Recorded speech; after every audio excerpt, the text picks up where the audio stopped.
Actually, you don't.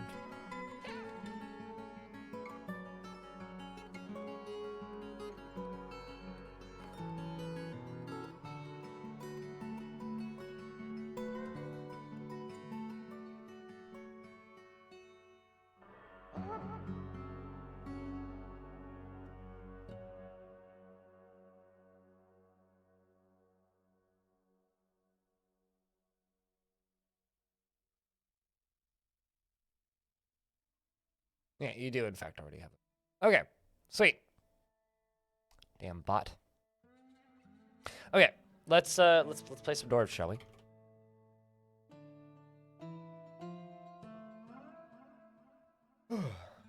Never use a hammerer? The hammerer just dishes out beatings and chains people up for the captain of the guard. The dungeon master arrests people and sometimes does interrogations for the captain of the guard if the captain of the guard is busy.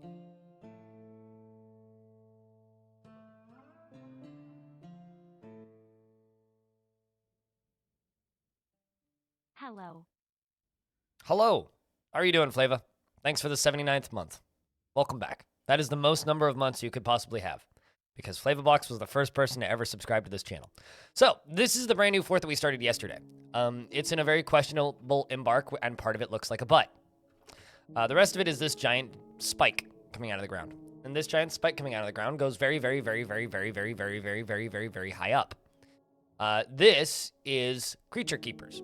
The goal of Creaturekeepers, aesthetically and construction-wise, is to completely inhabit this trench, or this spike, rather, and then dig a trench around the edge, which is going to go all the way down to the cavern layers, which are roughly on layer 16 right here. So this trench is going to go all the way down to the caverns. So ideally, we will have a open cavern that is leading all the way up to this layer. That is the goal. Yes, welcome to Tit Mountain. Or Ass Mountain, or Butt Mountain, depending on how you look at it. As for the fortress itself, it is in the same world as the last fortress, which is all the way down here, but part of a different faction. The faction that we selected is the Sly Theater, who are the faction that successfully stole one of my artifacts. So the goal is to steal the rest of them now that Sunbirths is abandoned. So we're going to try and steal the rest of the artifacts from Sunbirths, or at the very least a bunch of books, and fully inhabit this spike. The green cheeks. I kind of like that. That's funny. And yeah, that is the plan for this fort, is to flatten the butt and make it look less like a nutsack at certain layers, and because we've already started doing that, inhabit the spike, and dig down to the caverns and steal artifacts. And also, we're creature keepers, so we're going to be trying to capture and keep forgotten beasts when they do show up. Twin cheeks. Oof. Gelding the mountain, yeah. Sometimes you just got to geld the mountain. Now, the thing that happened literally as I unpaused the game here is, or right as we ended the stream yesterday, is we started having a migrant wave, which is wandering into the map. It's fine. I'm sleepy, Martin. Besides, it's like the first couple minutes of the YouTube stream that I can't curse in, so that they, like, get mad at me about money. And you know what? We're already... How long have I been streaming on YouTube now? We're already like 10 minutes in, so it's fine. If I say ass, I'm sure we'll be okay. So, before I name new dwarves, we're gonna run through the dwarves that aren't named, or that are named, and there's a lot of them. We have Adra, the Metal Outlaw, who is a baby. We have All Mind Control, Arende, Ash, Bastet, Black Rose, Bronwyn, Bubblehead, Cat Dodger, Chromoise, and Corn Knob, as well as DB Explorer and Des Ocon. DS, Devildawn, Frozen Leaf, Glass Half Empty, and I Always Agree. Jezza, JJ Scratch, and Joker of Spades. Cashmere Goat, and Killer Spud. Lanix, and Lucas Bat, as well as Lucky Steps, Mad Walker, and Manticore Alpha. Martin, Mama K Plays, Narc, and Nasty Rooster, Noto Casa, Potato Godzilla, and Pot Purry, as well as Rare Candy OSRS and Salva Daddy, Safe Keeps, and Cyprio, as well as Shadow Storm, Shadow Absorber, and Shogun. We also have Smurf Dirty, and Snail, and Talon Artho. We have the Suited Giraffe, Uber Ike, and wait, what? We also have Water Lyman and Will WKM. And we have 2 new arrivals right here, as well as a child. So, if you didn't hear your name and you would like a dwarf, they pick me.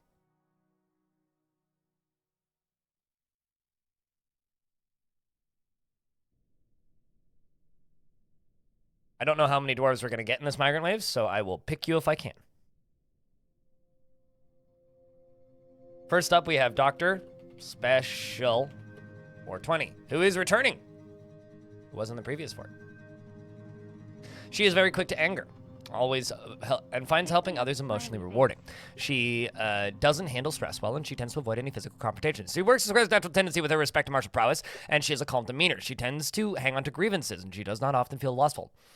She has a tendency to consider ideas and abstractions over practical applications, and she is somewhat uncomfortable around those who appear unusual or live differently from herself. She is moved by art and natural beauty, and she is troubled by this, and she dislikes the natural world. When she is surprised, she has a very unique laugh. She needs alcohol to get through the working day, and doesn't mind being outdoors, and only grumbles mildly at crappy weather. Dreams of creating a great work of art, and personally treasures independence, and doesn't particularly care about craftsmanship. She has a pet sheep named Cog. Well, that's unfortunate. I guess it'll have to live at the bottom of the tower then. Over here, speaking of Cog, unrelated to the sheep, there is a very fuzzy dwarf over here with a big white beard, also named Cog, unrelated to her pet ram. But this dwarf is now going to be Raging Cave.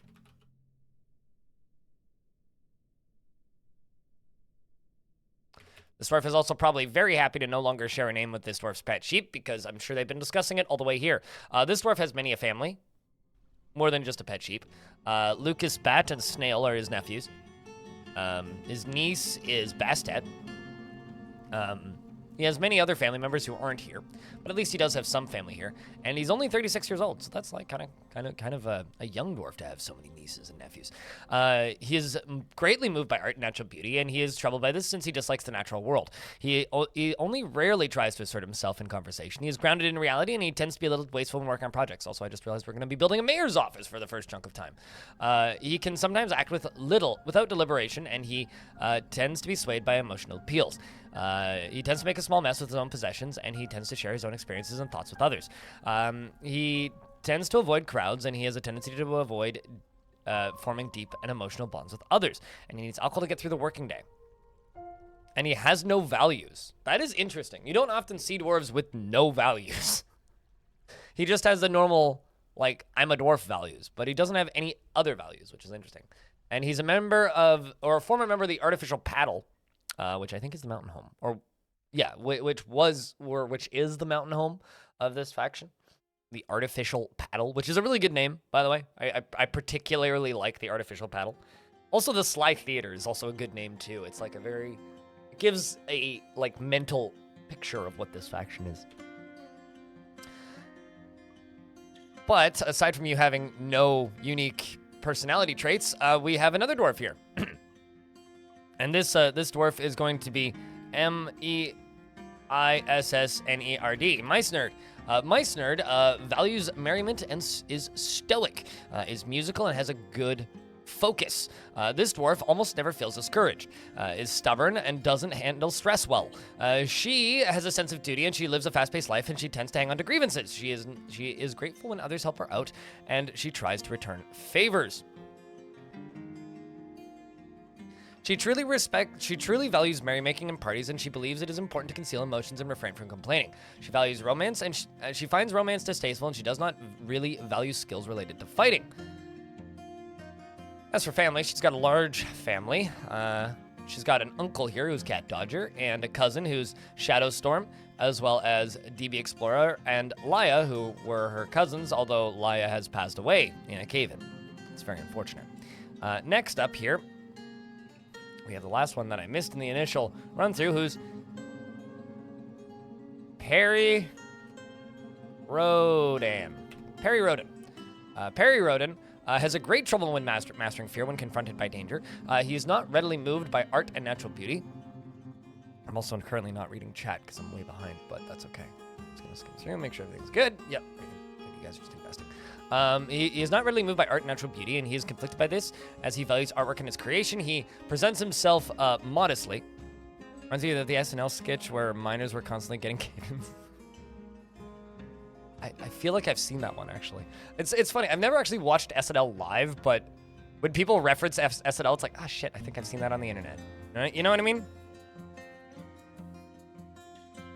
Also, good news. I sent money to my artist last night, and it arrived. Yay. He is not really moved by art and natural beauty, and he's conflicted by this as he values artwork and its creation. He presents himself modestly and frowns on any flashy accoutrements. He is very polite and he observes the appropriate rules of decorum when possible, and he is stingy with resources when working on projects. He refuses to expend any extra effort, and he tries to keep things orderly. He doesn't seek out excitement, and he generally finds himself to be quite hopeful about the future. He doesn't easily fall in love and rarely develops positive feelings, and he tends to be swayed by emotional appeals. He tends to be passive in discussions, and he tends to ask others for help with difficult decisions. And he tries to do things correctly each time. He sticks out his tongue when he's thinking hard, and he needs alcohol to get through the working day. Dreams of raising a family, and personally respects individuals who persevere through their trials and labors. Considers craftsmanship to be relatively worthless, and does not care about fairness. I think we're going to add this dwarf to the military, actually. So this is Perry. It's just the Marks dwarves. Next up, we have a cook. This cook is going to be Napalm Sideburns. Great name. Napalm is generally unhindered by the thoughts of others concerning her actions. She is sometimes cruel, finds helping others to be emotionally rewarding. This faction is often sometimes cruel. That's interesting. She has a tendency towards forming deep and emotional bonds with others. And she has an active sense of humor. She can easily fall in love or develop positive feelings, and she likes to take it easy and generally acts with a narrow focus on the current activity. And is quite ambitious. So, true story about me, chat. When I wake up, my my blind spots are way worse for the first, 40 to 90 minutes that I'm awake. Reading is really difficult, right? So if I sound like I'm stumbling, I'm sorry, I literally can't see. She needs alcohol to get through the working day, and her hands are animated when she speaks. She points and shakes her finger when she's angry, and she speaks very deliberately when she's annoyed. I like this dwarf. Just like a comic book character. Just points and shakes her finger when she's angry. Very, very much a cook. Dreams of raising a family, and personally values artwork and respects the development of a skill, and doesn't really value merrymaking. You know, I could probably put this dwarf in the military too, because it's kind of part-time military anyway. What else do we have? Cog the goat. Oh no, that's Tubal the goat. You have a pet goat? You have a pet goat. God damn it. Cog the sheep. Another dwarf. The other dwarf here. This is going to be Cold-blooded. With a 3. Cold-blooded is not bothered in the slightest by deviations from the norm or extreme differences in lifestyle or appearance. We need more people like you. He almost never feels discouraged and takes offered help and gifts without feeling particularly grateful. He often feels envious of others and is moved by art and natural beauty. He is troubled by this since he dislikes the natural world. He can occasionally lose focus on the matter at hand and does not often feel lustful. He is quick to anger and has an active imagination. He has a noticeable lack of perseverance, and he isn't particularly interested in what others think of him. Occasionally overindulges and has an active sense of humor. He needs alcohol to get through the working day and dreams of mastering a skill, and personally believes war is preferable to peace in general and doesn't see cooperation as valuable. Well, this dwarf is absolutely joining the military. You have a pickaxe, actually? You do not, but you are a miner.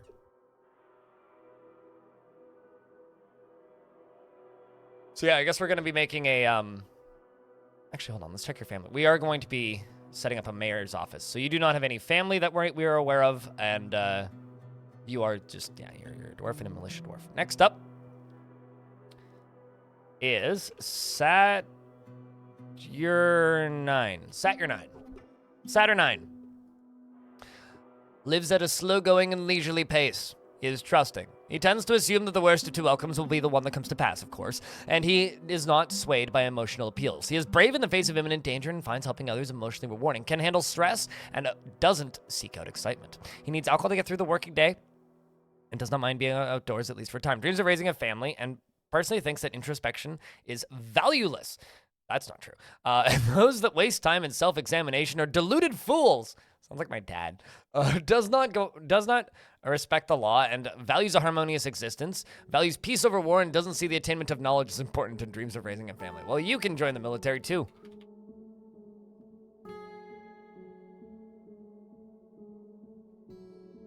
Let's see. Anybody else? Just a donkey and a reindeer.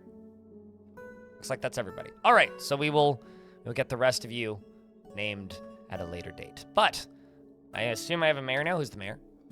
I always agree is still the expedition leader, but we don't know who the mayor is going to be. But did I get that temple finished that I was working on? I did not. Okay, so I think the mayor's office is probably going to end up here, so let's just get this temple done.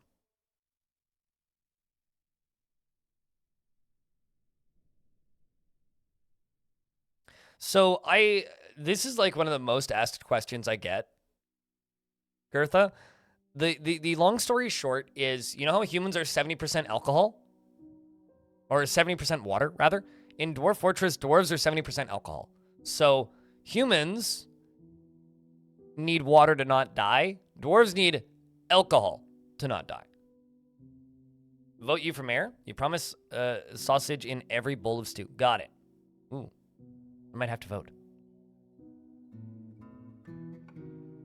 Yeah, it's still ball sack for it over on the YouTube side of things. Also, YouTube, I do actually see you guys. Thank you, everybody, for tuning in and showing up and saying hello. And shout-outs to the 85 of you over there. Thanks for having a great turnout 2 days in a row. You know, yesterday was my highest YouTube viewed stream ever.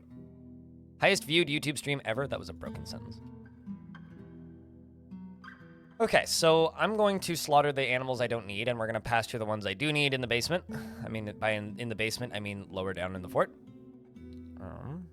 I'm going to geld Pooball, the goat kid, and Cog, the ram, because I do not need to download more RAM. And I'm going to make a little pasture down here where they can hang out. And pasture? Because at the very least, we do actually have somewhere for them to graze now, so that's something.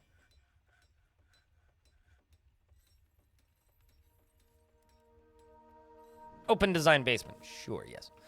We have actually dug down to the caverns. The entrance to the caverns is up here because I needed water. So one thing I'm thinking about doing, because the water is over here in the bottom corner of the caverns, and it is connected to the edge of the map, I think I might dig a trench that fills this up down here. And then that way, or an area down here up. That way I could essentially place a well like right here. If the water reaches this spot, and have a well going all the way down to the caverns. Which would be kind of cool, having like surface access for the caverns. All right, did we get a mayor yet? Nope, not yet. To keep an eye out for that. That'll happen soon, I think. Or rather, I expect that to happen soon. We also need to get all of the birds and the stockpiles into here. That's something we very much need to do. For right now, we're just saying we want to catch creatures. I'm not being specific, because I do not have a goal yet, no. On what kind of creatures. Probably forgotten beasts, likely, but that's currently up in the air. There are Drathlas everywhere that have been migrating up to the surface, which is kind of fun because now we have a bunch of surface Drathlas because they do just have access. We also absolutely need to get at least one squad training so that if we get Forgotten Beasts showing up, I can fight them because right now I have no way of fighting them. I'm kind of planning on trying to defend this fortress mostly with Marks Dwarves just because of the structure of it, right? Because it is a large tower, essentially. So I think it'll be really fun to mostly use Mark's Dwarves to defend this fort. So I think that'll be fun. This right here is going to immediately become a church. So this is going to be a temple dedicated to that popular religion, which I failed to make a temple for earlier. Also, another thing about this fort, we are playing with the economy on hard, so values are way higher. The value requirements for things are way more difficult. The Cult of Coal, that's a good name. Yeah, the Doctrine of Judging. The god of laws, discipline, and fertility. They worship the escorted.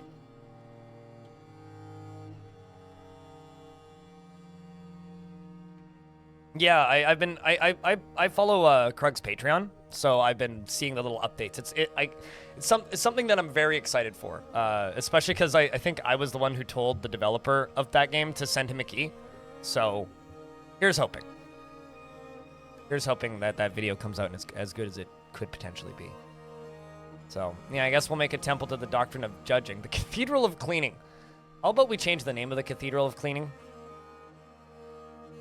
to, like, the Cathedral of Laws? It's almost like it's the courthouse, you know?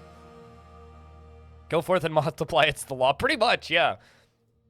Breed or be bonked with a hammer. Pretty gnarly religion, if you ask me. So we need to get the value of this up to 6,000. And I also don't want this to be public. Once the value is up to 6,000, we can assign a religious figure for this temple. And it's also the reason that we have so many upset dwarves in this fort is literally because I failed to make this. So another thing I'm going to do is I'm going to go down here and I'm going to make some more bedrooms. Although, we're running out of olivine again. I really need to just, like, accept that I'm not going to be able to make this whole fortress out of olivine. I do not have enough of it, which is a damn shame. The pretty rock is scarce.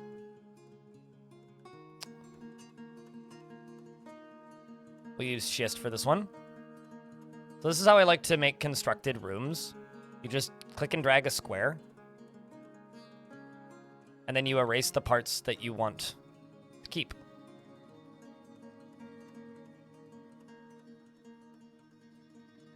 Very simple.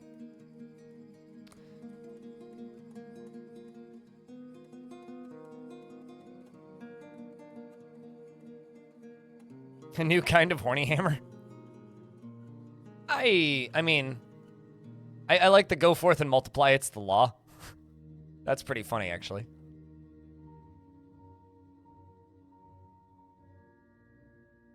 All right, let's put another 2 in here, maybe.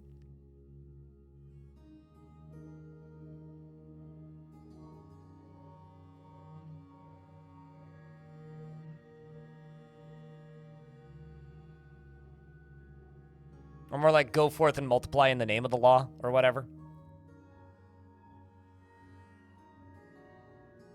Yeah, there's not enough room for another one down here. That's a shame.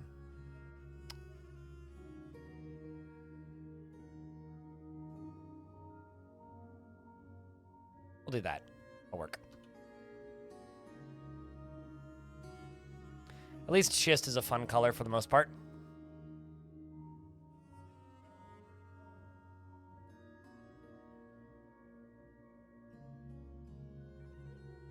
Might as well fill these in if I can.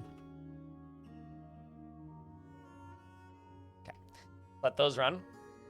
Probably going to need to make a dormitory as well. So I think what I'll do is I will throw a cup. Oh, I only have 1 bed. Okay, so let's... I'm sure my log supply are better now. Okay, we got 50 logs. Let's make 25 beds. Let's just queue those up.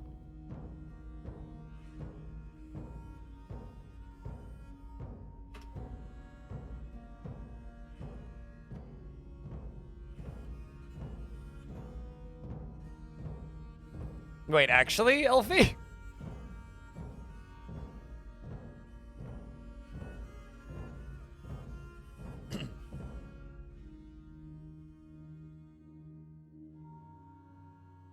Because that's actually kind of cool, if that's the case. And I'd be curious to know what kind of science stuff. My voice is starting to wake up, so that's good news. Everything running smoothly in the fort, aside from a couple accidental cave-ins. Yes, everything is running smoothly. We did kill 2 dwarves in a cave-in, so while removing the ball sack or the tip mountain. I still think it's funnier to call it the tip mountain, but honestly, you roll with whatever you think is more amusing. It's either ball sack mountain or tip mountain, depending on your particular sense of humor. Mostly because, as far as I'm concerned, there's nothing funnier than saying, we need to flatten Tit Mountain. Which is what we're working on. How goes the pit? We're flattening Tit Mountain first. Pit comes second. So they got sacked? Yeah.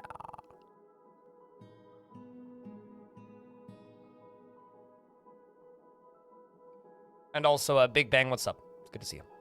I slept in. I don't want to talk about it. Oh.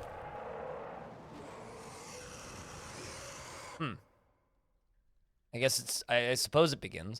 I don't really have a military.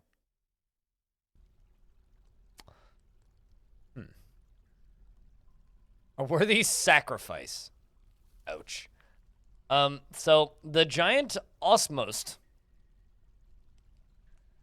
Sussoksop has come. A gigantic creature resembling a human, almost unparalleled inside. Send you in, coach? You have no training, sir. Does it have artifacts, though? Wow, and it's like right there. No, it doesn't. I was kind of hoping it'd be carrying one of my artifacts, because that would be rad, but it's only a dabbling shield user. Does it have kills? Okay, so it somehow managed to kill 2 humans, 2 goblin, two humans, 2 dwarves, and a goblin. But it's been a couple years. So this squad is constant training. They do all have bolts equipped. We'll just send them over here, and hopefully they get there quickly. They should only be a few layers up. Here they come. It is chasing Drothlas, so that's good for us.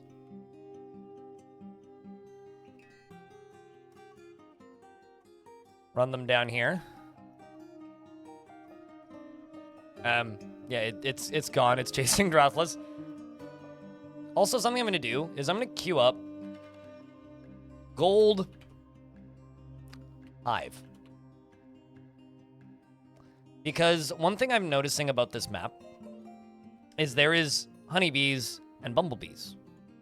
There's nothing for them to eat, but like there's no flowers. However, why not? You know? Why not? You are in fact in this squad, yes. The dwarves in this squad are Will, Lucas Bat, Shadow Absorber, Jezza, All Mind Control, JJ Scratch, Arende, Mad Walker, and Safe Keeps, and Smurf Dirty, who's shirtless right now for some reason. This giant is still running after Drothlas. The giant is terrified while in conflict. We're gonna move this squad up. We've got it cornered. Hopefully we can fill it up like a pincushion before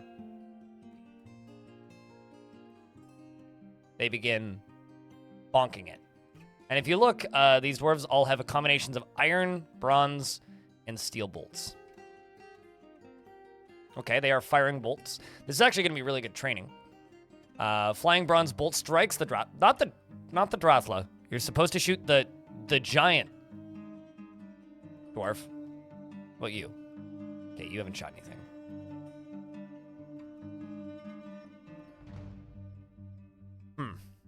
Well, it's running mighty quick away from us, and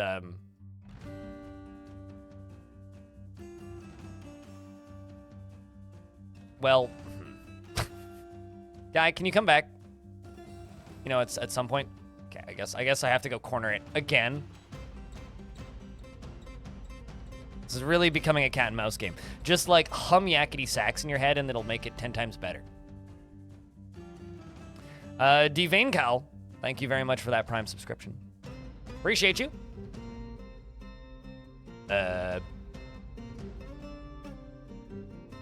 Well, it's still beating up this poor Drothla. This goddamn poor Drothla. Dwarves are over here just doing dwarf things. Okay, they are firing bolts now. Are we hitting it? No, but it does say, I've been injured badly. I feel so shaken. Did I hit it? Or is it just... It's literally just beating up this Drothla. It's beating up this Drothla and kind of losing. Anyway, my dwarves are firing bolts at the... Not at the Drothla, I don't think. No. Okay, so a steel bolt hits the giant in the lower leg, fracturing the bone. Jezza's upper leg goes flying because Jezza decided to just go get hit by the giant. The dwarves are in a combination of fighting in melee and shooting bolts. The giant is bleeding very badly. So hold on. The wrestler shakes the giant around by the head. The wrestler bites the giant in the head, tearing the muscle, and then proceeds to shake the giant around by the head. That's either a really small giant or some really strong teeth. I assume we have a very skilled biter here. Who has done such a great thing? Well, it's Jezza, in fact. And Jezza is currently missing a leg because earlier in this fight, got their leg ripped off. So I guess is just using what they know, which is, yeah, literally got their leg ripped off by a giant. So, and their hand got crushed. So their hand is crushed, their leg got crushed and removed, and then he bit the giant in the head. Well, bolts are flying. Giant is becoming pincushion rather quickly. They are whacking it with crossbows and shooting bolts at it from all directions. Some great training for my Marks dwarves. Like, let me tell you, like they've all gone from being recruits to being novices at the very least. This one's dabbling still. You're, I mean, a competent mace dwarf, but that's besides the point. They're still shooting bolts. No one's dead yet, I think. There's a lot of blood. Even more blood. And now the giant dies. The question is who got the kill? It appears that all mind control was credited with the kill, has killed the confident renown, the giant. And I have to read a word story.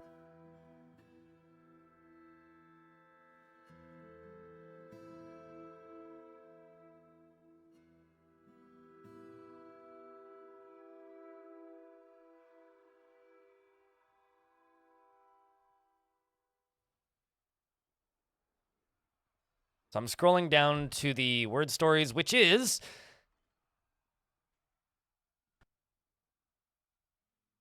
The secret Mogadishu cult conjures spectacular crundles and marvelous mandrills before the fire. Behold a cat. Pseudo-nizmization is artificial by trademarks and real life. All caught up. Thanks for making me do that. And we're in an ad break, so I will wait until the ads are done. But honestly, I think that fight could have gone a lot worse. I'm really happy it was just a giant and not something actually scary. But we do need to get the ace bolts and the diamond bolts training. Definitely. And we also need to build defense towers and a wall, for that matter. So, all in all, round of applause. And to the dwarf who lost their leg, I think we should probably remove Jezza from the military. I think Jezza's probably going to live, but we probably need to remove Jezza from the military. Let's check need for training. And we're going to throw Mice Nerd in. You're our newest military dwarf. And let's see if we can rescue Jezza, who is pale and overexerted and seriously injured. And lying on the ground. And tired. I also really need some method of disposing of bodies. And we do actually have a relatively decently equipped hospital at this point. We just need traction benches. But let's see.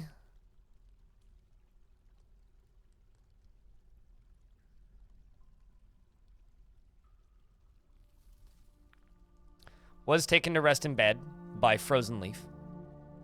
Let's keep an eye on this dwarf. I'm assuming the first thing they'll do is bring you water. Ability to grasp lost and ability to stand lost. Oof. Okay, so they need cleaning, stitches, and dressing. Stitches, okay, so we do not need a traction bench. That's good. They were diagnosed by Killer Spud.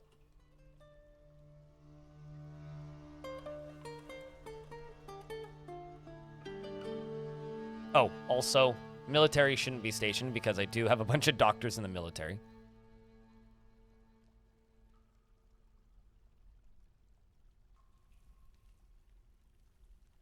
It's a quarry hospital. It's a pretty crappy hospital, honestly.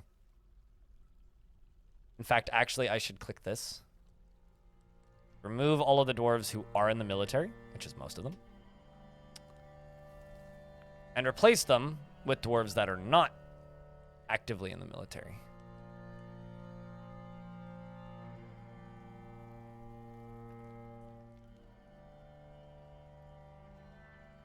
So that all these tasks can get done at a faster speed. Devil Dawn is probably quite happy that Killer Spud is no longer in the military, though. Also, do we have a mayor yet? Let's see. No mayor yet. Okay. How's that temple doing?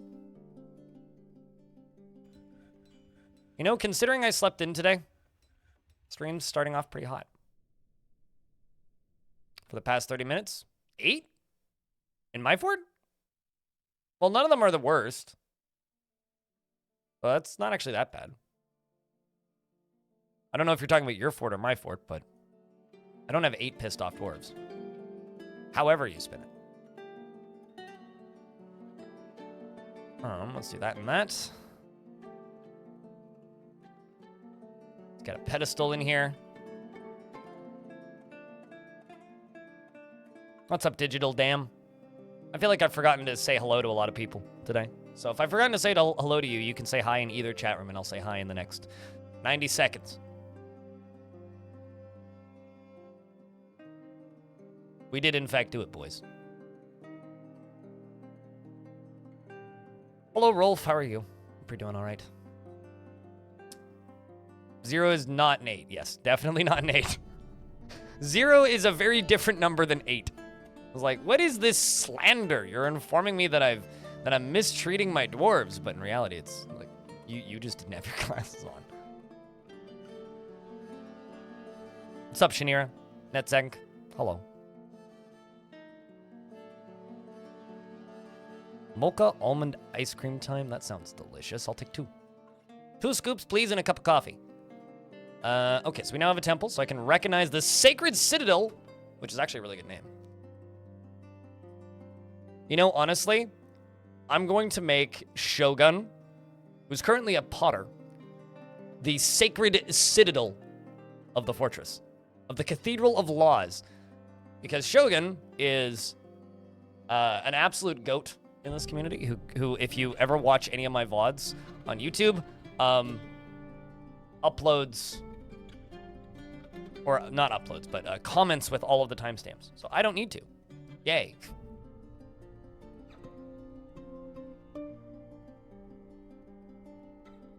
Is currently praying in the lower temple. And is satisfied upon the establishment of a temple for the doctrine of judging. A very judgmental doctrine.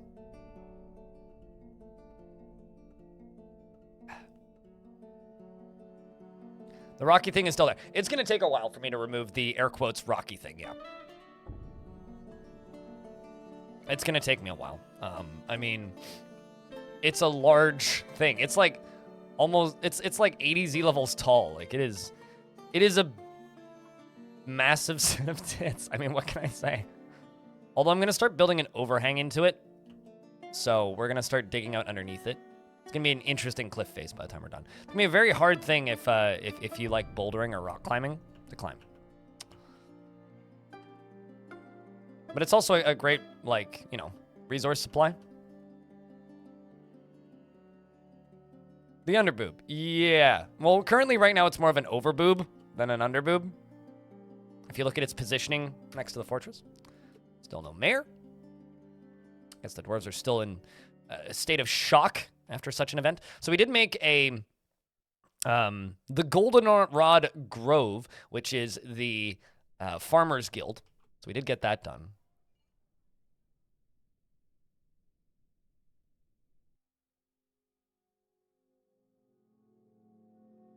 Clean patient. That's what we like to see. Telenartho is running back up with a bucket.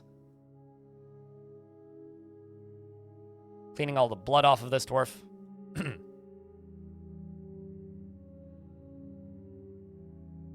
you're cleaning up the blood from the floor. Let's see, is anything else getting done in relation? There you go. We're getting stitches done by DS. Who's in the diamond bolts? One of my military dwarves is satisfied at work after doing stitches. And there's Jezza's leg. Ugh. That's distressing.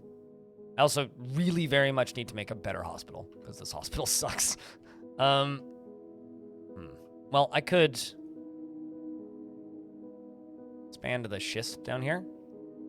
And I could put a mechanic shop into here. Something like the lower levels of the tower are going to be for crafting and resources, and some guild halls, and the upper levels of the tower are going to be for more leisure. Just because that feels right. Proper Elysium, you know? It's going to be a flat side boob when it's done. Sure. I don't think I'll ever be able to fully remove its boob-like nature. It's always going to look kind of like a tit, but I will do my damnedest. And also, people over here on Twitch, if you would like to help out the YouTube, we can do that by... It's just the chat. If you'd like to help with the YouTube side of things, you can do that by jumping over to the YouTube stream and maybe lurking, or alternatively, just simply leaving a like on it and encouraging more people to tune in. There's a link where you can leave a like. If we can get up to 100 likes, it won't really do anything specific, but I'll be happy. And we're almost out of booze. I need to fix that.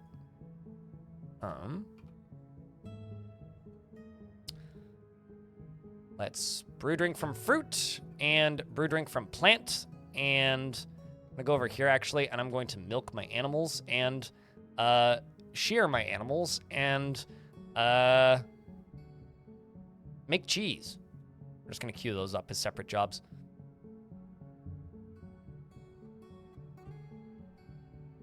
You usually get them on Twitch. There's a link. Although Twitch would be faster. Twitch is more up to speed, I would say.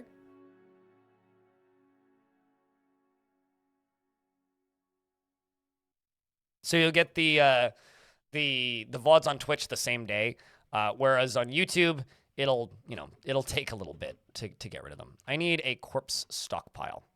I also need a way of disposing of corpses, which I have neither currently. I don't know if I really want to do this drawbridge. Let's just go over to here. Make a corpse stockpile for right now, and I'll figure it out later. Just need to get, like, this dead giant out of here. More than anything. Let's check my my crossbow squads and set them both to constant training.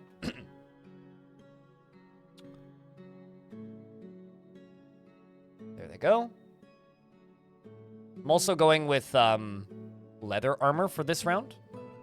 Just because it's something different.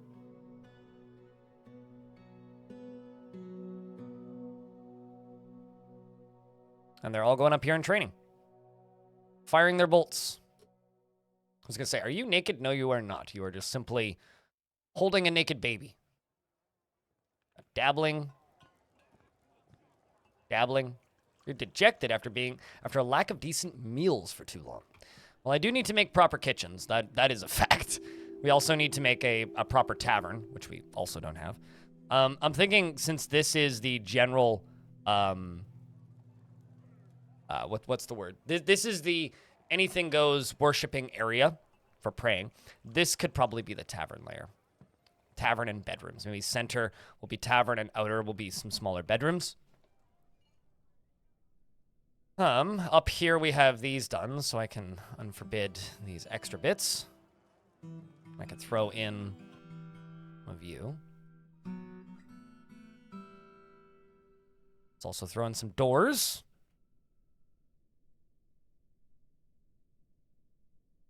And some chests. And some cabinets. Once that's done, I can get these bedrooms set up. All-purpose prayer spots. Non-denominational worship region.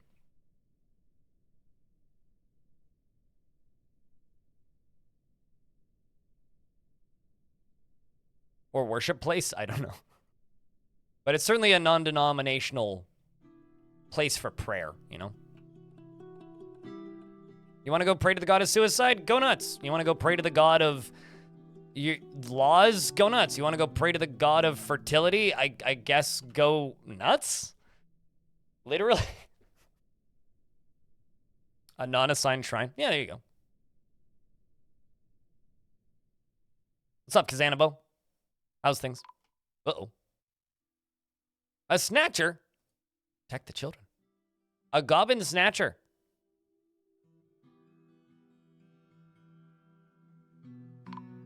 Multiple goblin snatchers.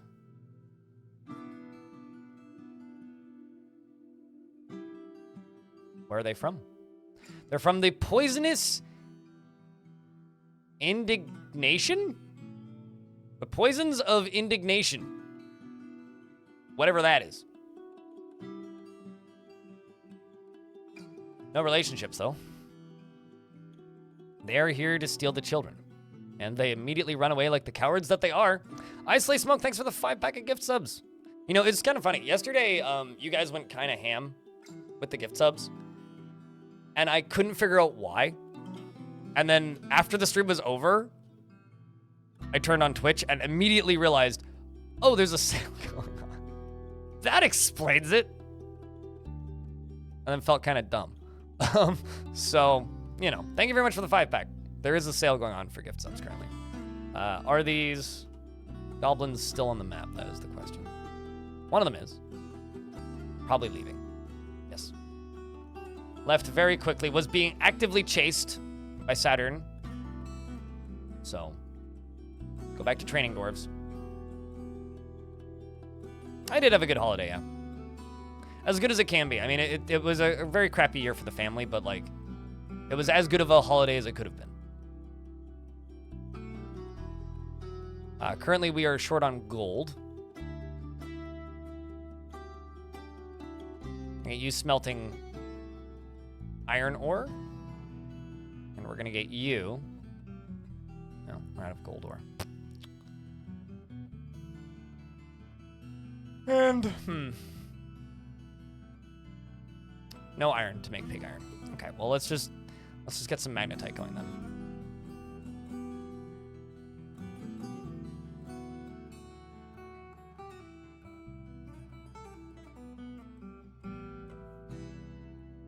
But no, biggest thing that we need to do today is we need to get everybody up into the surface. I'm kind of shocked we don't have, like, a mayor yet. That's crazy. How's Jezza doing? You up and walking yet? No job currently. Is still faint. Hanging out in the temple. I don't blame you. After literally losing a leg and your left wrist and your right shoulder both being mangled beyond recognition. That's a tough time. I'm very sorry, Dwarf. Let's get a mechanic shop down here. And 2 more stone workers.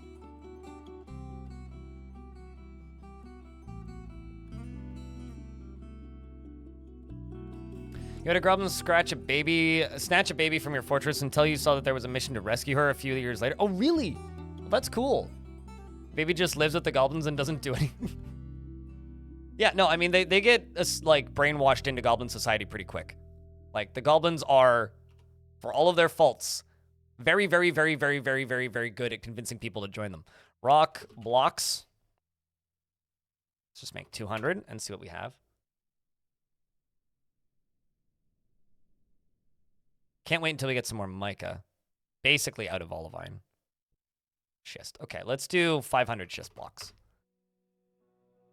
And I'm going to make rock mechanisms and traction benches. We're going to make 3 traction benches. We're going to make mechanisms out of gabbro, and I'm going to make 40.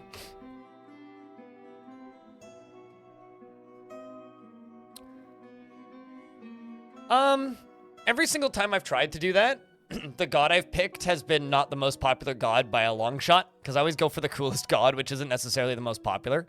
So I've sort of half done that a couple times, but never really completed it. Kaz. Because the temples, the way they work right now, haven't actually been in the game that long. Believe it or not.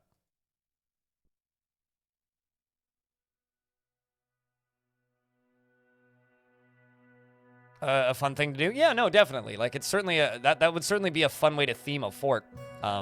It's just not something I've ever really gone out of my way to complete, I suppose. Let's get these bedrooms sorted and see how many more we need.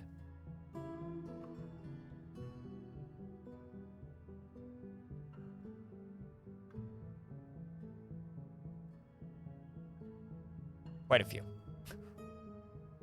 Quite a few. Not like an absurd number of bedrooms, but still quite a few. Okay. This layer right here is going to be the other half of the temple. If I go down, this is more olivine. So we're going to take the risk and we're going to mine out this layer. Let's also see how the boob is going. Okay, that's all fully mined out up here. Also fully mined out. I'm going to get this worked on up here as well. And I'm going to go down to here, and we'll do this one on a lower priority. It's on priority 5.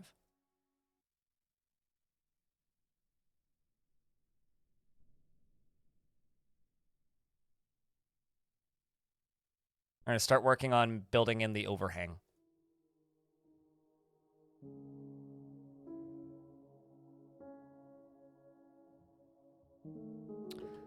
Dwarves do not convert to religions once they are in your fort. They can convert to religions outside of your fort. The dwarven traders have arrived to trade. And I don't have much to sell them. So I will sell a couple goblets. We are actually rolling with the mug economy. We'll select a few that are covered in gems. And Ranger Rick on YouTube side, hello.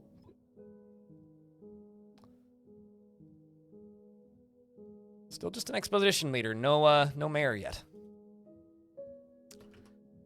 I think that the nobles' offices are going to go on the same layer as that temple, so I'm going to basically make a room here.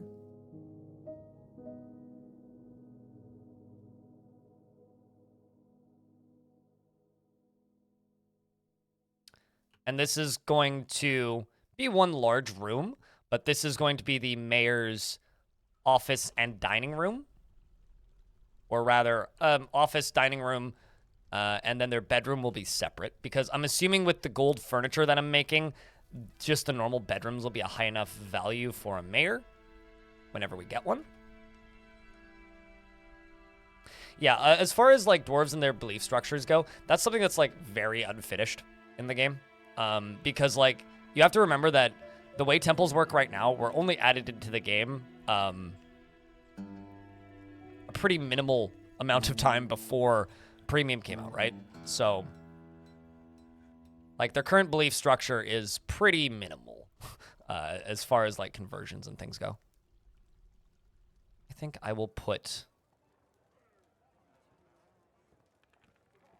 brewery right there.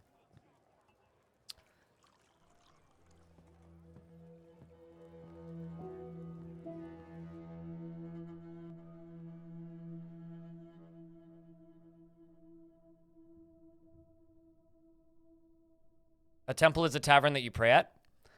No, because so a temple provides more positive mood benefits than a tavern. So a tavern is the place that you go to if you want to socialize, sing and dance specifically, be told stories, and make friends. A temple is a place for solitary or singular praying. If you have a public temple, sometimes you will get religious figures from outside, like visitors, showing up to give sermons. Sometimes, if it's an organized temple, you will get dwarves giving sermons, which I've seen a couple of times, but it seems to be pretty rare. Like, the specific situations to make them happen seems unlikely. And then if you have a large enough temple, they'll sing and dance in there if there's enough people as part of that religion that knows songs that are dedicated to that religion. And then the religious figure that's appointed in the assigned temples acts as a therapist instead of handing out drinks. These dwarves living the good life. Well, we have gold, so might as well, right, Jam Jalopy? So I was going to queue something up, which is Olivine blocks.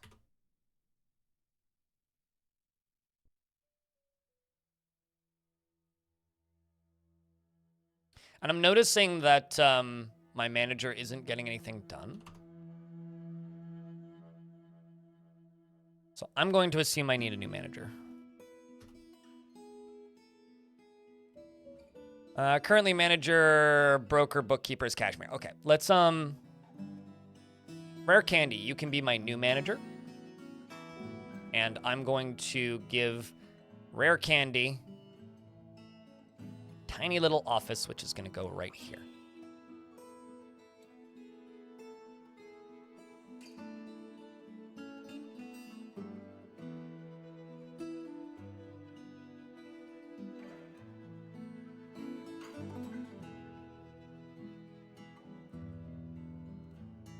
Just because they have some skill.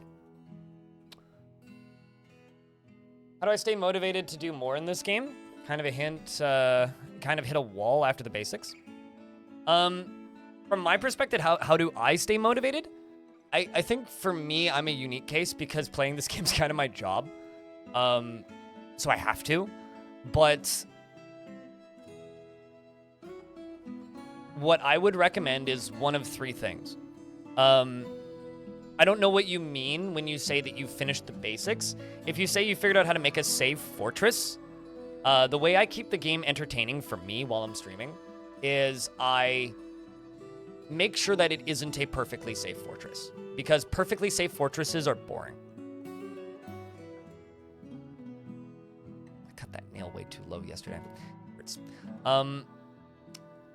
A perfectly safe fortress is a boring fortress. So you want a interesting fortress. And the reason and the way you make an interesting fortress is by having some access to danger in the fortress. It's like the Simpsons meme of, haha, I'm in danger. The goal of Dwarf Fortress is to keep things interesting. And the way you keep things interesting is by having the most interesting possible number of things that could happen.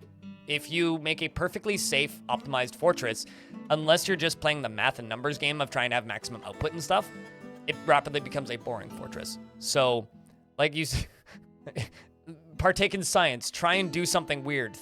But if you don't have the most imagination to create interesting scenarios, there is a page on the wiki called Playstyle Challenge. I really should make a command for this.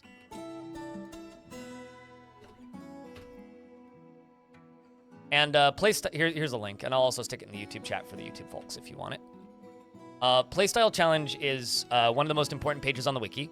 It includes all of these completable community goals.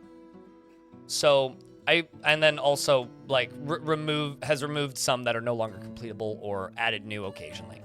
And this will give you a lot of different ideas of how to play. So if you're just like, man, I really, really, really, really, really need a new way to play. When you start a new fort, look at one of these and be like, okay, let's do this. Let's do Amazon Dwarves, or, let's pro-life fortress. Oh boy, some of the Dwarf Fortress communities sometimes. There's all kinds of different ways that you could play through the game with a specific theme in mind. And like when I have like my goal of building a, with my goal command, when we talk about like what kind of fortress I'm gonna build, that's basically me coming up with a playstyle challenge.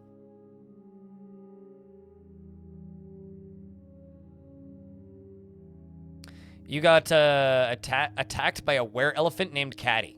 Mighty Spoons. Okay. Mighty Spoons. That's one hell of a name for an elephant. So I asked them to bring me wood. Looks like they did.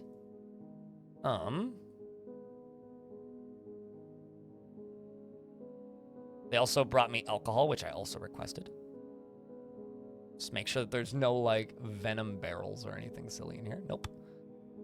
So that's 3 goblets total for all of this. Fancy steel buckler. I will buy all of the bags that do not have sand in them.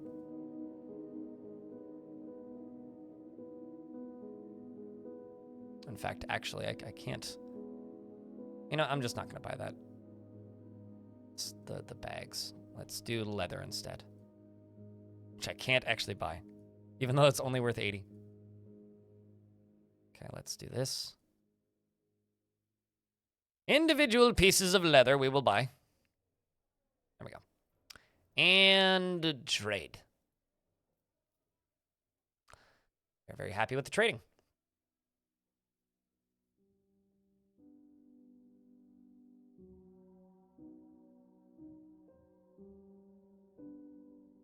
I've played Thief and Thief 2 in relatively vanilla states, with the exception of like resolution mods. I've never dove into the modding communities for Thief at all, outside of just like resolution mods. So do I still play them? Not that now that I've finished them. What's that mod add, if I can ask?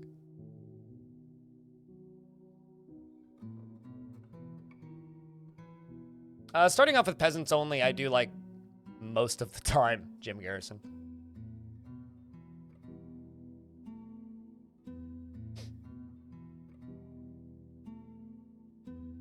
You can't make goblets out of stone. You make mugs out of stone.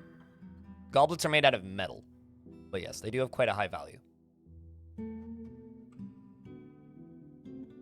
Oh, I believe it. The last time when I streamed Thief, it wasn't very highly viewed on my Twitch channel, but that was also pre-release Dwarf Fortress, so I don't know. I don't know. I could be convinced to go back to Thief. I've just got higher, like, priorities, I guess. Like, there's a lot of things that are more in my genre that I want to play, but Thief is a fantastic game. One of my favorite games ever made, actually. It's a brand new campaign. Gotcha. Okay.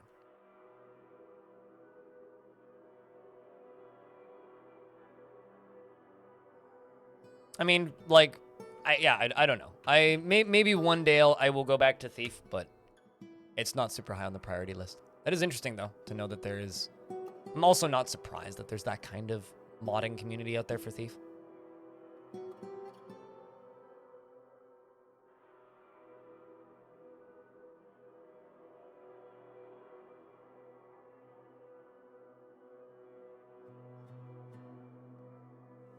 It is nice to know that that exists. This is Badlands and Mountain. I like that mountain is a biome in this game. It's always kind of amused me.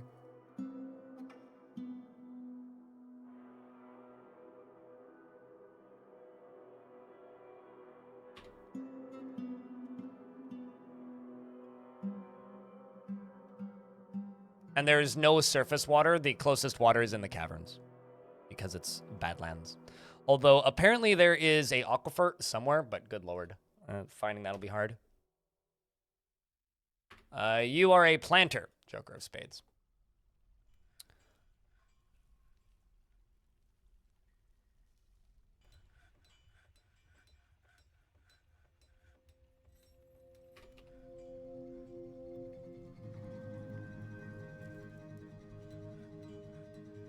It's got some smelting of native gold going.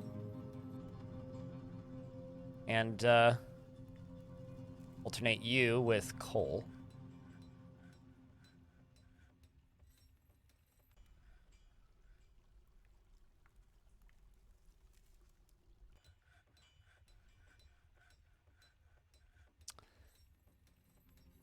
Yeah, I don't know. I personally wish that more games like Thief were still made.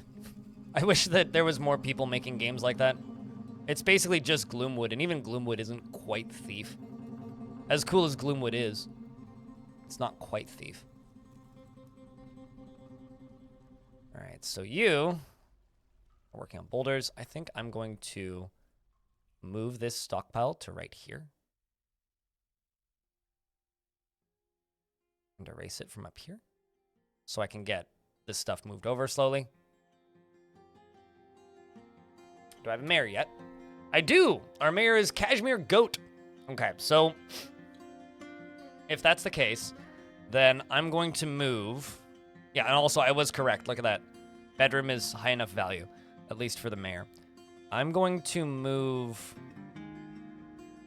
broker and bookkeep. Well, okay, let's give broker to somebody unrelated. Let's give broker to Chromoise, and we're going to give bookkeeper to Rare Candy. Because Rare Candy is going to be going about doing those tasks. And the bookkeeper, or rather the broker needs to be somebody separate so that they can get to their job as quickly as possible. We're going to scroll up to that temple region where I have this mostly set up now. And you get this. Okay, I do not have any gold tables or chairs currently. Well, I can still make your office half of this. And still make your dining room the other half of this.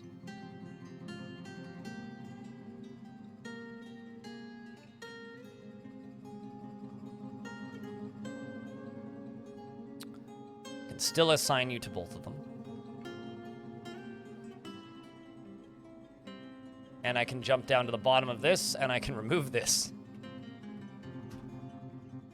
You, of course, need your weapon rack and an armor stand and all that stuff, and you need an extra chest, and you need an extra cabinet. If I jump up, I should be able to put a chest and a cabinet in here, because I should have those.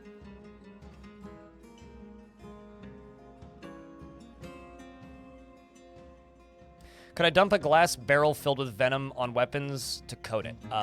Barrels will not break no matter how high you drop them from. Basically, this is something that the Dwarf Fortress community likes to obsess over, specifically venom and poisons. It is not a fortress mode mechanic. It is a adventure mode mechanic. You can do all kinds of things with poisons in adventure mode. None of that stuff is in fortress mode. So really, even though there are ways to do it with modding or DF hack or various other trickery, in vanilla, no, there is no way that I'm aware of anyway to get. What's the point of buying a barrel of venom? It's a bug. So when traders arrive on your map, in fact, they tried to, Tarn, as to my knowledge, tried to patch it in this version. When traders arrive on your map, that is a baby Drothla, yes. You're sure you'll sign something up? People have been trying this since as long as I can remember. So the science has probably been done. And likely is still the case that I'm stating. Anyway, when traders arrive on the map, they don't bring items from off of the map. They warp items into existence into their carts, right? So when traders arrive on the map, they go, okay, where are we? We are here. Who are we trading with? We are trading with our faction. Okay, what did they request last year? And they will place their requests, and then after they like complete the requests that you sent in, the game then just generates them a cart of trading goods. The game doesn't like know what items they're bringing before they get there. When they appear on the side of the map, the game is warping their items into existence. Once the game gets a more interconnected economy, which is a planned feature, like many things in this game, this will be completely changed, and it'll be based on supply and demand and what is actually available in the world, like in adventure mode.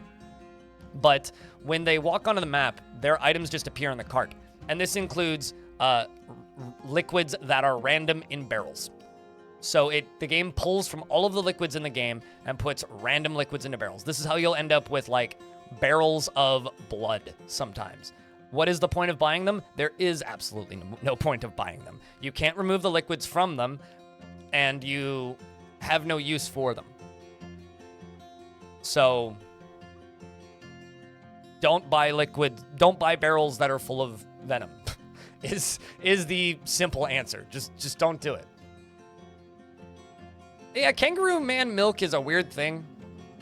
Also, because somebody was asking me about that. Isn't that a thing that like happened to Robaz or something? Economy very much was more involved. It was in one version of the game, and it was too accurate a simulation of, I don't know why there's a beer barrel up here. This darn thing keeps going off less than 3. It was too accurate a simulation of actual capitalism. So you either ended up with one dwarf with all of the clothing, who owned everything, who was a billionaire covered in coins with massive amounts of inflation, and everybody else was homeless and couldn't afford rent. Or what would happen is you would have the game would lag because you had to make so many coins. Risto Cricket, thank you very much for the raid. Welcome, Raiders chat room. Please don't drown them in beer. There's only a couple of them. Generational wealth and all that stuff. Yeah. So, I mean, there's a pretty good video on YouTube called, like, Why Dwarf Fortress Turned to Communism, or whatever. And that video does a pretty good job of explaining it. A pretty damn good job, actually.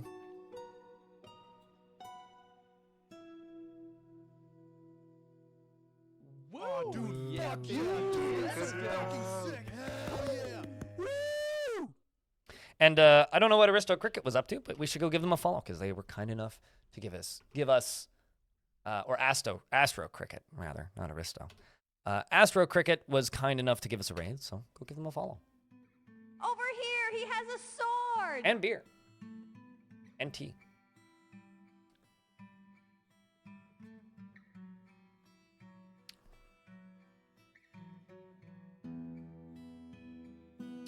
But yeah, there are baby Drothlas on the side of the fort. It's kind of adorable. Look at the Drothla childs.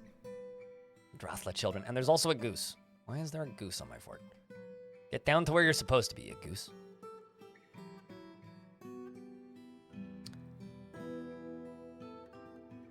In a dwarven economy? Yeah, I mean, Tarn has talked about the economy since, and he's more or less said that it's not going to come back in the form that it was in the game previously. However, he has said that once humans are playable, he thinks, like, because at this point, it's basically canon that dwarves are like anarcho-communist, right? Where you're paid in room and board, and you get stuff that is produced by the fort, and you live in the fort and don't have actual money. But he said that, like, because at some point, humans are going to be officially playable, and so are goblins. They're also going to be officially playable with their own specific mechanics. Same with elves. He says that it would be a mechanic that would make a lot of sense for human society, but not so much sense for dwarven society, at least in his headcanon, which I kind of agree. So at some point, Tarn will revisit that, and we will get, you know, an economy back in the game, but I doubt it'll actually be for dwarves. And if you want to go back to that version yourselves, I mean, all of the previous versions, every single version ever made is on the Bay 12 website, and you can go download them and play them. In fact, that's one of the versions I have to do next for side project. I mean, you can play as goblins right now, but they're just reskinned dwarves. They don't have any unique mechanics to them, right? Just requires you changing some raws or downloading a simple mod.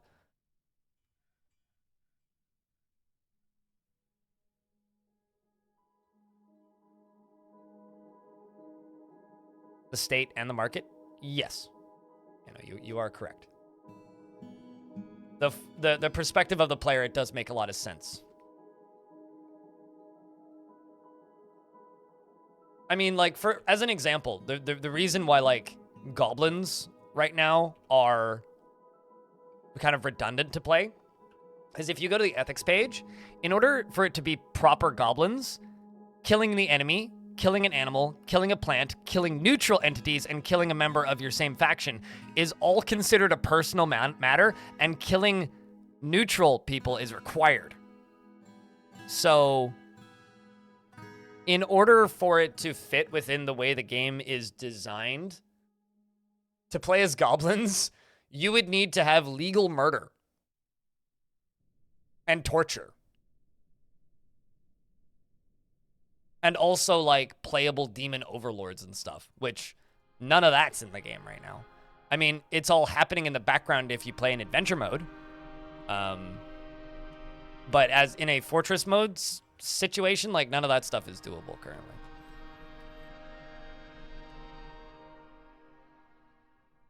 It's actually kind of funny because sometimes if you read the histories of, like, the goblin civilizations, most goblin civs have a couple, like, murder hobbyists that will just go around killing people for no particular reason aside from they're there and they can. And I've always found that very funny. I was unable to admire art for too long. Huh. How much gold do I have right now? 19 gold bars. Gold ring. Gold crown.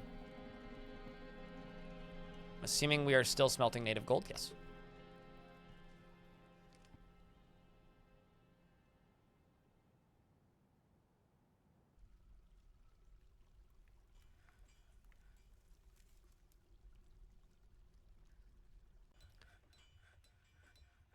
Start making pig iron. Minor inconvenience. Kill. Quite literally, yes. Quite literally.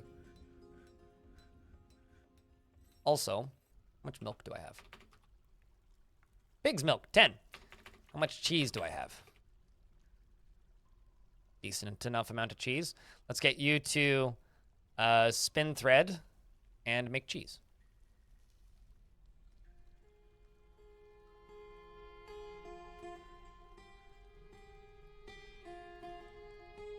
You hate when I get smelt golden hives. They itch so much. I had to read that sentence out loud for it to make sense. I read it in my head initially. I was like, what are you even talking about? Ew. Oh God. It's like a process of elimination of me slowly getting disgusted.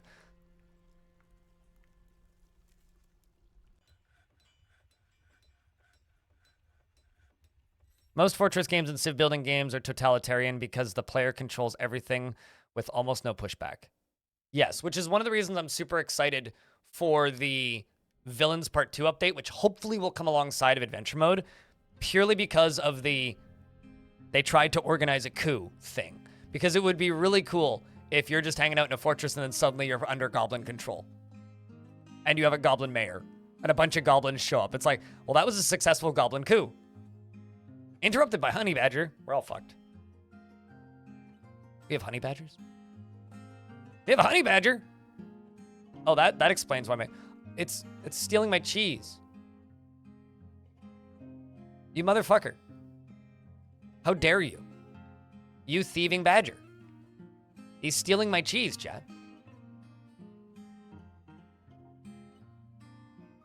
He scared my sheep, spooked my goat, and stole my cheese.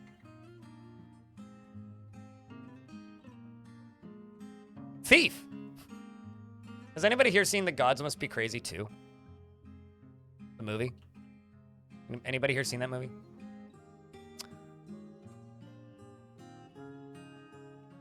Cheese for everyone. If you know, you know. That's all I'll say. Yeah, there's a second one, and the vast majority of the storyline is purely just a guy has a honey badger stuck to his boot. Good movie. Fantastic movie, even. Okay, I need somewhere to dispose of bodies. That's convenient.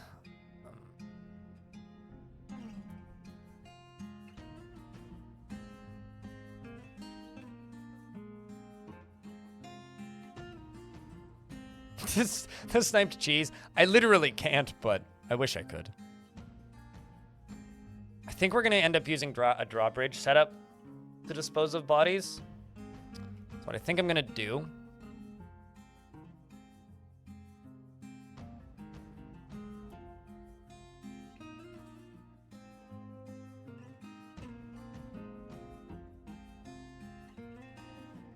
I mean, at some point I can probably use lava, but for right now, we're gonna have to do it this way.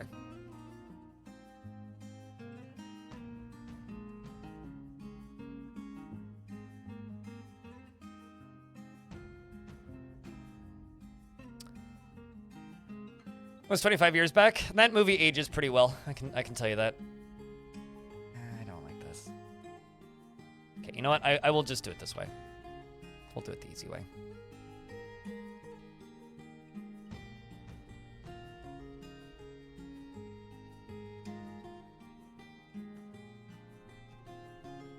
You know, the thing that pains me most about The Gods Must Be Crazy is how difficult it is to find on streaming services, and by that I mean it literally doesn't exist on streaming services. It's one of those movies where it's like, unless you have a hard copy, you basically can't find it now. I think you can rent it, but...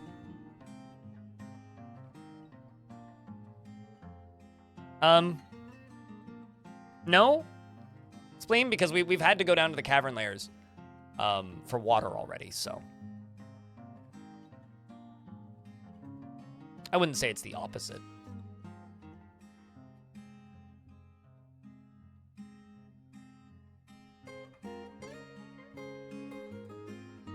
Do I have an order to make gold tables currently?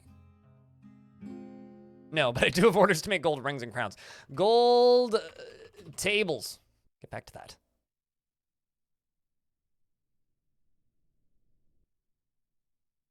How's our mayor feeling? Interested near her own wonderful seat. Well, yay for the wonderful seat. Have a VHS copy? My mom and dad have DVDs of The Gods Must Be Crazy 1 and 2. They might still have the VHS of those movies. You know, it's kind of funny. Somebody in chat asked about this recently, and maybe we'll need to do this. It's not quite a chat tradition, but for a period of time, we kept on periodically discovering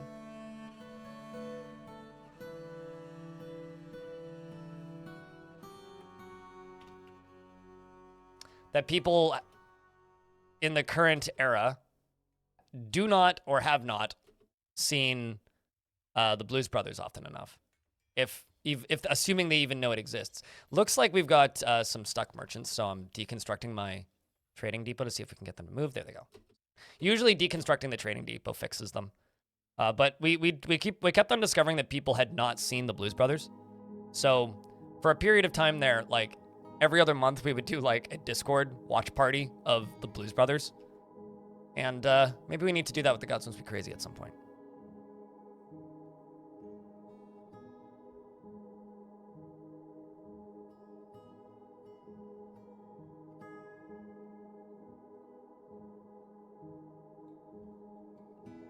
Got my cheese whiz, boy? Yes. But honestly, like, the Blues Brothers at this point, to me, is a movie that ages better every year. Just, you know, I hate Illinois Nazis. You know, it's just... It ages like wine. It's fantastic. We got both kinds of music, country and Western, yes. Of course. How could we get by without both kinds of music? And dance to the Jailhouse Rock.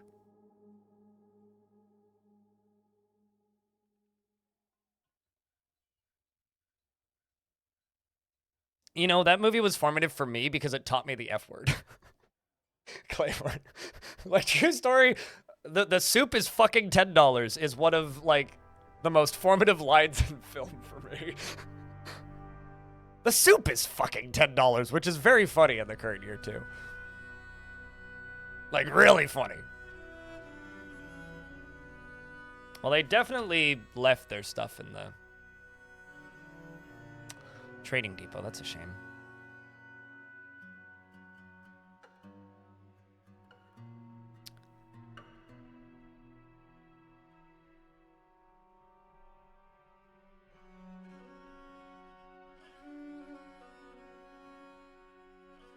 Discord literally is Chrome. You've said this a couple times, Joker of Spades, where you say that you don't have things or can't do things because your computer's too old. Discord literally is Chrome. So if you are using a web browser from the last 10 years, you can use Discord.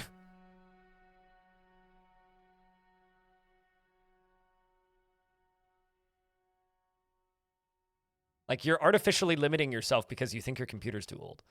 But the reality is, you shouldn't be.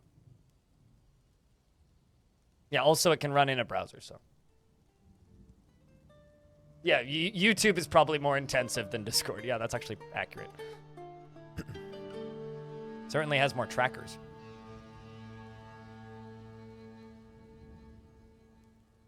I think at that point it would depend on what version of Chrome you're using. But Chrome certainly still works on Windows 7. I have a Windows 7 computer, actually, which has Chrome on it. Maybe I just haven't updated Chrome, but...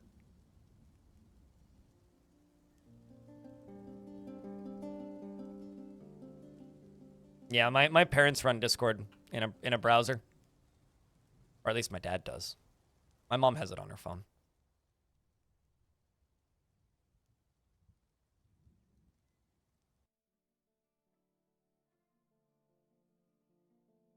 Oh boy, there's gonna be so many boulders on this by the time it's done.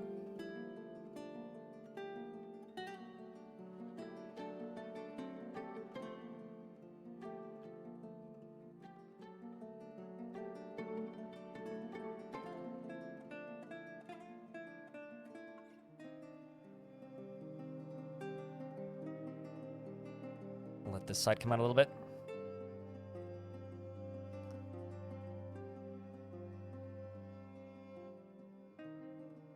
You looked up and watched a video you recommended. Very interesting implementation. Dwarves could never own a room and only rent a room from a noble. Yes, because the noble, air quotes, owned everything. It's got rock nuts. Empty bags. Silly merchants. Giant axe blades. Random silk. I kind of just stole a bunch of stuff from the mountain home. Well.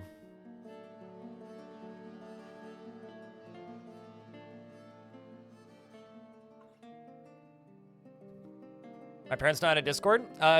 One of the smartest things I ever did was in 2019, actually, during Christmas, at my grandmother's old house, actually, before she sold it. I installed Discord on my mom's phone and my dad's phone, and also on a couple of my relatives' phones, and set up a family Discord server for us as a means of getting some of my extended family off of Facebook, and it worked. So, thumbs up. The only problem is my mom, whenever she gets a new phone or ends up having to uninstall and reinstall the app, she makes a new account. So my mom has like 6 accounts in the Discord server. Which, it's fine. I just give her a nickname. We know who she is.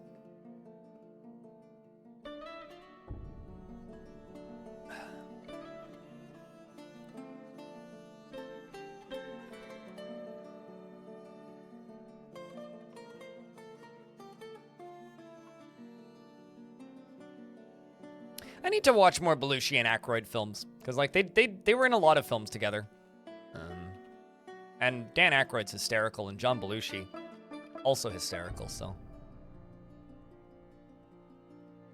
I just wish that I could do a better job of pitching the Blues Brothers to younger Europeans. And I say that specifically because I'm definitely talking about my stream team. None of them have seen the Blues Brothers, and we used to do these streams mostly during the pandemic when where we would all get together and play tabletop sim on stream. They were a lot of fun. They were called Halcyon After Hours. But we eventually kind of stopped doing them because, like, just the numbers weren't there. And I think that's something that Twitch would probably push more now with, like, their stream together stuff. But at the time, it just didn't work. Anyway, when we did that, and we're doing that actively, at one point I made a Blues Brothers reference, and they all thought that I just said something weird. And then I was like, wait a second, have none of you seen that movie?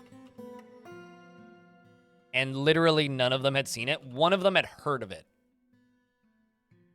That was it. He'd heard of it. He'd heard the name before. And I tried to pitch them on watching that movie.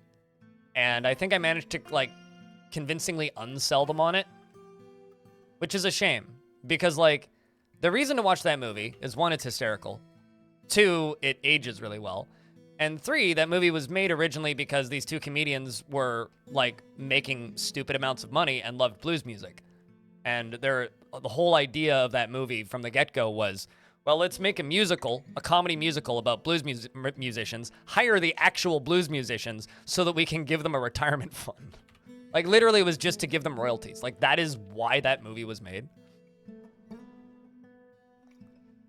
And, some people just think they don't like blues music. I'm convinced it's one of those types of music where it's impossible to not like it. It's just fun music. But I've managed to, like, unsell people in that movie, which is unfortunate. I mean, like, you can just run through, like, the plot synopsis of it and sell people on that movie, but that kind of damages the movie to a degree. They did 3 movies together, 1941, Blues Brothers, and Neighbors. I've never seen those other 2. I guess I should watch those. You saw all 3 in the theater when they first came out? Yeah, I mean, I can't remember where I first saw the Blues Brothers. Definitely, like, a VHS that we rented. We're on a mission from God, which is literally what I said. That was the reference. It's like, we're on a mission from God. And we have to go see the penguin. Honestly, I think the nod might be one of my favorite bits in a movie, just period. Some migrants have arrived. If you do not have a dwarf in the fort and would like a dwarf in the fort. Oh, hey, shit, it's Kess. This human, Kess, the Lord Consort, hung out in the last fort a whole bunch. This is like the human diplomat. And also, we're in an ad break now.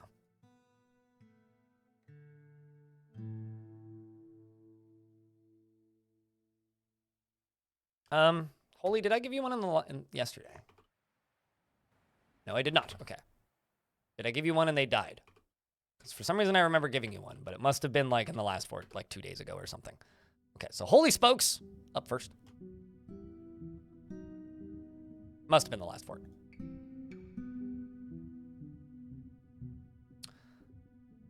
She is confident under pressure, and she is impolite and inconsiderate of property. She has an active sense of humor, and she is not particularly interested in what others think of her. She tends to make a small mess with her own possessions, and she can easily fall in love or develop positive feelings. She finds helping others emotionally rewarding, and she doesn't seek out excitement. She doesn't have a great aesthetic sensitivity, and she can act without deliberation. She tends to be passive in discussions, and she is trusting. She takes offered help and gets without feeling particularly grateful. She tends to not reveal personal information. She exhales slowly and deliberately when she's getting bored, and she needs alcohol to get through the working day. Dreams of raising a family, and personally respects the shrewd and guileful, and sees competition as wasteful and silly, and doesn't care about art one way or another. Also, finally, my eyes are working properly. You remember the cult of the amethysts, which we'll need to make into a temple at some point.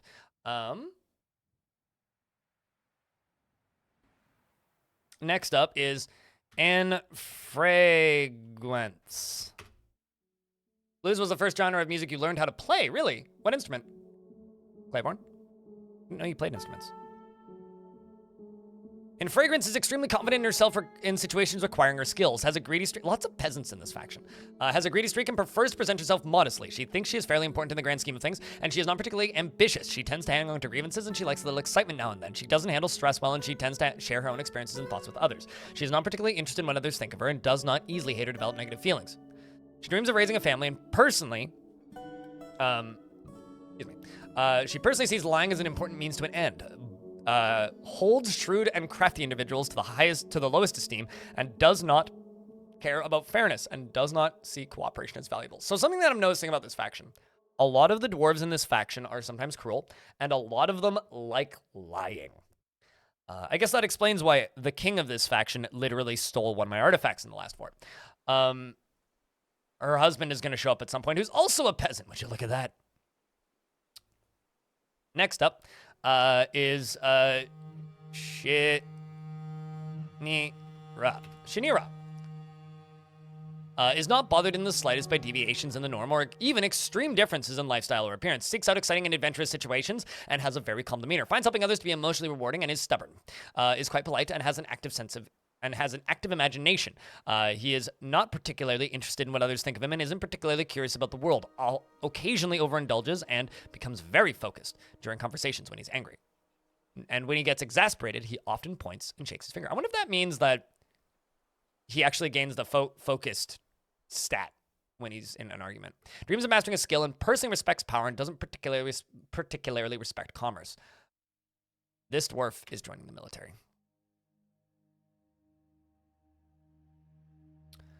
Next up, we have a fish cleaner. He's sometimes cruel. See? Told you.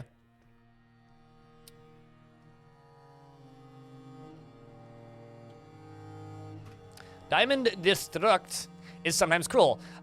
Intellectually stubborn, rarely changing his mind during debate, regardless of its merits. Well, just replace the debate with spelling, and that's actually pretty accurate. I like you. Don't worry, Diamond. He tends to ask others for help with difficult decisions, and he enjoys the company of others. He likes a little excitement now and again, and he is conflicted by this as he considers tranquility preferable to tumult conceptually. He is not inherently proud of his talents and accomplishments, and he is grateful when others help him out. He tries to return favors and generally finds himself to be quite hopeful about the future. He can handle stress, and he can occasionally lose focus on the matter at hand. He tends to not reveal personal information, and he finds helping others to be emotionally rewarding. He mutters under his breath when he's annoyed, and he needs alcohol to get through the working day, and likes working outdoors and only grumbles mildly at bad weather. Dreams of crafting a masterwork someday, and personally values self-control. Values tranquility and a peaceful day, and sees perseverance in the face of adversity. Bullheaded and foolish. He's a competent spear dwarf. Well, I think it's only fitting if Diamond joins the Diamond Bolts. So.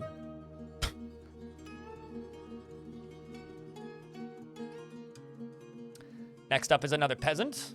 Pull this one from YouTube. Davin Hunt. Davin Hunt it strongly prefers discussions of ideas and abstract concepts over handling specific practical issues. I'm also going to make sure that I can see the chat to a degree. Pop a second window here. You did just miss a migrant wave. Yes, very nice. But also, let's see.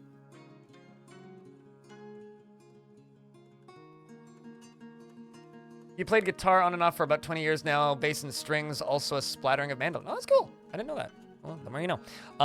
He is not readily moved by art or natural beauty, and he is conflicted by this as he values artwork and its creation. He is often sad and dejected and has a noticeable lack of perseverance. He values friendship and has a sense of duty. He has a tendency towards forming deep and emotional bonds with others and tends to avoid any physical confrontations. He works to spread his natural tendency with his respective martial prowess, and he has little interest in joking around. I want this human to be allowed into the fort, so I think I'm actually going to make my temple right here. Visitors welcome. Because I don't want that human to go nuts. So we're gonna start getting visitors. Also, we didn't have any problems with visitors really in the last fort, so I don't see why we'd have problems here. He has he works to spread his natural tendency with his respective martial prowess, and he has a little interest in joking around. Also, something I'm gonna do for the next couple of years, probably most of today, is I'm going to drop the population because currently the population cap is set to 260. Let's actually set it to 100 and 110. just so that we don't get absolutely swarmed. And I'm actually going to turn the visitor cap down to 10 as well, just until we're a little bit more set up. Okay. He has a sense of duty, and he has a tendency towards forming deep and emotional bonds with others. He tends to avoid any physical confrontations and works to spread his natural tendency with his respect of martial prowess. He has little interest in joking around, and he lives a fast-paced life. He tends to be a bit stubborn and changing his mind about things. Generally acts with a narrow focus on the current activity and needs alcohol to get through the working day. Dreams of crafting a masterwork someday, and personally is somewhat disgusted by romance. Believes it is important to conceal emotions and refrain from complaining, and he doesn't care about nature, one way or another. He has a very large family and some relatives in the fort. Also, hey, Zachless.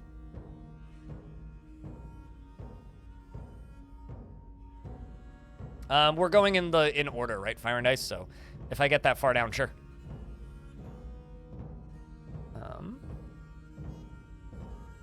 This here is Duck Astaroth. Duck Astaroth. Put an extra S in there, so it's actually ass. Duck Astaroth. She is swayed by emotional appeals and lives an orderly life.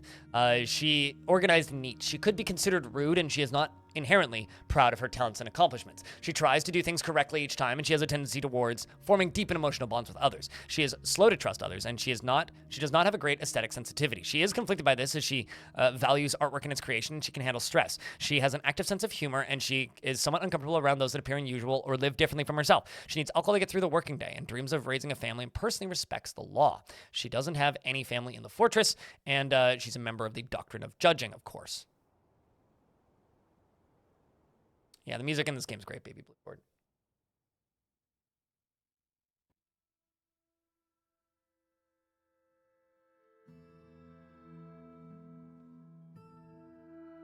Yeah, keep the fantasy racism to a minimum, YouTube chat, please. I don't think I've been dwarfed. Have you been dwarfed? I know you had a dwarf in the last fort. Yeah, no, Salty has not been dwarfed yet.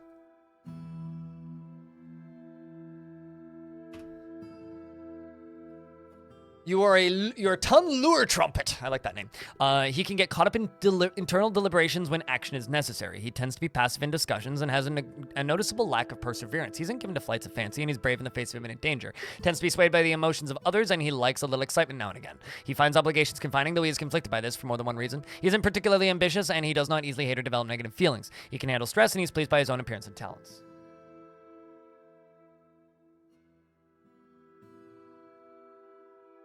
How can you get a dwarf?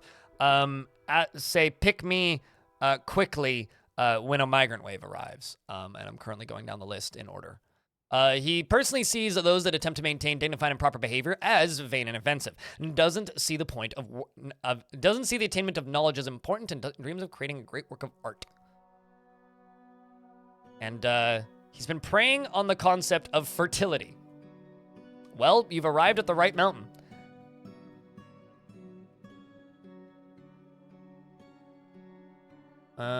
Next up is Euristov, a peasant who has a spouse named Id, and she didn't develop Doom, I don't think. He dislikes abstract discussions and would much rather focus on practical examples. He is often nervous and has a noticeable lack of perseverance.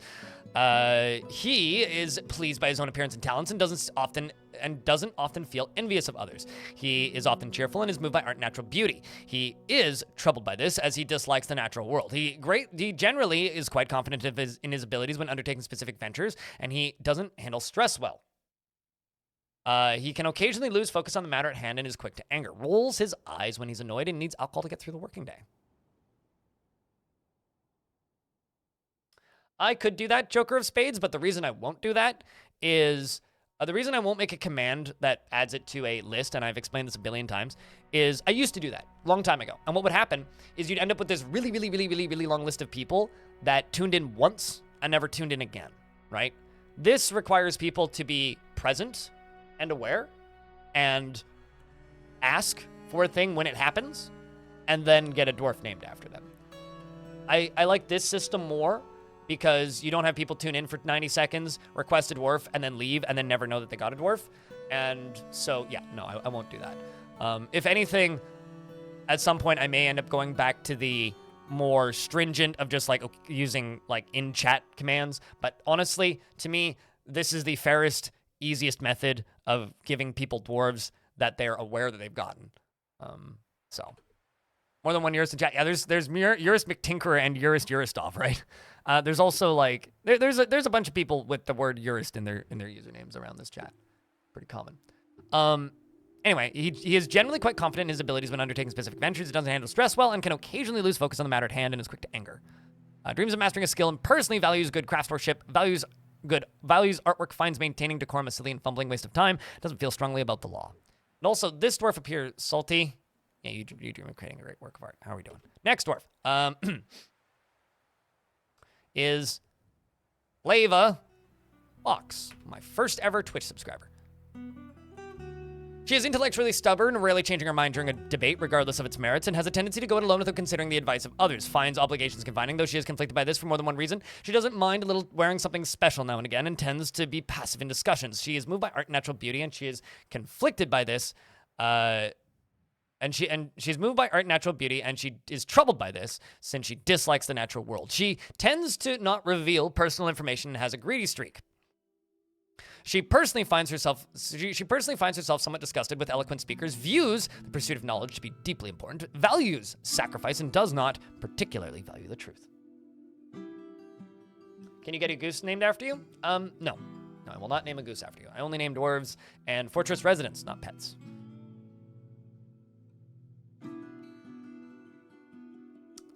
And that's the dwarves we currently have.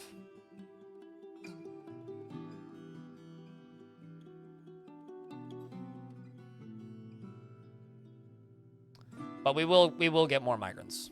Do not worry about that.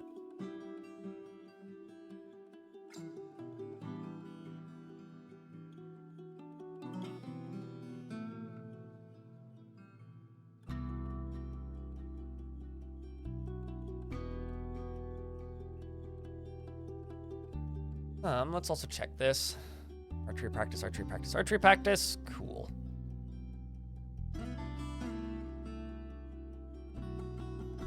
They go and they ponder gods for a little bit, and then they go shoot bolts at a wall.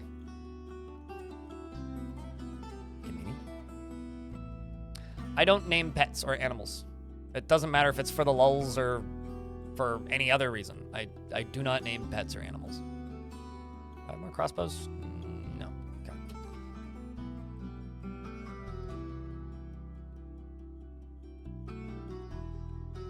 Actually, how much pig iron do we have?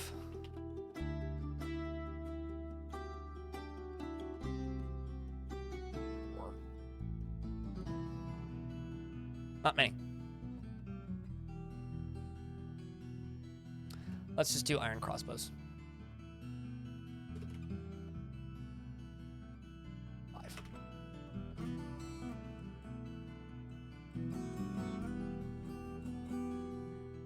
Cancels dig channel, reason mortally afraid.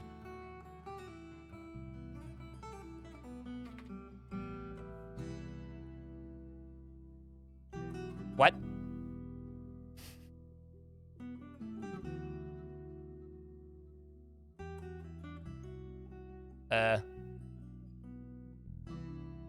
I guess, okay, you're reliving trauma. Oof.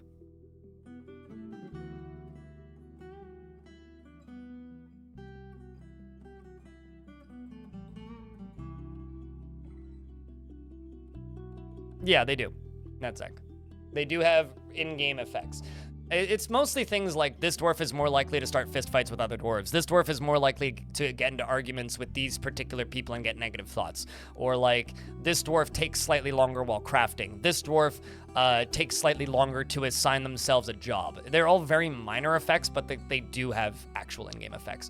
If they're brave or have various combat effects, they'll get better happy thoughts from certain things. If they are inclined to abstract, I think, it'll change what they would ponder if they're a scholar, or the types of gods they're going to end up worshiping, stuff like that. Whether or not they'll go pray at a temple more, or hang out in a tavern more, right? If a dwarf likes a good party, they're more likely to sing and dance in a tavern. If a dwarf likes quiet, they're more likely to hang out in a temple. It varies from dwarf to dwarf, yeah. But they are quite minor. Do not try to min-max that. If you try to min-max Dwarf Fortress in general, in my opinion, you're kind of playing the game wrong. It's not really a game that's designed... Like, you can, but in my experience, you'll have a much better time playing this game if you don't try to min-max it. Or try to min-max it a little bit, like keep job cancellations down, but don't worry about the overarching game, if that makes sense. So that's still getting built. This is more or less done here.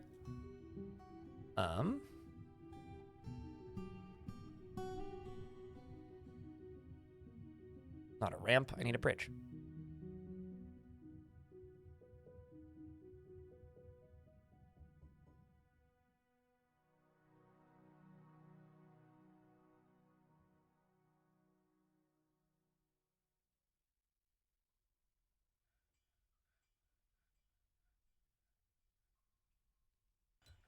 It was just delivered? Hell yeah! Which one's just arrived? Yes, if I can ask. Congratulations on your mug acquiring.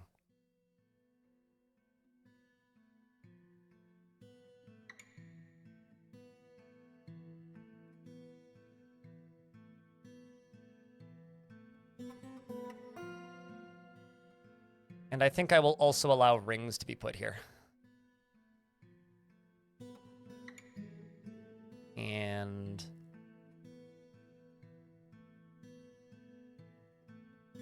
yeah, we'll do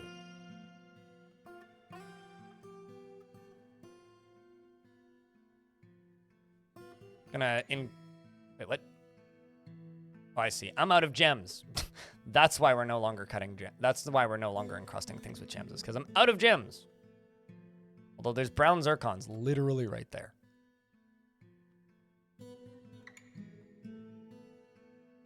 Oh, I see. It's because there's no gems in the stockpile. Well, okay.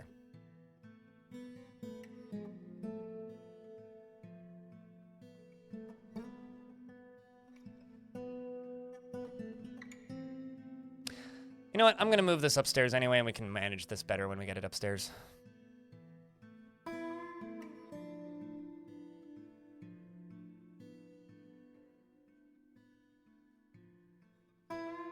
Because, no two people play the same. Yeah, I mean, it's like Minecraft in that way. Everybody's builds and way of playing it are going to be kind of different. It's like one of the most redundant things in Dwarf Fortress is trying to figure out the meta. And there are some people that dedicate themselves pretty heavily to that, like trying to figure out the meta of Dwarf Fortress. Which, okay, I mean, I guess that's a way you could live your life if you want. I think over here is going to end up being a bunch of pastures and pens.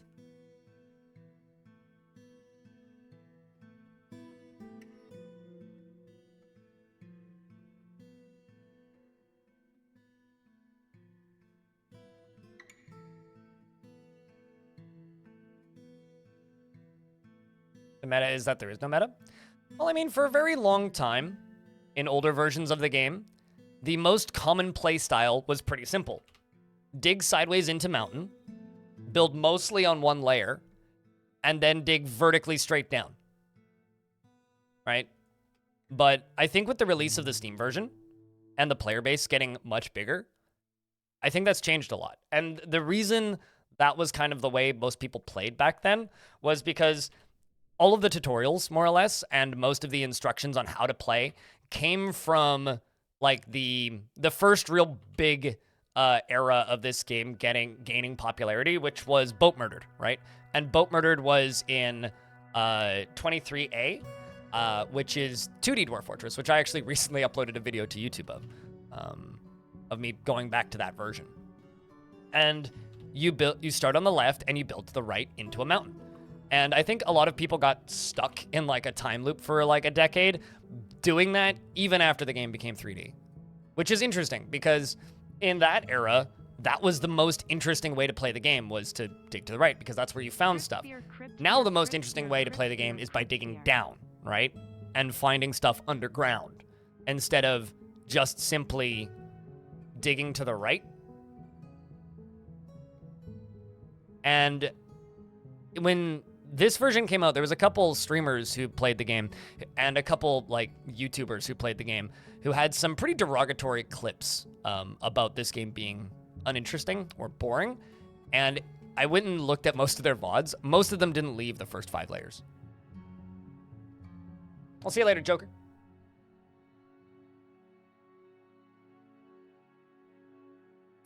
Chat room, can I get a round of beers, though, for Noto Casa? Keeping that subscription alive for a 7th month. Welcome back. I appreciate you. Seriously.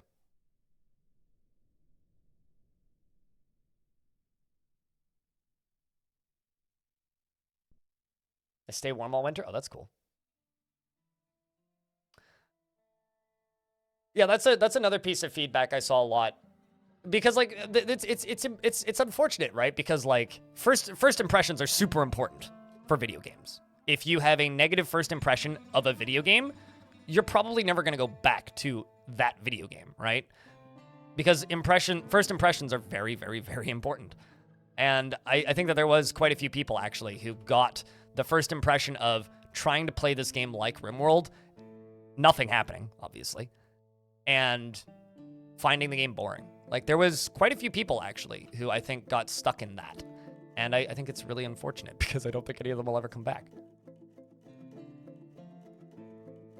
It is nice to know that lots of people did get it, but it's just a shame that that number wasn't higher.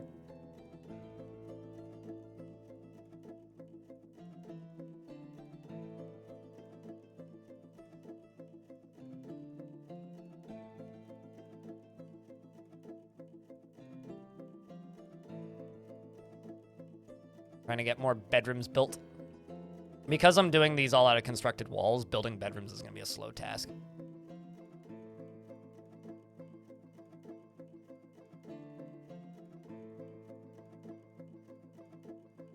Off to the dentist. Do what you got to do, dude.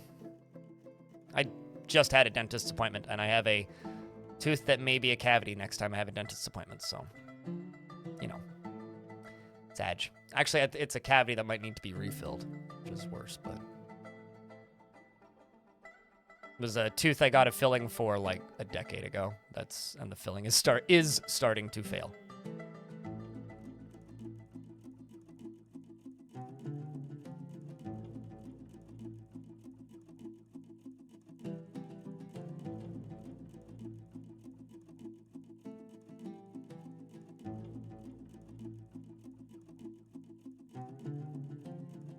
Actually, you know what? Yeah, this will be Tavern there.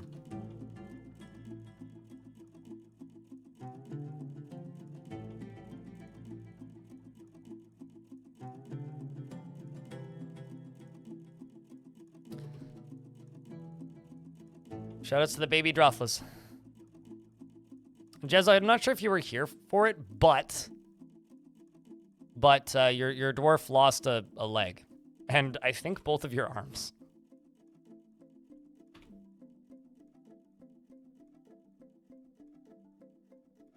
Okay, no, your arms did heal, but you are missing a leg. Fortunately, you have a fungi wood crutch. Both of your hands were mangled beyond recognition, but you'll be okay. Oh shit, we got food rotting. Let's get this done. Yeah, you did bite a giant and shake it around, though, so there is that. So you've definitely got some good biting skill.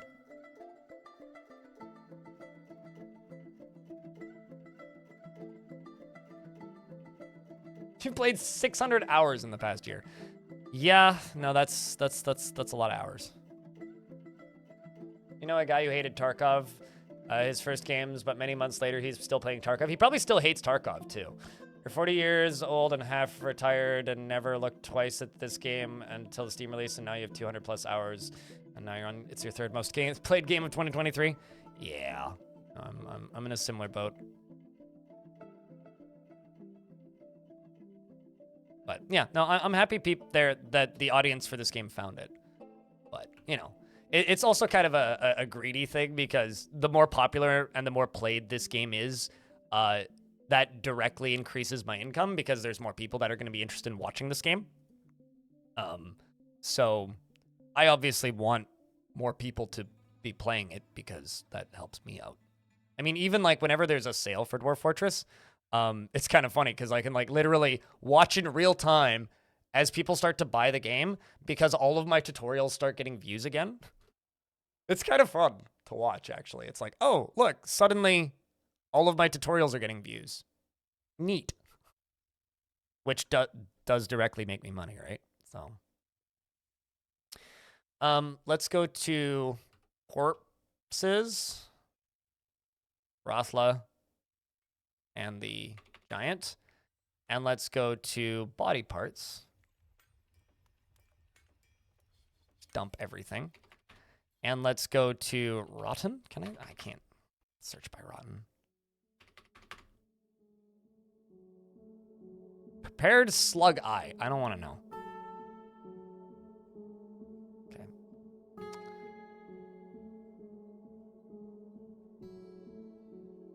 I'm glad that my tutorials helped. You know, like, I mean, I've gotten that statement from a lot of people. That my tutorials helped people figure out how to play it, and that's good. Makes me happy that it can be helpful.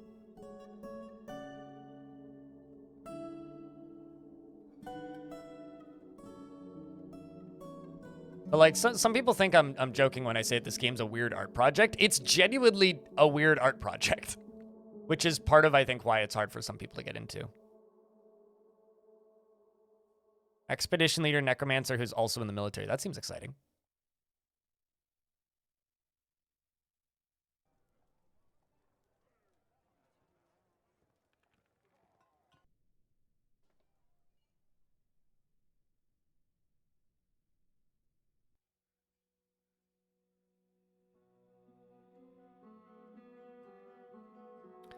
Let's go up to here, actually, and do stairs going up.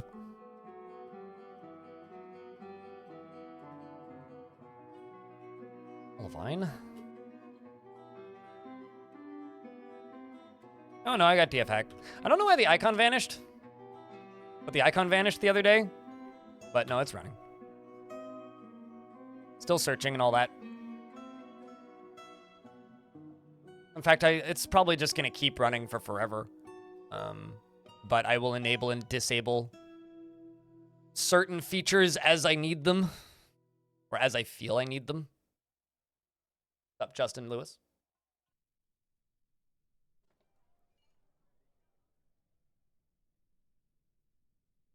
You live one county over from Toady One, and you're kicking yourself for not backing it way back when they were still doing the custom drawings for dwarf people. I have not one but 2 custom drawings from them, because when they went to PAX East and did that meetup, one of the things that they did was they had postcards, and Zach and Tarn did a little doodle on each postcard that they sent out, and they sent me one. So I actually have a postcard from them. Enjoying a fresh fort? Always. Always. Yeah, NetZank, exactly.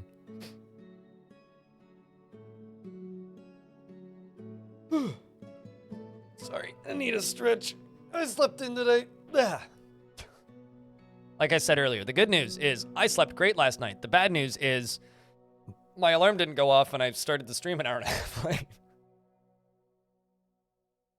My alarm didn't go off because my phone was stuck in an update loop.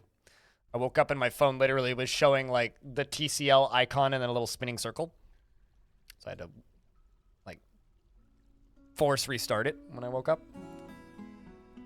Which means I really should actually just set up that actual, because I have like a 1990s probably little digital alarm clock that I bought for $3 from the thrift store a couple months back. I should really just set that thing up. Should really just do that. Also, Dark Shadow.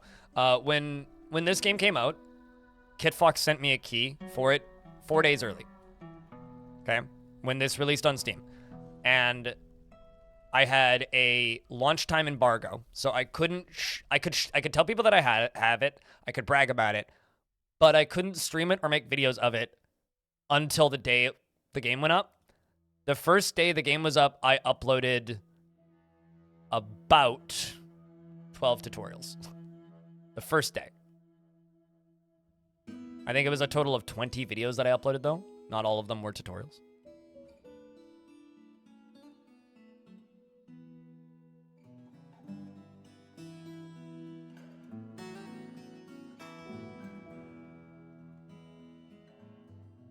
Were your dwarves successful in the second attempt? Nope. We lasted longer, but not successful. So that fortress was abandoned entirely. And one of the goals of this fortress, which is in the same world, as part of a different faction, is to steal artifacts from that fortress. By that I mean go exploring the abandoned wreckage of that fortress and get those artifacts.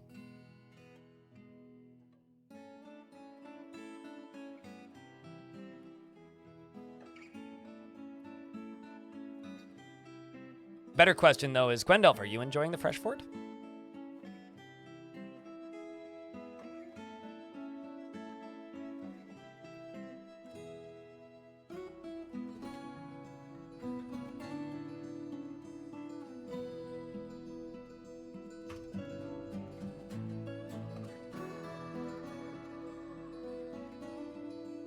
There we go. One more dwarf has a crossbow.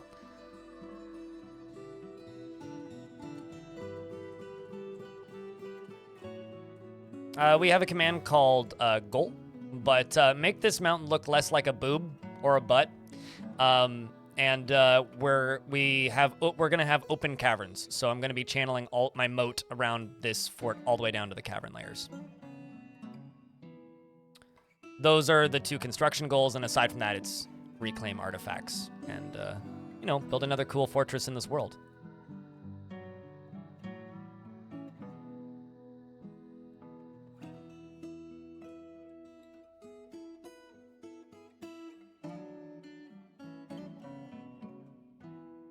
And also it's called Creaturekeepers because, yes, I am planning to capture beasts of some variety.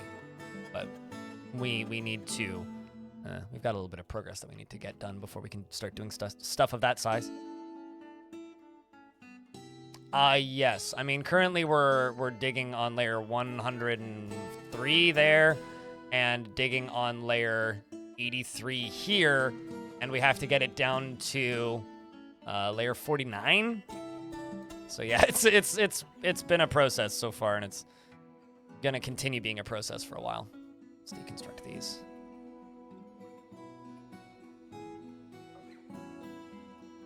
Right now it's just bird keepers. I mean, we've got wild Drothlas on the outside of the spikes, so that's kind of cool. There happen to be a tattered option in the stockpile settings. I can never get like those quality options to work. I know that tattered clothing is considered refuse if a dwarf doesn't have it claimed. Otherwise, they will put it in... If a dwarf is greedy and wants to keep tattered clothing, they will put it in their bedroom. Otherwise, it is considered refuse and will be put into a refuse pile.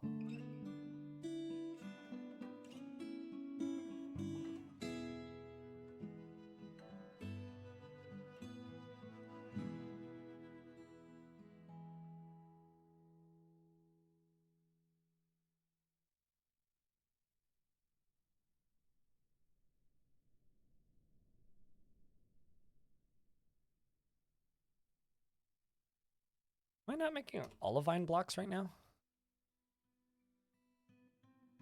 Nope, just schist. Okay. Rock blocks.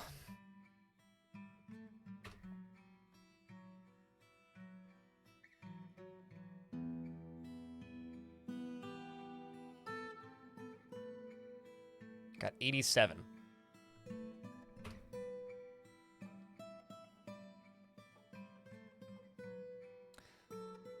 A good use for minecart transport. I've always wanted to. Actually, I probably should. I hadn't actually thought about it all that much, but We probably should set up minecart routes. The problem is because I'm channeling it down so quickly, I would need to start the minecarts at the bottom. But yeah, I probably should set up some sort of minecart route. Maybe like in this area. I think I'll probably do that once I've collapsed the mountain. Like once it's all the way down.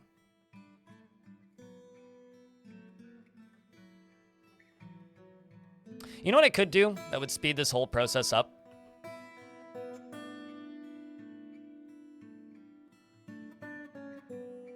Or would potentially speed this whole process up?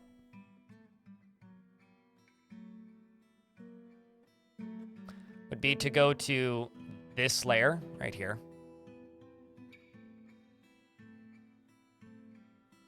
Dig them all out like this.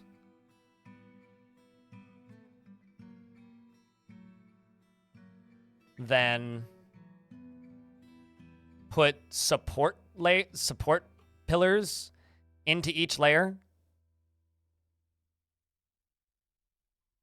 Remove all of the what's it called? Support along the back here. And then literally just cave the whole thing in. Why don't we just do it that way?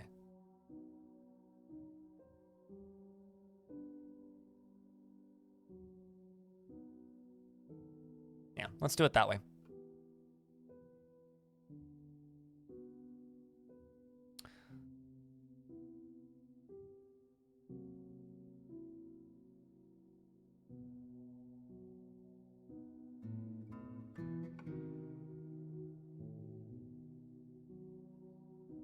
I'm going to make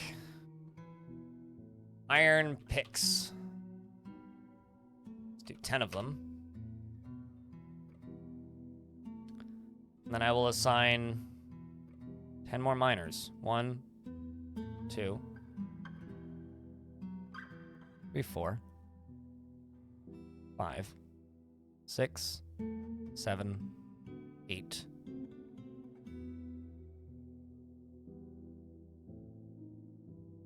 It'll be over pretty quick though. 9, 10. It'll be a short lag spike. It'll be a short lag spike. We shall collapse Tit Mountain. I mean, I'm still gonna have to do some work to make it look less like a flat wall, but...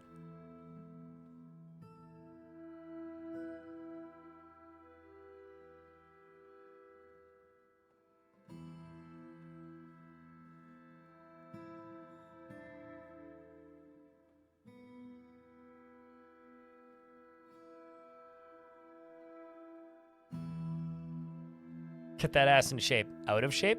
More like?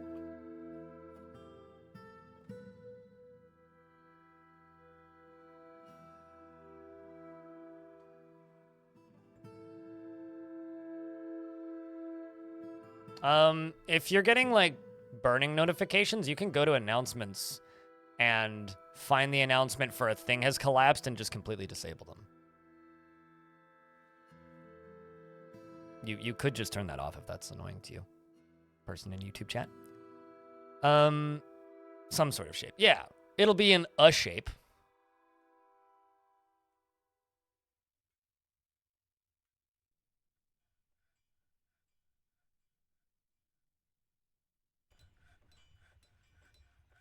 This is going to be one hell of a mining job.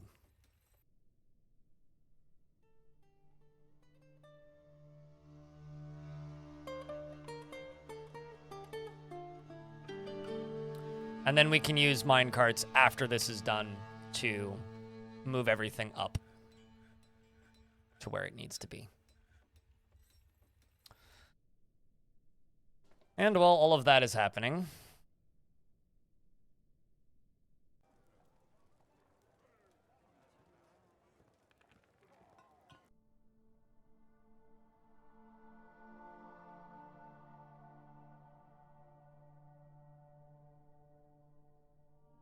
well, at the very least, we are actually making olivine again. Actually, you know what I'm gonna do? Because I'm seeing so many dwarves hauling boulders. Give you 3 of those, and... I don't have a carpenter shop. I guess I don't currently have a carpenter shop. Okay. Well, in that case, I'm just going to build a carpenter shop like right here. Wooden wheelbarrow. Sure, we'll make 10. And then you'll only have 3 dwarves hauling to that stockpile instead of all of them.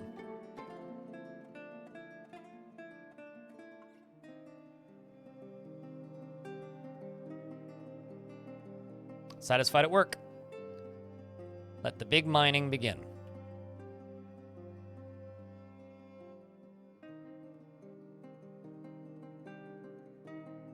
This is going to be such a slow process.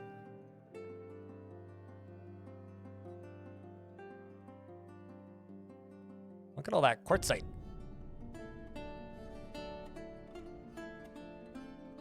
Nothing wrong with elves, Baron Fred. Like I said to YouTube chat earlier, keep the fantasy racism to a minimum, or we won't get along very well.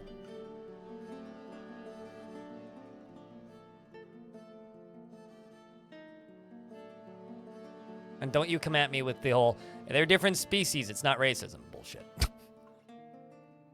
Imploding testicles? Yeah, something that we all hope never happens to us. We're gonna create the collapse of ass and the implosion of testicles.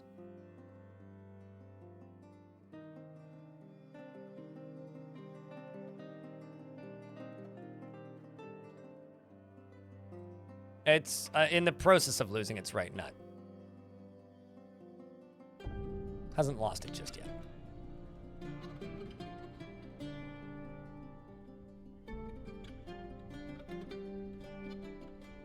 You're working through the VOD where you're building a tree. Did they appreciate it? I mean, they kept attacking me, so I assume so.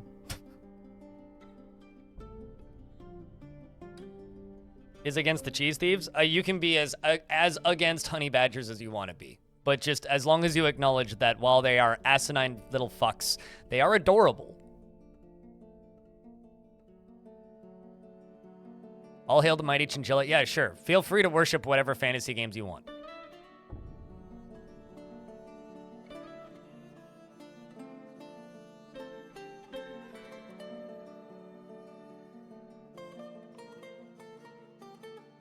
Also, shoutouts to those of you who stuck around all the way to the end of the stream yesterday and got to witness me playing as a naked goblin. Speaking of fantasy creatures. Playing as a naked goblin in Path of Acra. Just one-shotting everything with ludicrous damage.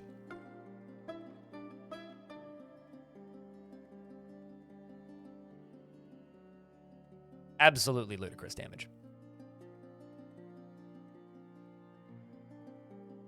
So basically, the next hour of the stream is going to be watching dwarves dig into this mountain.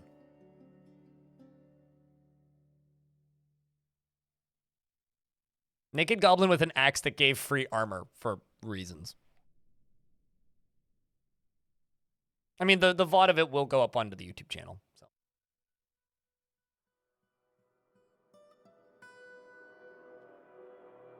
Sounds like an evening. Chris?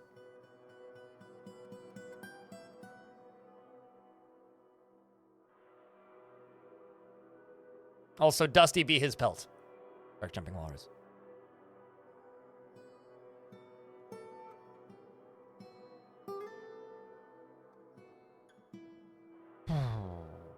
Okay, let's see. How many dwarves have the dig job now? We're getting there. Curious about how many of those picks have actually been made. None. Okay, well, let's push that up in the priority queue.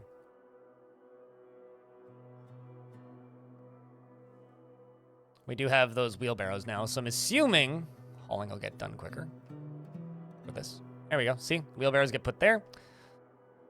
Hauling will be much more efficient. Finally getting those bits and pieces of dead things put in there, which is good. That's actually probably why they weren't hauling the refuses, because they were too busy hauling boulders.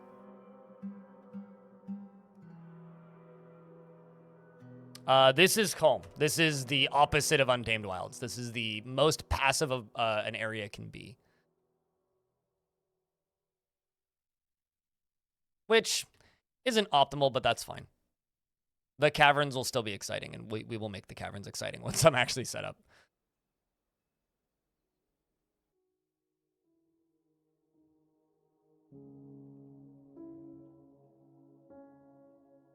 All my Marks Dwarves are novices and are up to adequate. Well, that's good.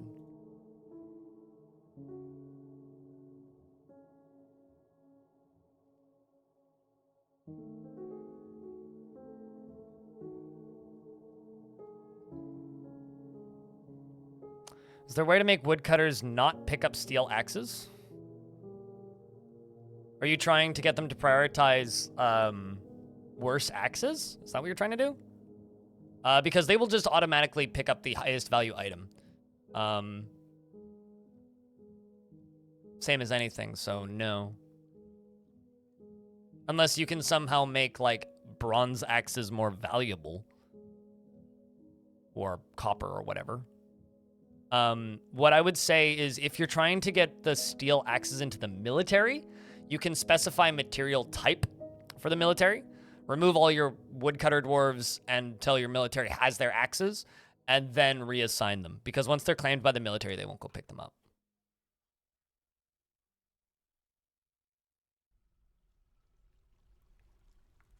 Currently, you're forging iron bolts.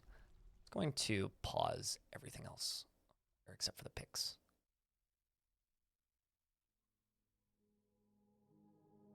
So I want to get those pickaxes made. Horn Knob is a dabbling furnace operator. It's currently making me pickaxes.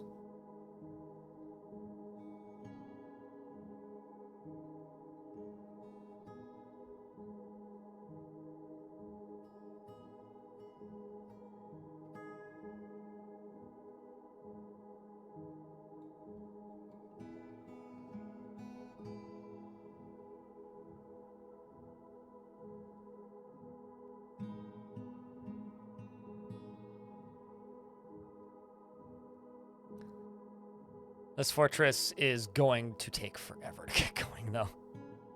Just because of how I'm constructing it. It's going to be like Starfield, where I'll be 8 years into the fortress and I'll still be building bedrooms.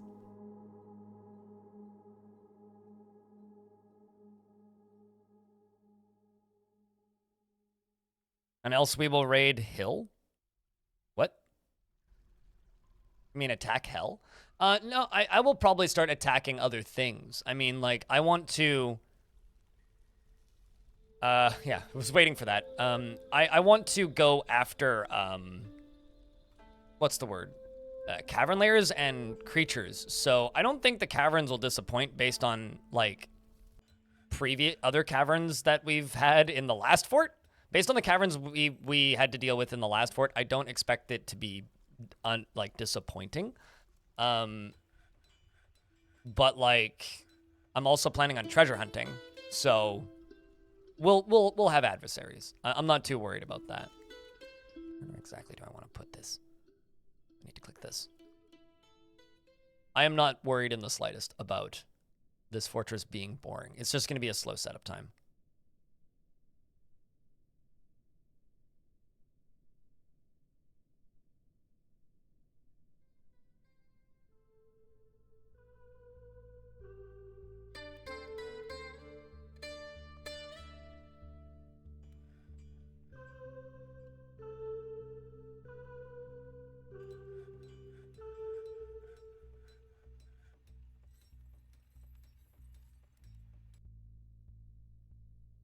This is going to be the Miners Guild.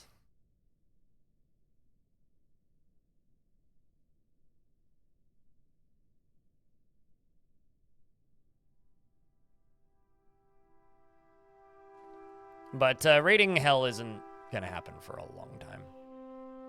And if I do go after Hell again, I'll probably have to do it the way that somebody in chat mentioned, which is trapping them in a hallway and then caving stuff in on them. Adra, the Metal Outlaw, has grown to become a child.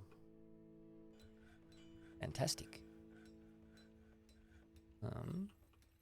Also going to lock this door, pull this, and pull it.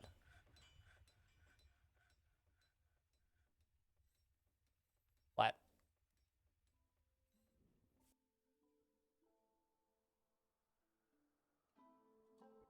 Cancels construct building, reason dismayed. I've got some really upset dwarves in this fort.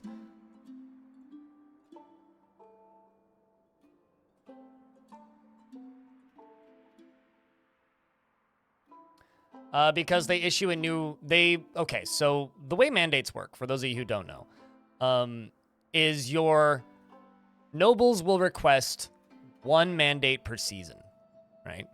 If you complete it, they can then issue a new mandate. So what you want to be doing for your dwarves' mandates is not doing it the second they ask for it, otherwise they will immediately just mandate a second time. Also, unrelated, but chat room. You guys had anything particularly noteworthy happen in a fortress recently? 'Cause I'm still convinced that the most interesting thing that happened in the last fortress was the whole wave of crimes that we were able to solve. And just that, I wonder if that dude's still alive, who is married to a necromancer who just shows up and tries to steal stuff. I do wonder.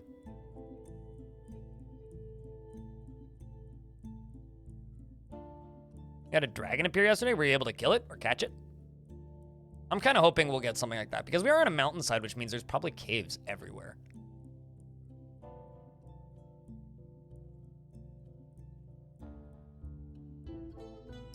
The number of dwarves digging has grown dramatically. Bottom layer is already getting stuff built in it. And I'm going to start building these supports.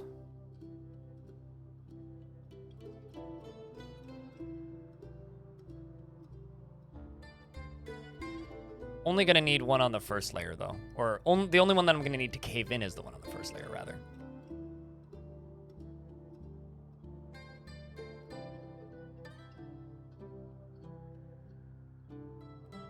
Miner guild has been established. We've completed all those gerbs.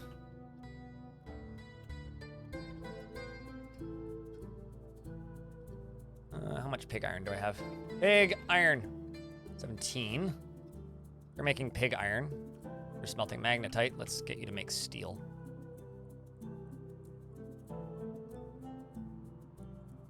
Platinum-powered goblinite harvester? Do elaborate. Are you, like, dropping goblins on platinum?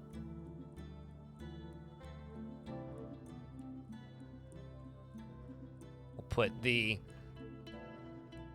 collapsing lever right here, which is going to be connected to this. Platinum floors. Interesting. Actually, you know what I could do? Oh, no, that wouldn't work. I was thinking about just caving in the top one and then making it, like, collapse downwards, but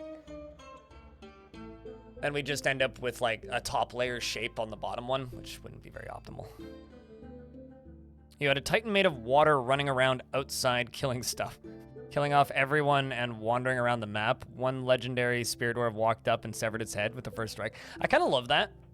When it's just like, oh, there's this terror of a dwarf, and then one dwarf just like throws something at it and it dies. I had ages ago, I had a fire titan, which was a humanoid with wings and horns. So it was quite literally like a Belrog on the surface, because it was a surface titan. Walked onto the map, started horribly demolishing my base. Tons of dwarves died.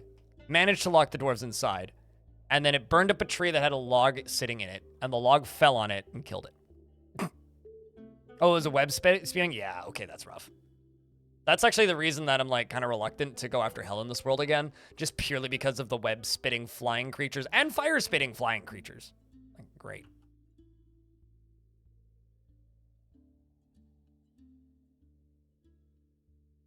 No, this dwarf's just burrowing in the butt.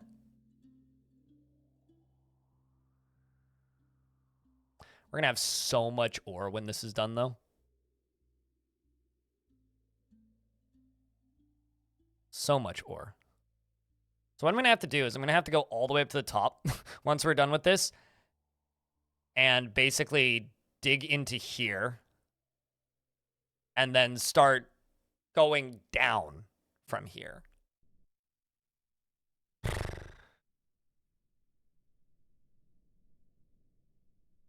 A demon or a necromancer creature?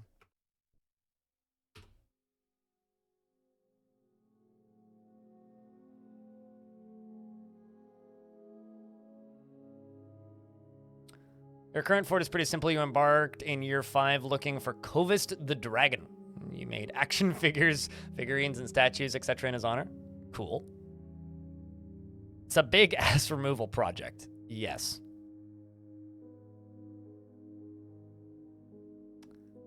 What creatures that we know of can be older than the world? Any Titan, or like Mega Beast tier creature. So like giants, dragons, hydras can be older than the world, and a lot of night creatures too. But those are all like not stuff. The only night creature you actually see in Fortress mode are were creatures.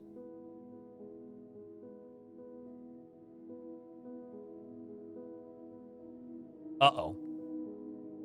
I just realized we're gonna have a problem.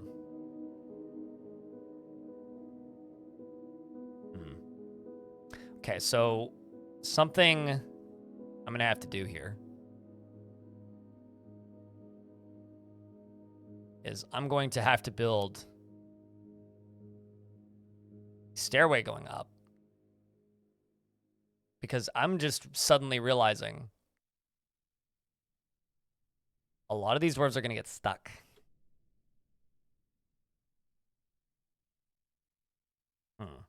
So what I'm going to have to do, let's actually set this to priority 5.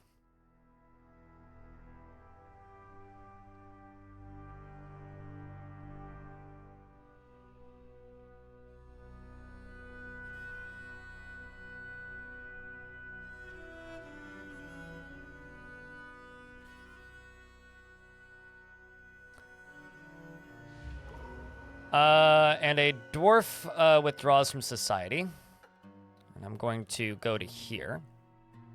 This is going to be priority 1.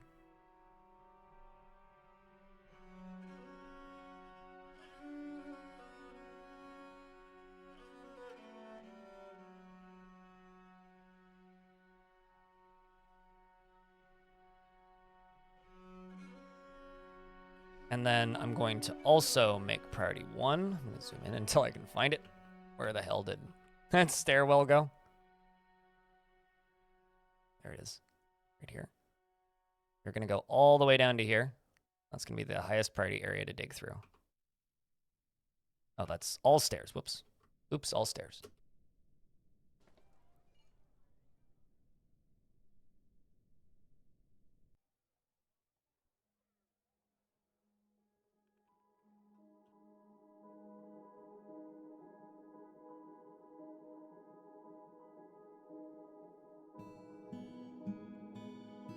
Before I end up with dwarves dying of thirst. Actually explains why I'm starting to run into issues with dwarves needing water. Let's follow that strange mood.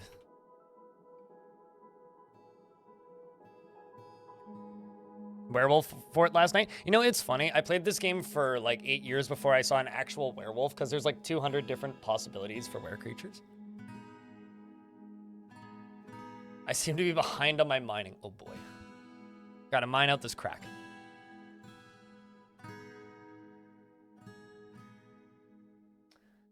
Sativa over in the YouTube chat. I've said this for a 3rd time today, and I don't want to start timing people out.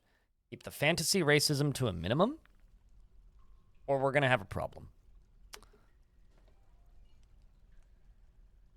You have yet to encounter a were creature? Consider yourself lucky then. Were creature attacked your veggie garden? Nyeh.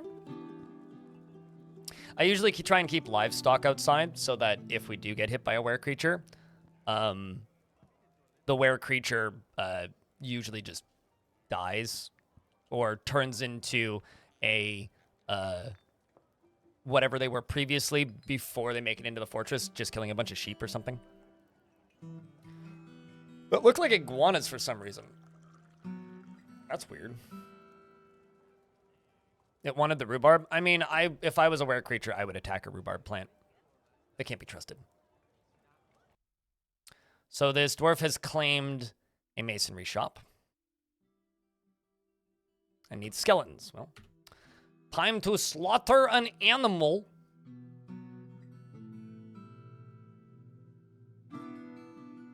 In this case, we're going to slaughter a peacock. Actually, no, I can't slaughter a peacock because they're all babies.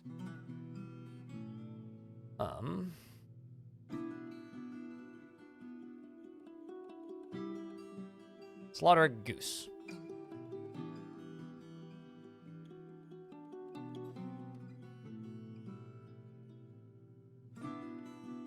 Certainly, but it goes that way very quick. But you're okay.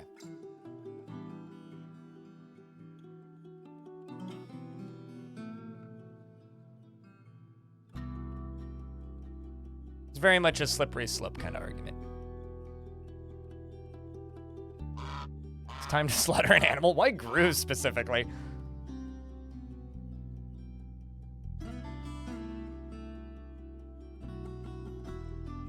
Okay, works secretly. The suited giraffe is creating an artifact at the stoneworker shop. If anybody has bets on what that dwarf makes, let me know.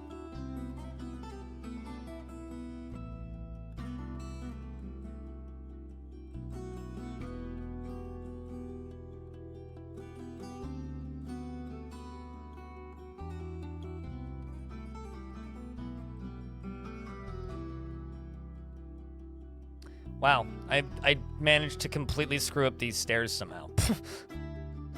There we go. And also still somehow made, like, this weird oh, whatever. Whatever.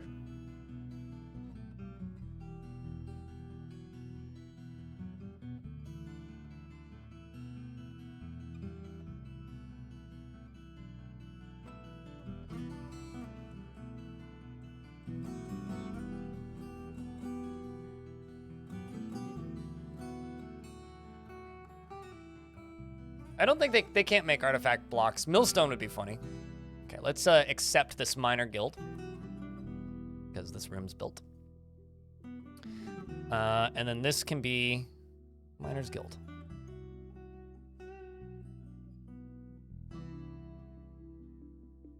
Actually kind of funny, the whole fantasy racism thing is one of the only rules I have in my chat that I actually enforce. So I've got 17 miners.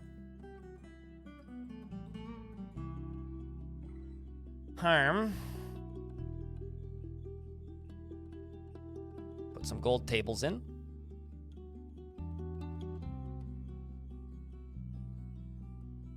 Get like a fancy pickaxe at some point. Put it in there.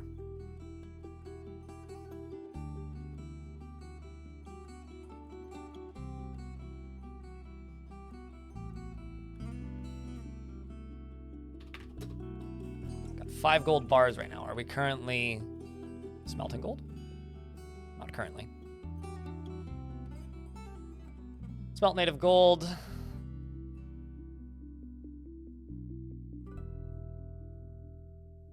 Getting some steel. Coffin. Bracelet, actually. The suited giraffe, the spinner, has created Yusantarmid Kick Roast Amith. Also, hey, Kibby.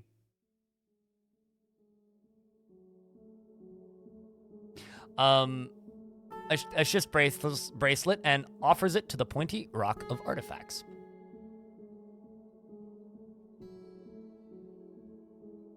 This is a schist bracelet. All craft worship is of the highest quality. It is encircled with oval schist cabochons and studded with gold and encircled with bands of reindeer leather. This object menaces with spikes of applewood and alpaca leather and amethyst. On the item is an image of Touch Helpful, the Sienna Rawness, the adamantine crossbow, and goosebone. Fuck.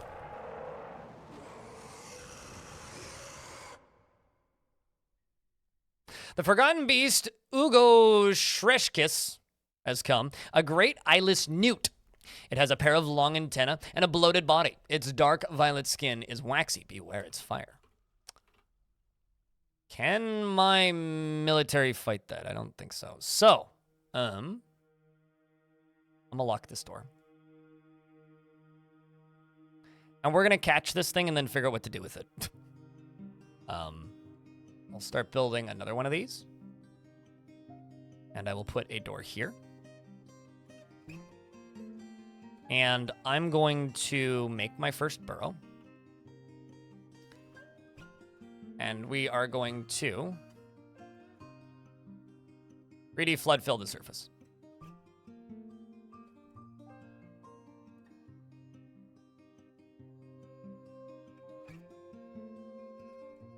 We're going to connect all of this.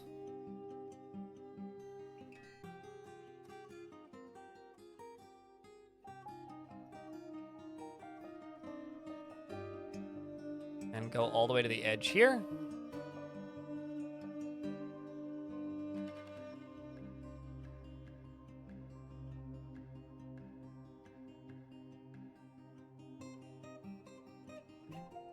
And all the way down to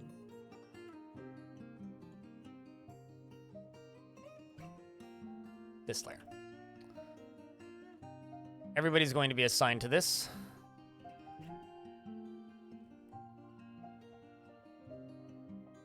And we just kind of hope that there's nothing in the basement. But it is just a newt, so it can't be that strong. I don't think we'll be fighting this, no. I'm pretty sure this will kill us. But I'd also much prefer to use it as defense. And unleash it on future invaders. That's kind of my thinking, yeah.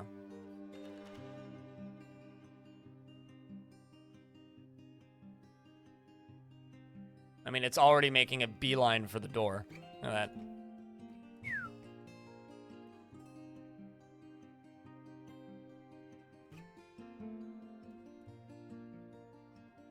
To win? They would kill it. If there was a steel beast, they would absolutely kill it. Okay, so let's follow this beast. Well, I mean, you guys, you know, we keep talking about goals for this fort.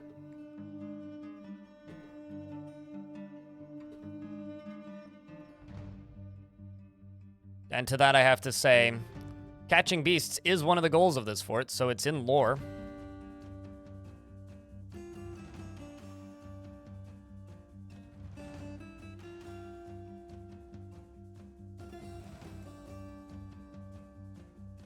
New pet. Pet number 1 acquired.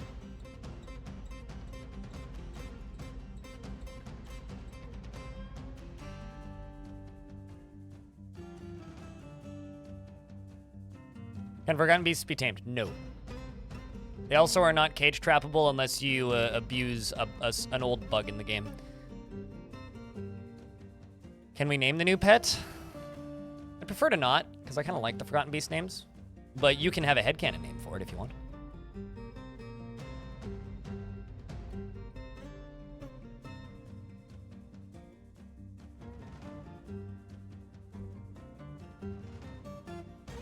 If you want a sucker, yeah, there you go.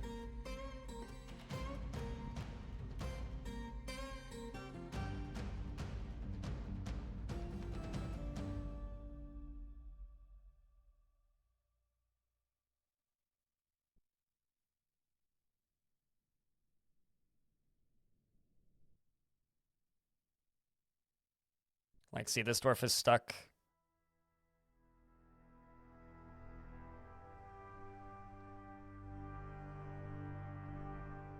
Currently stuck.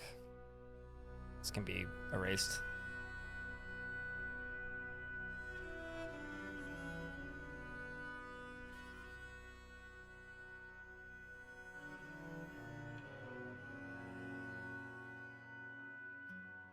Forgotten Beast is a weird way to say Neopet. Neopets is just a bunch of Scientology propaganda. I'm telling you.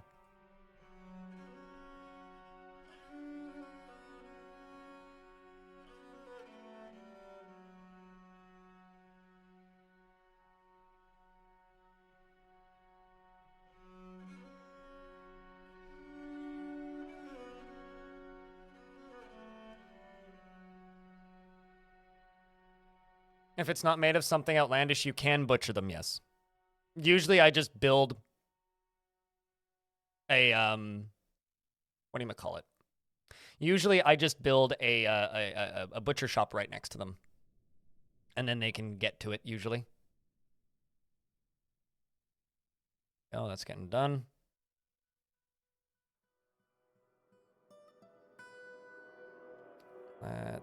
That also looks like they'd be stuck, so let's get that done. Although they may be able to get down via that ramp, but...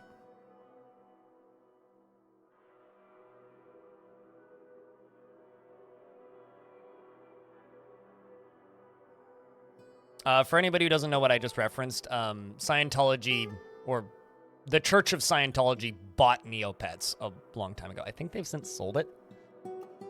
So, that's where that statement was coming from. Okay, so the first 3 have supports constructed. Let's go up.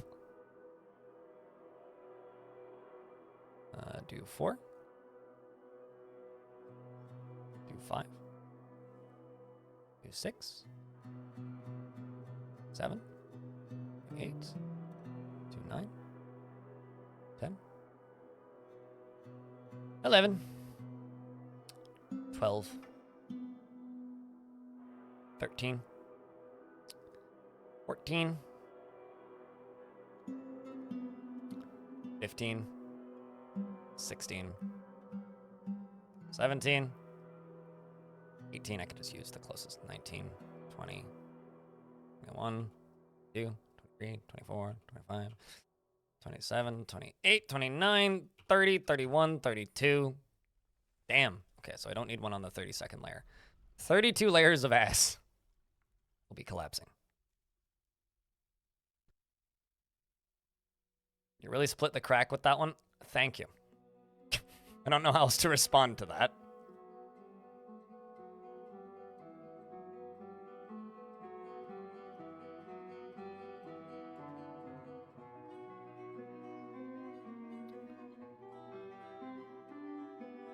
And then I'm going to go from here all the way across.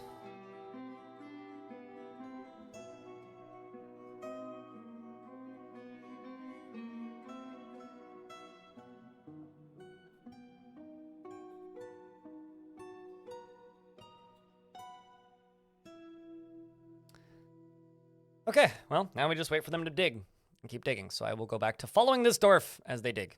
Although, actually, let's check this. Value, 2,000 of 6,000. Okay, we need to increase the value of this. Like stat. Get another gold thrown in there.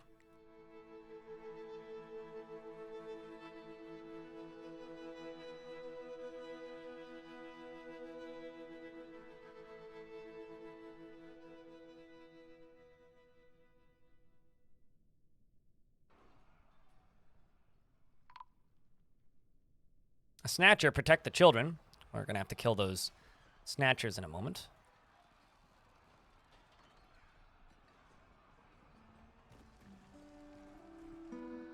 Let's tell the military to go get them.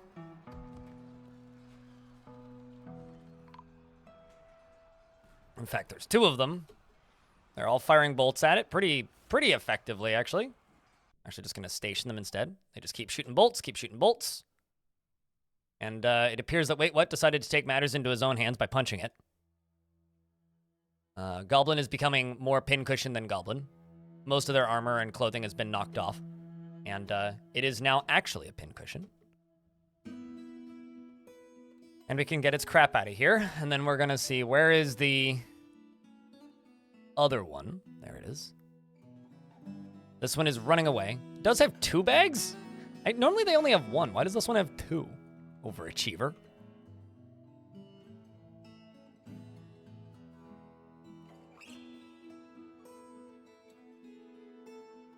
Am I just deleting the mountain? Yes. Well, I need more space. Good shot. Shot the Goblin Thief in the lower body. And shot the Goblin Thief in the head, tearing the muscle, chipping the skull, tearing the brain through their leather hood.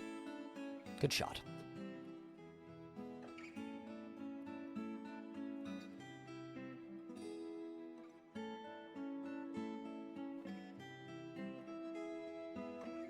we'll toss you as well.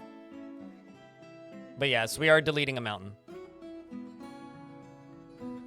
They're all gonna go all the way down to the bottom of the caverns to clean themselves. At a distance. I really need to get a well set up.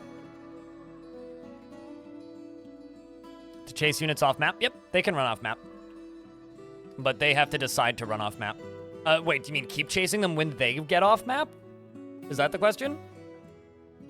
Or is it possible to run them off the map? Because they will, what's the word? Stop chasing at a point. If the enemy gets off the map, they will just turn around. Let's just do this layer first, actually.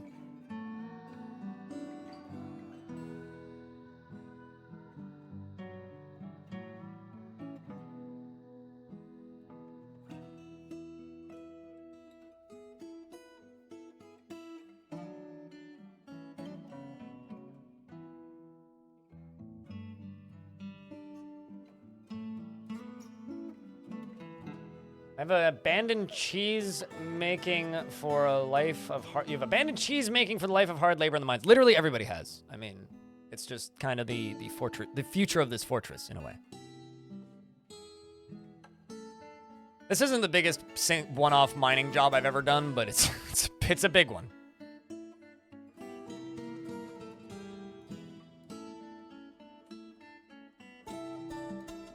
The goblins are also going to invade us at some point because they're sending snatchers. Like, once the goblins start sending snatchers, that's how you know, okay, we're gonna get invaded at some point.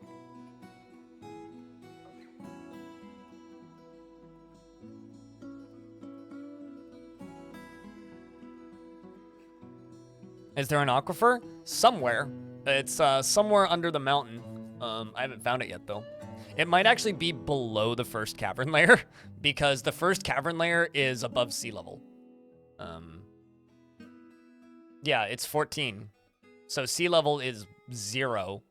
So it's likely below the first cavern layer somewhere. Which means it would actually be easier to get water by pumping it out of that first cavern than trying to find the aquifer.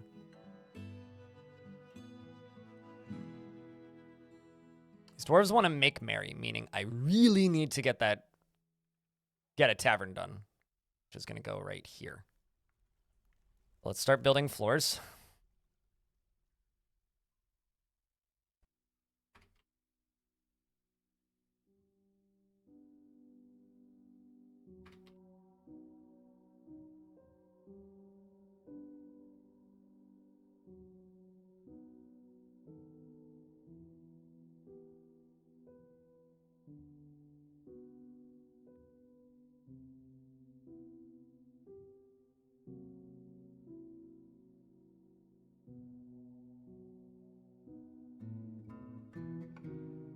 I'm gonna have to organize all of these blocks at some point. They're horribly organized currently.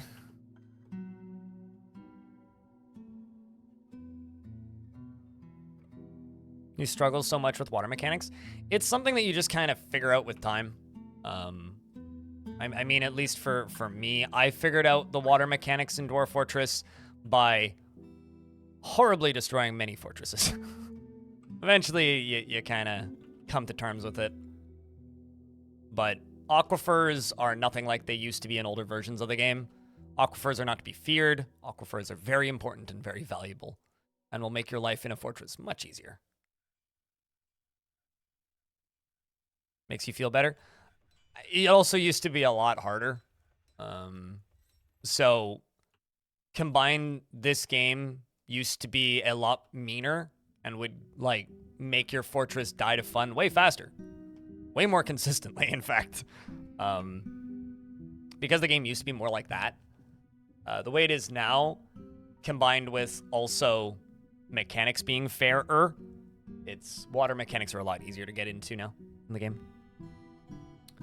Your kids keep falling to depression. Make sure that they're not hauling bodies. If you go to labor and then go to standing orders and you go to chores, we only have the one child right now, but you can select what tasks they do or do not do. Make sure they're not hauling bodies. Gloves. Merry Christmas, Greg. I think that that's like 90% of the revenue for today. Thank you very much for the 50 bucks. Yeah, no, you actually just doubled my revenue for today. I'd made $48. So thank you. I appreciate you. Means a lot. Cheers. Get myself a fancy whiskey. I have plenty of whiskey right now, but I will put it into the whiskey budget. Appreciate you. I'm becoming like Quill 18, the whiskey and chocolate fund. Whiskey for Quill, chocolate for Quill's wife. But yeah. So if you stop them from doing refuse and burial, that'll help their mental state a lot. Same with cleaning, because the way children work in Dwarf Fortress is they go to a place, and then they complete a task, and then they play for a bit in that place.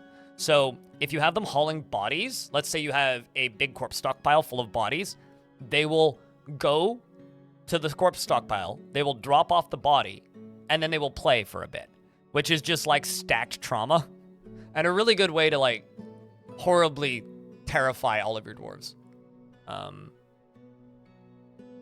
And end up with tantruming children.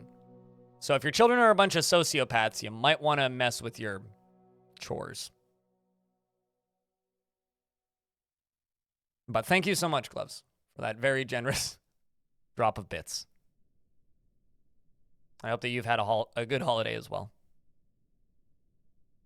I actually have a bottle of that in my cupboard. Can be. Although I will say, or not can be, Ruler of the Stars. That being said, Jura is a bit overpriced here in Canada. It's like, I've been told it's like a $40 bottle in the US. Here it's like a $90 bottle. So it's kind of overpriced. But yeah, I have the Jura 12 year.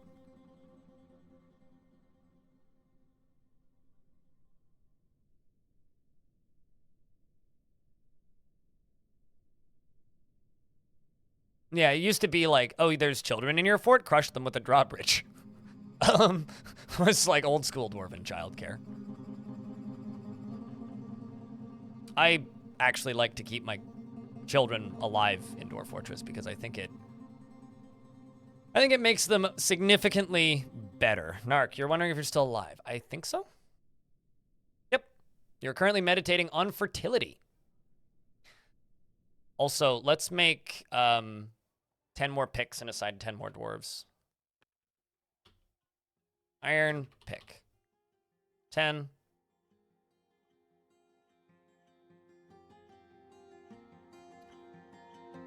Let's go with 1, 2, 3, 4, 5, 6, 7, 8, 9, 10.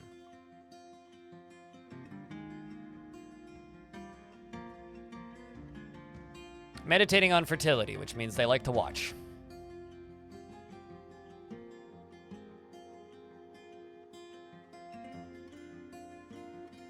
Well, I mean, back in the day, there was a lot less mechanics for us to... Like, if you ever hear the term, air quotes, dwarven childcare, what that meant was back in the day, dwarves, or the way people would play this game is if you had too many children in your fort, you would literally just throw them into a hole and either starve them to death if you were a bad person, or throw food in occasionally if you were a good person, until they were old enough to be useful. Which isn't really a thing you can do in the game now because they will go insane way faster because stress didn't work the way it does now at all. In fact, back in those days, like, there was no stress, more or less. Speaking of no stress, more or less, we have some more dwarves. If you do not currently have a dwarf and you would like a dwarf, say pick me in chat.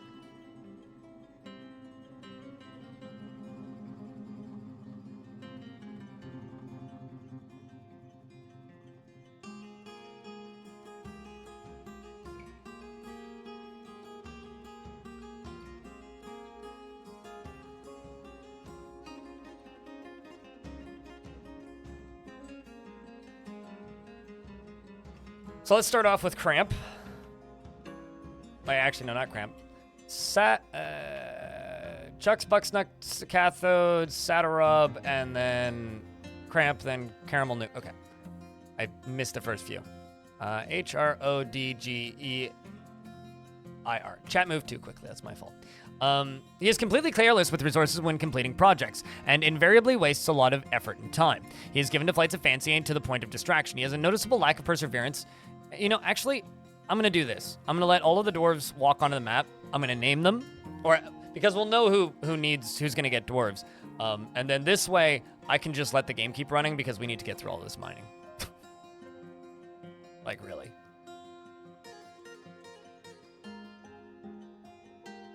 That's a big migrant wave. Well, we can let them mine in the background while, you know. That's a bunny. Great. It's going to get us all the way up to 100. No, 85. Okay, so we went from 66 to 85.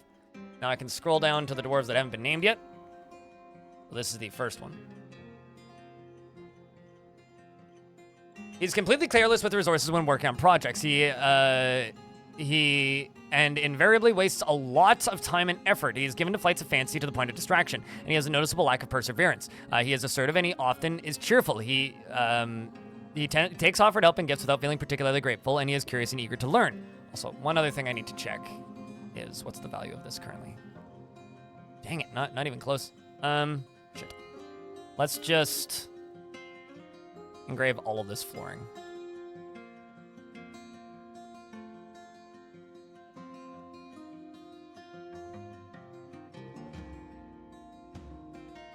Okay, he is completely careless with resources. He takes offered help and gifts without feeling particularly grateful. He has little interest in joking around and likes a little excitement now and again. He is slow to trust others, and when he's trying to remember something, he usually starts tapping his feet. He scratches his head when he's nervous, and he laughs in a unique way whenever he's annoyed. He needs alcohol to get through the working day. He dreams of crafting a masterwork someday and personally sees war as a useful means to an end, values romance, and doesn't feel strongly about the law. And he doesn't particularly value loyalty. And you don't have any family, but you do have some friends. Or some passing acquaintances, shall we say. I can sort by names and go down to the bottom. All these dwarves that haven't been named yet are gonna be named right now. So next up. Next up, I clicked the wrong button and missed them. Actually, you know what? Let's sort by name up. Go with this one. Zhang. Zhang can be Idrovas. Zhang often feels filled with joy. Is as avaricious as they come, obsessed with acquiring wealth. He is often nervous and is grateful when others help him out. He tries to return favors, and he tends to hang on to grievances. He tends to assume that the worst of two outcomes will be the one that comes to pass, is very humble, and is quick to anger. He is quite confident in his abilities when undertaking specific ventures, and he can easily fall in love or develop positive feelings. He often feels envious of others, and he is not particularly interested in what others think of him. And he is pleased by his own appearance and talents, and occasionally overindulges, needs alcohol to get through the working day, and dreams of creating a great work of art, and personally dislikes competition, values romance, and is very thinks that romance is very important in life, finds friendship burdensome, and doesn't see cooperation as valuable, and dreams of creating a great work of art.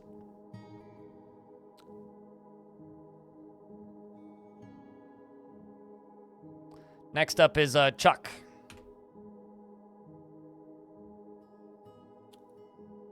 So that's up. Those are pets. Sort by up.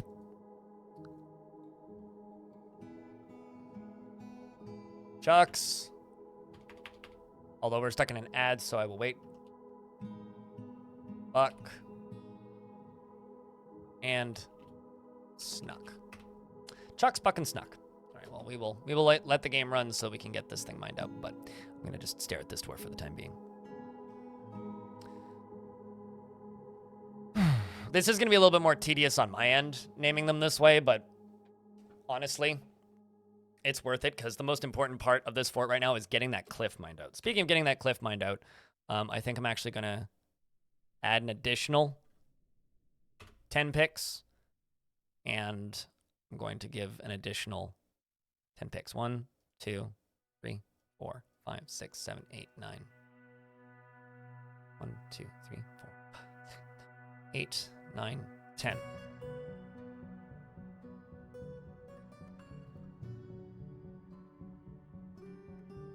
And that hasn't been assigned yet. Oh, okay. Cuck. Chuck.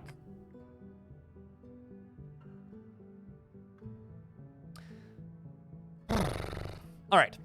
He is a coward, completely overwhelmed by fear when confronted by danger, which means he'll live longer. He is inattentive to detail in his own work, and he is greatly moved by art and natural beauty. He is troubled by this since he dislikes the natural world. He doesn't tend to hold on to grievances, and he often feels lustful, likes to brawl, and finds obligations confining. Though he is conflicted by this for more than one reason, and occasionally can lose focus on the matter at hand. Occasionally overindulges and starts to stutter when he's surprised, and he dreams of raising a family, and personally greatly respects leisure time, or greatly respects the shrewd and guileful, and finds leisure time wasteful, and dislikes cooperation. Can you get one if there are any left? I will try but there's a lot of people who've already asked.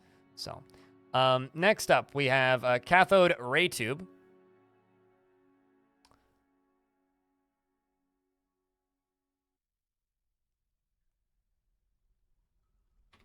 Cathode is currently a peasant. Does not generally seek retribution for past wrongs, is confident in his abilities, and he is unfriendly and disagreeable. Is currently making pig iron bars and smelting gold ore. He tends to avoid any physical confrontations. He works to square his natural tendency with his respective martial prowess, and he prefers that everyone live as harmoniously as possible. He is often nervous, and he is quick to anger. He takes offered help and gifts without feeling particularly grateful, and he can handle stress. Thank you for the Prime subscription, Critty, for 16 months.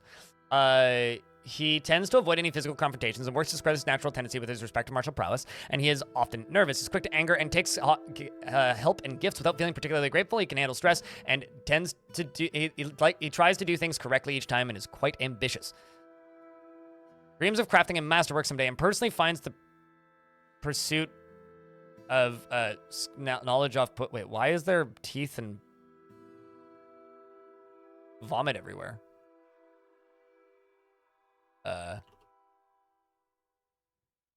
Drathla blood. Okay, so someone got into a fist fight with a Drathla. Well, that's unfortunate. Let's throw these teeth out.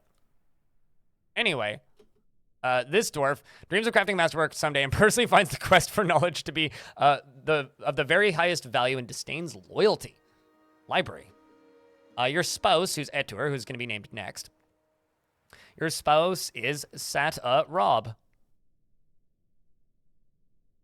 Satarob is very friendly and always tries to say nice things to others, and she does not find most jokes humorous, though she is conflicted by this for more than one reason. She is incredibly brave in the face of looming danger, perhaps a bit foolhardily, and is pleased by her own appearance and talents. She rarely feels discouraged, and she is quite polite. She is quite comfortable with others that have a different appearance and culture, and she often acts with compassion. She has a greedy streak, and she doesn't tend to hold on to grievances. And she is quite ambitious, and she finds obligations confining, though she is conflicted by this for more than one reason. She tends to form only tenuous emotional bonds with others, and she generally acts with a narrow focus on the current activity and speaks rapidly when she's excited. She dreams of creating a great work of art and personally values eloquence and values nature and finds leisure time to be wasteful and doesn't care if others take the time to master skills. I look splendid today, she says.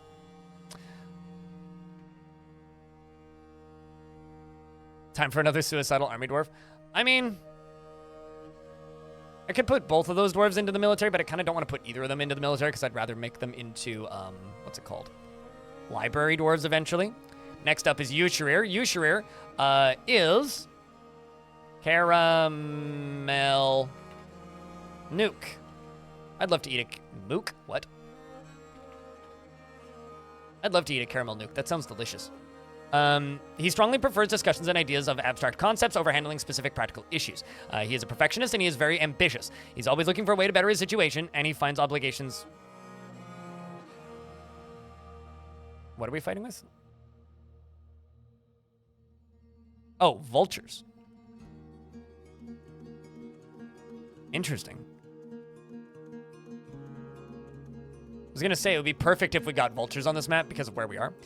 He personally values romance and values honesty, values decorum, dignity, and proper behavior, and dreams of attaining a rank in society. We need to remember that. We need to remember that, chat. Interesting. I like it when dwarves dream of attaining a rank in society. Next up,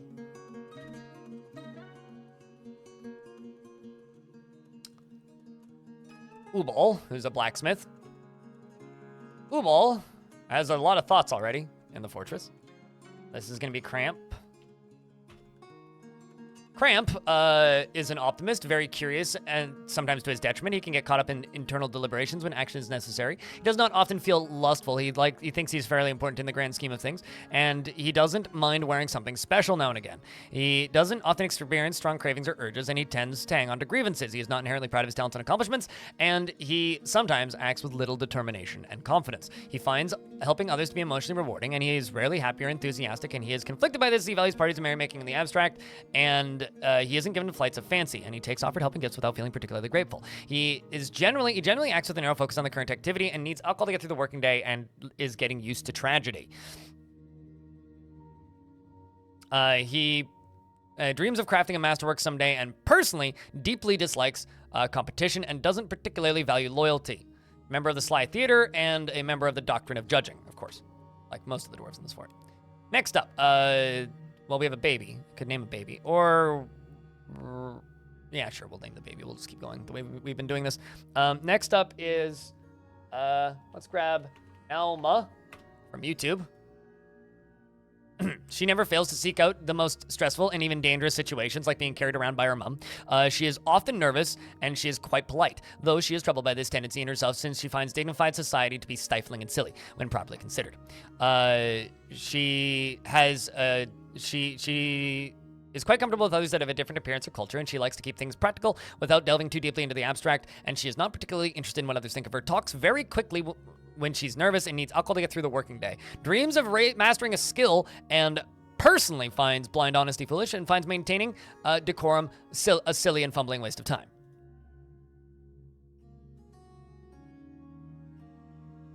Mayor isn't something that I can assign them to, if that's what you're asking. Why are you just spamming mayor in my chat time and what's going on? Next up is Keniche, who's going to go clean herself. She almost never feels discouraged and likes being in crowds, often feels lustful, and has a tendency to consider ideas and abstractions over practical applications. She is not inherently proud of her talents and accomplishments, and she has a tendency towards forming deep and emotional bonds with others. She is friendly, and she is a friendly individual, and she thinks she is fairly important in the grand scheme of things. When she's nervous, she rarely talks, and she needs alcohol to get through the working day. She dreams of crafting a masterwork someday, and personally finds following of tradition foolish and limiting, and she thinks that introspection is valueless, and those that waste their time in self-examination are deluded fools, and has a negative view of those who exercise power over others, and dreams of crafting a masterwork someday, and doesn't particularly value loyalty, and has a large family in the fortress. Or not in the fortress, but has a large family. Next up, Cybrek. Almost rhymes with Shrek if you add a few letters. Is going to be... let's go with another one from YouTube. Tonib. Tonib is not cheerful, is not careful with resources when working on projects, and often spends unnecessary effort. Does not trust others and often feels strong urges and seeks short-term rewards. And he tends to make a small mess with his own possessions and lives a fast-paced life and doesn't mind wearing something special now and again. You know, I'm kind of thinking about how we could make a name submission service fair. One way that I think I could make a name submission command fair is if I cleared the document every time we did it and then scrambled it. So if I could put it in a random order and then clear the document completely each time, I think that could make it fair. But anyway, he thinks he is fairly important in the grand scheme of things. He doesn't cling tightly to ideas and is open to changing his mind. He could be considered rude, and he is quite ambitious. He does not go out of his way to help others, and he sometimes acts with little determination and confidence. He likes a little excitement now and again, needs alcohol to get through the working day, and doesn't mind being outdoors at least for a time. He dreams of mastering a skill and personally sees war as a useful means to an end, and sees introspection as important. Welcome, Chef. Next up, we'll name Odom. Odom can be baby, blue, Ord, who's even blue right now. She is unfriendly and disagreeable and bothered by this since she values friendship. She lives at a high energy kinetic pace and only rarely feels strong cravings or urges. She often feels envious of others and does not go out of her way to help others. She doesn't mind a little tumult and discord in day-to-day living, and she is curious and eager to learn. She can handle stress, and she tends to be a little stubborn and changing her mind about things. She does not easily hate or develop negative feelings, and she needs alcohol to get through the working day and does not mind being outdoors at least for a time.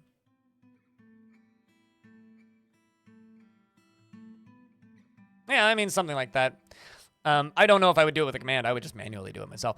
Personally values nature and values tranquility and a peaceful day and doesn't really see the point of working hard. I don't know. For me, naming dwarves is a constant work in progress, and I'm always trying to come up with other ideas and ways of doing it. All right, so next up, we're going to name Amethyst. Amethyst is quick to anger and is made deeply uncomfortable by differences in appearance or culture.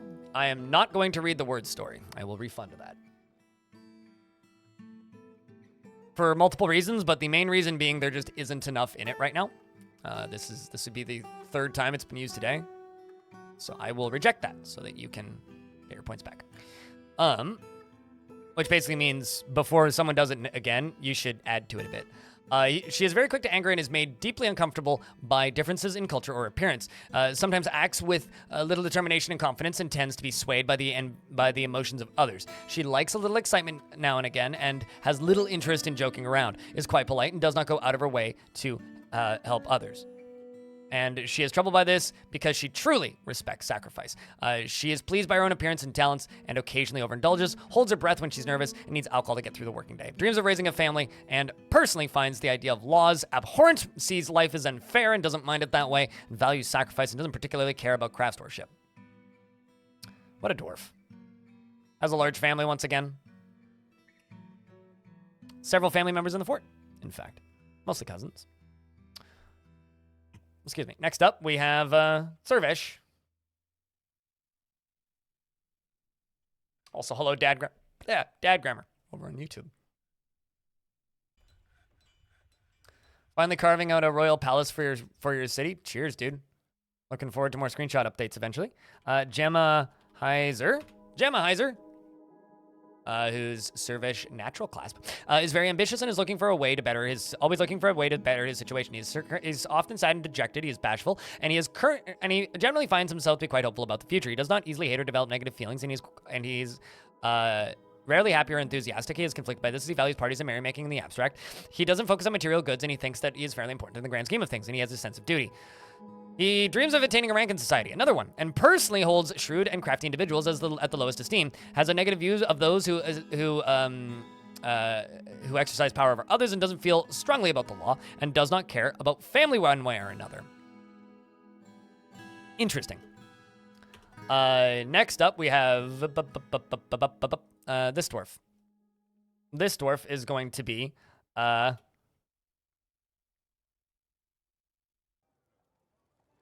Crampton King.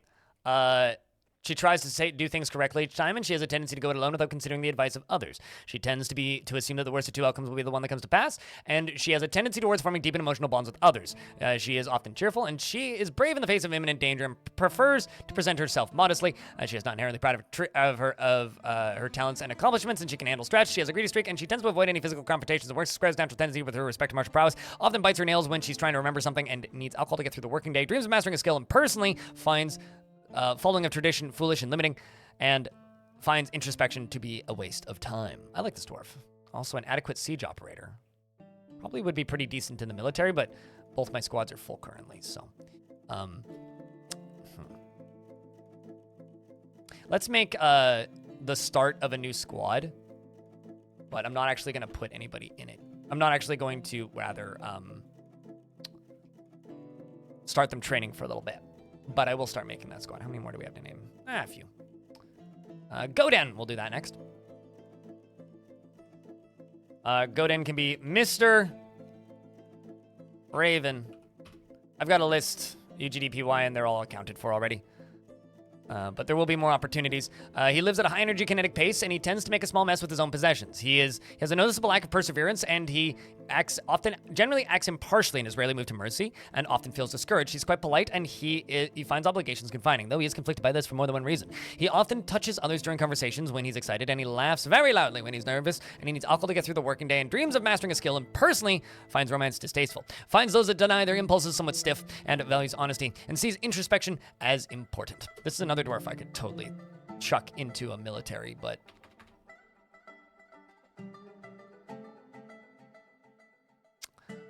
this dwarf is also currently sleeping on a table, or actually on a chair. Yeah, sorry about that, UGDPY. Like I said, there will be more opportunities though. And the reason I'm doing it this way is because we are doing a lot of mining right now, and I kind of want them to be able to just get the mining done.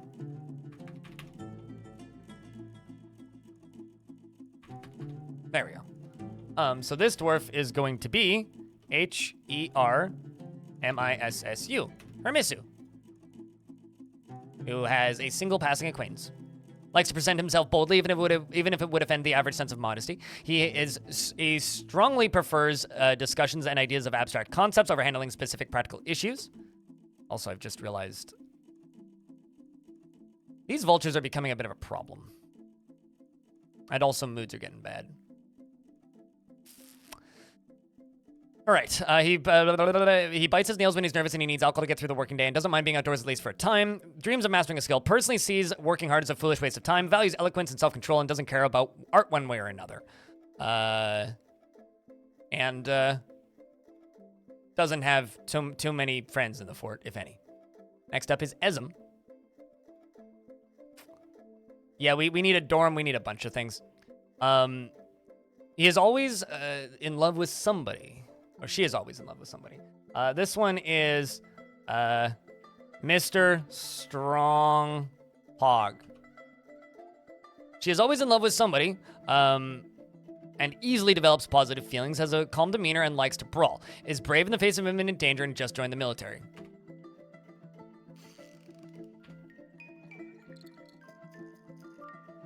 Mr. Strawhog. Which I spelled incorrectly.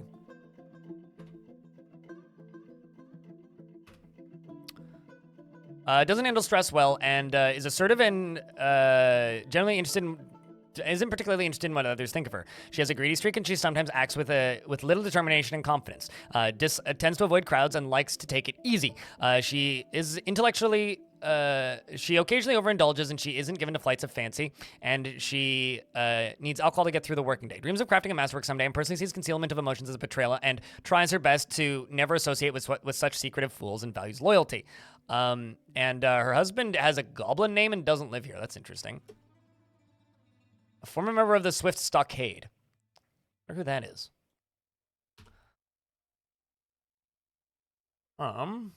Also, we just had a baby, so we get another dwarf. You are pissed for some reason.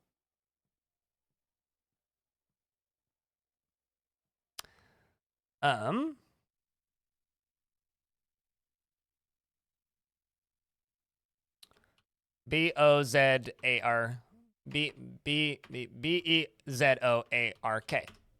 Beozark.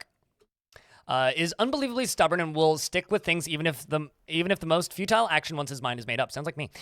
He takes pleasure in his talents and appearance and tends to be swayed by the emotions of others. He has a tendency to go it alone without considering the advice of others and does not go out of his way to help others. He is very humble and he is slow to trust others. He tends to avoid any physical confrontations and works to his natural tendency with his respect to martial prowess. He doesn't easily fall in love or develop positive feelings, and he can occasionally overindulge. He doesn't seek out excitement, and he has a calm demeanor. He dreams of crafting a masterwork someday, and personally sees artful speech and eloquence as a wasteful form of deliberate deception. He sees such and treats it as such. He doesn't really value merrymaking and doesn't care about art or nature one way, or rather doesn't care about nature one way or another. Next up is Doran. Doran is going to be Spider Megatheist. He is grounded in reality and only rarely feels strong urges. and seek short-term rewards. He only rarely feels strong cravings or urges, and he is let me start this over. He's grounded in reality, and he only rarely feels strong cravings or urges. He is an optimist, and he often finds himself changing his mind to agree with somebody else. He is not particularly ambitious, and he does not go out of his way to help others. He doesn't handle stress well, and he never tries to keep his things orderly, and he only rarely feels discouraged, and he is quite polite. He has a greedy streak, and he doesn't mind wearing something special now and again. He doesn't try to get things done perfectly, and he needs alcohol to get through the working day. Dreams, he personally disdains the law and thinks it is of the utmost importance to present a bold face and never grouse or complain or even show emotion, and finds those that develop skill with weapons and fighting distasteful, and has no overarching goals in life. What's up, Moose? Good evening, everyone else. What did I miss in the past 3 hours and 50 minutes? A lot of naming of dwarves. A forgotten beast showed up. We killed a giant. Goblin snatchers. I think that's about it. Next up here is Gloves. She is somewhat scatterbrained, and she is intellectually stubborn, rarely changing her mind during a debate, regardless of its merits. She relies on the advice of others during decision-making, and she is a friendly individual. She has little interest in joking around, and she has a tendency towards forming deep and emotional bonds with others. She doesn't try to get things done perfectly, and she tends to avoid crowds. And she often feels envious of others and generally is quite confident in her abilities when undertaking specific ventures. She tends to reveal personal information, and she has a tendency to consider ideas and abstractions over practical applications, and she is quick to anger. She tenses up when she's nervous and dreams of raising a family, personally sees introspection as important, and doesn't care about art one way or another. I've got one final dwarf to name, who's gonna be Spinach. Almost rhymes with spinach. I name this dwarf, and then I'm going to finish up that tavern, double check the Miners Guild, and make a dormitory. He's greatly moved by art and natural beauty. And he is troubled by this since he dislikes the natural world. He is trusting, and he is quick to form negative views about things. He finds obligations confining, and he is conflicted by this for more than one reason. He finds helping others to be emotionally rewarding, and when he gets exasperated, he often points and shakes his finger. He needs alcohol to get through the working day and dreams of raising a family, and personally sees the development of his skill, respects the development of his skills, sees the competition as wasteful and silly, and doesn't really value skills related to fighting. Okay. And of course, if you want me to check in on your dwarf at some point in the future, give me a holler. I'm going to place some gold tables. This is going to slowly grow in size, this giant gold table over here.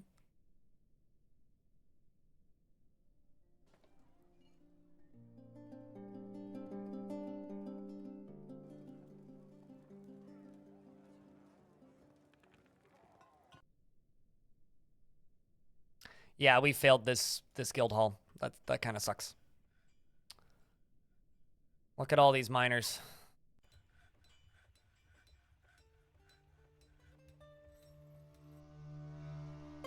Okay, well they've cleared up that top one.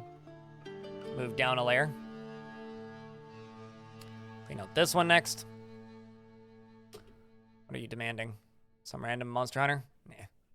Oh shit, we need refined coal.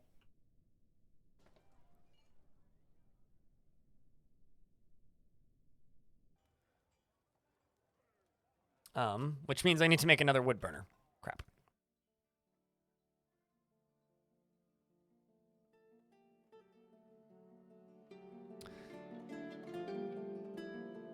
Stony vasectomy? Sure, yes. No, the TOS changed to allow artistic nudity and was changed back within 24 hours.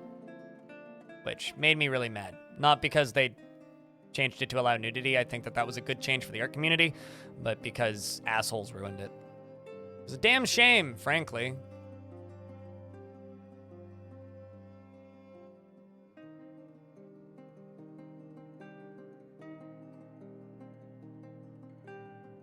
Everybody else has said it, so you can too. Is that a rub? And even if you haven't said it, you're definitely thinking it. The cobalt paper is now my tavern. And I will queue up schist flooring on this side, and we will expand the tavern. But I'm going to put a room over here on the side of the tavern, which is going to be a dormitory, which is going to be connected to the tavern.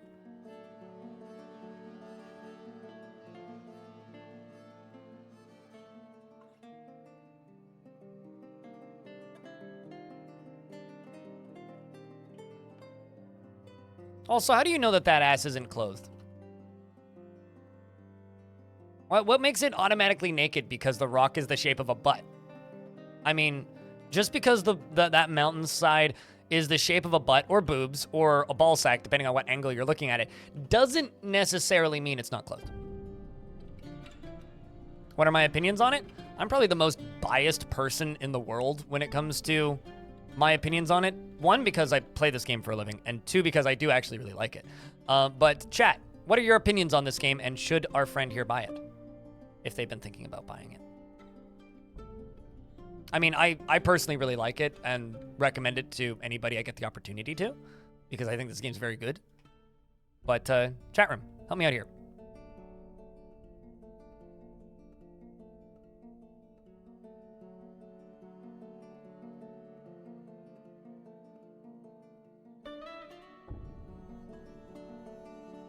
Game sucks. Worst. This guy. Well, YouTube chat says buy it. It is a game that, yeah, I think that's actually a really good take. It's not a game for instant gratification. It's a game that takes a while to learn. It's not an easy game to learn. It's a difficult game to wrap your head around if you've never played a game like this before.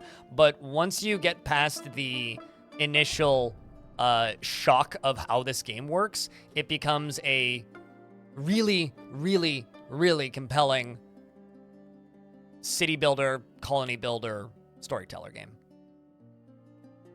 And the humans are here to trade with us again. I'm probably just going to ignore them, being honest.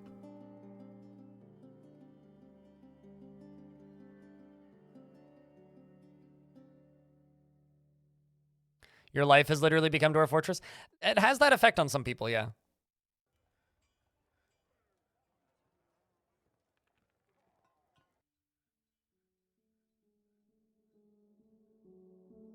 You had a giant monster hamster eat the first child you ever saw? Really? Like, child was had in your fortress, and you're like, oh, look, a child. Bang, dead.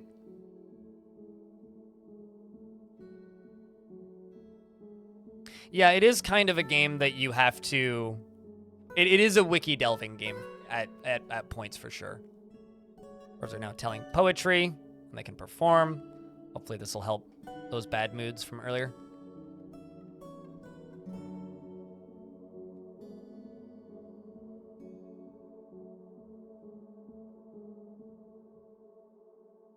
These dwarves need to invent lifts. In the old days, we used to call stairwells dwarven elevators.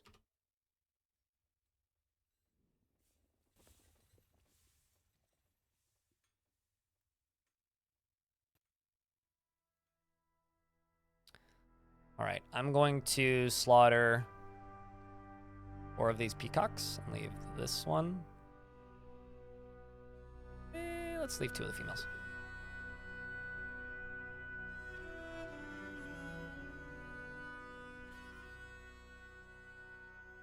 You're a wiki reader for almost all games, so this game is up your alley? Hell yeah. This game's cheaper than Hookers and Blow, that's for sure. I gotta say that one of my favorite things ever about a video game, this isn't a Dwarf Fortress thing, but Songs of Six ages ago on the development roadmap literally had add Hookers and Blow, which turned into like the brothels update. But because whenever he'd ask his community, it'd be like, what do you want me to add to the game? Hookers and Blow was literally always what they said. And he was like, all right, so we added Hookers and Blow. My fortress was doing great. Then your champion warrior got drunk and destroyed half the pub. Sounds fun. This needs blackjack. Yeah. But yeah, no, he added intoxication and brothels. Probably JJ Scratch. I know that you had a kid, carrying a kid around.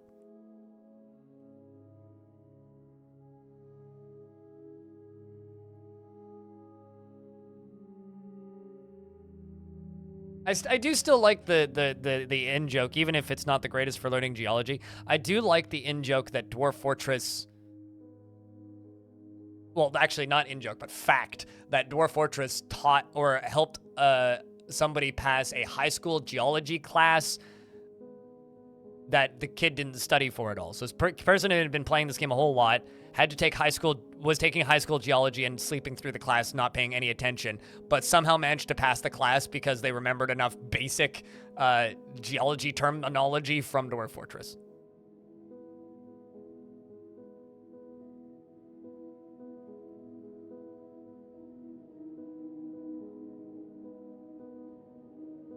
Dwarf Fortress has made me into a bit of a crystal person. I will say that. You are a Marks Dwarf, JJ, and yeah, Adra the Metal Outlaw is your kid, and yeah, your husband is the Chief Medical Dwarf.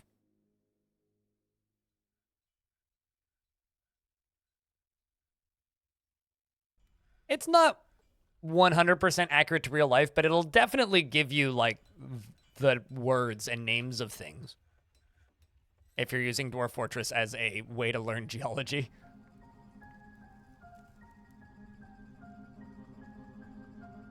So this is going to be a dormitory. This is probably going to be, like, kitchen over here in the corner. And this is going to be a bedroom, which is all going to be connected to the tavern. No, it's never worth it to wait for legendary and masterwork items. Unless that is a, like, restriction you're putting on yourself.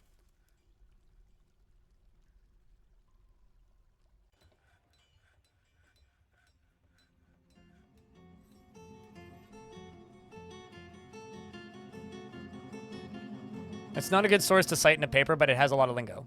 Yeah. And I know that, like, the shapes of the rock formations and the things that show up in certain layers are pretty accurate. But it's, like, very much a base level amount of accuracy.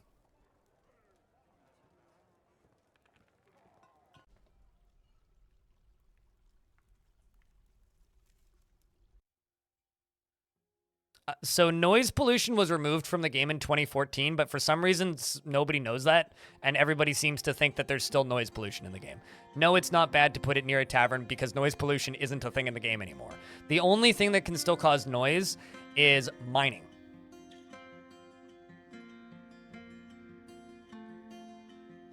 Some migrants have arrived. I am not going to name more migrants right now. Sorry. I just spent 30 minutes, it felt like, naming migrants. So let's wait a bit. I think it's party time. The way the music turned off.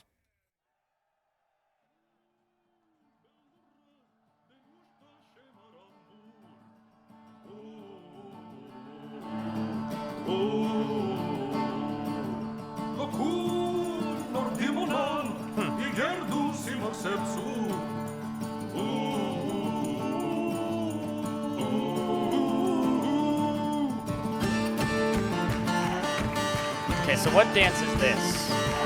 Because the other faction had a dance that was related to a specific god. This is the Reticent Intricacy, a social partner dance originating in the Sly Theater. The form guides dancers during improvised performances, and the music is a bit too loud. And the dance is accompanied by the composition of the fuchsia embraces. The dancers perform loosely mingled, and there are partner changes throughout the dance, with the lead turning out counterclockwise. And the dance is a refined art form with 5 special positions to be mastered. The dance is passive and straight.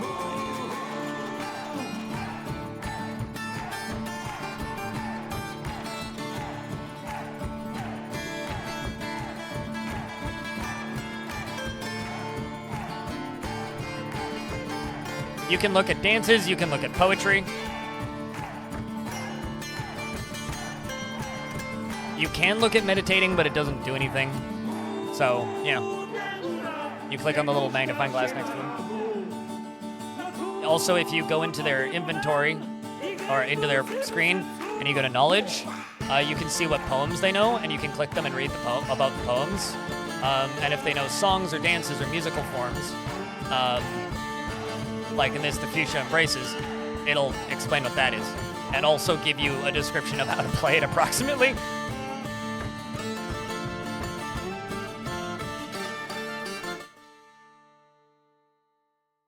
Which confuses some people when like they talk about how this game has music generation. This game has music generation. It just doesn't actually generate the music. It generates a description of the music, how the music is performed, what the music would theoretically sound like, etc. That sort of stuff.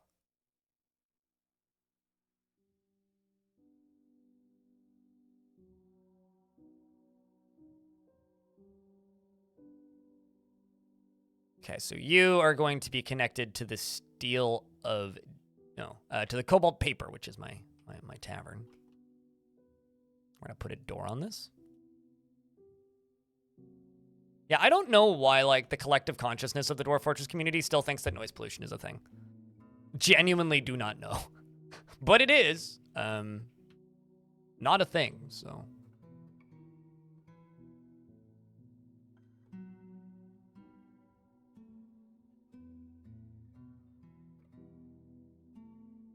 I blame the wiki on that one for being confusing.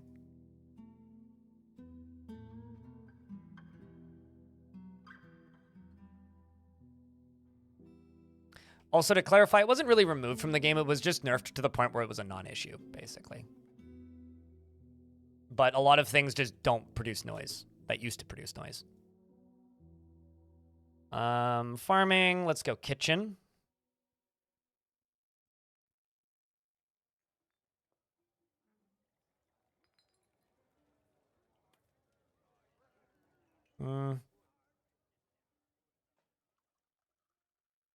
Let's make you out of mica.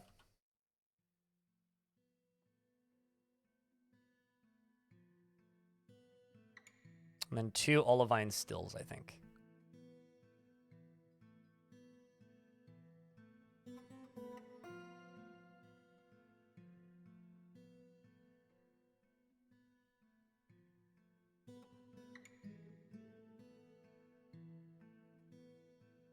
Yeah, I think that happened too. So you missed a lot of changes.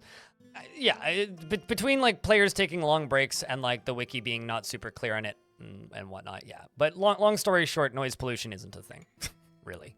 Not a thing you need to worry about anyway.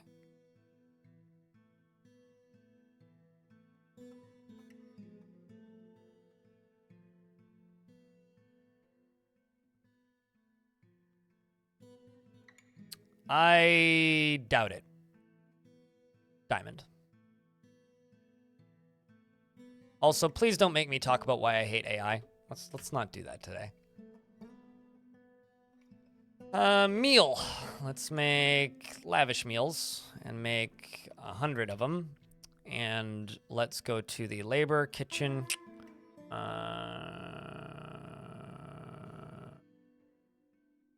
Don't cook the plump helmets. Want to brew those.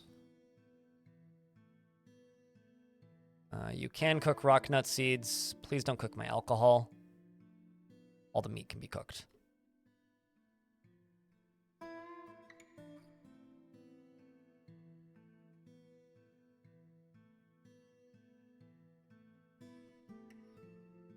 Someone make a mod or something? Oh, is that what you were talking about with the AI thing?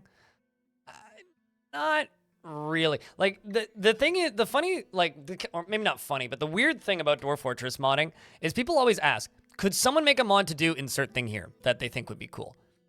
And the answer that is almost always true is if that was possible, someone would have done it by now. And the reason I say that is because Dwarf Fortress has been around for a really long time, right? The community for this game has also been around for a really long time. And the game has been pretty similar amounts of moddable for a very long time.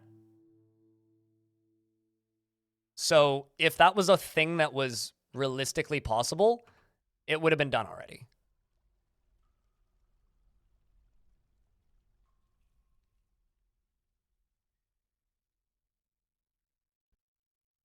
It's just like when people say, oh, I can't wait for UI mods for this thing. It's like, okay, well, this isn't RimWorld. So the game isn't as moddable in that way. And it's like when people like don't like a specific thing about the UI or they don't like a specific thing about whatever, either that would have to be a DF hack thing, which isn't technically modding the game, which is like the case for all of the UI additions right now. It's all DF hack centric. But when it comes to a lot of stuff, it's always if that was possible, it would have been done by now.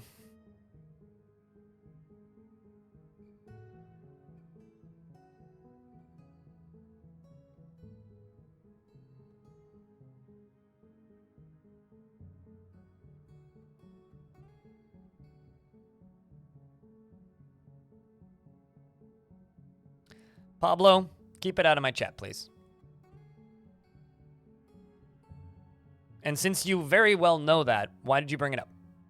All you're doing is like causing the topic to be talked about.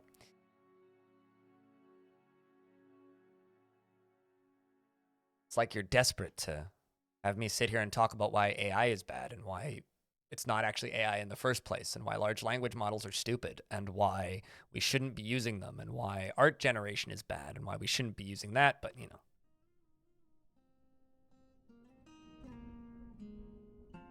See you later, dude. Appreciate you being here regardless.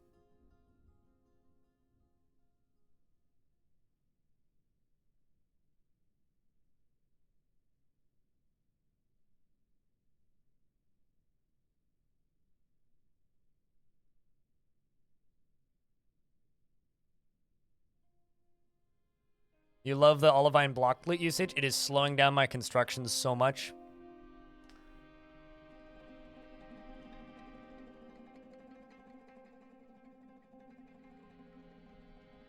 This fort is crazy. This cliff is ass.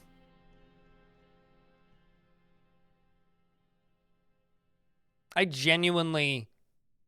Okay, so I blame chat for bringing this up. I just want to state out loud.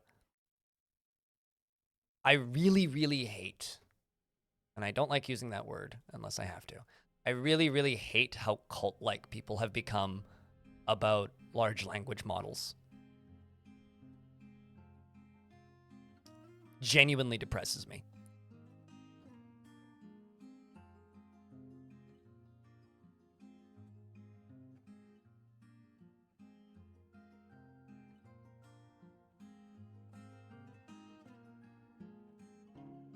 Noise in the caverns. When he says noise in the caverns, he means like going around and digging stuff up.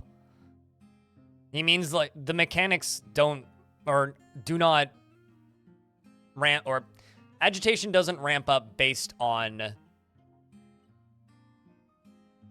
what's the word? Agitation doesn't ramp up based on noise. It ramps up based on construction. I think he refers to it as noise, but it's not how it works though. It's fascinating, and so people want to study it. Sure. Doesn't change the fact that it shouldn't be used. There's lots of things that should be studied that shouldn't be used.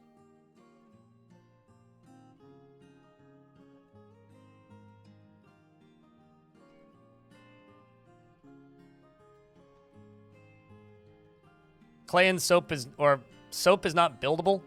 You can't build with soap in this version. You used to be able to in older versions. And as far as the best way to build, no. Clay is still infinite. You can still make infinite clay bricks. Same goes for, what do you call it? Same goes for,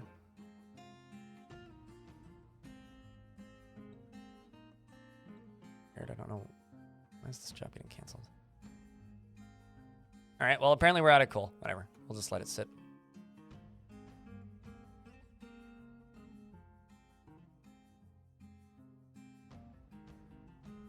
Certainly. No, I mean, like, my actual beef with large language models is that they are ruining Wikipedia, and they are ruining written media, and they're ruining search engines. That's my actual beef with them. Art is more just a personal thing. But my actual beef with the promotion and use of that crap is it's actively destroying the internet and making the internet harder to use. And everybody's like, oh, well, you don't have to use them. It's still affecting my life. Like, if it makes your life better, that's fucking fantastic. But it still shouldn't be used.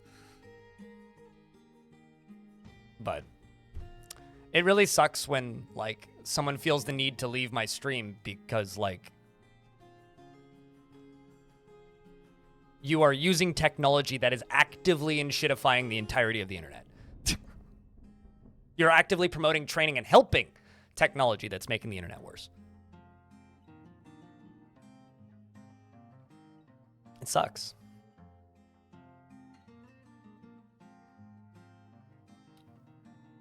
There's been many of those in the past, and none of them have ever taken off. There was one that, in regards to Twitch Plays Dwarf Fortress, there was one that was launched around the time this version launched, which was live with an average of 1 viewer for about 6 months and then vanished.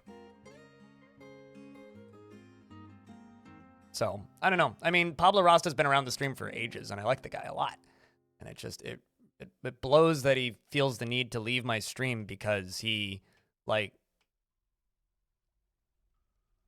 uses technology that is making the internet worse for all of us. Regardless of if you like playing around with it in your spare time.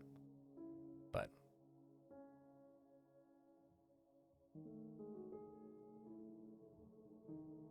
oh yeah, no, half the time it's just making stuff up in regards to ChatGPT.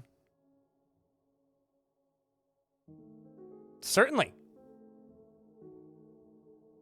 But it's not making the internet better, Whiskey Tang, because excellent programmers and coders can do that without it. And no, it's not improving the user experience, thus making the internet better. It's making the internet worse because it's making writers lose their jobs and hallucinating bullshit into existence. It's ruining SEO. It's ruining search engines. So no, it's not making the internet better. It's making the internet worse. So just because it's made your job easier, I've also spoken with many programmers since this fad started who have the exact opposite take, that it's awful for coding and teaches you bad habits and makes your code worse. So I don't agree. I'm happy that it's made your life easier, but it's still bad. The only instance that I can really think of that is actively making the world better is scientists using very specific models. These aren't trained on the entirety of the internet, but very specific small models for mapping DNA. That is interesting. But any version of this where it's ending up on the internet is a net negative, especially where it's publicly accessible and usable. Yeah, I've also had a lot of people basically state that, Napalm. It's just like, I spend more time fixing shitty code that was, like, corrected with ChatGPT at work now than anything else. I don't care about the copyright. Like, honestly, the copyright issues aren't what bother me. What bothers me is how bad the writing is and how it's making the internet worse. Like, the copyright issues are awful, but that isn't even the biggest concern I have with it. No, AAA devs are not going to make a ton of shitty AI games. That's not going to happen. What's going to happen is a lot of developers will lose their jobs because the people running the companies think they can use AI to make AI games. And games are going to get worse. But there's already examples of this. I mean, the finals has some AI voice stuff in it.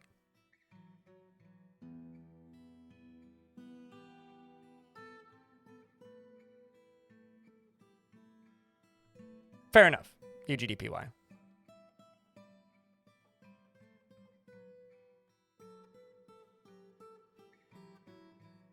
Discussion has been really deep here lately. It tends to happen in my streams. Chat room, quick. Chris over in YouTube chat needs a theme for a new fort. Go.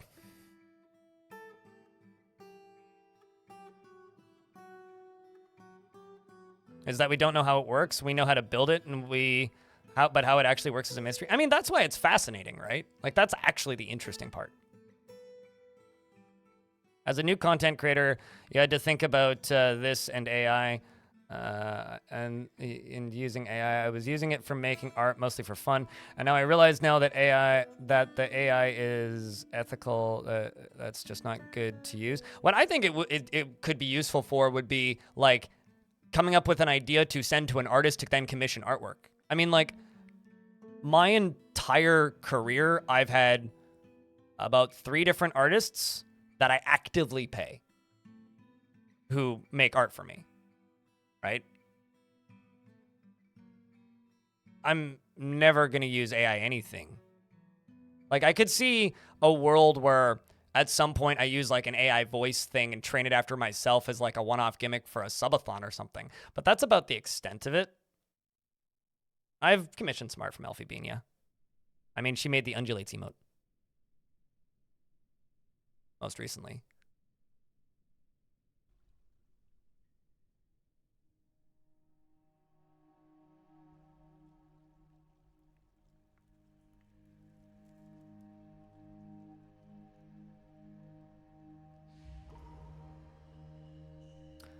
Baby Blueford withdraws from society. I'll keep an eye on that. And I need to retry the Minor Guild. Let's try that again.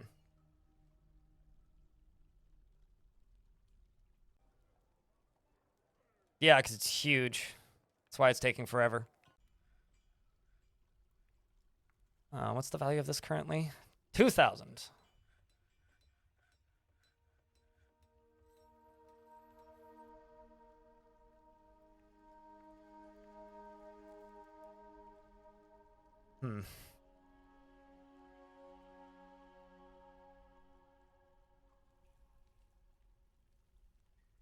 Yeah, I don't know. It just it irks me that my takes on such things, it makes some people feel that they need to tune out of this stream. That is mind-numbing to me.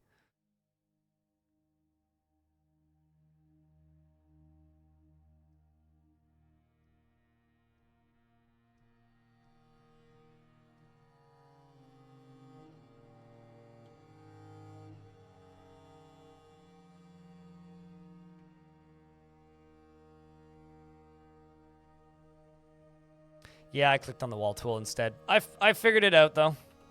All good. Need a gem cutter shop.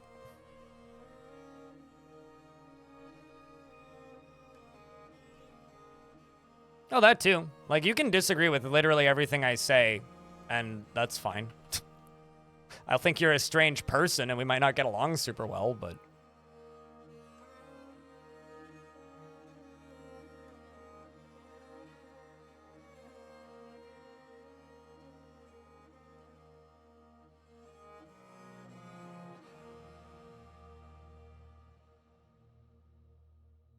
About Light, how do I feel about Light No Fire? I played about 90 minutes of No Man's Sky and refunded it. That's how I feel about Light No Fire. I don't know. I mean, who cares? It's not out yet. Ask me that when it's out.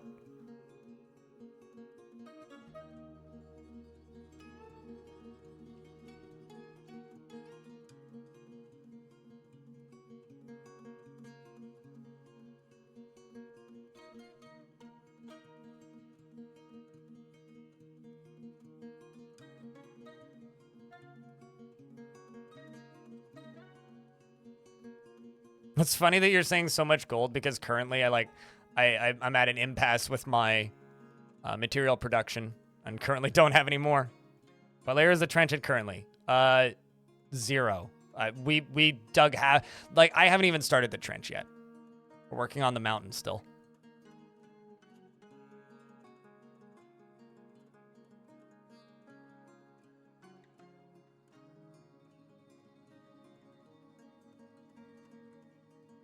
What kind of drink should you make? I'm not sure.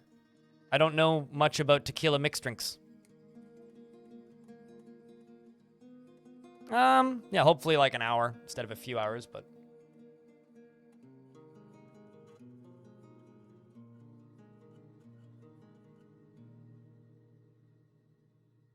Is what you have your players use for D&D portraits? See, that's fine. No issue there. No one's getting hurt there. Like, that's okay. I don't see any issue.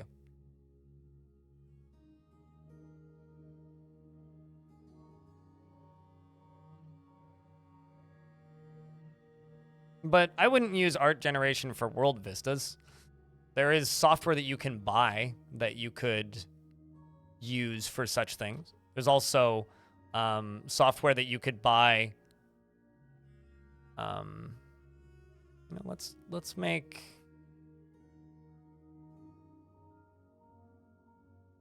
I have 1 gold bar right now.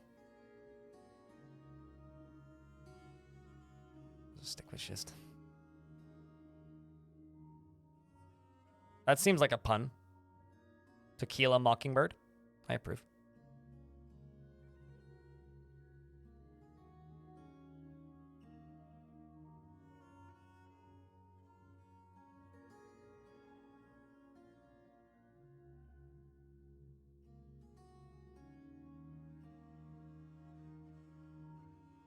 You're a lazier, shittier tech bro. That's one way to go with that. Not gonna disagree.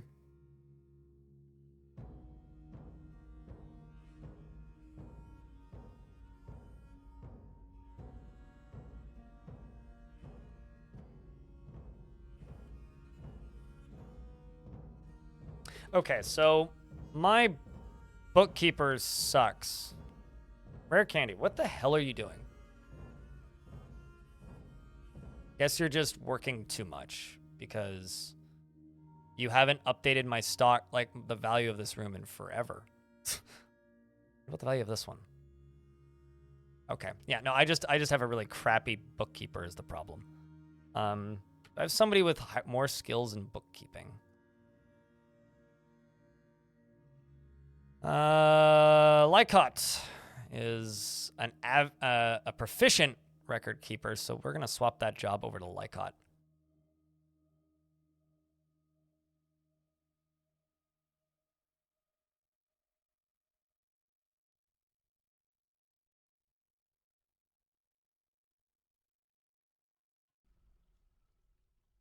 I need to know the value of these rooms.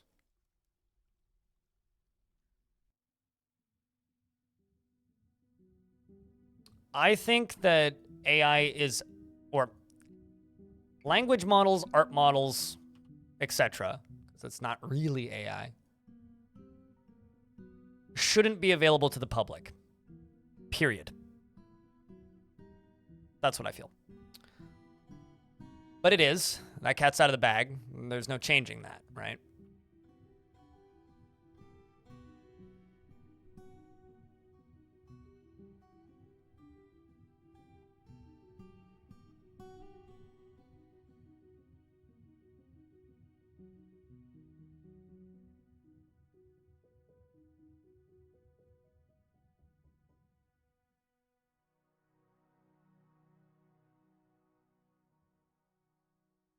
Wanted to do a specific type of gem. Brown zircon. Got those amethysts. And the amber opals. What? Oh, both. Duh.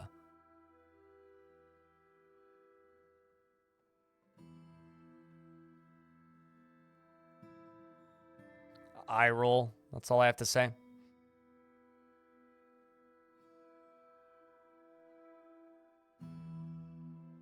In regards to general AI.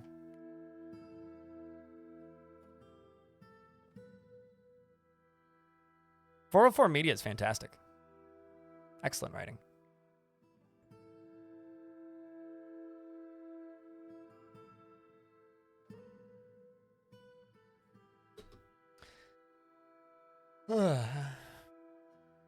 What?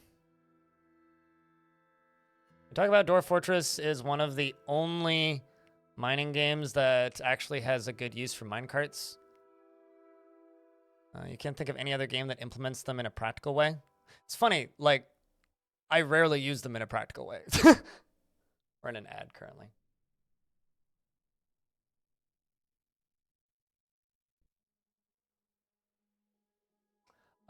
Make a public guild hall for the thing or a thing, and that'll satisfy most of the need for crafting items. I mean, I use them to make cannons, so, like, I don't know what you're talking about.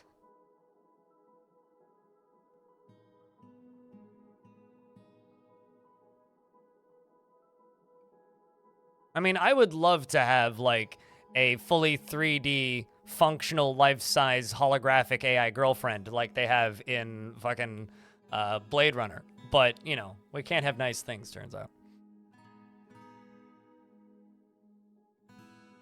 You've never implemented a useful wear system, but you want to give it a shot? That's funny. Didn't mean to send that? All right. I'll delete the post.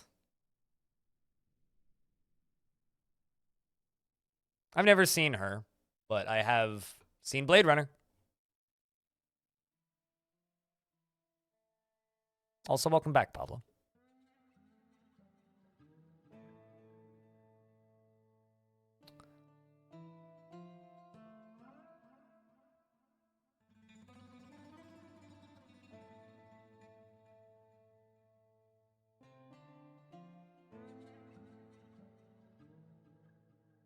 I've heard very mixed things about that movie. People either love that movie or they absolutely hate it.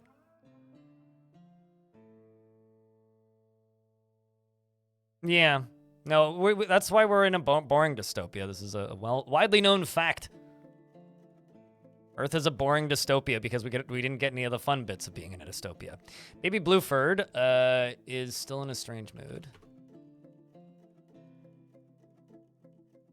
Friggin' Boyers. Okay, fine. Make you a Boyers shop. What's actually going to end up happening with this fort is I'm taking far too long to get stuff built. And we're just going to get attacked. This is what's going to happen. And then the fort's going to die.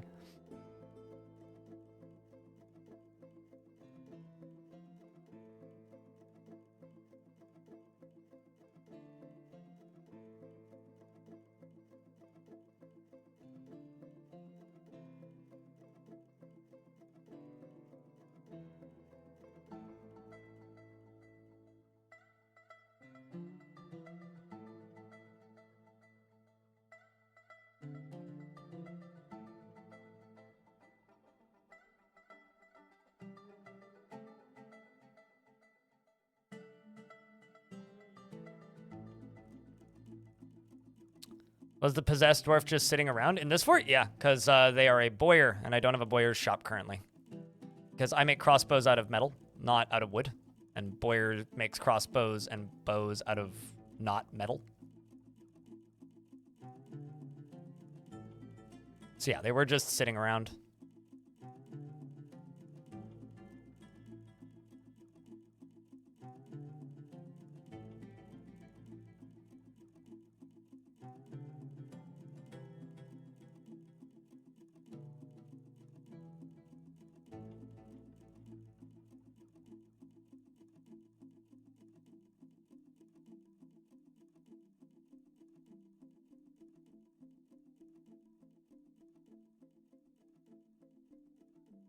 Shouldn't they just make all the ranged weapons? Well, they make all the ranged weapons out of wood. It's not out of metal. That's a smith that does that. I have no idea, Joker, and I'm not going to go look that up. Probably a couple.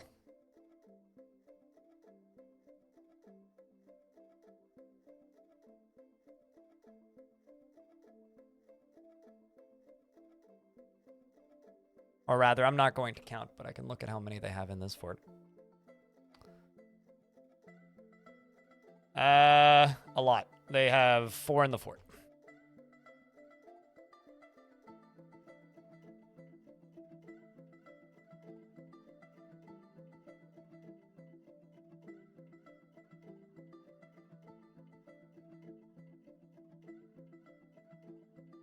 You can't make blocks out of ice. And wood isn't what I would describe as infinite. But the ones that are quick to gather that are infinite are clay and sand. So glass and clay. I guess obsidian technically too, yeah, if you want to go about making it. Ew, said Rob.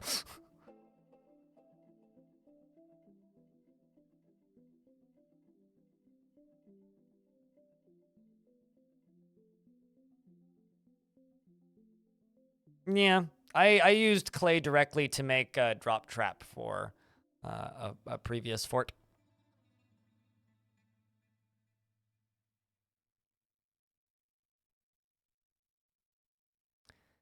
Pablo, let's not continue this.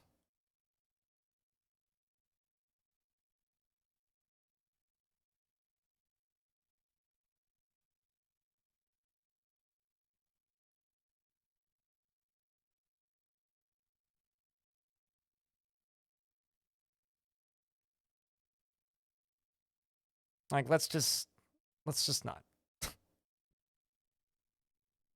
Enjoy your cleaning, mate.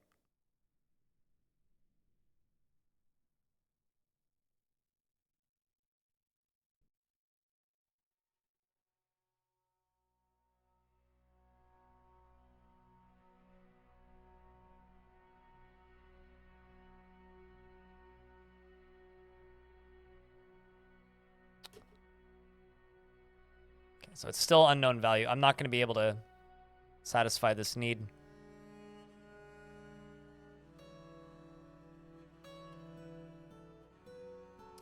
Wouldn't it take less time to just channel out the north part and clear the and allow the sack to fall? No, because it wouldn't actually collapse. When you collapse carved out stone, it doesn't collapse the way you're thinking. It all collapses at the same time, right? So it doesn't work the way you think it does, is why, no, that won't work.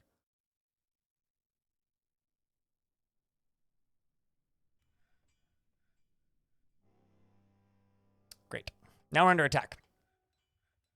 So it's time to defend the fortress with my... No, I just don't want AI to constantly be brought up in my chat. Pablo, you are fine. I don't want to constantly live in this fucking time loop of me explaining why I genuinely feel that it's bad technology that shouldn't be public. And you keep bringing it up. You can talk. Talking is fine. Just stop bringing up and reverting the conversation back to AI. I think the technology is garbage and it shouldn't exist. Period. And you keep bringing it up and then getting upset with me when I get upset with you. Stop it. God damn it. Like, let's move back to an era of the world where people made things and not technology pretended to make things. Fuck. That's all. It's not goddamn rocket science. Old man shouts at fucking cloud. Anyway, we're getting attacked by goblins. This is going to be a pretty small siege, I feel, because they're just ranged.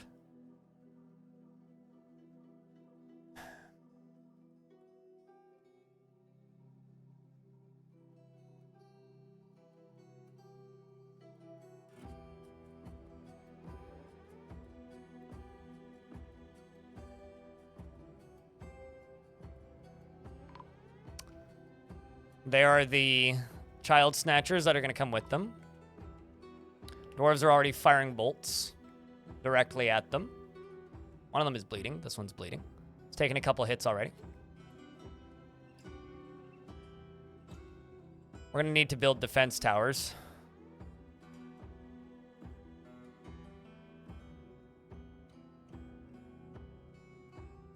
Here come the actual siege. There's only like 5 of them, looks like. The dwarves begin firing bolts. First one starts taking hits. Seems that Wait What is just trying to be a wrestler and is taking damage. First few are running in, and the goblins are falling like flies. Fully automatic crossbows seem pretty effective in this situation. The remaining goblins are running. There's Amaxu. So who's attacking us, out of curiosity? If I go and examine their armor, there should be an image on either their breastplate and their helm. It's a symbol of the poisonous indignation. And it's a goblin civilization. It is them attacking us. The last one on the map is now falling to pieces. Minimal injuries to my dwarves. Over here, Safe Keeps is vomiting, though. Quite a lot, in fact. But the goblins are dead. A couple overexerted dwarves, a few dwarves nauseous, but nobody died. Which is good for us. At least nobody has died yet.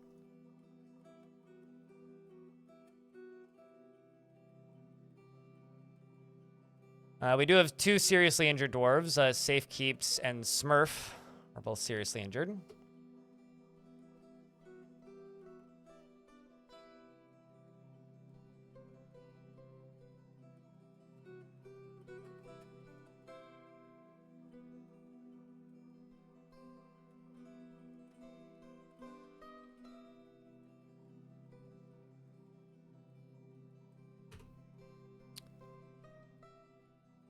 Gosh, I haven't actually gotten mad on stream in a while. Crazy people.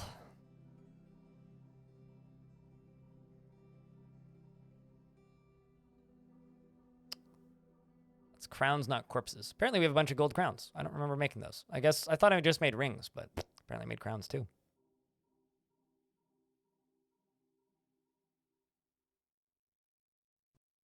Melting the goblin gear? No, we'll probably just use it, actually.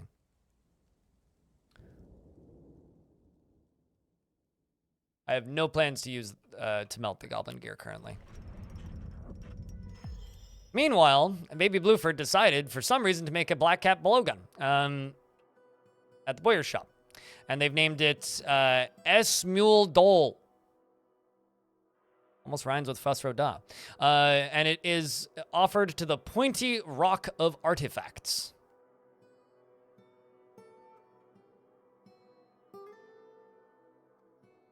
How I deal with robbers and artifacts? You just put your artifacts somewhere where the robbers get spotted before they steal them. This is... Oh, that's interesting. Oh, it's curved. That's why it doesn't have a sprite. This is a curved black cap blowgun to shoot around corners, I would assume. All craftsmanship is of the highest quality. It is encrusted with pear-cut amber opals and encircled with bands of black cap and single-cut amethysts and sheep's wool and cave spider silk. This object menaces with spikes of olivine. I actually, if you go to my YouTube channel and you watch the video A Crime Story or the Great Heist videos, which are 2 of my more recent highlight videos, if you watch those videos, that more or less covers how I work on stuff. This object menaces with spikes of olivine, and on the item is an image of an avocado tree in black cap. On the item is an image of 2 rambutan trees in tower cap. What are my thoughts on RimWorld? I'd rather talk about that, frankly, because at least people don't, like, for some reason think that I'm attacking their own personality when I don't like the fact that they use fucking computer models. Anyway.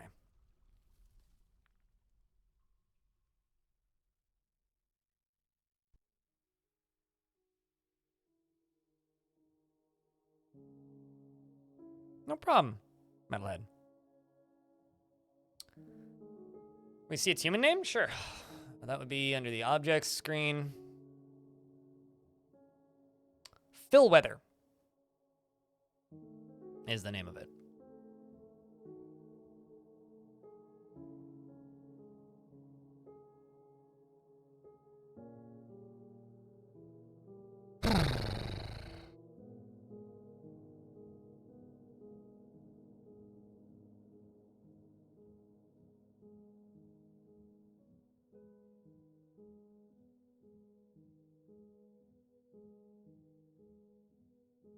If I build a vault for artifacts and I station a few soldiers near the door to the vault, I wouldn't station them near there. What I would do is I would have them training in the vicinity. So just put a barracks nearby. But they will automatically go get food and drink. They will fill up their backpacks with food. They will just get unhappy because they'll be really bored. So I would just have a squad or 2 training there instead of stationed there. Is what I would do.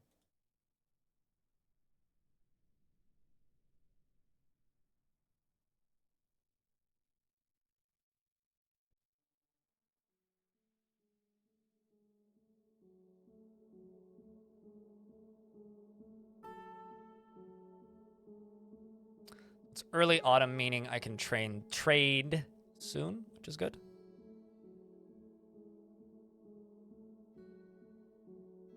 How do you deal with artifacts and robbers? Like, I answered that question like 2 minutes ago, not even.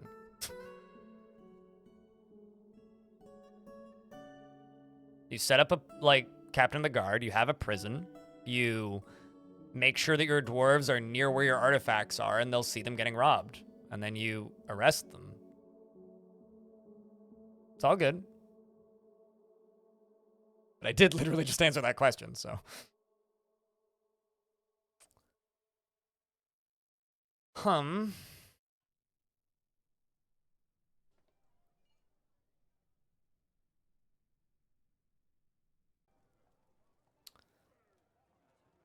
Okay, actually what I'm going to do is I'm going to try moving that.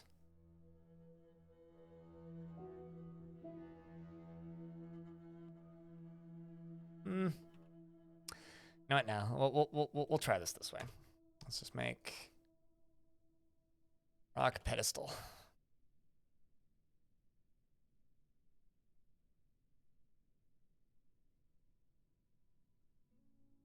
Yeah, no, you set up your captain of the guard and a prison for the captain of the guard, and you can interrogate them, figure out who their bosses are, if you can arrest them. If you can't arrest them in time, then you can generally pretty easily what's the priority on this? 4? Okay. Then if you can arrest them, you can generally pretty easily get the artifacts out of their inventory because they usually drop them, especially if they get a beating. So nope. As of version 50, you can engrave built walls. Pre-version 50, you couldn't.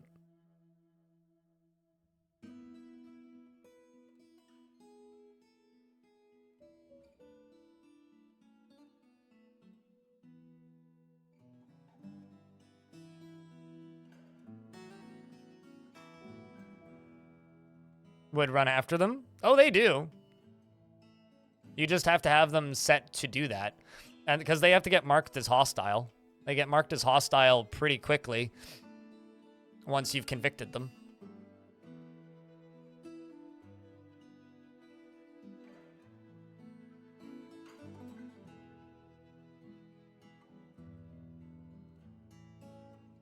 In fact, the king of the faction that we are currently playing stole an artifact from my last fortress. I think the thieves are great.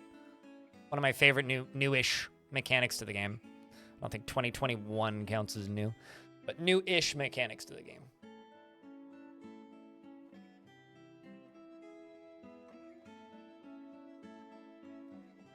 Oh yeah, no, we absolutely could use some caravan or some not caravans, some waterfalls to increase happiness, but currently I think we're okay.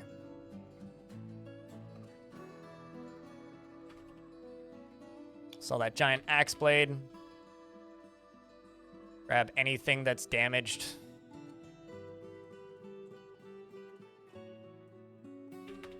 Don't really need these cages. Let's sell those.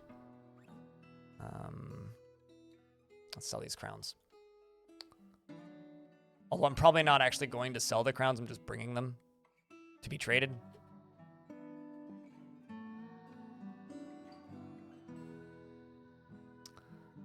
And let's go into furniture. Never mind, not done yet.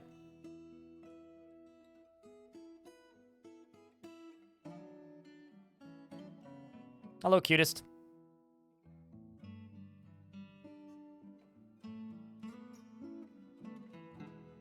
But yeah, no, the key with dealing with thieves is just making sure that there is a dwarf to witness the crime. Because otherwise they'll just get away with it, right? The key is to, if you're going to position your artifacts, make sure that you put them in an area,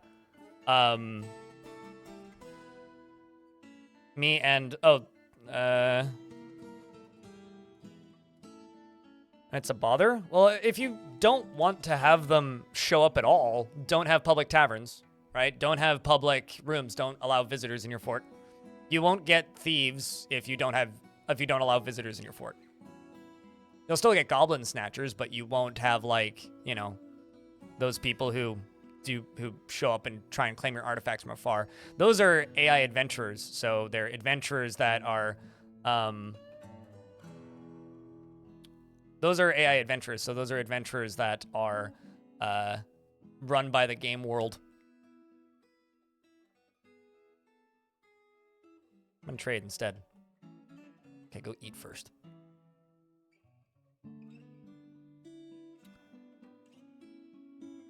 Spent 3 hours reorganizing your bookshelf? Yeah.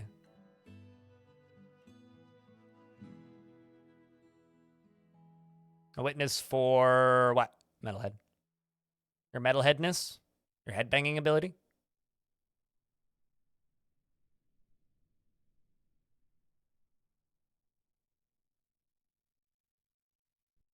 Yeah. A pet can witness a crime for you. There's a large rat running around in my fort. That's kind of funny. I love all these cavern creatures just walking into the fortress. Oh yeah, no, absolutely. Like, being an artifact thief is a thing that you can quite literally do in adventure mode. It's one of the main uses of adventure mode, actually, is stealing your own artifacts and putting them in a new place. Or going and stealing your artifacts back from people who stole them.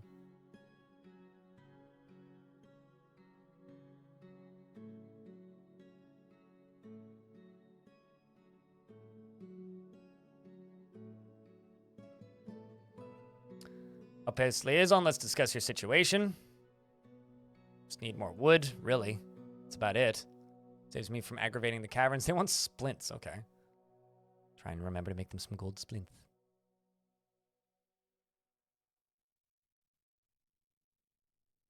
Man, this dwarf is taking the longest possible route to get here. So something that I'm going to do when trading starts is I'm going to trade a few items at a time. And the reason I'm going to do it that way is because that'll train this dwarf faster.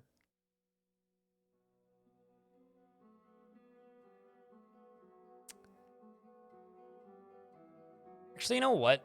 Let's give Lycott these 2 jobs. Instead of Chromoise. Sorry, Chromoise, but, like, I'm giving you a new job. Kind of want these 2 under the same dwarfs. Rust. And sorry about the grumbling today, chat room. It's just, there's some subjects that I like to think it makes sense that streamer just gets very tired of answering and talking about. Because they're just, it's like being caught in a time loop. Dry buckets, I think, probably is what we need to do. Nope, I do not need to fix or dry buckets. Well.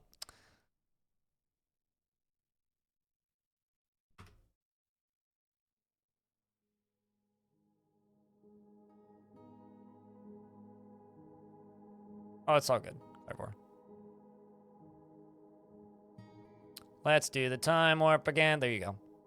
Now you've listened to it. Moving on. Do I even have a carpenter shop currently? I think I do, because I threw one up here, didn't I? Yeah, there it is.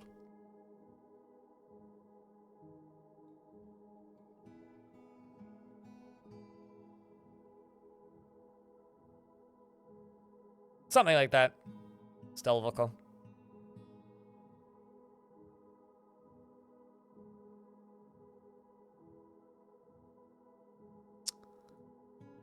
And trade individual items for individual logs.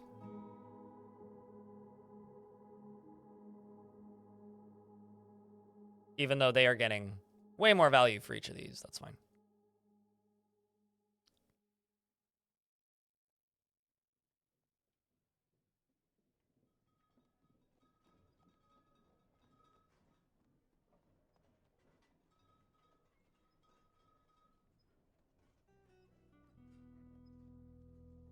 Yep. Okay, fine. I wanted pants as well. Okay, you know what? That is a-okay. Take these. Take these. Take these. Take the rest of them for this axe blade.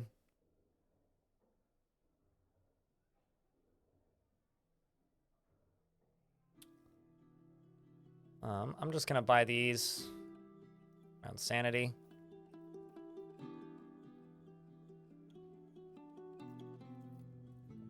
Crowns. Let's see.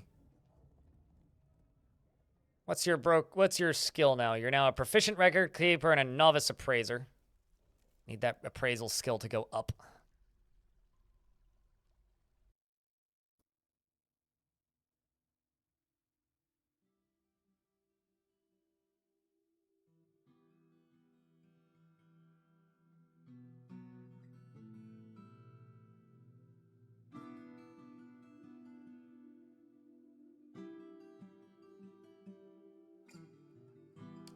400 for that. Let's...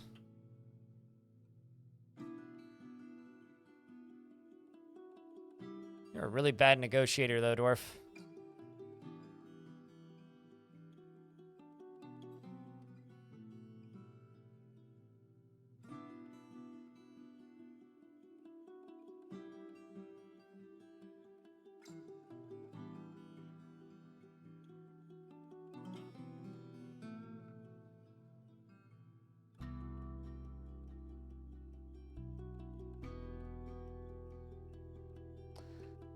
Okay.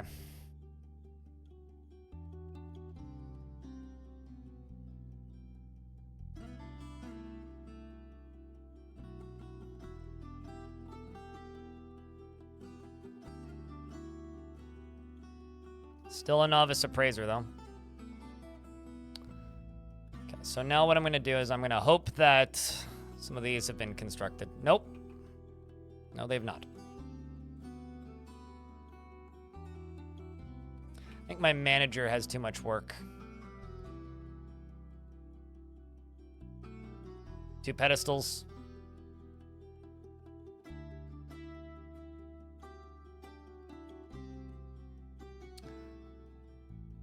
This is still taking so much time.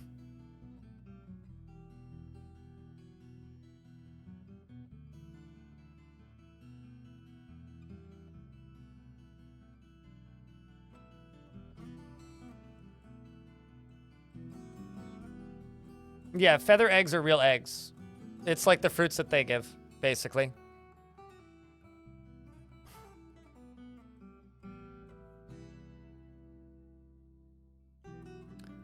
So, I'm going to do a thing real quick. We're going to give...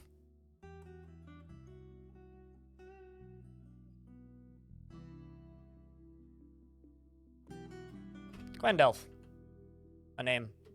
She is deliberately cruel to those unfortunate enough to be subject to her sadism. She is greedy and pleased by her own looks and accomplishments. She is not readily moved by art or natural beauty, and she is conflicted by this as she values artwork and its creation. She finds helping others to be emotionally rewarding and is quite comfortable with others that have a different appearance or culture.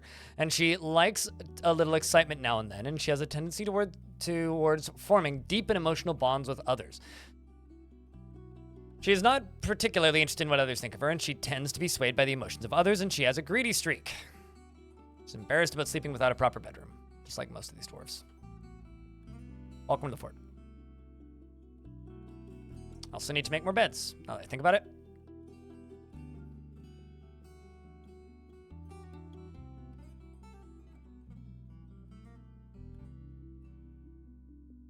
Let's make 30 more beds.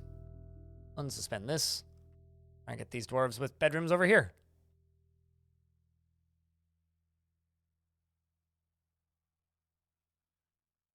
Is utterly scathing. Now, sometimes dwarves end up with bizarre personalities. Probably live a long time. I love it when dwarves are just like terrified when confronted with danger. It's like, well, that's awful for the military or anything like that, but great for your own like long-term well-being. You're much more likely to live. Also, I'm in an ad break right now, so now is a great opportunity for me to queue up some bedrooms.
Also, I really gotta say, it's interesting how many of the dwarves in this faction are deliberately cruel to those unfortunate enough to be subject to their sadism, considering the last faction I played had one of the meanest police forces I've ever had in a fortress.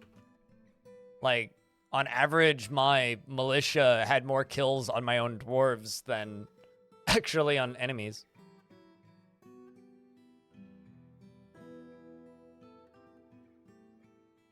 Being a dwarf dominatrix, that's one way of putting it.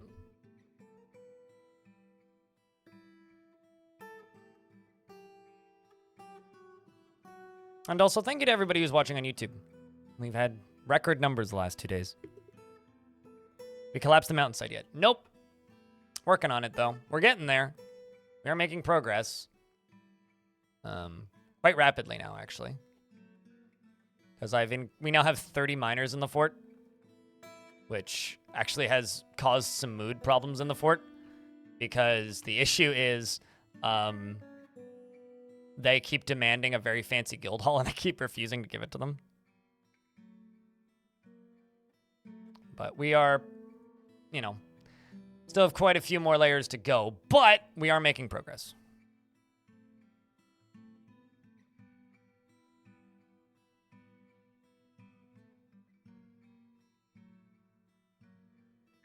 This is a big job regardless. Your dwarf is still alive, Chromwise, yes. You were our broker for a little bit, but I just demoted you because you were taking too long.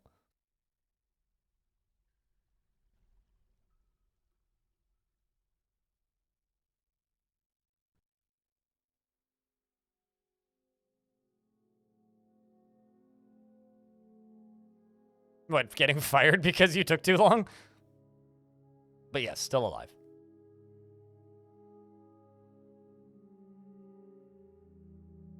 Going to just stack a bunch of gold rings on these.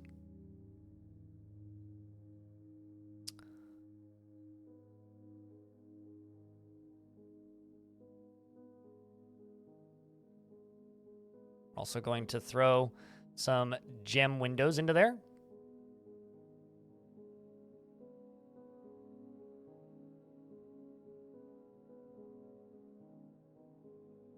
But yeah, we need this to be satisfied because I need to get this to 30,000 value, which it's not even close to.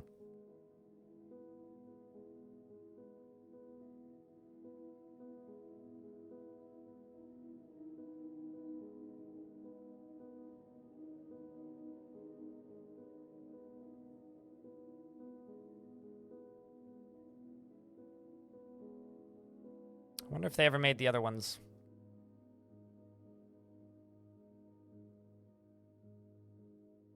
Nope. My manager actually that shit. It's starting to seem like they are. Yeet. Oh! That's why you're not getting anything done. I assigned a different manager and they don't have an office. That explains it. Hello, Hobo. How are you?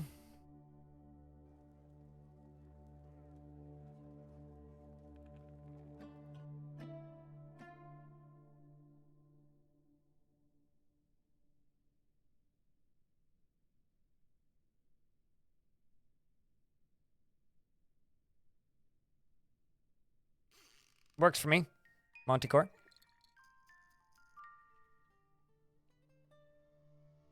Put an artifact in the guild hall because those rings are worth more than all of the artifacts I have.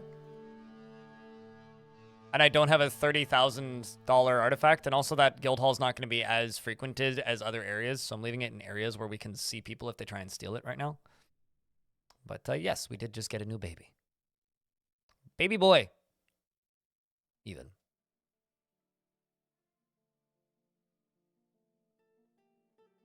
This brand new baby is going to be Stoned Hobo. It was very friendly and always tries to say nice things to others. He doesn't cling tightly to ideas and is open to changing his mind, and he doesn't often feel envious of others. He is rarely happy or enthusiastic, and he is conflicted by this as he values parties and merrymaking in the abstract. He generally acts impartially and is rarely moved to mercy, and he tends to ask others for help with difficult decisions. He tends to share his own experiences and thoughts with others, and he lives a fast-paced life, and he sometimes acts with little determination and confidence. He tends to be passive in discussions and bites his nails when he gets bored, and he laughs very loudly when he's excited. He dreams of raising a family and personally deeply values introspection and holds shrewd and crafty individuals at the lowest esteem. Values loyalty and values romance and doesn't really see the point of working hard. His mom and dad are both Marks dwarves, and he has an older sister named Noma. Which is why they keep getting more bolts, because, you know, bolts. May actually remove this stockpile.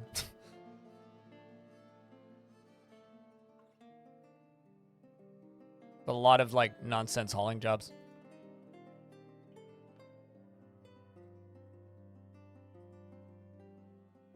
You like the yellow? Yeah, this fort has a lot of interesting colors. But currently we're trying to flatten Butt Mountain. I can't wait until we can get quartzite into here. Pink. Same with mica. Mica's also a good color. This fortress is gonna be super colorful by the time it's done. We're gonna have pink. We're gonna have like this nice, like brown, red. Like I don't even know the color of mica. Whatever this color is, it's like a very orangey light brown. It's just a really nice color. Beige, maybe. Could that be considered a beige? Where's stone when I need them? They would know. Mustard? Yeah, I guess like a Dijon mustard, maybe. Which command are you looking for, Monty? The channel by the targets allows them to reuse the bolts, so. Now that's illegal, unemployed Shaka. We've been over this. Taupe? Maybe. Let's take a lovely fruit, tomato, remove everything that's good from it, the seeds, the vitamins, the nutrients, everything that's good about it, and just jam it full of shit garbage shit sugar, and put it in a shit bottle that sounds like shit when you put it in. That's more of a gray. I'm looking at taupe right now. And like on colorpsychology.com, which I'm sure is a real thing, but I mean, I guess like taupe maybe, but I don't know. I don't think so personally. It is kind of a brass, yeah, like a kind of a golden brown or something maybe. What's up, caveman?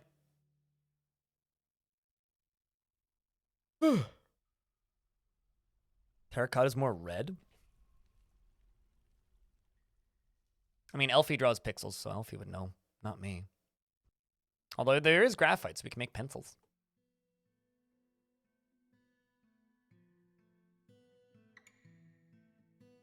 So we need to get this down to layer 49 for it to be done. But, like, we've cleared 2 layers in the last couple minutes, so...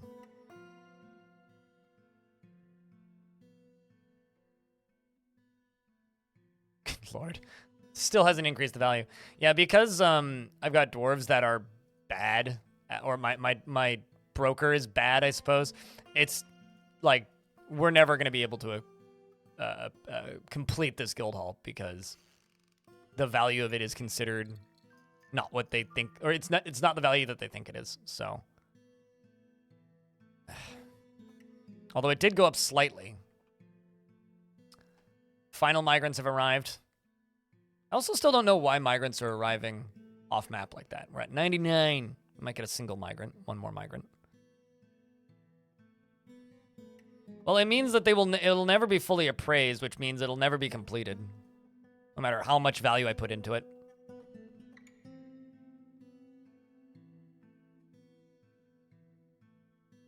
Unless I just quietly have somebody who's like amazing at this.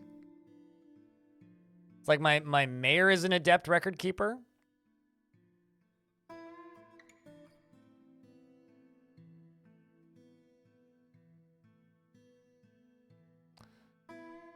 Okay, you know what? I'm gonna move this job back to Kashmir. See if Kashmir can figure it out. Had to up my mayor for this job. Even though I don't personally want to super overwork my mayor right now. We now have a functional manager again. And they desperately want me to make quivers. This I think I have. Which is fine, I do need quivers.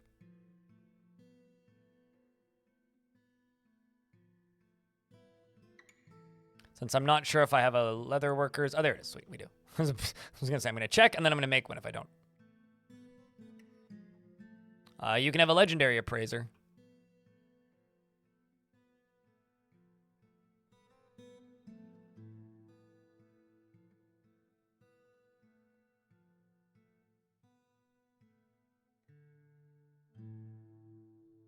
At least they're clearing this stuff quickly. I need them to do every layer one at a time.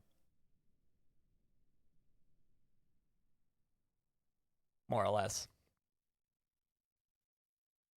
I think we're actually going to cave this in twice. I'm going to drop all these floors. Then we're going to go to the top of this and probably cave like a chunk of this down. Probably actually this side. So we'll drop this side later and just flatten this bit. So at the very least, I will have the space to build.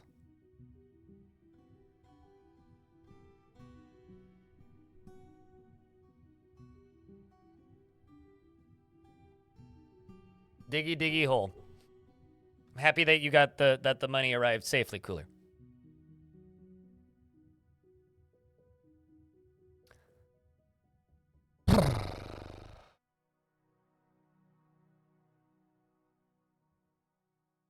I'm not sure what command people are looking for when they're typing an exclamation point fort. You mean last fort?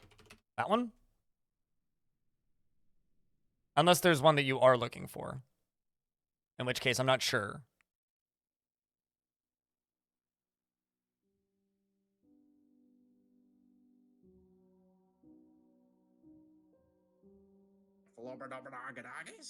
You know, it kind of bothers me that Fortnite is teaching people to write the word Fortnite incorrectly.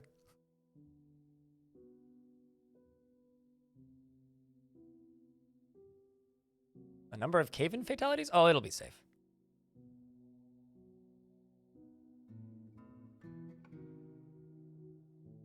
Grolla would be the best command.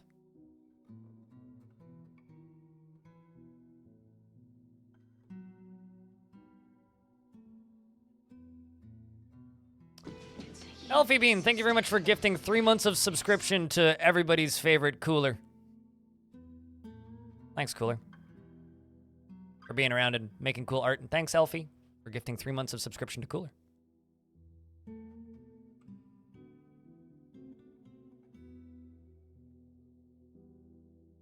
It's supposed to be forked night. Yeah, forked night, definitely. I'm sure all of the kids will agree with you. Although Fortnite is trying to become Roblox, so that's a future we get to look forward to. Although, honestly, I prefer Fortnite being the most popular children's game versus Roblox.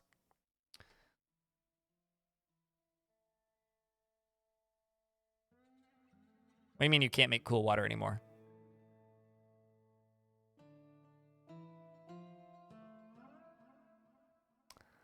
I'm trying to accelerate the process right now, but 20 minutes, if I had to bet. I think I can get this done in 20 minutes. Because it's taking like maybe a minute or two per layer now that the digging has accelerated. And as long as I just focus on this and just try and get this done, it'll get done quickish.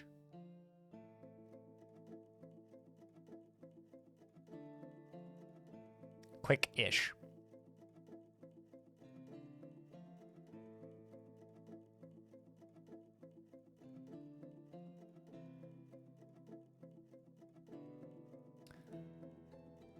Oh, it's absolutely better than Roblox. Roblox is made by Roblox Corporation, which is a funny name. Although I do still love the fact that you can buy stocks in Roblox, just because I think that that's actually hysterical. Okay, so I'm going to put a bunch of gold goblets onto here that are the ones that are encrusted with gems.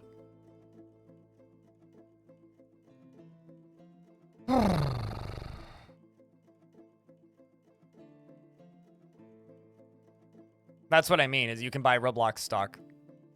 It's just funny to me. But, no, I mean, if you want to learn way too much about Roblox, just watch the 2 People Make Games videos about it. It's like an hour of losing faith in humanity.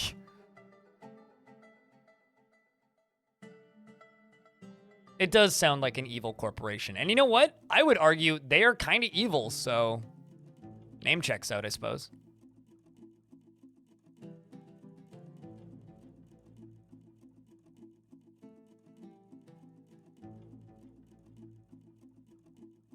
Oh, also another good video is the oof.mp3 video by the one, the only, the glorious H-Bomber guy. It's like the best rabbit hole video I've seen in a while.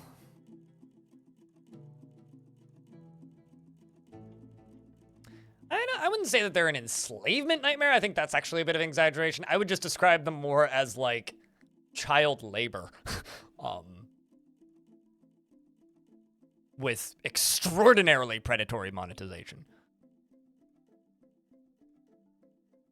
I'm convinced that that rabbit hole is actually deeper, but yeah.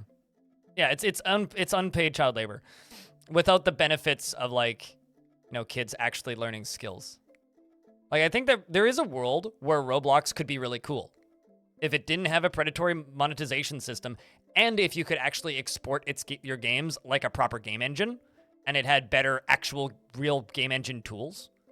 It would be quite cool because, well, simply put, kids could use it to actually make games. I mean, of course, there are the success stories. Everybody likes to point at, like, Unturned and BattleBit and, you know, those games that did eventually become actual video games. But for every one of those success stories, there's so many sad stories.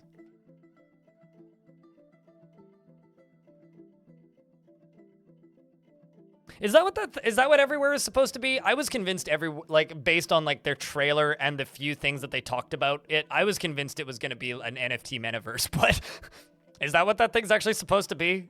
Is it supposed to be a Roblox? Because I'll be honest, I don't follow Leslie Bensley's particularly closely. I've just seen the one trailer for it. It's AAA Roblox. Well, currently Fortnite is AAA Roblox, but or is becoming AAA Roblox. Fath the Glassmaker. Wait, what? Oh, no, never mind. Oh, yeah, okay. Fath the Glassmaker was taken by a mood. Well, that sucks. Which means you're probably going to ask me to make you Glassmaker's shop. That's going to be annoying. That, or I just wait for you to go insane, because there is no sand on this map, and I don't really want to make sand for this map. I will make you a blast furnace, and then forget about you.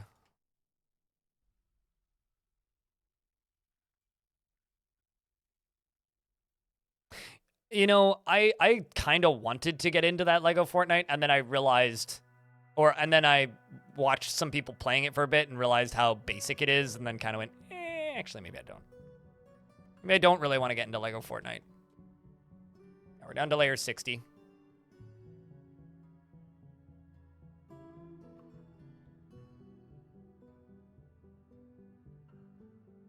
You showed the blind applying for partner vid by Harry to someone who was doing a partner push, and it definitely lifted their mood. God, that's an old video. There, years ago, before I was a Twitch partner, I did a stream where we wrote a partner application on stream, and it got denied. And then somebody that I know made like a montage out of it with epic music and stuff, which ends with "and denied." That's very fun. 6 years ago? Is it really 6 years ago? Yeah. That sounds right, because this is my 5th year. We're now into the 6th year of being a Twitch partner. I did end up getting partnered like 3 months after that, though, didn't I? Actually, don't know what month that video came out.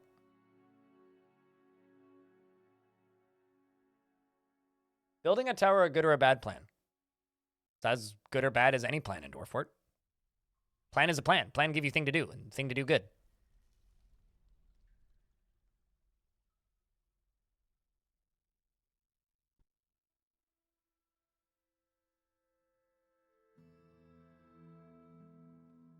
If you're curious about that person's work, though, if you type in !Mars into the chat, it still links to one of his videos.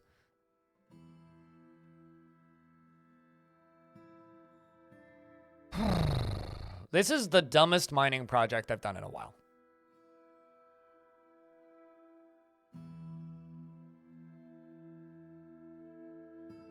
Yeah, I think that the settings menu and the parameters and world gen menu need a search function pretty bad. It's like everybody complains about all the other menus in the game. It's like, actually, I think like if world gen parameters had a search function, I would actually use advanced world gen. Mars is a classic, yeah. That's what happens when I put Bailey's in my coffee before I stream.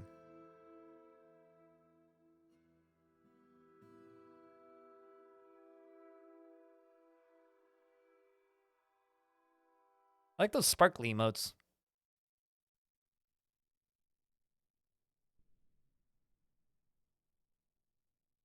Hobo, did you know that you have fans? I don't know if you've realized this, but you do have fans.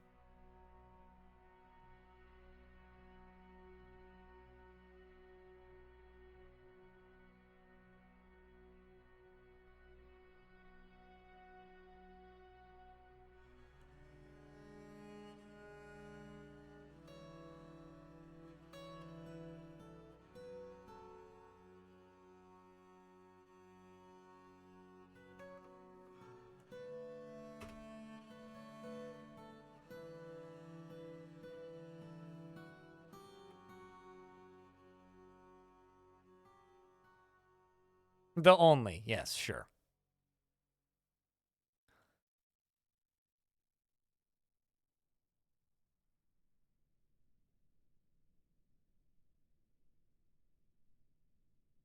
I'm aware they're not finished doing the layer above this yet, but that's okay. Where'd my frame rate go? Game?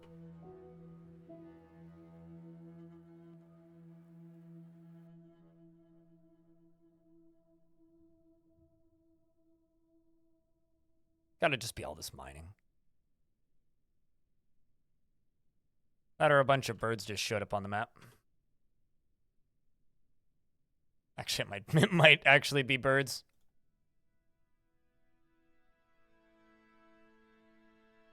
Oh, frame rate's back. Cool.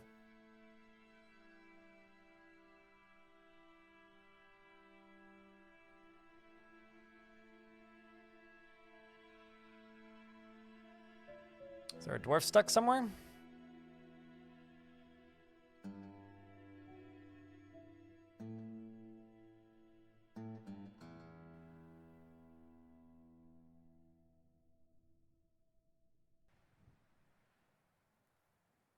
Yeah, you want raw green glass. I don't want to encourage such behavior, especially considering this map doesn't actually have sand on it.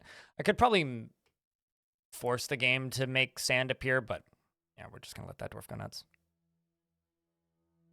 Is it anyone's ringtone yet? I don't think it's publicly available.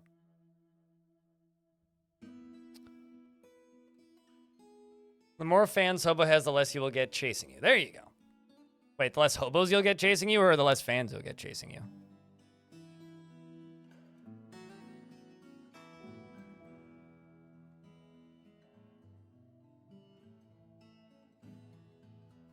Chat room, I'm gonna go make a sandwich. You guys can follow this dwarf who's mining.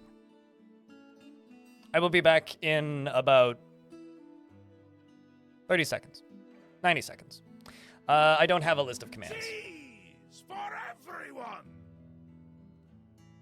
Anyway, chat room, please chat amongst yourselves and keep each other entertained. I will be back in a minute or so after my lunch break. I was waiting for an ad break, but... Let's take a lovely fruit, tomato, remove everything that's good from it, the seeds, the vitamins, the nutrients, everything that's good about it, and just jam it full of shit, garbage, shit sugar. Put it in a shit bottle that sounds like shit, you put it on your shit. It's shit! Stop eating ketchup! Sandwich!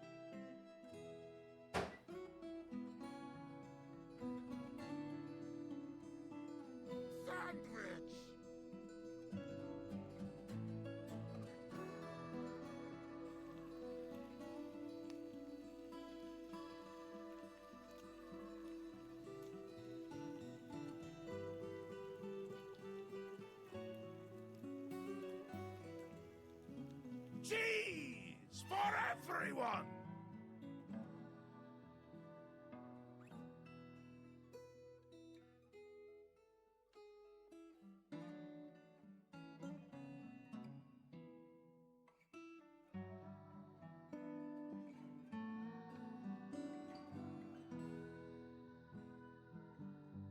Over here, he has a sword.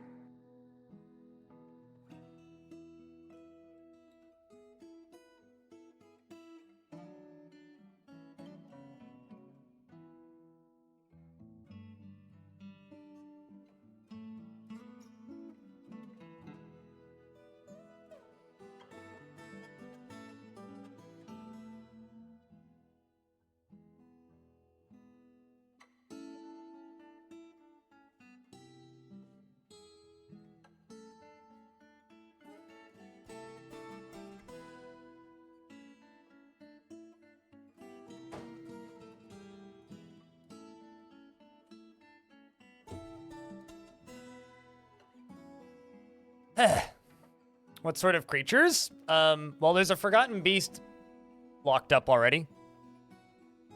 Why is the frame rate dropped? Wondering if it's that if it's that glass maker.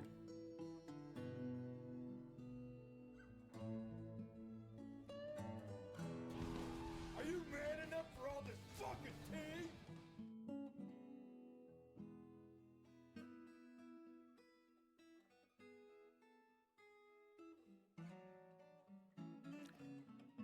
I mean, so here's the thing, right?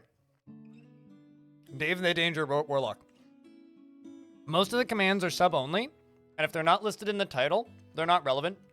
So, while I do have quite a few commands in this chat, just randomly typing in words with an exclamation point in front of it isn't really appreciated. It's just kind of spam for no reason. So, if you know what the commands are, it's because you're supposed to know what they are. If you don't know what the commands are, it's because they're not relevant to you. Kind of how I've always said it my camera. Or my fort. Or not my fort, my stream. Anyone have the fan gamer deathmatch? I don't. I don't know anybody who does. Somebody in chat might.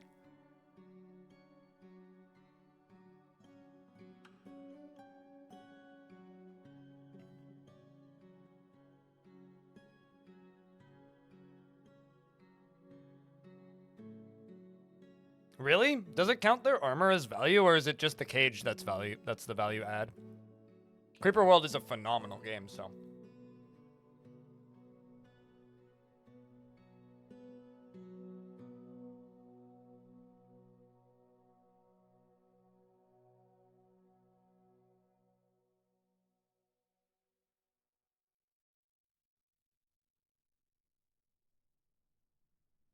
There goes the ad break that I was waiting for.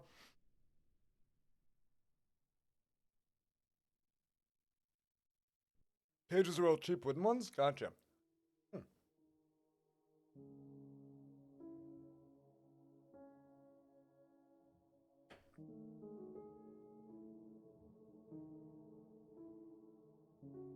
Yeah, it's got to be their armor then.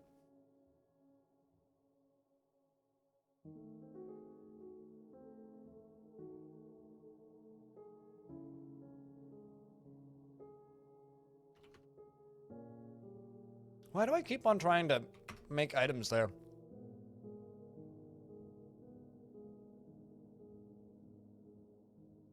So I'm going to make 3 leather quivers. if the amount of tan tides is greater than 10, and we're just going to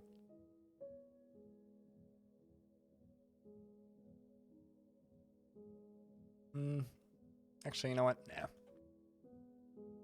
Just gonna do it once.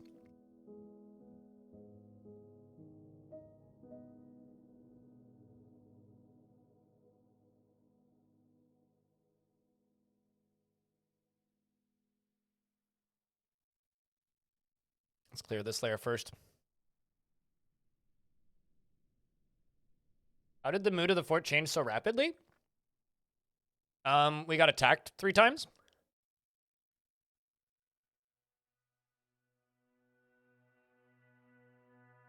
We got attacked by a giant. And then some goblins. And what was the third one? Oh yeah, and then just some thieves. Child snatchers, more specifically.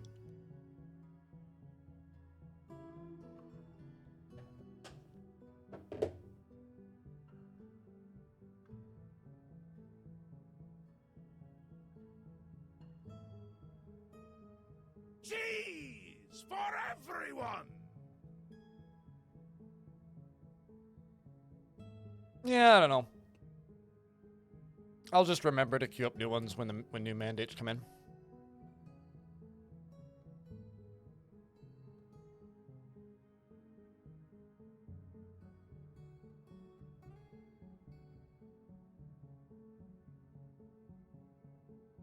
The other funky thing about this is they're slowly getting bigger.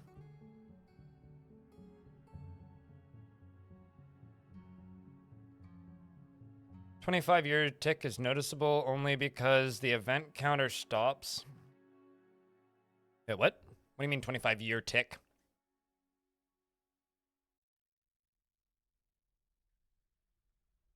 Yeah, world gen is so much faster.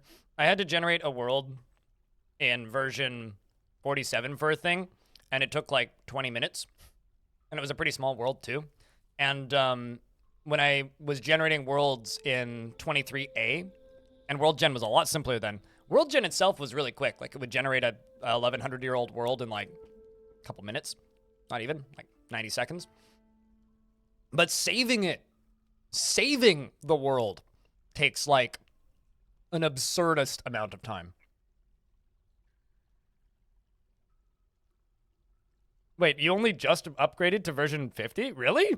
You've been watching the stream for like a year of version 50 and you haven't played it yet? Wow.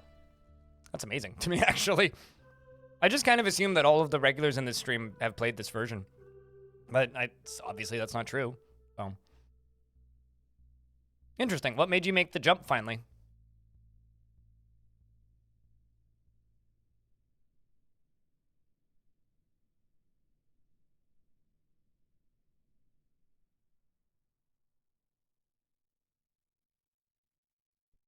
Wes RXFDCGFVHGBJ. Hello, Coding with Caleb. Did you change your username? I recognize your icon.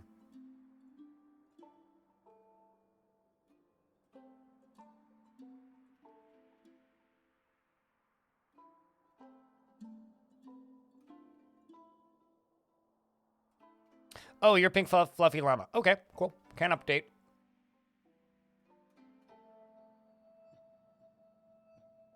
It's like, I recognize this icon.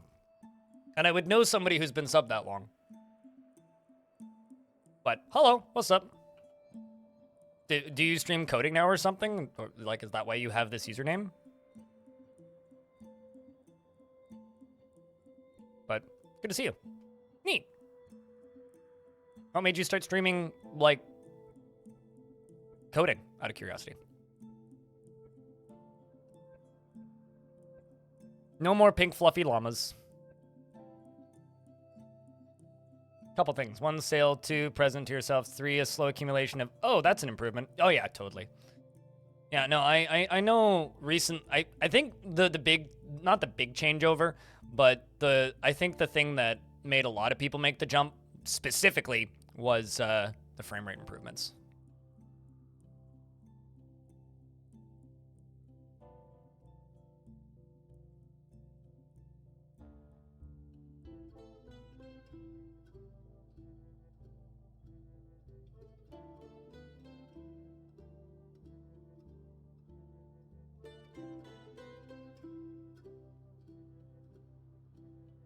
Ransom system for prisoner of wars?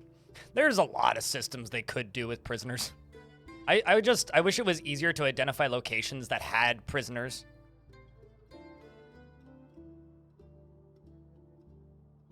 It's one of my big wishes, but I think all of that stuff would just come along with diplomacy. So once this layer is done, we'll get this one. We're getting there. I mean, we only need to get to layer 49, and we're currently on 63. So we're getting there. We're getting there. I lied about the 20 minutes thing, though. Yay, that dwarf went stark raving mad. Why is the frame rate low? Hold on. Let me check something.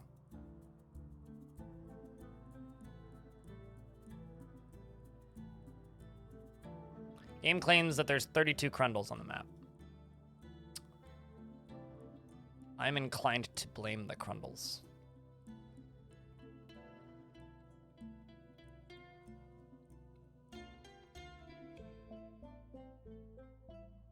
That or it's, you know, okay. I'm just going to assume that it's the miners. We'll just wait until the mining is done.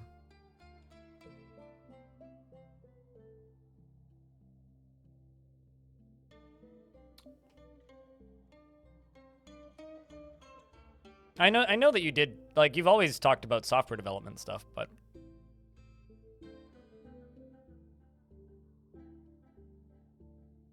okay, gotcha. So I decided to start streaming as a personal project development. Cool. Yeah, no, I mean, it certainly can be a traffic driver.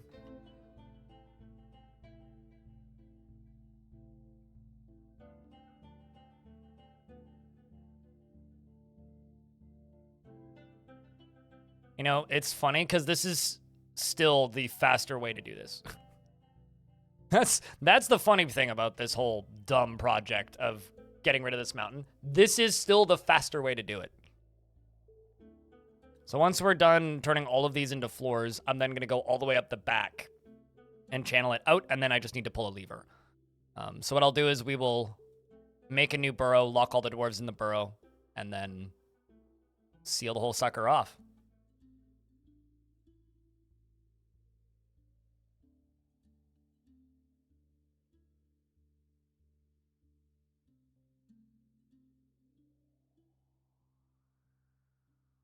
Oh, crap. On-time order.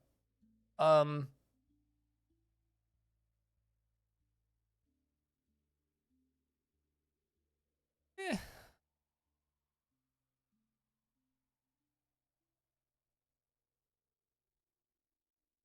Yeah, let's just do those seasonally. Let's do it that way. Apparently I'm out of coal. I don't think that's true, but whatever.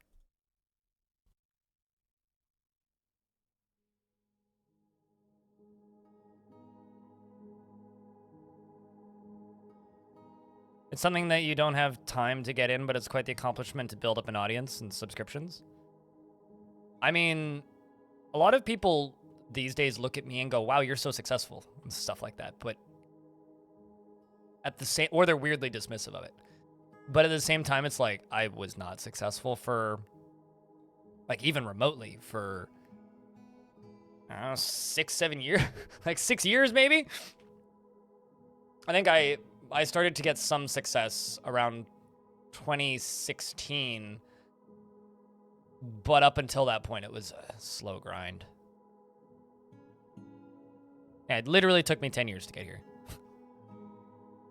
So, it's cool that people admire it. To me, it's just, you know, a grind in many ways.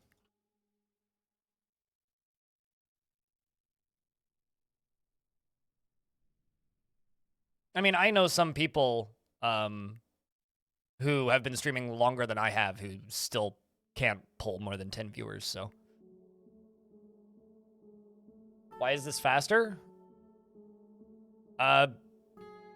Why is this faster than, like, channeling it all out? Because if I were to channel it all out, I'd have to designate the layers one at a time. Whereas with this, I can mass designate them and get them all kind of done at once. And also, the game lags more when your dwarves are channeling versus when your dwarves are mining, so the frame rate would be lower. So if I were to mass designate channeling, it would take way longer. This I should do at priority number 1. And also, channeling tends to cause cave-ins.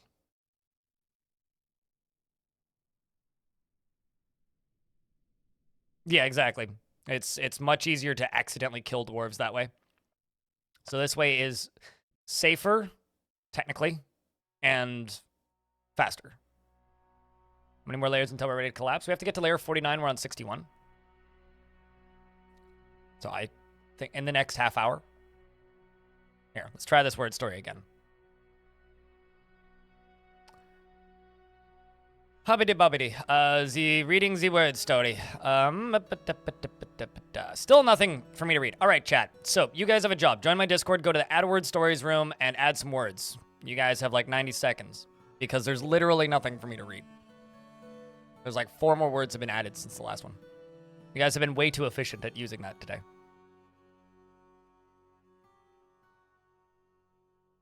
Oh yeah. I mean, it'll hold the entire map up.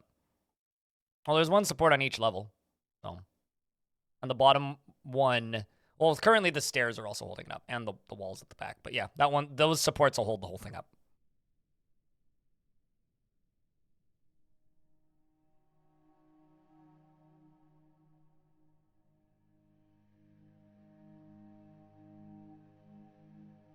Physics in Dwarf Fortress is extraordinarily realistic, and don't you forget it. Oh yeah, 1 brick can support a whole map. You remove that pillar and the whole thing caves in.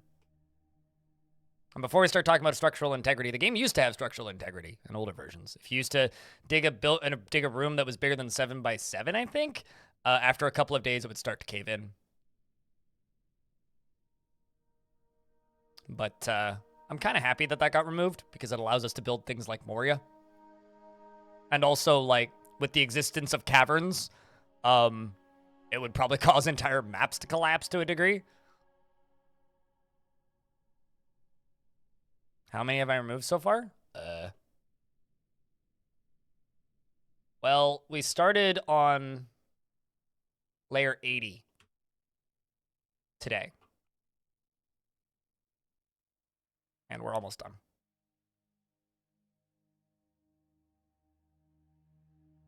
This is a very ballsy fort. And this is going to be a very ballsy move.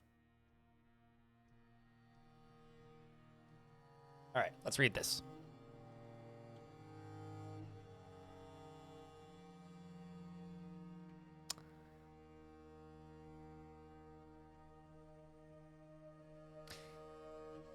Seas cast shadows upon serpents when spunk is covered by llamas abundant in fine wool. The color of sedentary cheese is caught up. You guys got to work on that add a word story room. Because you guys have, it's really funny. People will forget that command exists for like a week at a time, and no one will use it. And then I'll have tons to read whenever somebody uses it. And then we'll have days like today where it's used 3 times in a day, like a couple hours apart, and nobody's added anything.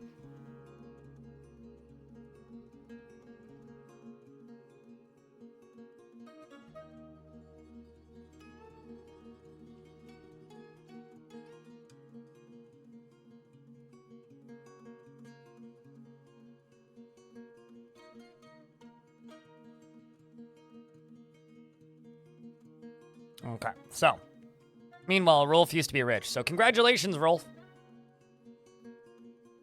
Chat room, can I get a round of beers for Rolf, who used to be rich?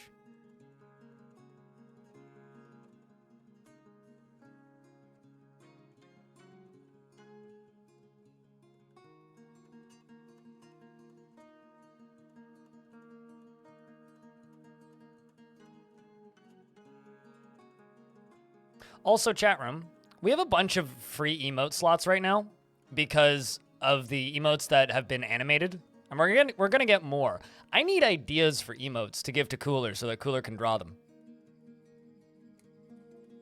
But especially before Cooler goes on to holiday break, which he usually does around this time of year. Unless he's already done that.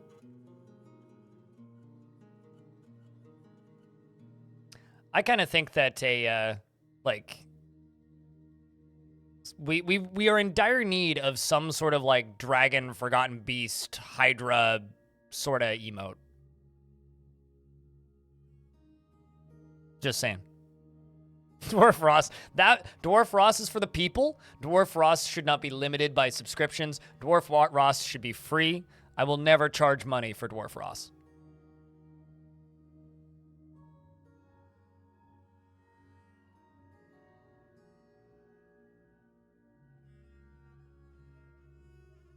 Need that? Yeah, absolutely. I don't know what it would end up looking like, but...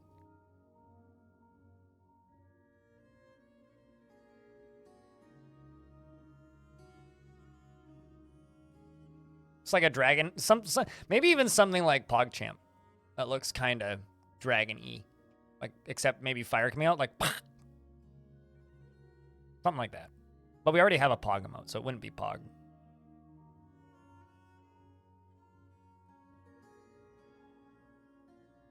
You know what would actually be really funny?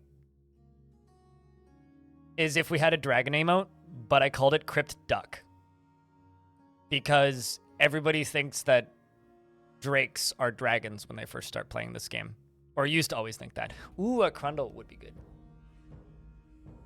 It's Crypt Duck, and it's just like a dragon. Crypt Bernie? Bernie Cinders. My favorite name for anything that shoots fire in this game. But I want Cooler to animate the mining emote, like the pick emote, Crypt Pick. Half dragon, half duck. I feel like there would be too many details in that. But if you guys can think of any like Dwarf Fortress related jokes or things that are like in jokes for Dwarf Fortress that would work well in an emote format, yell it in the chat.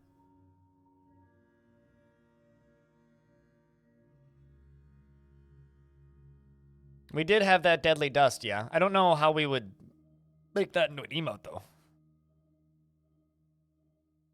As somebody who actually is scared of clowns in real life, if you want clown emotes, go sub to Rust Money. That's all I have to say. If you want clown emotes, go sub to Rust Money. I'm not a huge fan of clowns. We could just do a Kia emote. Kia could be done.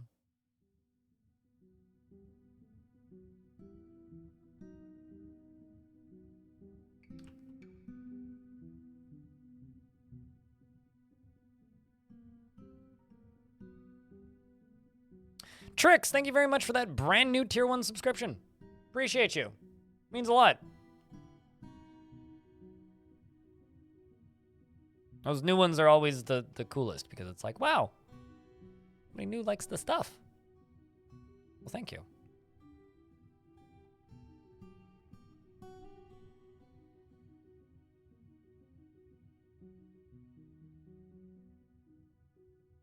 Okay, so we're to 58. We've got less than 10 layers to go. True. Actually, yeah, just a lever would probably make a pretty good emote. I single-handedly taught you this game? Well, happy to help. Should give some credit to the wiki, though. You need to head to bed. We'll see you later, dude. Thank you for all tutorials blind. It's a Kill that, great kill part of that. the survival of all my forts. Kill that. I mean, Kia, giant Kia, it's hard to do scale like that in emotes. And also, Cypher as well. Thank you for that Prime subscription for an 8th month. Welcome back. It's kind of complicated. Might not happen until after the holidays. Fair enough. Since you're already getting caught up on stuff. Yeah. We're just kind of brainstorming right now. I mean, I very rarely actually give you timelines unless it's like a thumbnail. So it's okay. Take your time.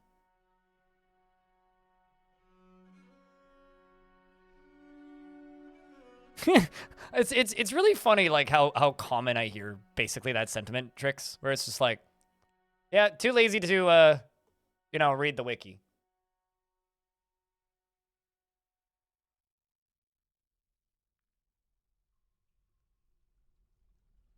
Yeah, it is fun watching dwarves act like a liquid. So I'm gonna have a dwarf die pretty soon because they went crazy after trying to make something out of glass. It's their fault, not mine. So I'm going to place some tombs.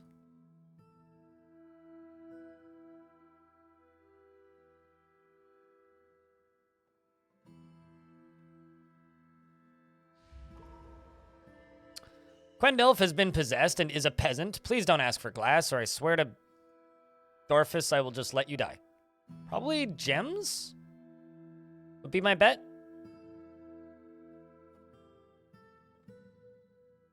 Nope, clothes. Okay.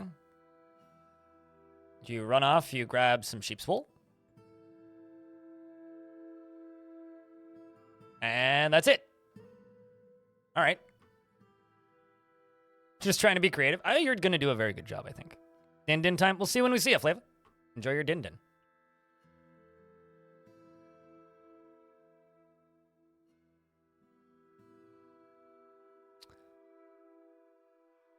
Six more layers. Not even.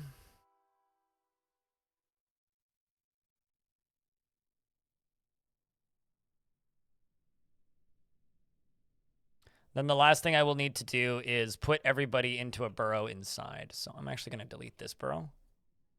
It's currently not relevant.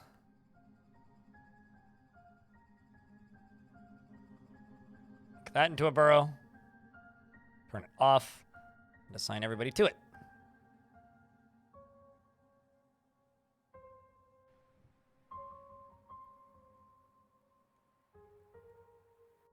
I thought I canceled the make iron bolts job.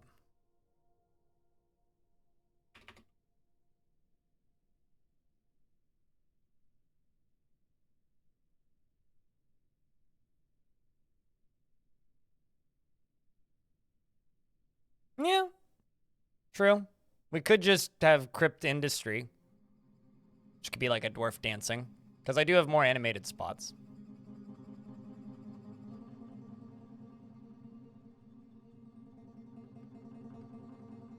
Although,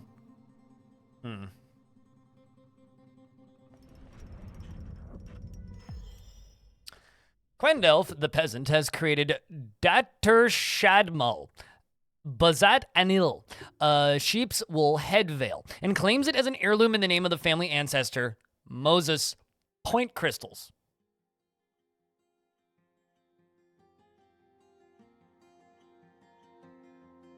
I didn't know that head veils had sprites now. This is a sheep's wool head veil. All craftsmanship is of the highest quality. It is made from sheep's wool cloth, and on the item is an image of honey badger men in sheep's wool. She claims it is an heirloom, so we'll put it in her bedroom, which she doesn't have. Oh. Well, she claims it is an heirloom, so I will put it here for right now.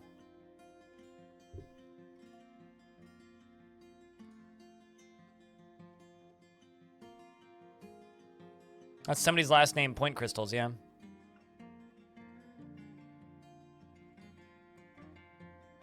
Ah, this is the insane dwarf who decided to try and make something out of glass. You came to the wrong fort to try and make something out of glass, dwarf. Like, why is there a naked dwarf running by? What's going on?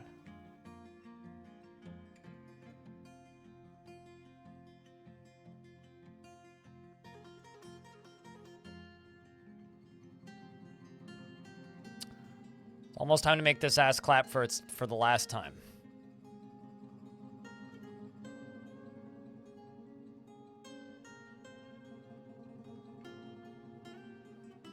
You can specify to put anything on pedestals. In fact, it's the easiest way to resurrect bodies with a necromancer is with pedestals. You assign the body that you want to resurrect to the pedestal, they immediately put it on the pedestal, and then you startle the necromancer in front of the pedestal, and then it goes, bah! And then he reses it as a zombie.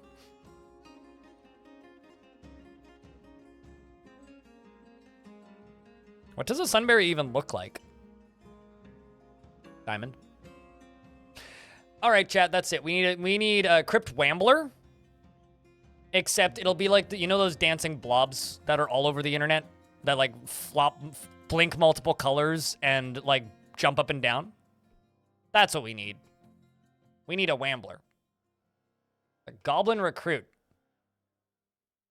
Ah, so a vile force of darkness arrived and then immediately left. That's funny.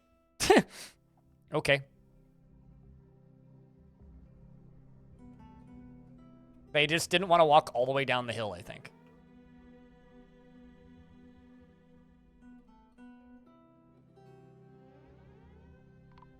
Oh.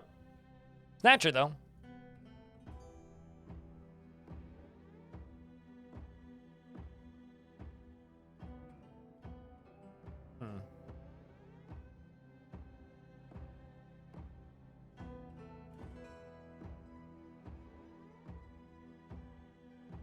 See where the Snatcher goes.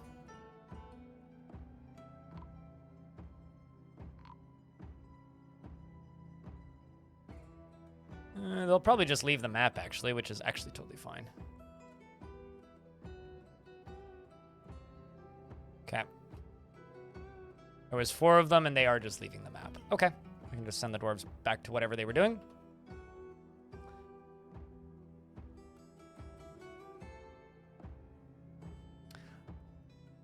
The goblins send kidnappers to kidnap your children, and they are assisted by a couple soldiers. And sometimes they just immediately leave. The soldiers just abandon the thieves. Maybe it was a thief they didn't like. So they're just like, well, fuck this guy. Let you die. So we need, once again, we need to get to layer 49. We're on 56 right now. We are getting there. Slowly. Look how many miners I have because of this stupid project.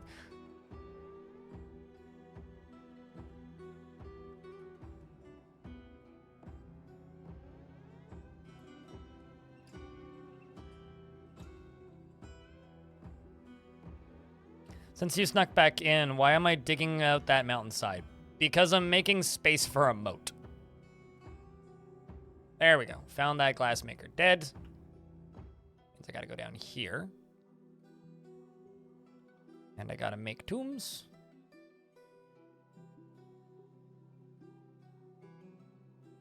And one of these is gonna be for that glassmaker. There he goes. It's a shame, but I don't have sand, so.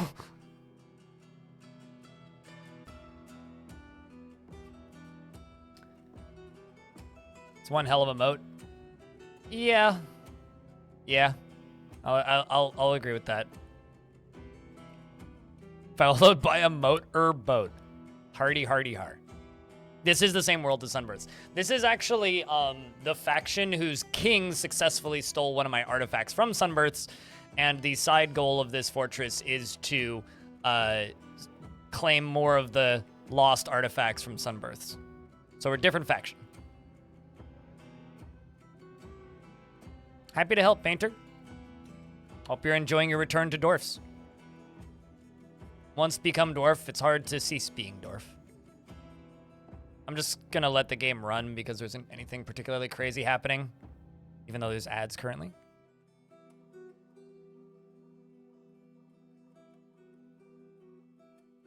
How? How what?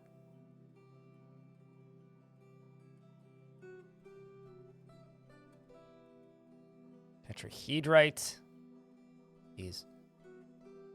To answer that question from earlier, no, I am not going to be melting goblin armor because we have so much ore right now, it's silly. Any reason to not put heirloom artifacts into a guild hall? There is no reason to not do that. Why am I not doing that? Because I don't want to. It's like more, it makes more logical sense that a dwarf that claims it would keep it. I put heirlooms usually in their bedrooms. In the last fortress, I put all of the artifacts in one guild hall.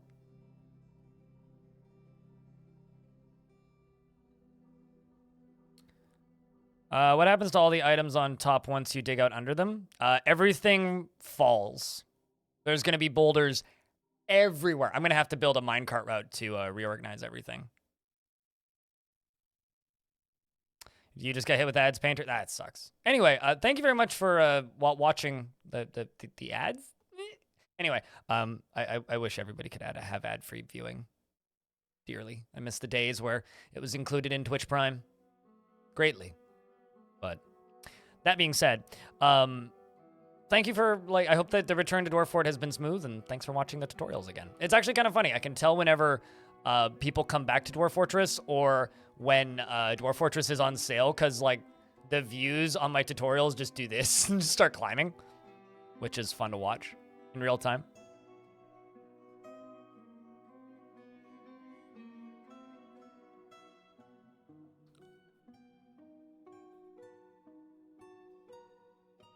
Okay. So this is a lower priority one now, so I'm going to increase the priority so everybody gets to work on it. This one is now done. We're almost there. Almost there.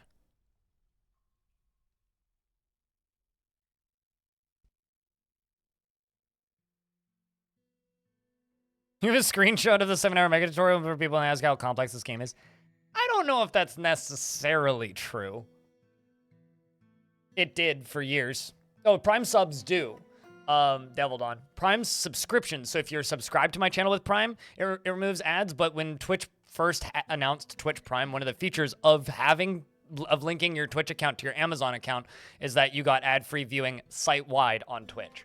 A lot of these dwarves have taken a break to go meditate, which, fine. I would too if I'd spent the last several years of my life mining out a giant rock butt.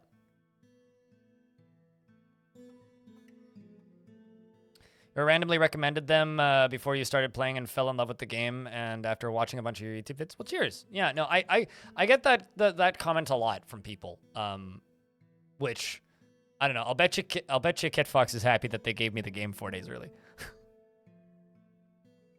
And Twitch lost money, and they were like, "JK." No, Amazon changed the contract. It wasn't Twitch's choice. Twitch is on record a number of times stating that if they could have kept that as it was, they would have. Because it was a great feature for Twitch.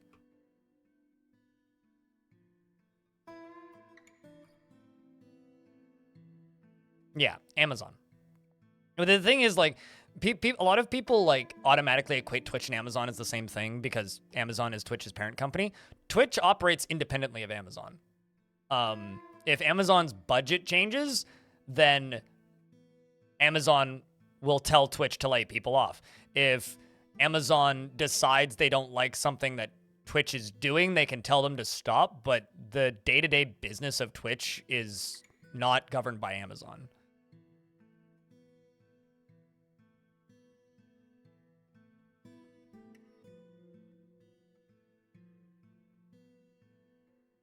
And if it was, I would be willing to bet money that Twitch would look a lot more like QVC, because if Amazon was entirely in charge of Twitch, we would exist purely to sell you Amazon-related products. QVC is the TV sales network, right? That's what that is, correct? Pretty sure that's what it was. You know, I also I'm a pretty firm believer in the conspiracy theory that Bezos doesn't know that Twitch exists or that Amazon owns it.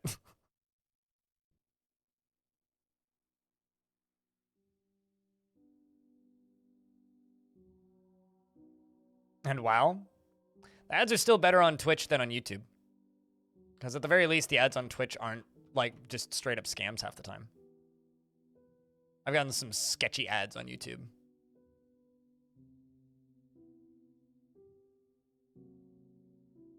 Yeah, also that. Lazy man. But no, I'm genuinely convinced that Jeff Bezos doesn't know what Twitch is.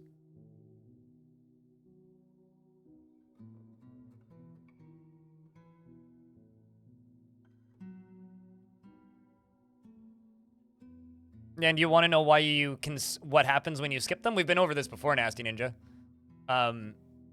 If you skip them on YouTube, the person gets almost no money. Which is why, like, it's something like 12% of ads that play on my YouTube channels actually pay me money. Was what it was the last time I looked.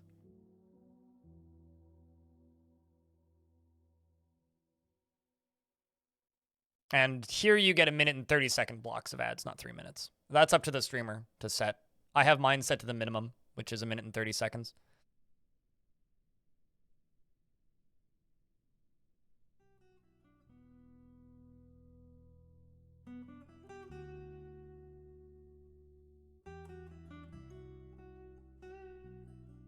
And at the very least, like 3 minutes of ads per hour, which is what I show, which is 1 minute 30 every 30 minutes.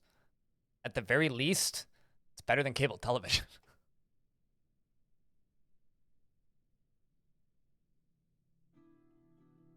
I wish I could show no ads, but I don't really have the option. It's either pre-rolls or mid-rolls.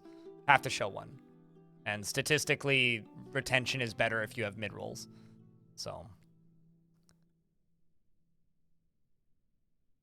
better if you just complain about it enough. Eventually somebody will gift you a sub.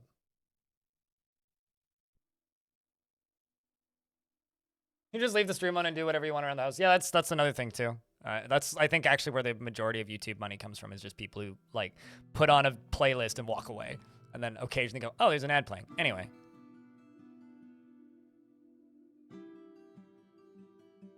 Pretty sure cable was, like, when I was actively watching cable TV for a very brief period of time in my life, it was like 20 minutes of ads for 40 minutes of television. It's like 42 minutes of television for like 19 minutes of ads or something.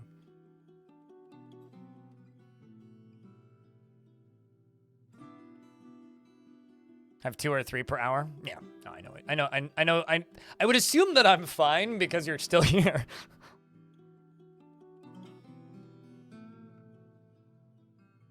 It's a perfect bathroom/snack break. Yeah, no, I agree with that.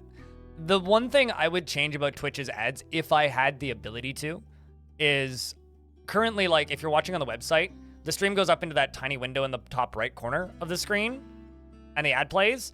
I wish that the ad, it can have its volume, that's fine.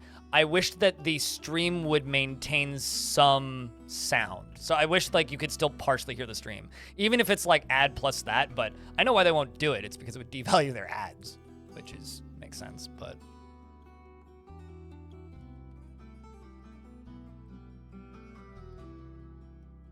streaming is about all you watch now. Oh yeah,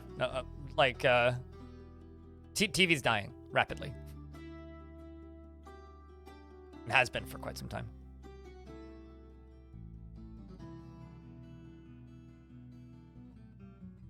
Oh, I mean, like, you know, it's interesting listening to, like, old video game website employees talking about marketing and ads, or just like anybody who, you know, worked on any kind of blogging site at any point in time doing writing or anything. It's really interesting hearing them talk, because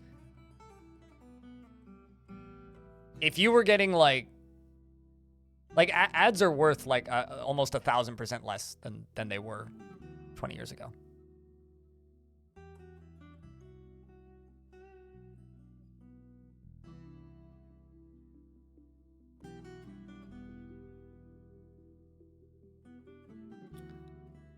All right.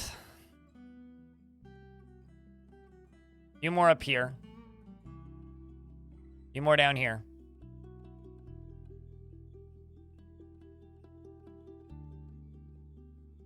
And then I remove everything. That's like my old ISP. My old ISP, like, calls me twice a month asking me to swap back to them. And it's like, no, the maximum speed you offer is 50-50. 50 up, 50 down. I get 1,500 up, 1,500 down from this other provider. Yes, I pay significantly more, but it's 1,500 up, 1,500 down. Sawed off. Doesn't matter how many times I tell them that, as politely as possible. They still keep calling me. So I've added them to my block list. So now they show up as a spam caller, and my phone doesn't even ring. So Shows how much that technique works. Of the eventual merge? We're already there, mate. Ramoys. Watch any, like, K-drama. Or, like, any sponsored content on Twitch. It's literally that. But yeah, we are already there. Which to me is actually one of my selling points for myself as a streamer.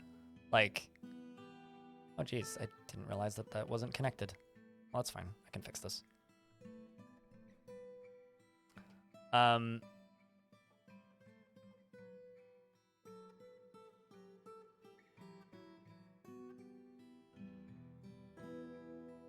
That is one of my selling points for myself as a content creator, is that I don't do any paid ads.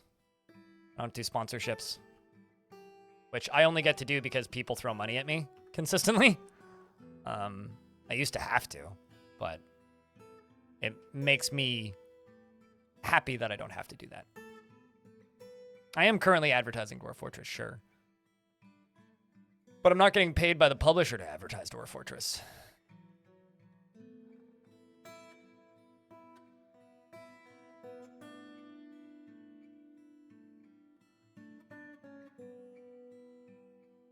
You know, honestly, I wouldn't mind if my ex called me.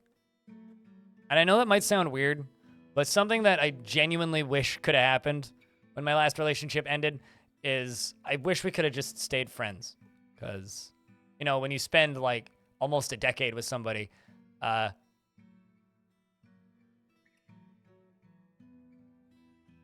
it's pretty hard to completely cut that person out of your brain.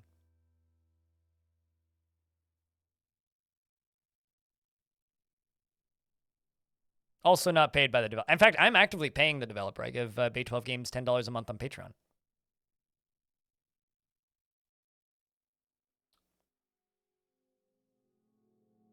Like, it's not like I'd want to hang out with my ex every week, but, you know, if she could call me once a year, that'd be nice.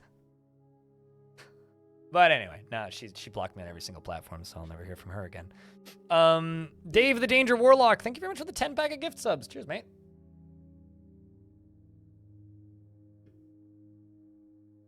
And thank you. Take advantage of that sale while it lasts.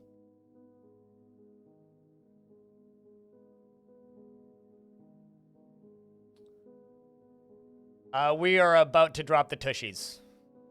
That's actually a funny way of putting it. Because 49 is the last layer I need to dig out, and we are digging out layer 50 right now. UGDPY, thank you very much for the 10-pack of gift subs. Thank you. Sparky, thanks for the $1.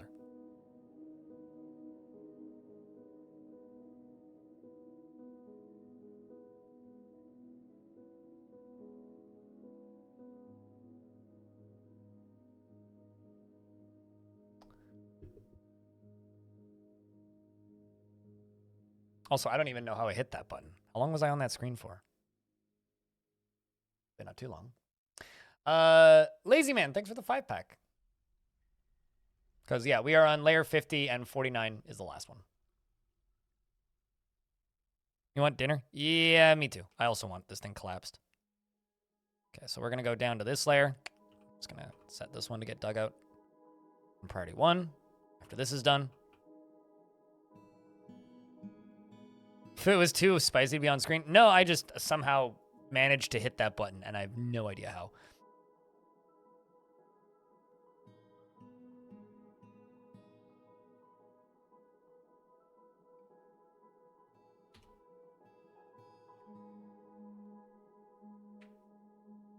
Apparently we are choo-chooing.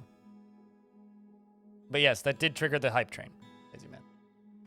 Thank you very much for the level 5 hype train. If it completes level 5, then you get animated emotes for it. Probably somebody like 10 seconds ago. UGDPY. Gifted 10 a couple minutes ago. So you probably got caught in that one. All in red. And you get ad-free viewing on the channel for the next 30 days. Cheers, Unemployed Shaku. Thanks for $3.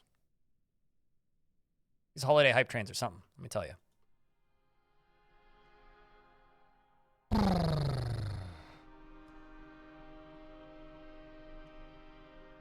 Elfie, thanks for the $1. Deviled On, thanks for the 5-pack.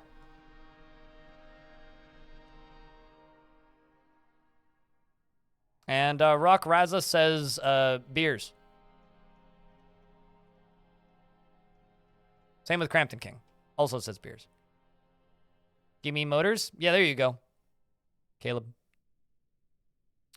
DS, thanks for the 5-pack. And Jesus Christ, Drakensoul, thanks for... Hold on, what the fuck just happened? Drakensoul, thanks for the 5-pack of gift subs. Darius Carter, thanks for the 15. Smurf Dirty, thanks for the Prime. And DS, thanks for the 5. Holy shit. Everybody's payments went through at the exact same time.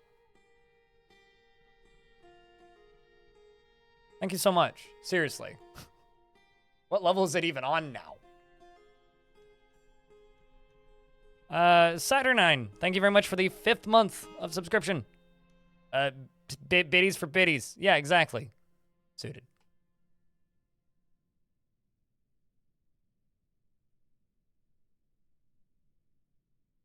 Jesus. Level 6? Unless it just leveled up again. Damn. Yeah, level 6 is completed. Yeah, we're in level 7 now. Holy shit. Now you have the 300 badge? Oh, is that what you were going for? Is the 300 badge? Christ. The Doctrine of Junjing has many worshippers in Creature Keepers, and now needs a temple and a high priest. Temple complex and a high priest. Holy fuck, chat. Cramp, thanks for the 10-pack. Alec, thank you. Alec Ulick, thank you very much for chucking out a gift. I think I see you in the YouTube comments sometimes, don't I? Thanks for chucking out a single gift. Holy shit. I don't even... This just kind of blew up out of frickin' nowhere, Telenartho.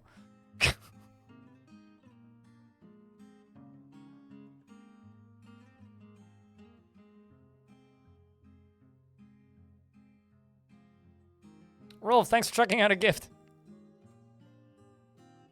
Yeah, it literally just erupted out of absolute nowhere.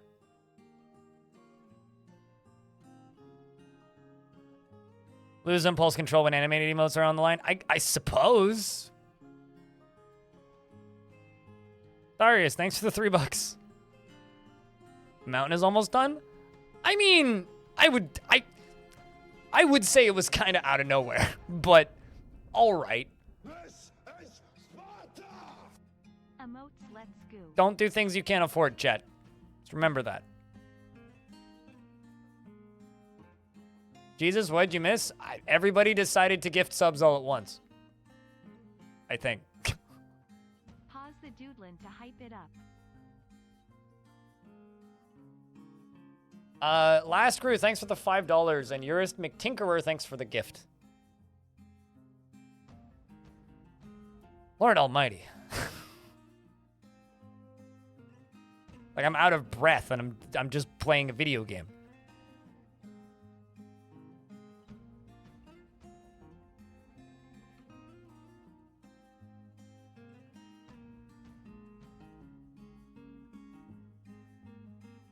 Jeez, man. Get off work and I've gained 43 dwarves. Yeah, we're actually at population cap now. I've capped it off at 100. But I need to get this project done because we need to start building this moat because we've been getting invaded by goblins. Sparky, thank you very much for the 5-pack of gift subs. Like I said, Lord Almighty. Holy crap.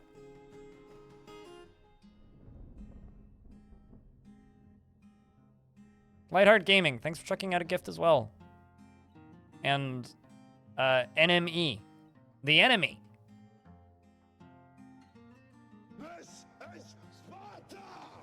Thank you for the gift. Okay, so the dwarves are now removing these layers. Just got to do this all the way down to the bottom. So this last one down here.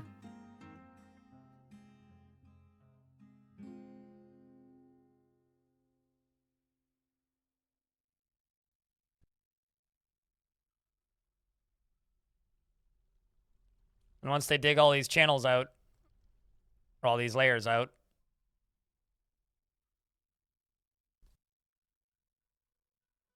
this is some quirky pathing, then we'll cave it in.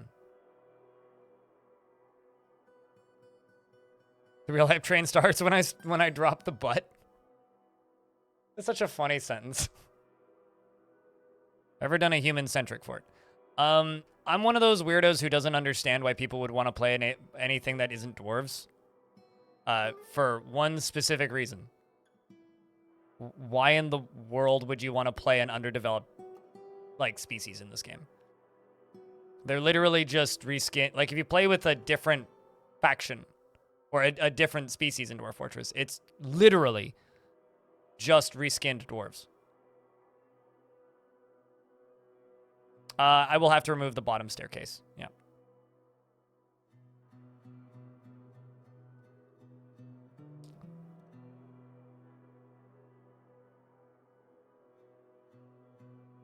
You know what? It'll be faster if I do it this way.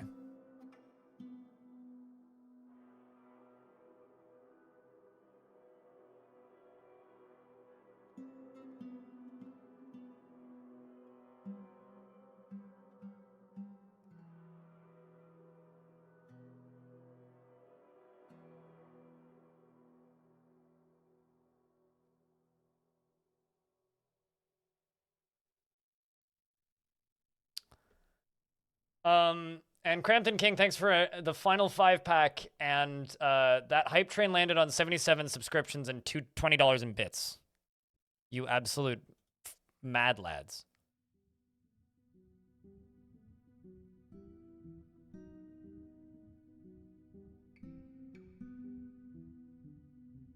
That's all I have to say. You absolute mad lads.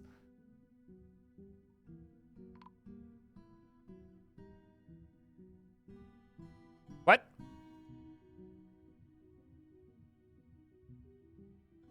Nasty Rooster was fighting. Oh. Well, we've got one death now from this construction project. Who somehow managed to fall. Which I haven't seen happen in forever. I haven't seen a dwarf die because somebody dug out what he was sitting on in a very long time.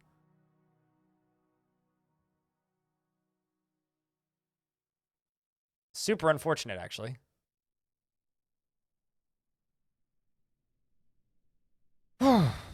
Thorgy, thanks for continuing that gift subscription.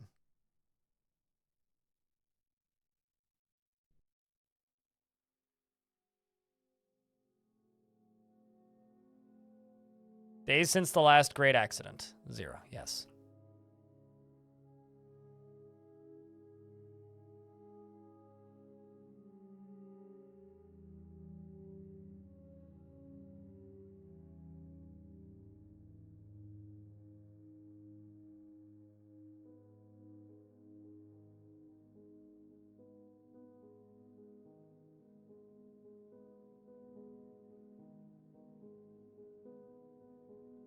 Let's start from here. Let's build stairs all the way up. This will speed this up as well. Because right now they're constantly dipping back and forth. Just slowing things down.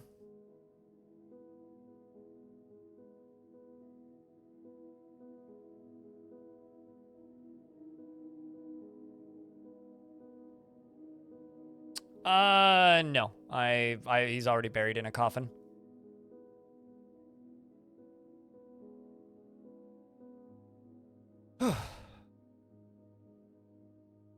Goblins basically take the elves, slap no eat and no drink, and maybe shuffle a common creature personality around a bit for playing them. Yeah. So I don't play as other races because there's literally no reason to. They're all, it's just like dwarves with less to do, basically. Yellow Dossier, thank you very much for the 3rd month of Tier 1 subscription. Chat, you're crazy. Don't let anybody ever tell you otherwise.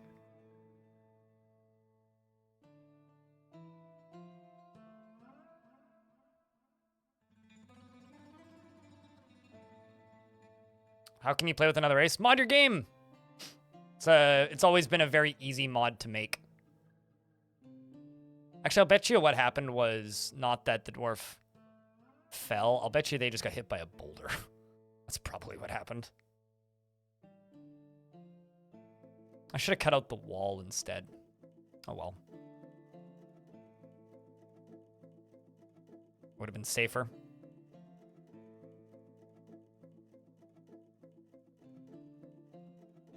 Then I don't know. You're going to head to sleep? We'll see you this time next month. Cheers, dude. And enjoy your streaming career. Biddies for the biddies. Good lord, those alerts are behind. Okay.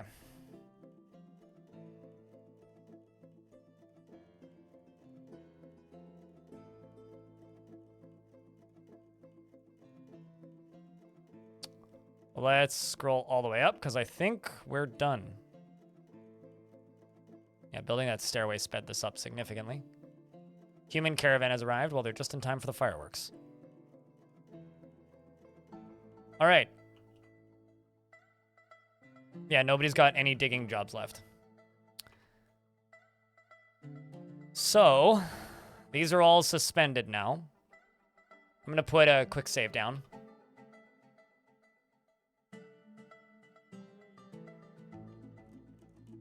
That's not free loot. That would likely start a war, which is the opposite of free loot. And I'm already at war with one human faction. I don't really want to be at war with 2. And also, I don't need their crap. I need them to take my crap off the map. Not, like, it's actually more valuable to have people to trade with than it is to,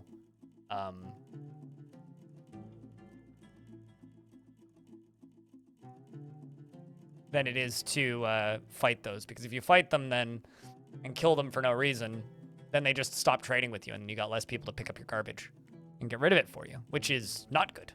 If anything, I would say that's bad.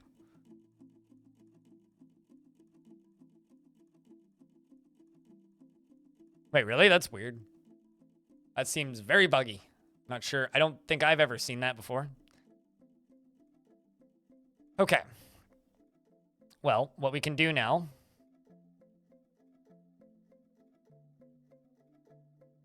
remove this. Let's cave this sucker in, shall we, chat? Although, actually, never mind. Don't do this right now. Let's get everybody into this. Add this. Whoop. Nope, that's not what I wanted to do. Add a single tile there. Give them a couple of seconds to get into the tower.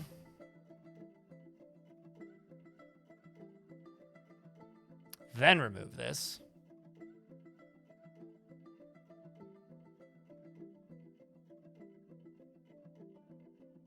Just gonna make sure. Oh shit, we're in an ad break. Wait for that to go through.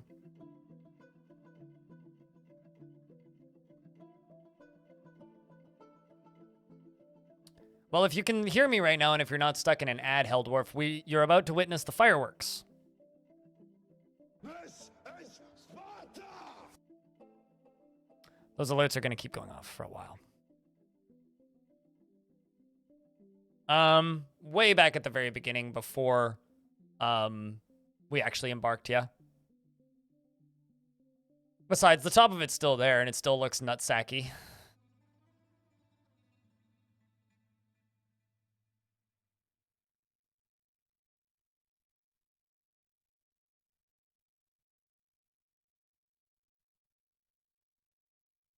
There was a freak accident that happens, maligns with your caravan's accidents. So you figure nothing is happening or did happen, didn't reach your fort. What?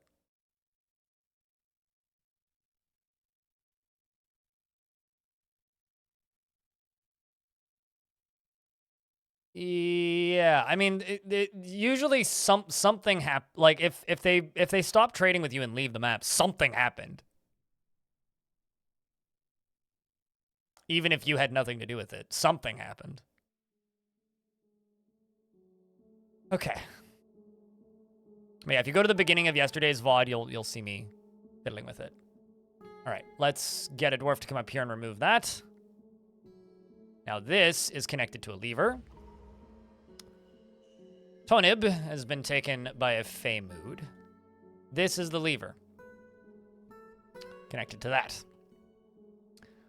So let's pull the lever, Crunk.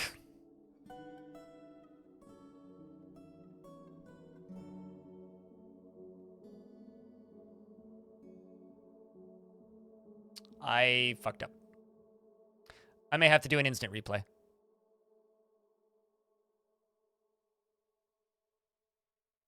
Although I'm probably going to do that anyway. Anyway, the game isn't responding. That was me trying to pause the game. Oh no, it's the right lever. Wrong lever! Here, you guys can see what I see. That's what I see.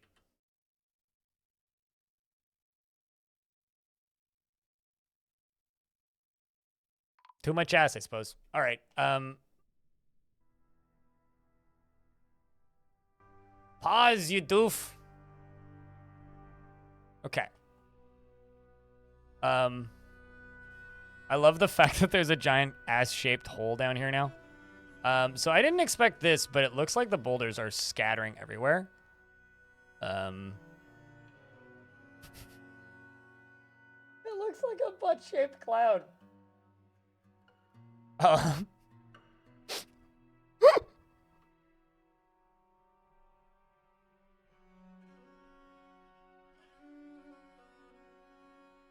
Let's see what this looks like in ASCII. I'll do an instant replay of this. Don't worry, we'll see this more than once.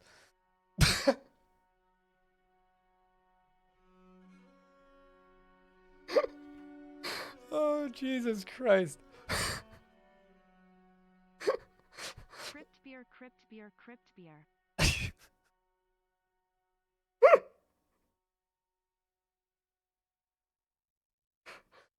Oh, Jesus, that's way too funny.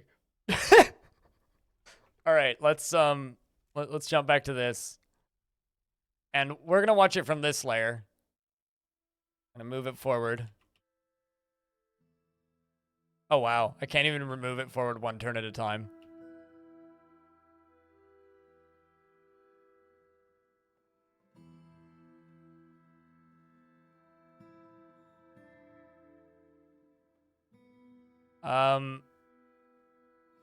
So those boulders are just kind of going everywhere. So there's two discords. There's the Halcyon Frequency Discord, and then there's my Discord. Halcyon Frequency is for my stream team and the events we run. My Discord is separate.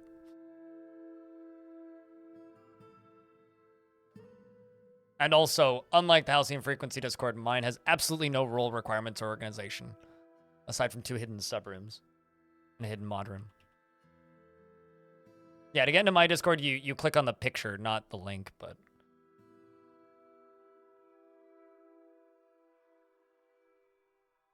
So it's unpaused right now. It's just running.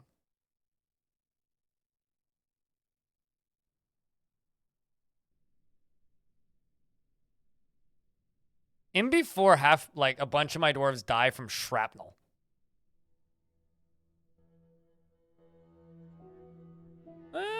Maybe not. I mean, they might. I don't know, lazy man. I do not know. Wow, that is slow. But that's what you want to see? Oh, that's fine.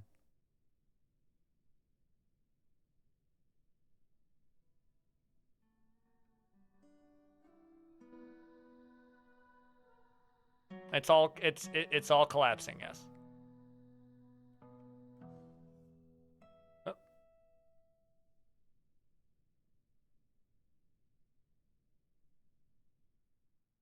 I'm curious. Okay, so they've all the boulders have hit the ground. So it's now just the scatter that's happening.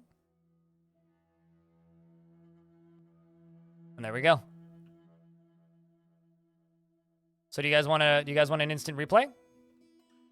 Someone's fighting.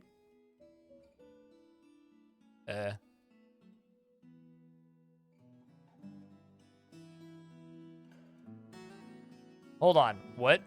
The spinning artichoke hearts strikes the human hammerman in the lower body, but there is no force. So, someone died. It was one of the human traders. Lamau. Somebody died to shrapnel.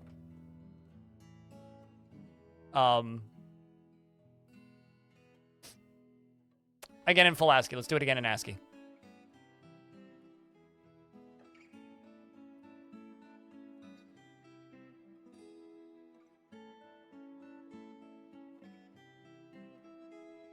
What would happen if it would kill everybody who got it dropped on them? Instantly, is what would happen. I didn't collapse it on the traders. Some boulder hit them.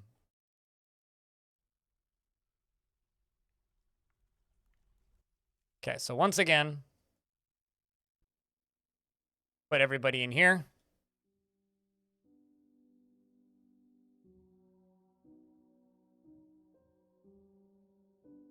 Turn the burrow on and let it run.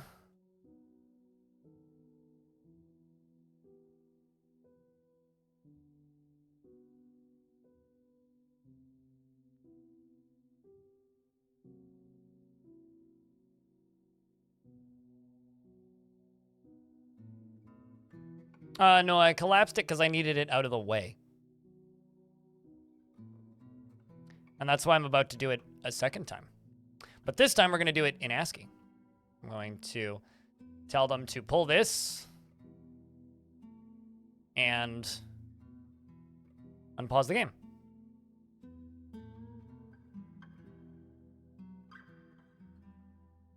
So this is the same event in ASCII. The game's going to have to think about it for a little while. So round of beers for round 2. We did put a caution dodge falling rock sign in front of the trading depot. Believe it or not, the game is running right now.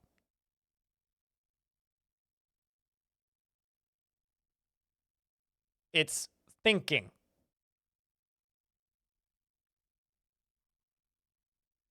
Yes, it is definitely thinking. And the game isn't responding currently. A lot of math happening. There it goes.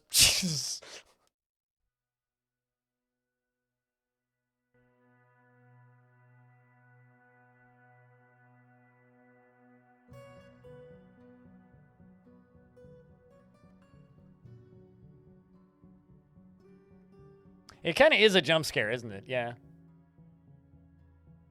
So down here is where the one death happened.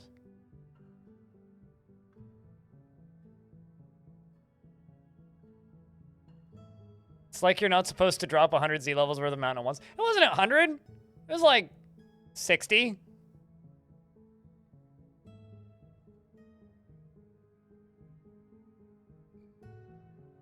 This is peak Dwarf Fortress. Just dropping a butt-shaped mountain on the ground. That makes a butt-shaped ass cloud. Dust cloud, I mean. This is all different kinds of dust. Different type of rock dust, yeah. Because in ASCII, the color of the rock matches the color of the dust when the dust lands. I love how it says I'm getting 0 frames per second right now.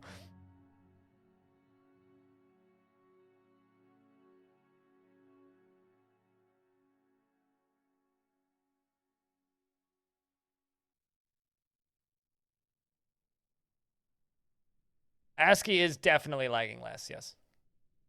God, that's the funny bit right there. Oh, that's so silly. What are you looking at? The mountain collapsing in ASCII.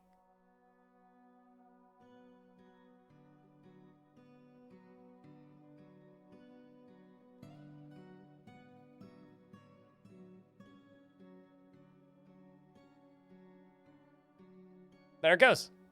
All right. Let's do it one more time, not in ASCII, but center cam this time.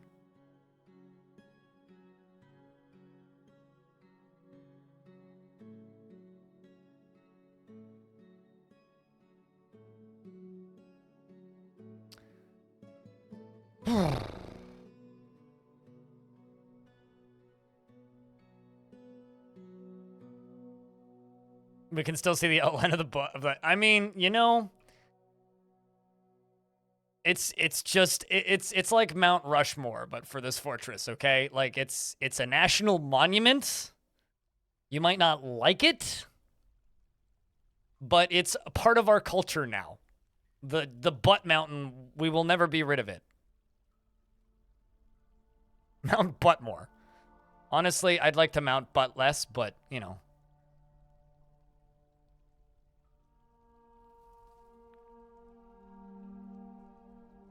Okay, so let's wait for a little bit for all of the dwarves to get into the thingy. And those are the humans. I mean, actually, if I built a wall here, that would defend the humans. Chat, should I build a wall there first to keep the dwarves from, you know, the lever is connected to this. That's it. Nah? Okay. Keep the mistake. All right.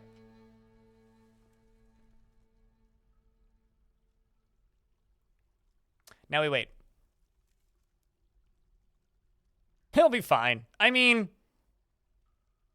rebuild the depot under the mountain. No, I'm not going to do that. Also, it's falling again.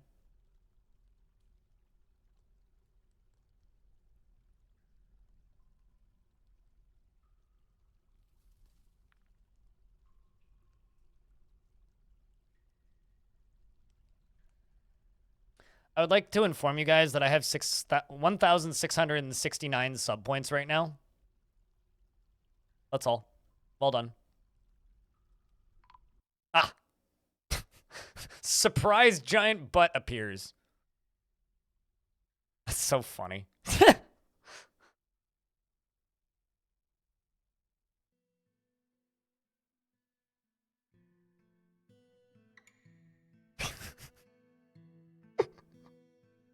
Oy vey.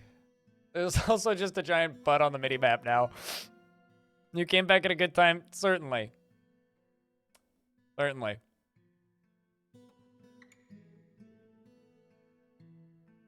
The cheeks have dropped. Repeat, the cheeks have dropped.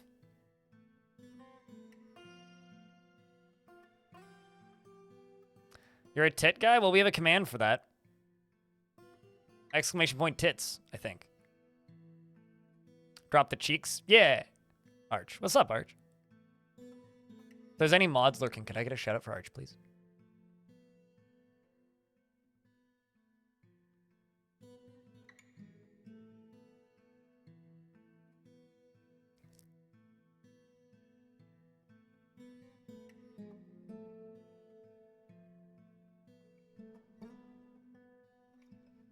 A wrong place, wrong time, G-Fin. I mean, what else can you say? I do like that we're actually at 0 frames per second. I really like that. That's just very funny.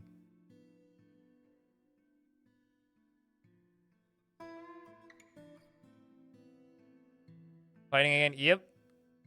Yeah, they got hit by the boulder again.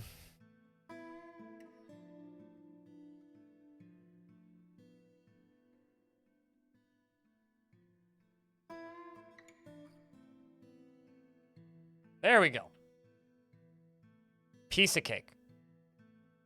Noble Dwarf. So, there are no merchants trading right now.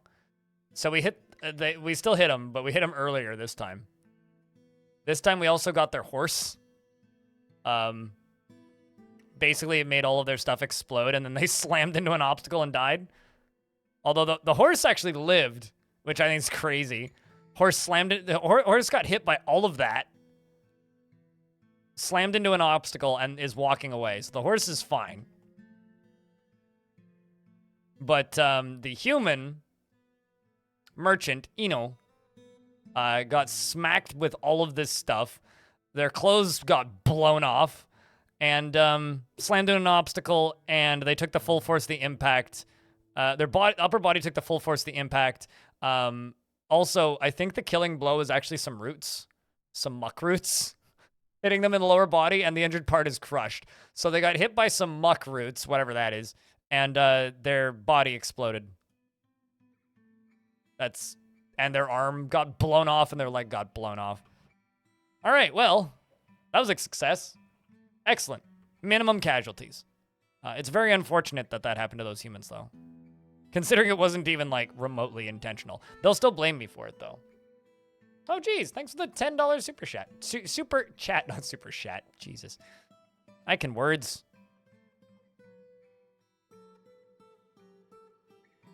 All right. So now what I need to do is finish building this.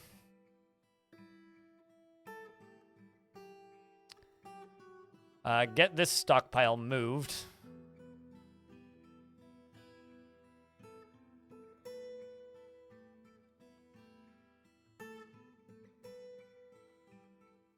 And then start cleaning this up.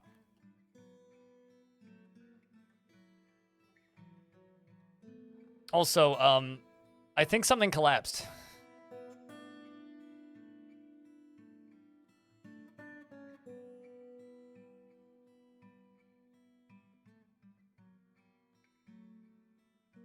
All right, so what's the value of this currently? Terrible. You're off to bed? Well, you have a good night, Rolf. Thank you much for hanging out. So I need to increase the value of that temple, this. Which, I'm going to be honest with you guys, the values thing right now is driving me nuts. Like, it's actually kind of frustrating. Because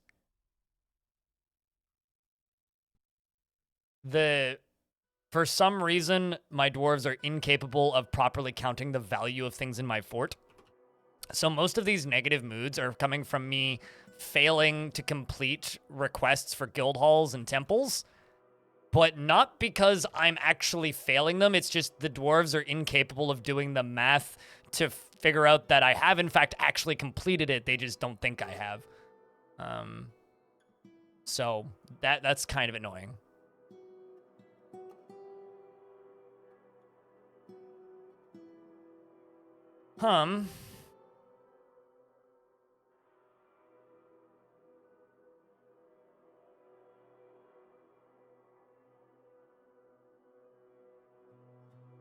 Cheers, Hoff. Thanks for hanging out.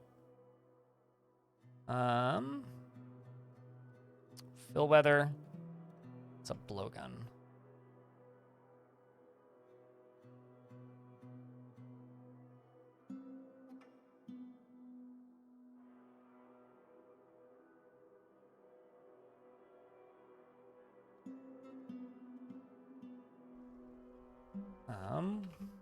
Blowgun. Let's also go with a bunch of large gems.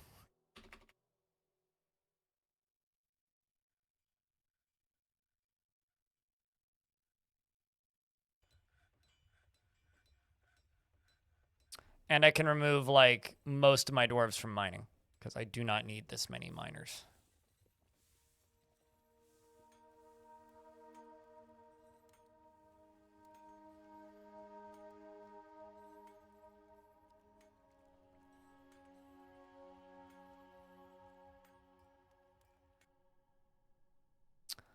And turns out there is a lot of boulders right here. So what I'm going to do is I'm going to make a minecart route that is going to go this direction.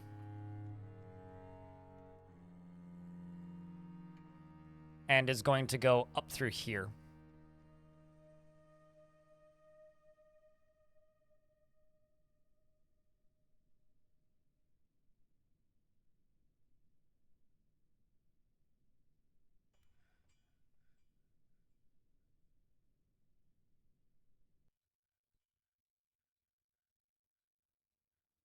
And we are going to start pulling these boulders up to here.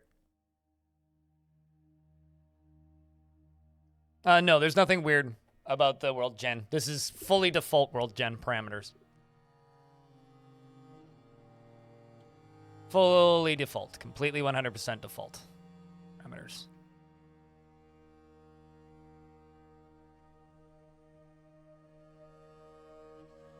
Why do you have dwarves stuck up trees?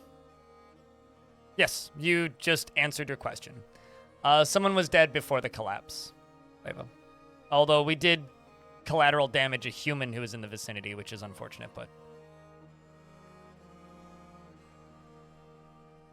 And their body's still there.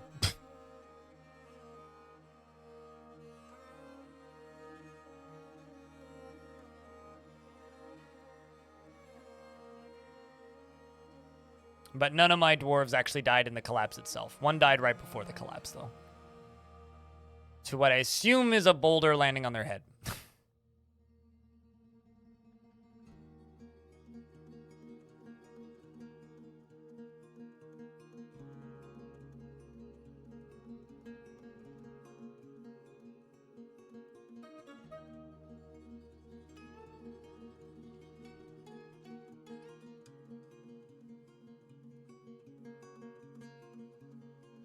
It depends on if they're greedy or not. If they're not greedy and don't care about personal ownership, then they will eventually get rid of those items.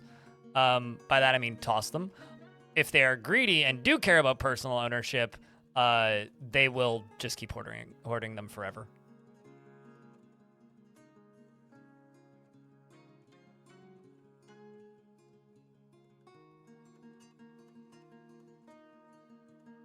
And eventually just click play after hours of watching histories tick. Yeah, that's fair.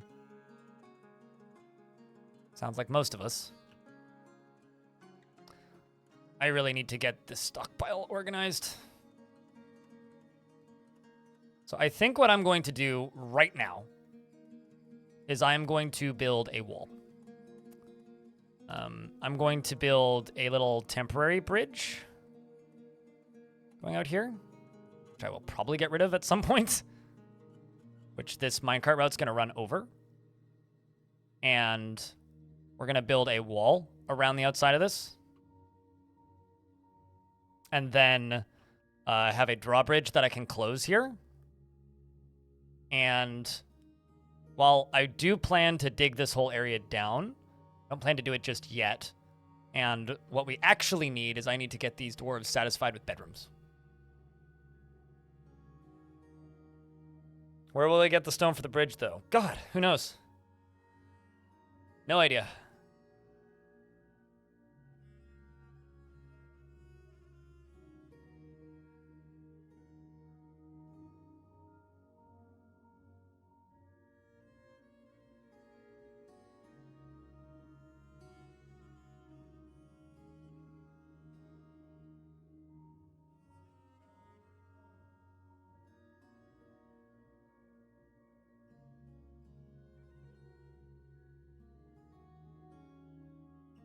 I like how it did actually take the most optimal route. Perfect.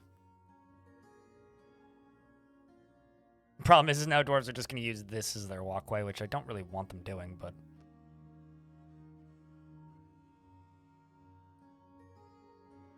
I've got a llama or something here.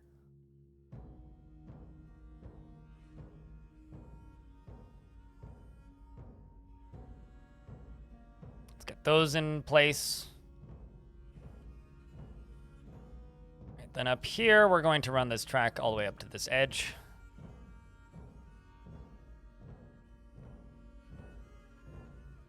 Unsuspend that. Ooh, this might actually not work.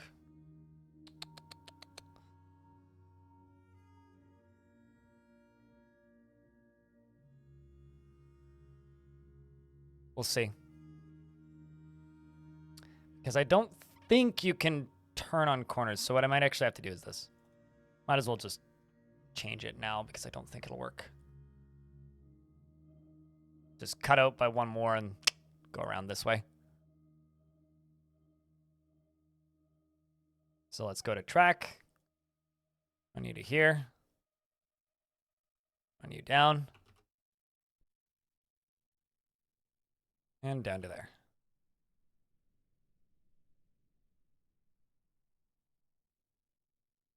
Mount Butt Monument is a monument to dwarven arrogance. Yeah, I won't disagree with that. You know the dwarves are pretty arrogant.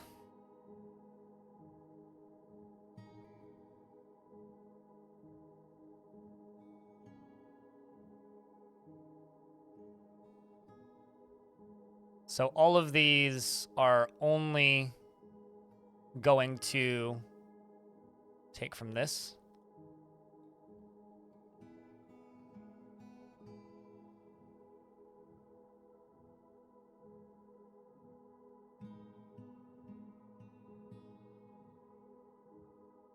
And then what I'm going to do is I'm going to set up a stockpile right here. For all boulders. I'm also going to have to do a second one for ore. So economic, other, and clay.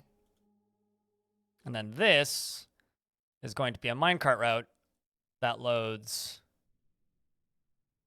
economic, other, and clay. Second stop is going to be up here. Going to glide that way.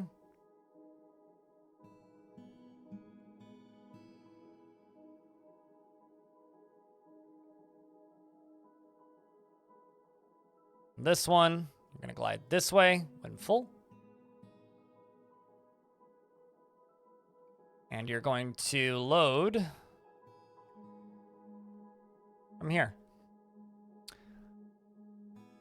I'm going to make a wooden minecart.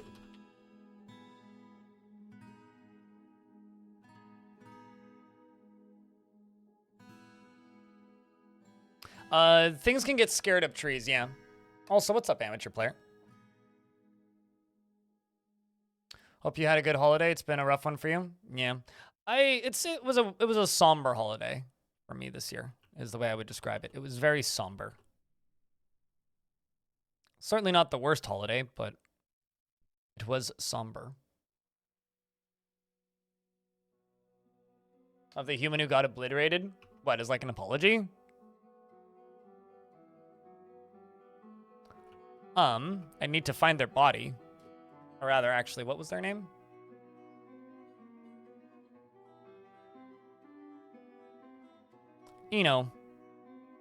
I know Bill Mora. Currently, I think it's behind my camera, but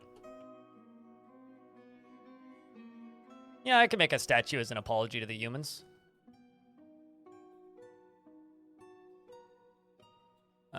Specify historical figure.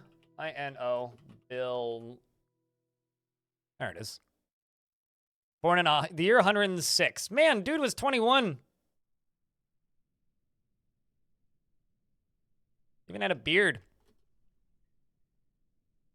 Sorry, but completely eviscerated that person. We're in an ad break, so I will pause for a minute. It's probably his first great adventure. Yeah, he probably first time trading, too. Goes to Dwarven Fortress. They're like, hey, we have some construction going on in the area. Just, like, mind the dust. Anyway, just dies to ricocheting boulders.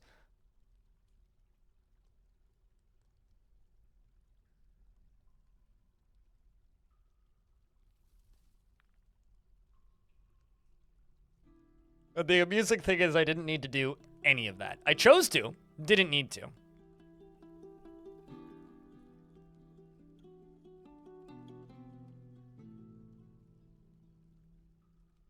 Died to his own goods, actually? Yeah, but it was caused by the ricocheting boulders and dust. But yeah, it was more likely that the thing that actually killed him was the stuff that he was hauling on the horse next to him. Considering the horse was okay, I think that's the funny bit.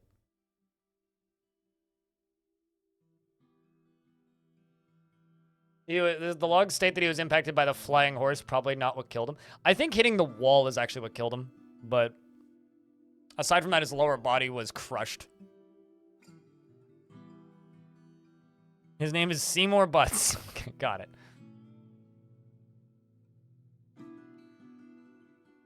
But still, like, he died due to the just the impulse wave from the flying shrapnel.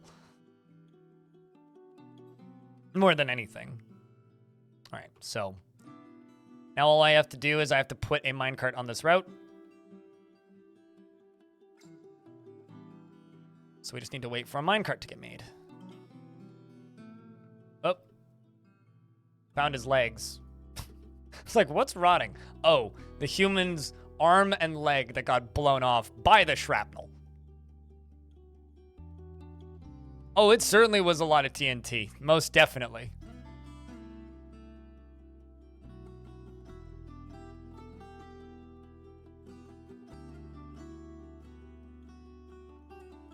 Got one more tile to finish here. They always have a hard time building stuff on ramps. Found his arm and leg, actually. Okay, now where do I put the statue of the human? Let's put it like right here. Maybe they'll note the apology when they arrive.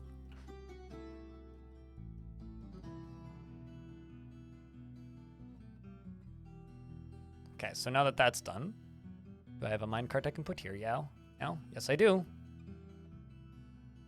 Let's check this minecart route and see if she works. Or if I did anything horribly wrong. Oopsies.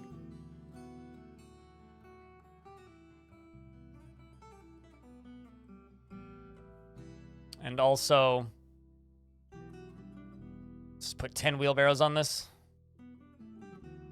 Speed this process up, because they will load these minecarts way too quickly. Then they do this. They zip up here, thunk, thunk, thunk, and then up to there. Perfect. Then you, let's just double check that this can take all of the stone. Currently, it's just a few types of stone that's being put there. We'll remove the bituminous coal from this stockpile, but we'll still bring them into the fortress here. And then, oh, when full of desired, when empty of desired items. Someone comes back over and pushes it back down. Nice and easy. There's our first little minecart route. We're gonna have to make another one for metal ores. But currently, that is the minecart route. Now, while all that's happening, I'm going to queue up two jobs. Rock, blocks. Well, actually, let's just do 500. Or I'll probably change this number, actually. Holy shit, that's a lot of boulders. I got 12,000 diorite. 12,000 diorite. I got 800 olivine, so we're good on olivine for a bit. Goal is the only command that we have, Dwarf.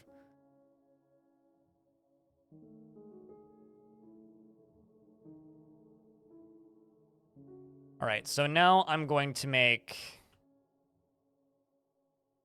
I'm actually going to deconstruct this, deconstruct this, deconstruct this, and deconstruct this, and remove this. And we're going to move my smithing industry to a different layer. I think it would make sense to have the metalworks industry on the same layer as the military training, right? That would make sense. That makes sense to you guys? Also gonna give my Mark Dwarves a break.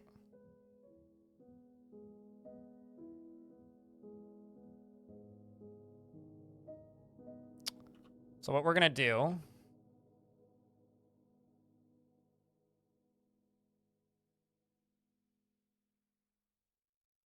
I'm just gonna place a bunch of olivine right here.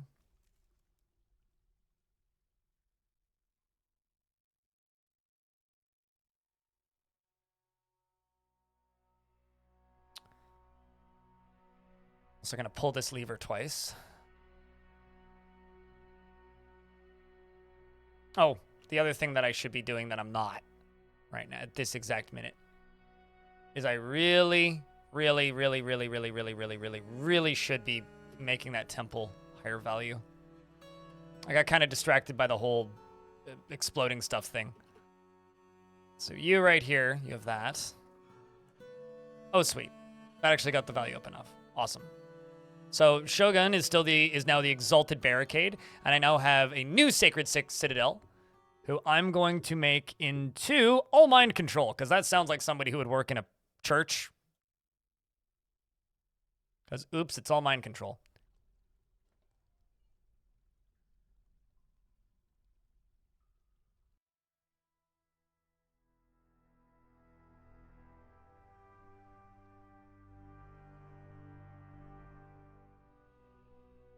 I'm not sure why this dwarf is running around with an iron bow. Oh, it's because you're assigned to hunt.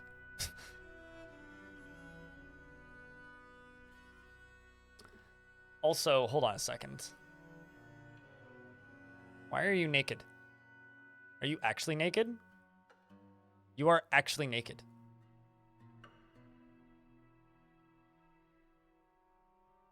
Why are you... Do I need to make clothes? I might need to make clothes. So there's a really weird thing happening right now. One of the migrant dwarves didn't make it into the fortress, and a marsh titan attacked, but the marsh titan isn't killing her. It's just sort of chasing her around and following her. Are you sure that's one of your dwarves? Like, are you positive?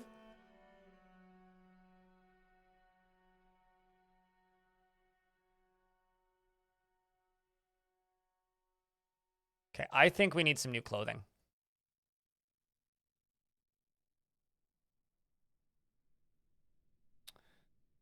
See how much cloth I have. Because that sounds like a visitor.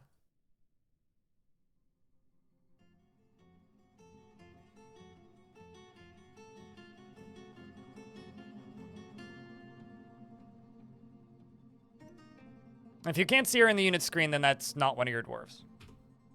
I don't know why they have the migrant wave thing above their head. So let's just make cloth shirt. Oh. Well. Looks like we are not a shirt fortress. Are we dresses only then? Looks like it, maybe. Everybody wearing dresses? Yeah, looks like we are a dress-only fort. We do have pants, though.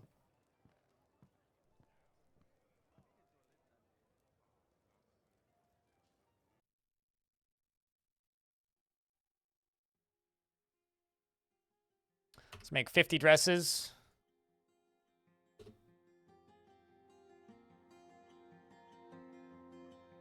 Trousers. Okay, so what I would like to do, actually, is on this layer, I'm going to...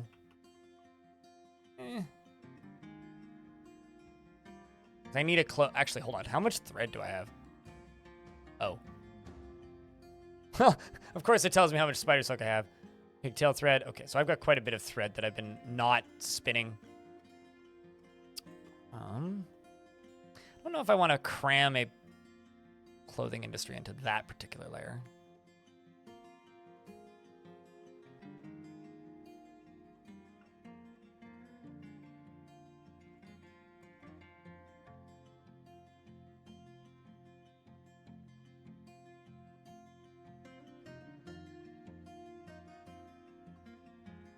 It's now just a matter of deciding where I want to put things. But I do absolutely need a clothing layer.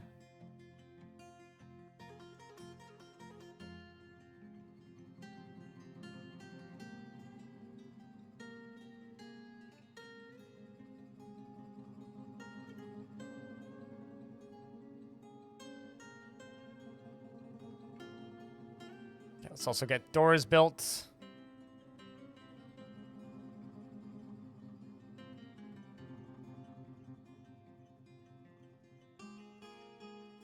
These dwarves wear dresses, you know. They're more like, you know, the Greeks or something. They wear like a toga equivalent. That's how I would imagine that.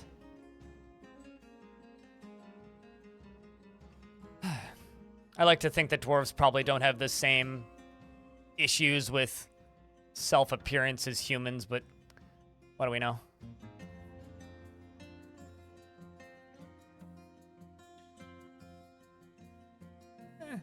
Don't need too many more bedrooms at the very least. I already have a Farmer's Guild Hall. Oh, I see. The Guild of Raptors has many members and now needs a guild hall. But did I not already make a Farmer's Guild? Is this not a Farmer's Guild? This is a Farmer's Guild, but again, I had that problem with the value thing. Okay, well. Throw some jam windows in. Put an artifact on this or something.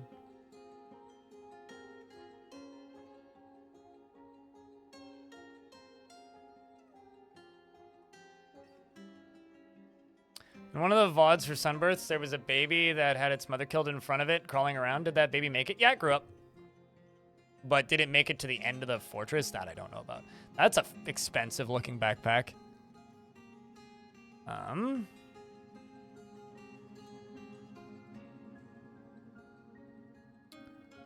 Throw a couple cabinets in here.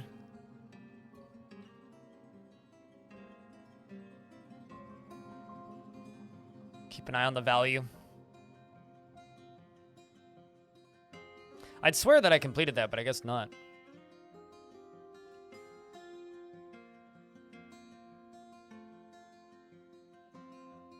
Gotta have lots of room downstairs. Okay, you know what? I will just do this for right now until I find a better spot for this. Place 2 looms there. We'll just leave it as is currently. Okay, so we are pretty consistently zipping that minecart over there. So the other area that I need to put that I want to put a minecart rather, is going to be up to here. So how the heck can I get a minecart down this way? I'm assuming like from up here down to here. Basically there.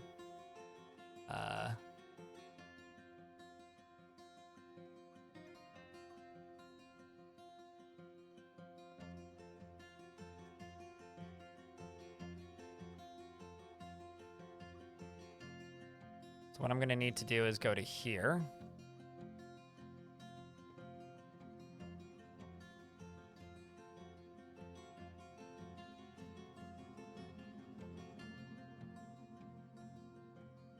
And then channel this out.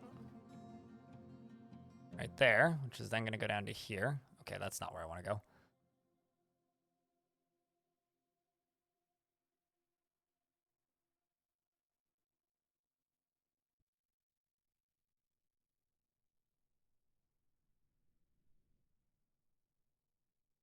And this minecart is going to...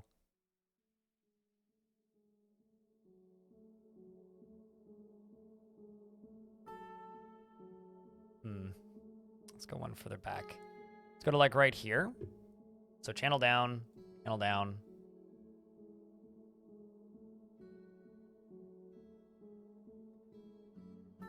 And then we can run this up to here. And we're going to use essentially the exact same setup, except it's going to be for ore and such. I'm also going to unpause the game, and I'm going to start building a wall. Chat, schist wall or olivine wall? Green or brown?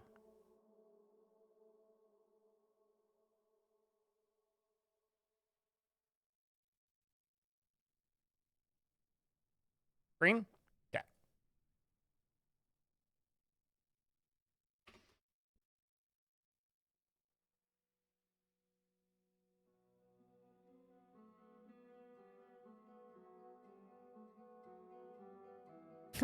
There's so many Drothlas right there.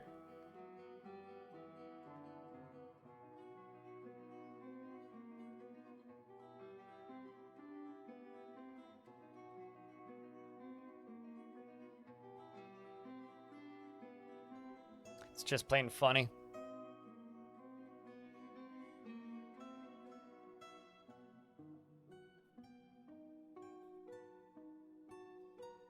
I'm also, I think, going to make this trench wider. Because this trench around the edge of the fort is going to go all the way down to the caverns, which is the project for the next few days.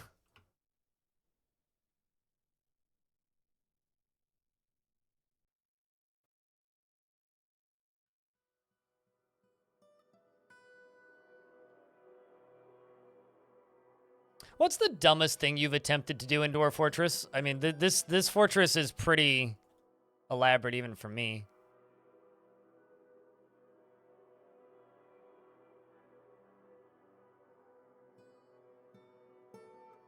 Still need to get honey going at some point.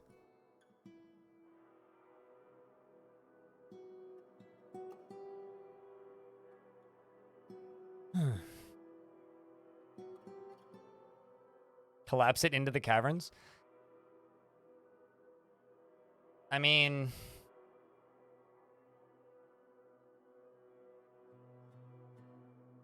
I'm not gonna lie, it would be really cool if I could collapse this whole fort into the... If I could have, like, a panic button to collapse this whole fort into the caverns. Would be pretty cool. But... will I collapse the edges into the caverns? I don't think so.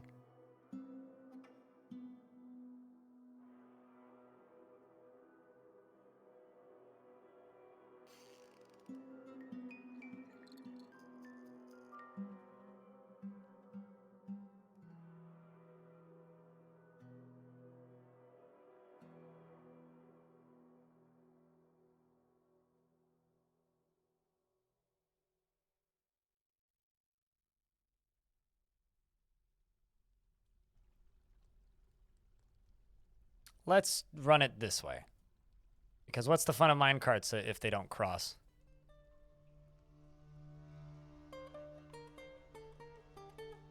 Also need to connect these two together. There you go.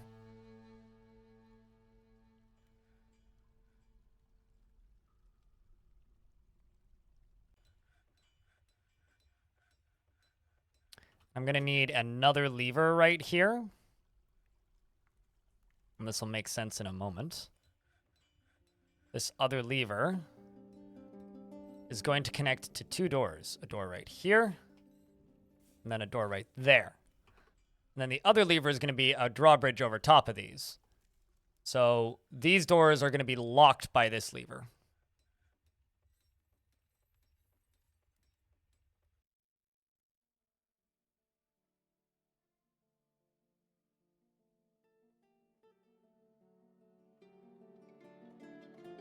So once these have been connected, I can then pull this lever, and it's going to open those two doors.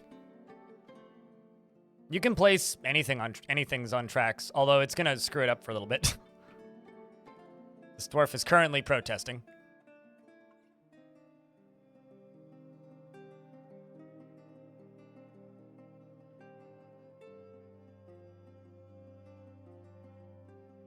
Let's also unsuspend that.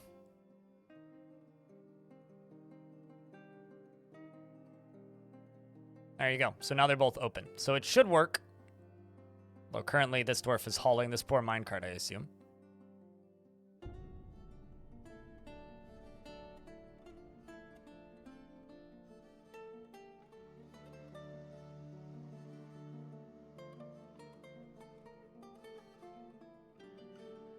See? Then they run through.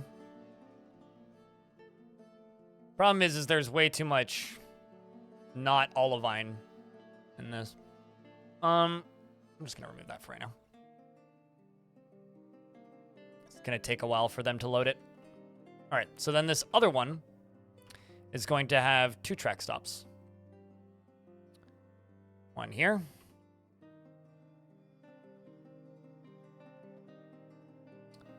And one here.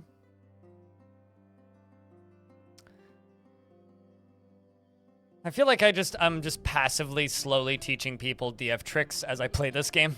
All right, so this is going to start there, and it's going to go up to here. This top one is just going to be called boulders, and this is going to be called ore. And then this one is going to load stone, metal ore. Just metal ore. That's it. And I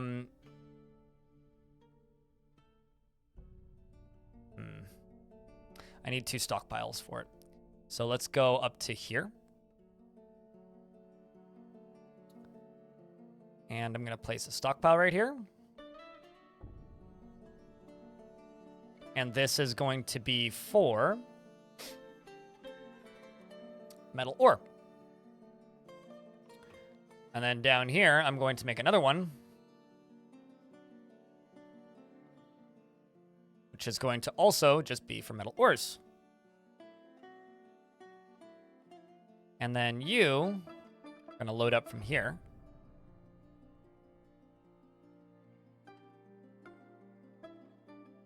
And yeah.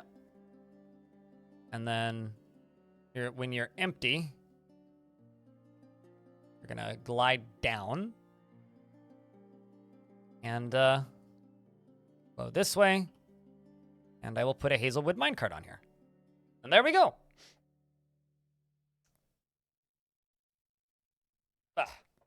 Now, the only other thing I need to build is I need to put a bridge right here.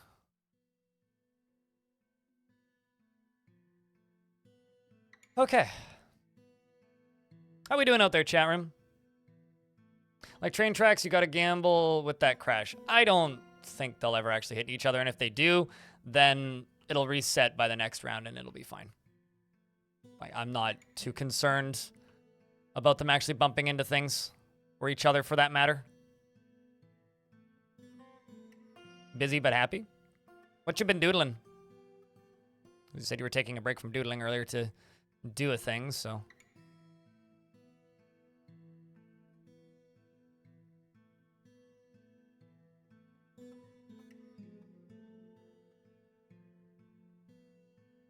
Weird stream today. You guys have been explosively generous, but some kind of nippy topics, though.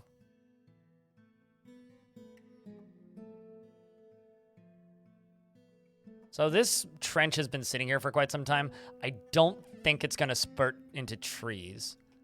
But also, Cashmere Goat, my mayor, withdraws from society.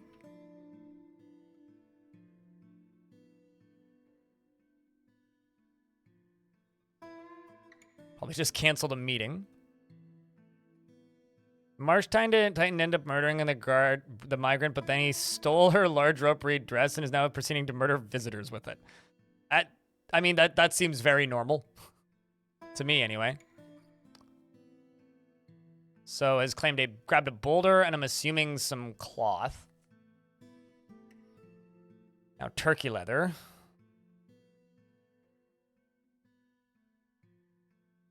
So, spore tree logs, diorite, and turkey leather, and wants skeletons. Well, we can make that happen.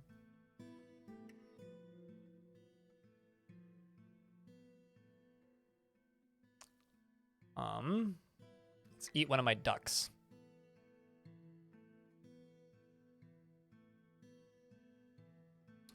Then on this layer, I'm gonna make some pens.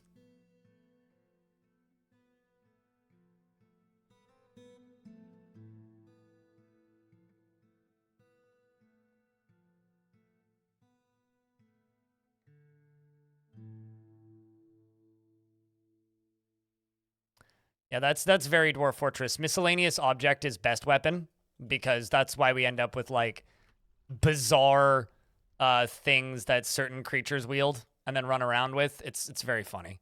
At least I think it's very funny. That miscellaneous weapon is as effective as it is. I quite enjoy miscellaneous weapon. Very happy that it's a skill in Dwarf Fortress.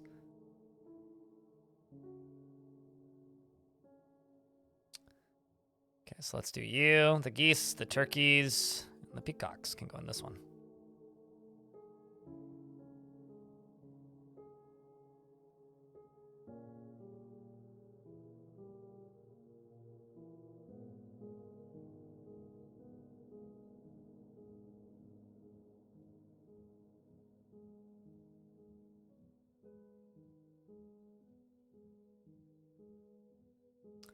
And the frame rate just tanked again, probably because of all of the animals that I've told them to move.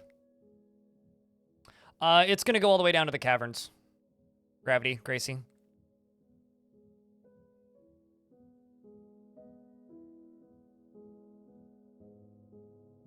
Yeah, it's definitely all the birds that were moving. Also, the birds are protesting because they're being removed from their nest boxes.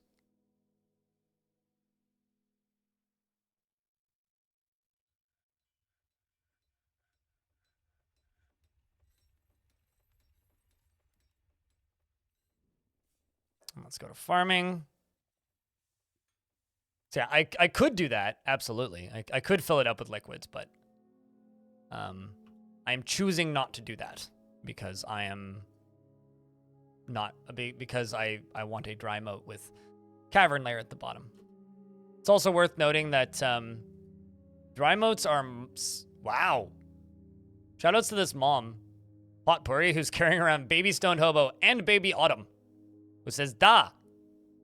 And this one says bada. Bing. Bada boom.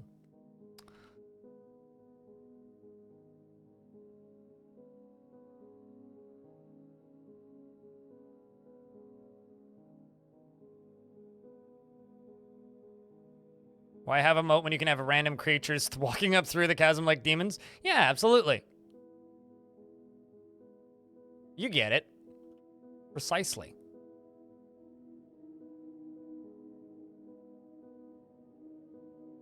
And now I can lock these rooms. And by locking these rooms, I will get more consistent critter spawned. Okay, so both of my minecart routes are working. Got this one. I'm actually going to lower the number of wheelbarrows there. Put them here. So that one works. And so do this one. Zoom. Oh, that's interesting. Huh. It's interesting how it skips the track there. Huh.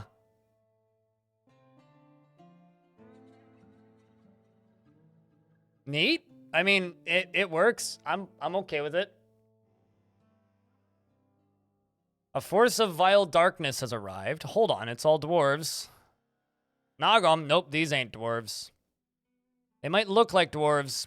They might talk like dwarves, but those ain't dwarves. Chat room, these are goblins. Frightful cruelty is that dwarf's last name. They're also they've brought us bolts. How kind of them. And armor. Sweet. This is exactly what I need, actually. Very nice of them. Yeah, these are from the same people as the last ones. Uh-oh. This is a not small raid either. And there's an ad. So, we're going to wait for a little bit. That ad break to roll through. And then we're going to have to do this vile force of darkness. It's over. It's over. It's your favorite line, Rednix. Actually, what this is it's even more inspiration to get a tower built. No, these are dwarves with goblin culture, is what these are. We literally do have the high ground. Yeah, that is the most literal, accurate thing you could say about this fort. We literally have the high ground.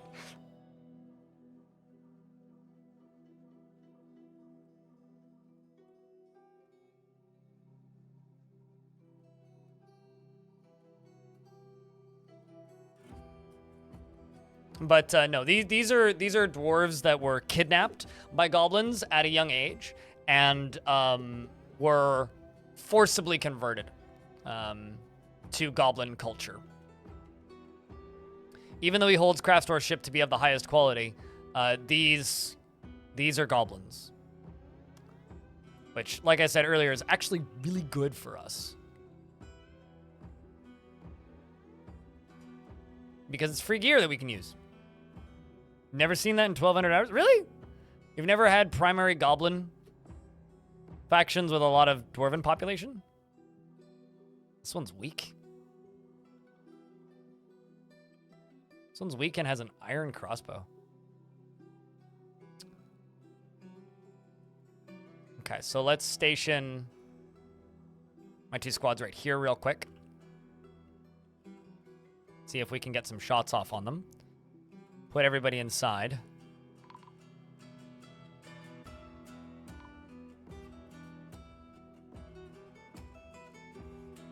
Bolts are flying like crazy. They are far more armored than me, by the way, so they actually have a huge advantage against us. Lucas Bad is charging directly in, which I wouldn't recommend doing, is dodging a lot of bolts. They are also more armored than we are. All we can hope is that my dwarves are better trained. It appears that Shadow Absorber over there is becoming a pincushion.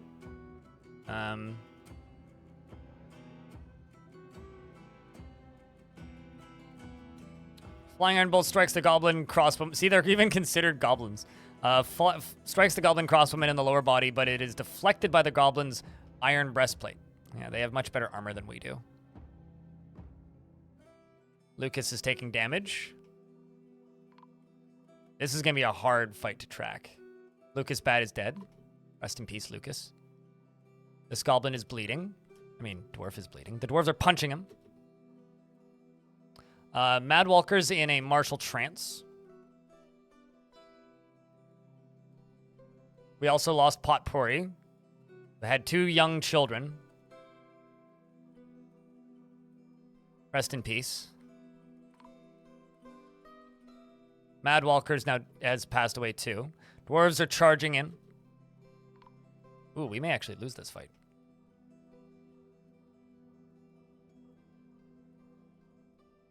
I may have to lock the doors.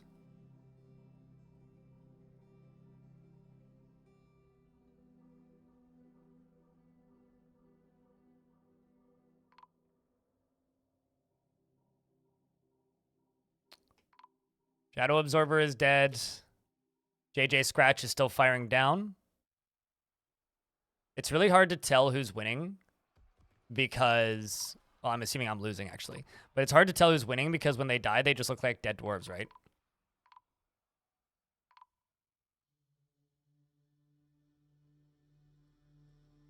Yeah, there goes my whole military, I think.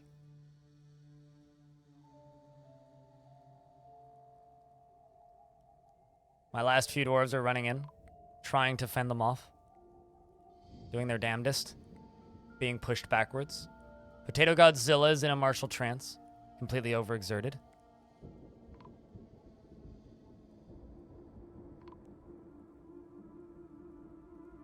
Saturn is running in as well, fighting. I didn't get the walls up in time. It's a bloody shame. Napalm Sideburns comes running in, trying to be a hero. Same with Shadow Storm.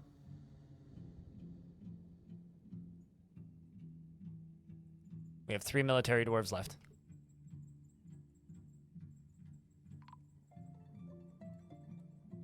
Saturnine is no longer with us.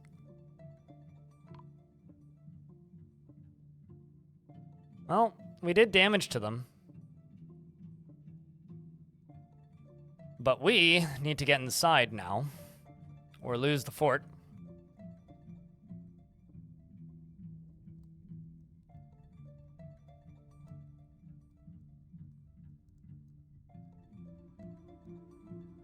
Get inside, dwarves.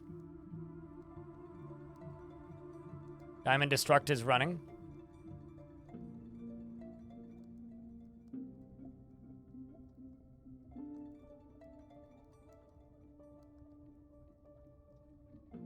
But the enemy siege is broken. They are leaving.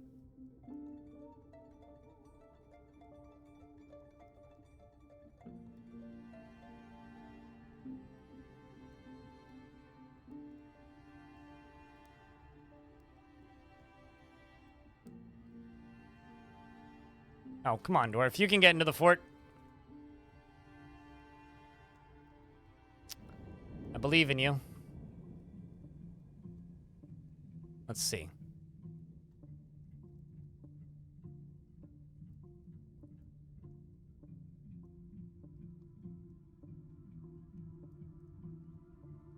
Continuing to chase that one dwarf around. A dwarven caravan has arrived. They're probably going to be confused. Here's hoping I get to trade with them. I do actually really need to trade with them. Okay, can you get inside? Oh, right. So this is actually my mayor who's running around, who's trying to make an artifact during all of this mess. That is very funny. How many of those invaders are left on the map? Just the one. Who's climbing the tower right now. Oh, that's not good. Why are you climbing the tower?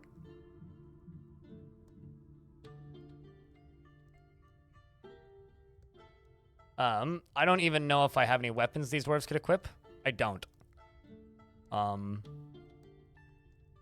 could tell... Okay, you know what? Let's do this. I want to save my mayor, so let's... grab any dwarf with any fighting skill. Do I literally... Okay. I got one competent hammer dwarf. I'm going to unlock these doors, and I'm going to tell them to kill them.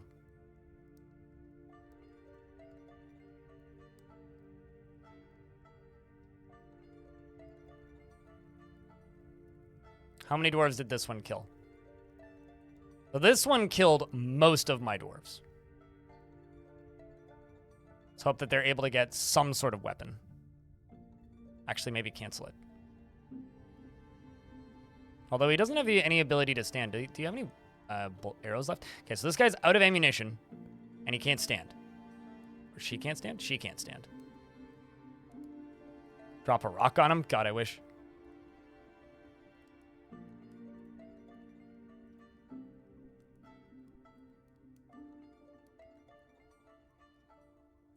Okay, so they are actually equipping weapons. Mostly shields.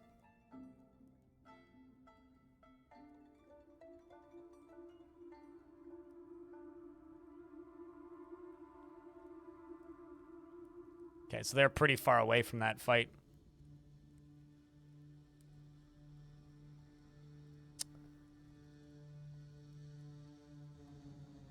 So, what we need is I need 20 coffins. 20 really nice coffins.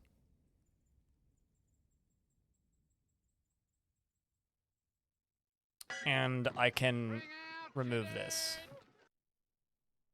Only 20. Yeah, we lost 20. So now we get to decide where we're going to put our tombs. I think we put our tombs in the mountain. With Soup and Burr? Chad, do you want to tell him or should I?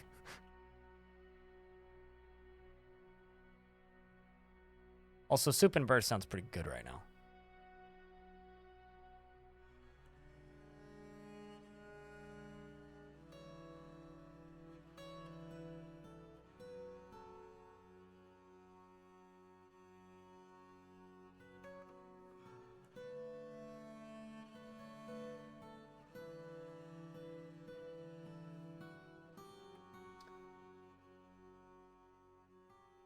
Every single one of my military dwarves died, including Shadowstorm. So what I'm going to do right now is I'm going to cancel all 3 of these jobs. And we are going to make 2 new Marksdwarf squads from need for training. Ranged effectiveness. I really, have nobody with any skills.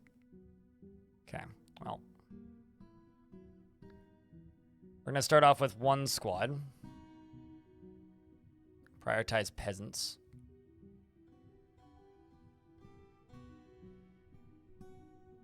The ace bolts will return. And I'm going to jump back up to this layer. Unforbid this and unforbid this.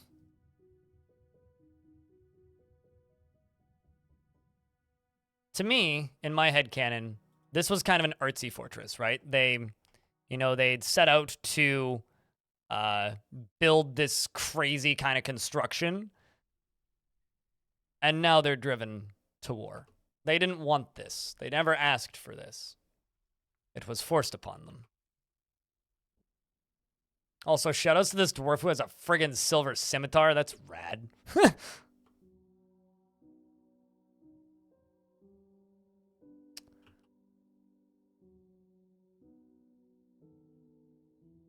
What a bloodbath that was.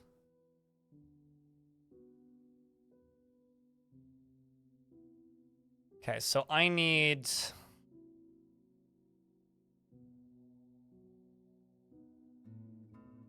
rock coffins. Like 20 of them. We're also going to go here. We're going to search by X, and we're going to sell them old clothing. Would be real funny if another invasion force arrived. I don't think another one can arrive because there is a maximum that they can send per season, and I'm pretty sure that I've hit it already.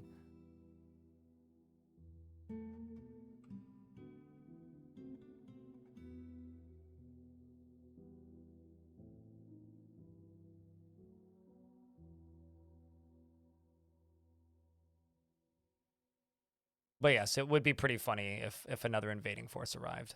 I will agree with that. Also need to see what you need.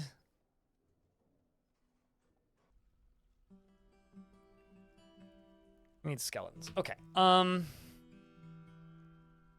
just be skeletons, right? Right? Slaughter a turkey.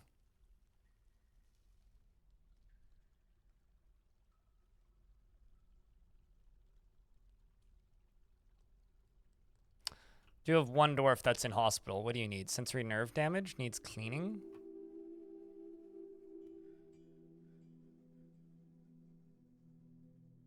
Also, a lot of them are getting buried in these. The Lucas Bat, Potpourri, Madwalker, all getting placed in these tombs.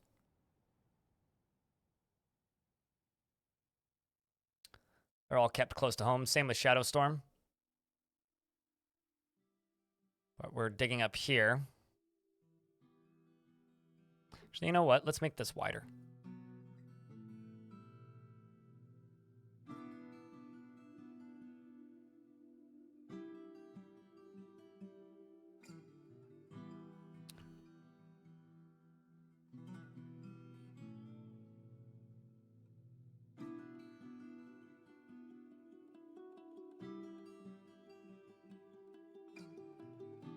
Let's also see what they're wearing. Update equipment again. There we go. And you can all go grab... They can all go get what they need. So it's now available. And this whole squad... Doing what, actually? Supposed to be constantly training. Update everything again. Okay, we need swords and such. You guys should be training right there. There they go. Okay. But can't currently make artifact because, or can't currently do this because manager's in strange mood. Go friggin' figure.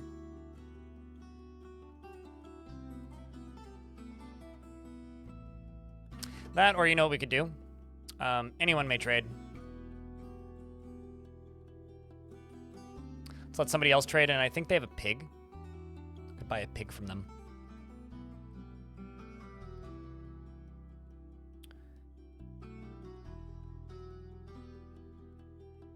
I honestly think it's silly to have a feature wish list for any game, NetSync, because it's how you disappoint yourself. But no, I do not have a feature wish list, like chat just said. Okay, so let's trade a few things. So I'm pretty sure, yeah, they have a boar and a duck. Which I will buy.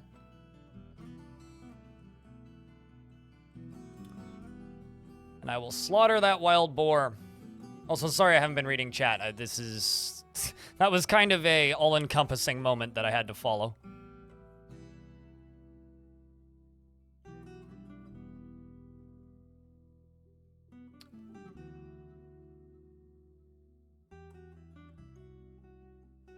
What do you like to imagine other factions do with worn-down clothing?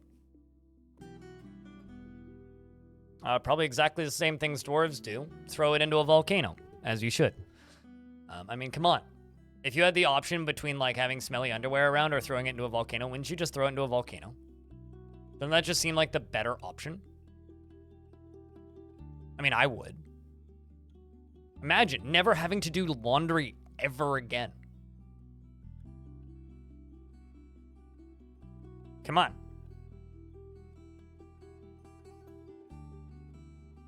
Yeah, no, definitely.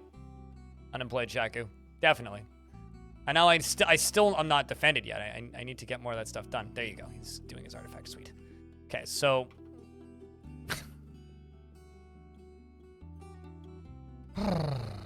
Okay, so up here, we're gonna start making our first proper tomb.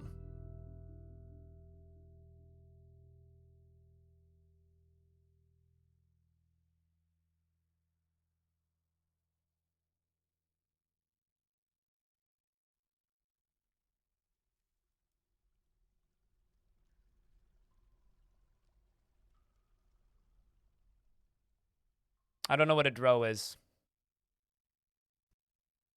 What's a drow?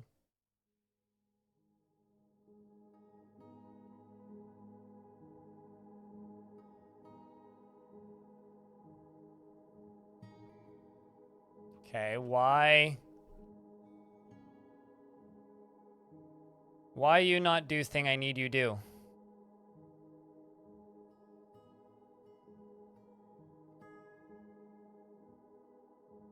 Okay, now you did it. Right as I went to go look, I was like, why haven't we acquired this thing yet? Well, sort of did, but...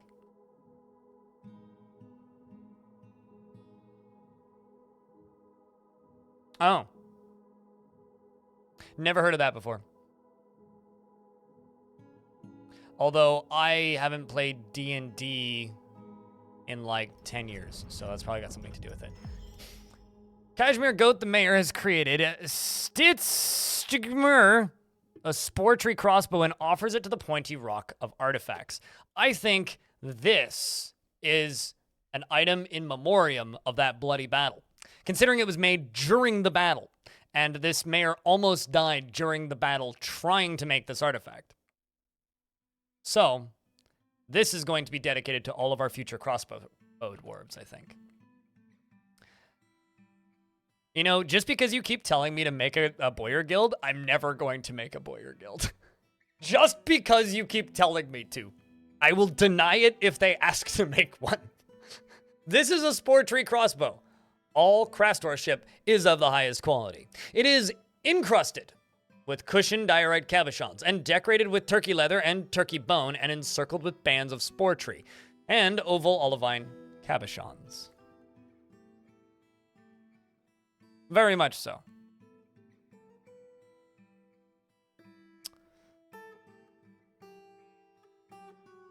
I'm glad somebody has faith in this fort.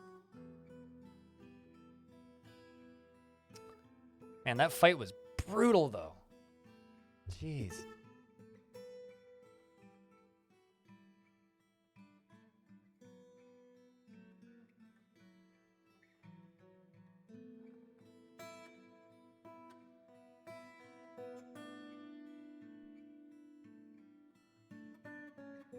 It was an epic death, though.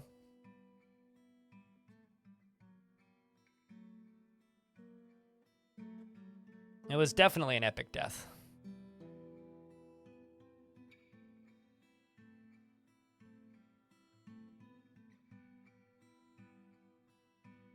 I'm honestly just kind of impressed that the moods are still as high as they are, all things considered. There's our tomb.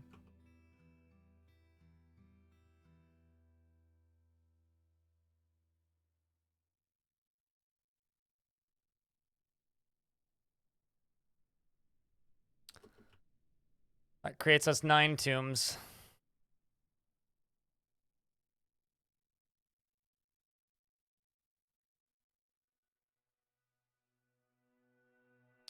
Like, I think every dwarf dreams to die in battle. They're kind of, you know, masochists like that, if you will.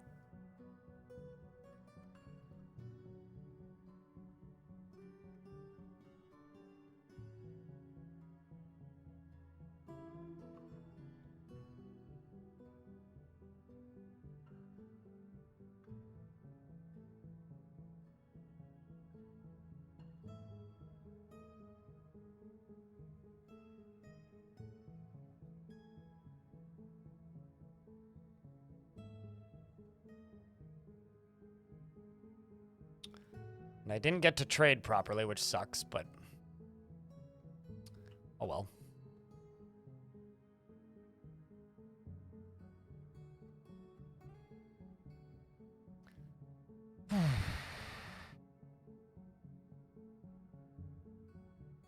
Say, where are all of my dwarves? There they are.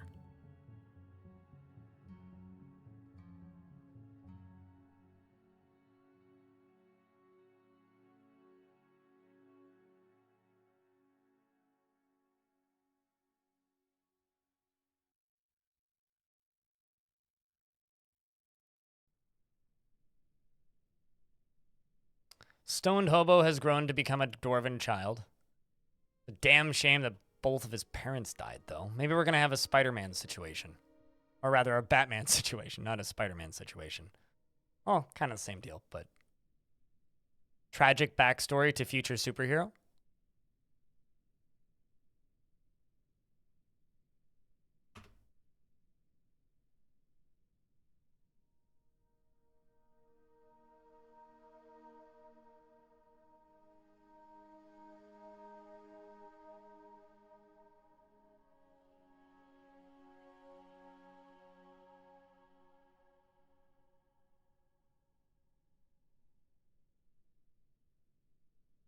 It's always the aunt and yeah, for Spider-Man, it's the aunt and uncle, but for Batman, it was his parents.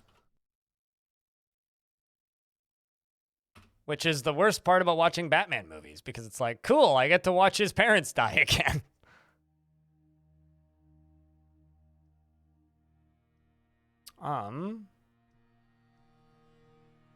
Nope. You are still alive, but you are in the military now, Mama.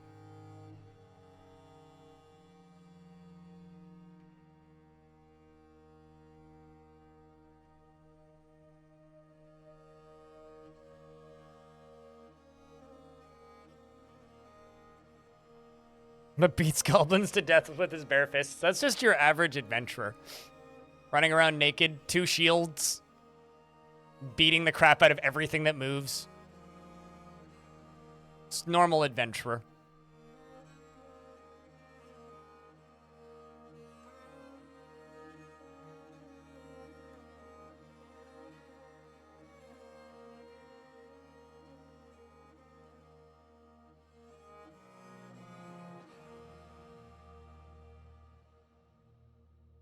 Sounds like Florida Man.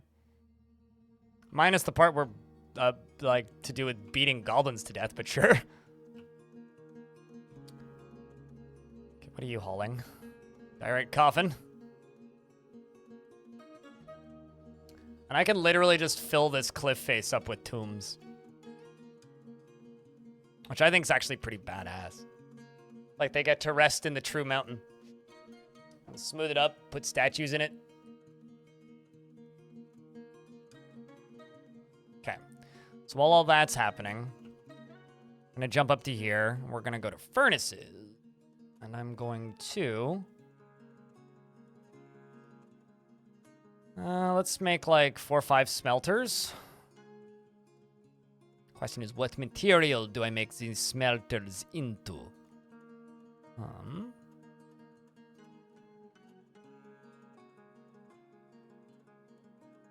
Or out of, rather. I want everything to be olivine. Actually,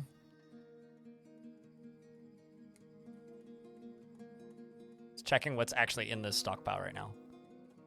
Tiny little bit of olivine, mostly a bunch of random crap. The migrants have arrived despite the danger. We can get some new people dwarfed. If you did die today, keep in mind that I will not give you a new dwarf until the next stream. Because I feel like we should let the dwarves who pass some time to rest. Pick me? Sure, Shaku. Give me a second. Trying to decide what material I want to make this stuff into, or out of. You know, I want to make these out of quartzite, although I don't have any quartzite blocks close by, so I'm just going to use boulders.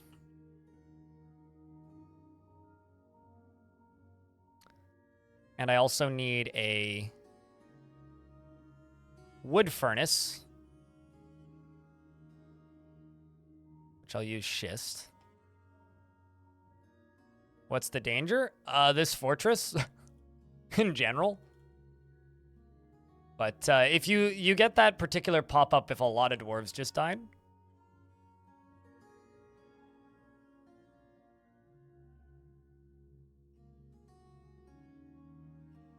Now let's just go with Shaku. Shaku.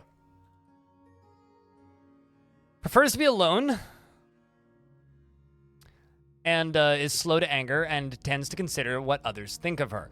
She has a noticeable lack of perseverance, and she tends to be a little tight with resources when working on projects and prefers that everyone lives as harmoniously as possible. She is a friendly individual, and she tends to share her own experiences and thoughts with others. She takes offered help and gifts without feeling particularly grateful and can handle stress, and she tries to keep her things orderly. She needs alcohol to get through the working day and dreams of mastering a skill, and personally believes war is preferable to peace in general. Treasures independence and sees perseverance in the face of adversity, bullheaded and foolish, and doesn't feel strongly about the law. I have a question for you, Shaku. Sword and board or crossbow? Which would you prefer? Let me double check, Rende.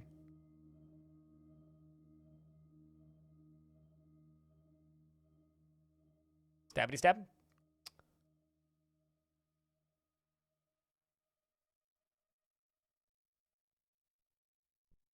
Rende seems to have passed. Yes, you were a Mark's dwarf and you didn't make it.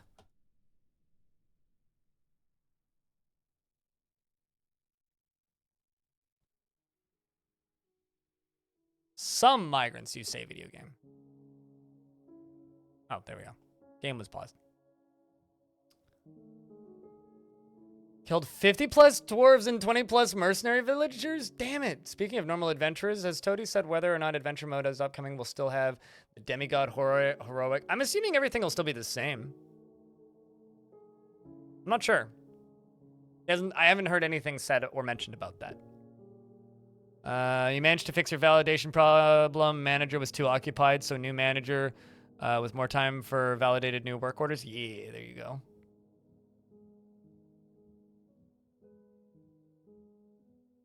Next time, Arende. There will be more opportunities. Arende the second will rise and will be slightly stronger than before. Also, we're stuck in an ad now, so 2 seconds. I'm just queuing up some wall pieces.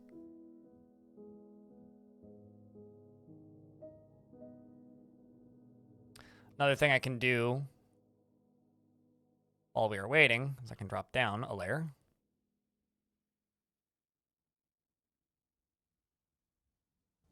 Do this. Just queue up more of this moat digging.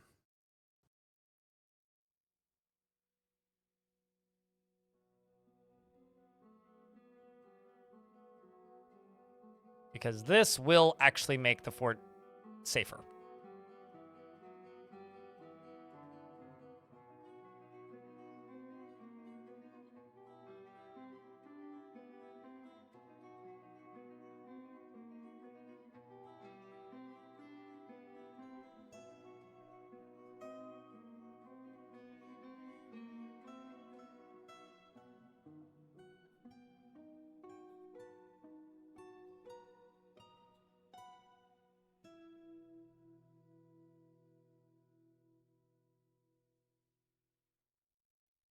All the way across, all the way up, down to here,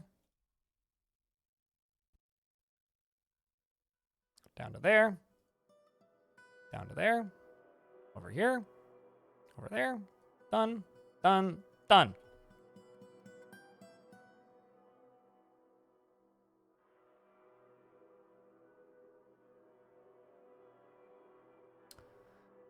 If only we got that done before that enemy army arrived. Then we wouldn't have all these bodies in the corner. And also, I have to shout out this. Thanks so much for all the follows, by the way, guys. Like, seriously.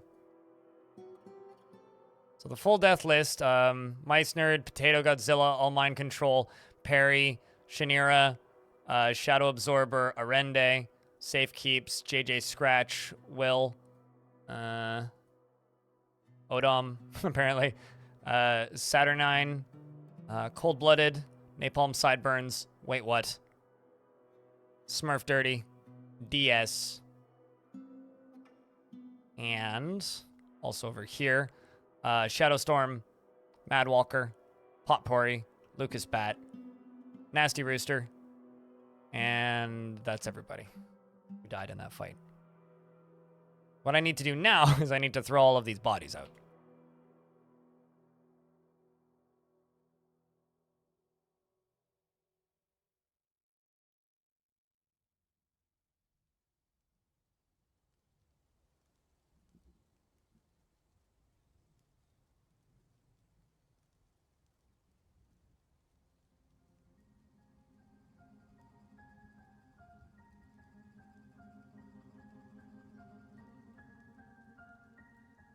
That as I lived? Confused? Confused as to what just happened. Yeah. I'm actually just impressed by how complete their armor sets are, considering I haven't even made any armor yet. Okay, so let's... no, don't make ash. Don't make ash. Make charcoal. Make 5 pieces of charcoal. And let's get... stockpile here. Coal.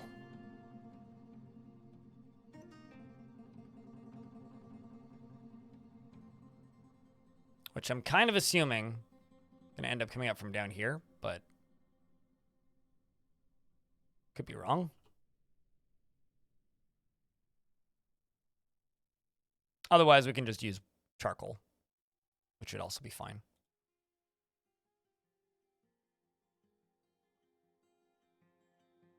And we're going to make this thing look fancy.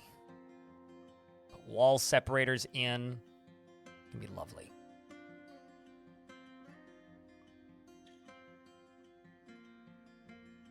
Jam windows in. Which is funny because I still got these dirt walls. Should probably replace those at some point.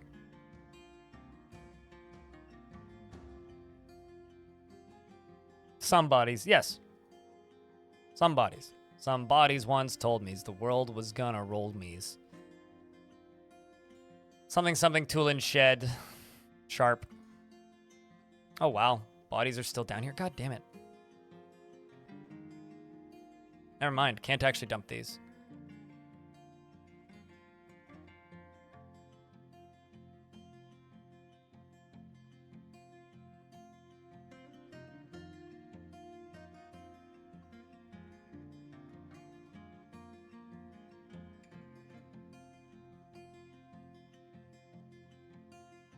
Okay, looks like Napalm didn't get his coffin yet. Neither did Cold Blooded.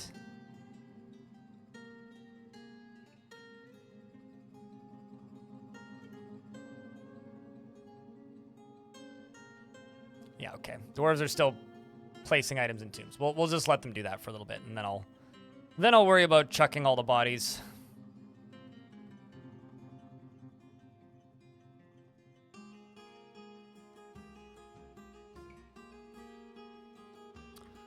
Still can't get over this crazy embark, though. This embark is bonkers looking.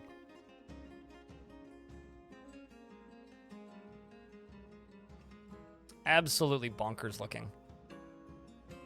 This corner needs to go.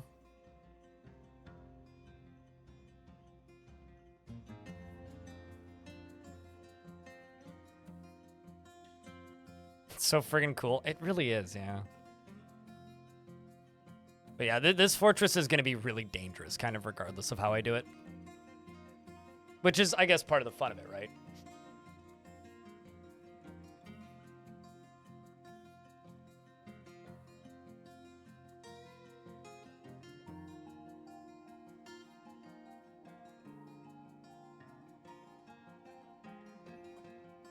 Considering also the most common activity in this fortress is literally just going to be hauling boulders in.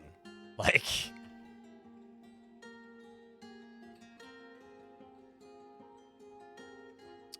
Okay, so... Alright. Is there really no Bitchmas coal on the map?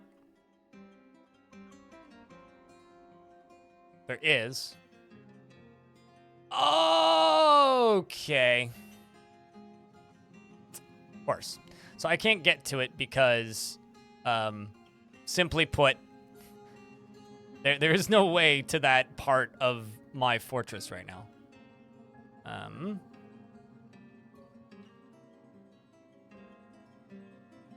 Let's automate this coal.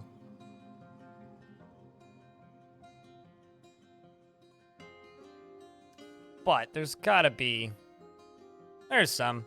Found some. Let's get that done instead.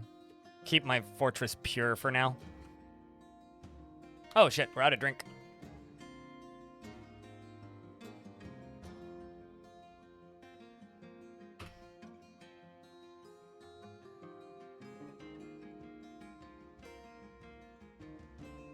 What's your favorite embark that you've seen? Really? One of my favorite embarks that I ever saw was also one of the shortest forts I ever saw. The streamer was fiddling around with advanced world gen stuff, right? Anyway, they embarked, and I don't know what they did wrong, but somehow they managed to make an embark that didn't have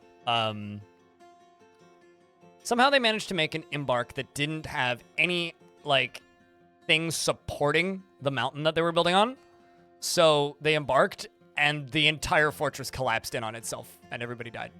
Like, within a couple of seconds. It's very funny. But that's probably not what you meant by coolest. That was certainly the most hysterical embark I've ever seen.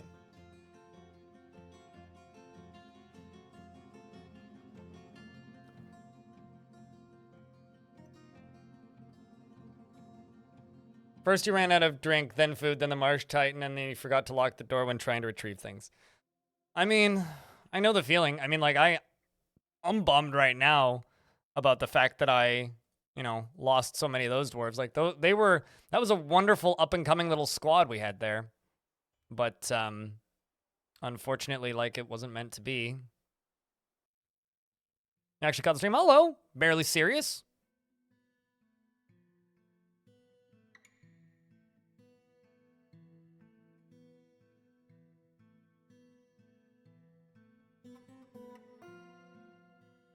But on to the next one. Oh, or did your fort, like, completely fall from that fight?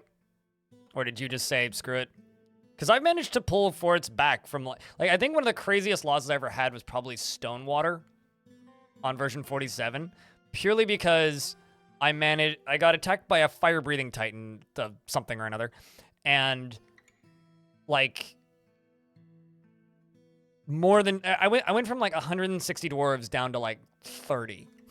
And I was able to recover it. Fair. Yeah. Yeah, if everybody's injured, then yeah, you're kind of SOL at that point. Oh, wow, we have cloudberry plants here? Interesting. I know those aren't harvestable, but... All right, well, we have honeybees now.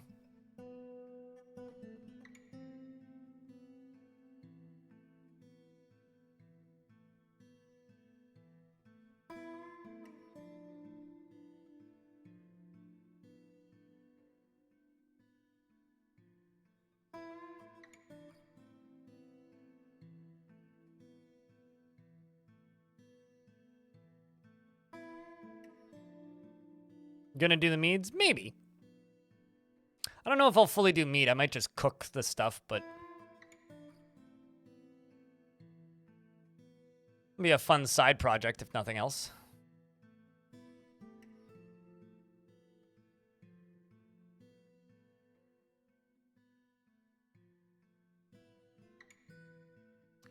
Okay, so this mining project is getting deeper. Look at all this rock salt, too. But now what we're going to do is I'm going to do this again, but I'm going to cut one in. So we're going to have this ramp going down. We're also going to get ore out of this. We're going to get an overhang, which will be good for Mark's dwarves. Can put battlements on top of the wall. And it's going to go all the way down to the caverns. I just want... My big hope for this fortress is that we have a moment where an enemy siege shows up. And then, like, 150 amphibian people de-stealth from the caverns and come crawling out. I just want that to happen so bad. Like, I don't know how else to explain it. Like, I just want an enemy siege to show up and then just get mobbed by cavern creatures.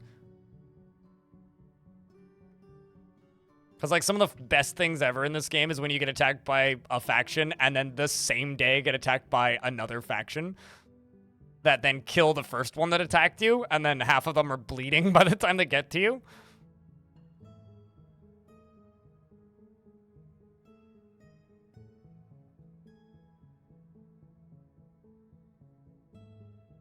Yeah, me and my side projects, or could also be referred to as content extenders. Make side projects to create more content. And then have no hobbies left. Everything is content.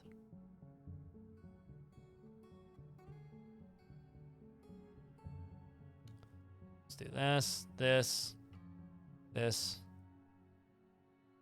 This. Stop that.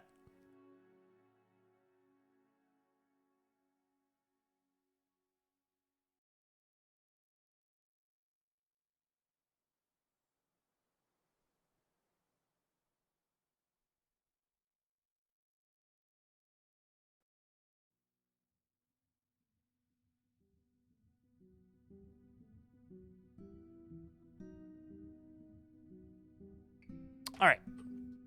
They can get to work on that.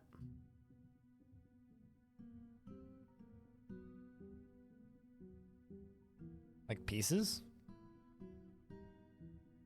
Okay, well, the joke went whoosh way over my head, but that's fine. Because I didn't get the joke doesn't mean it wasn't a joke. Okay.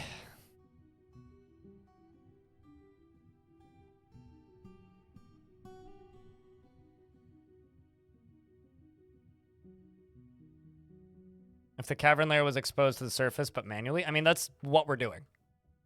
Is I am exposing the cavern layers to the surface manually.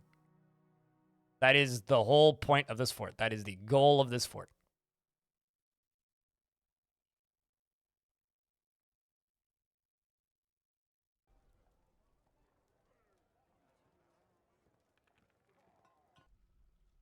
Okay, so now that we've got those and that one thing over there, let's make some forges.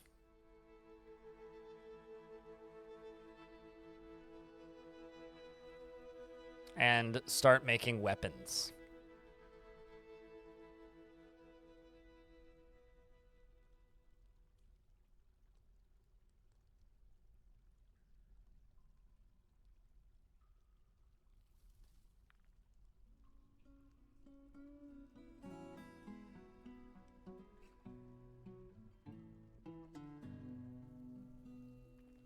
I'm also going to make 2 more quartzite smelters.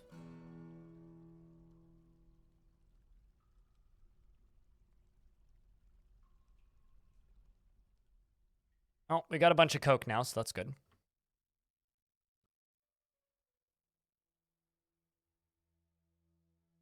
Last fort is the command.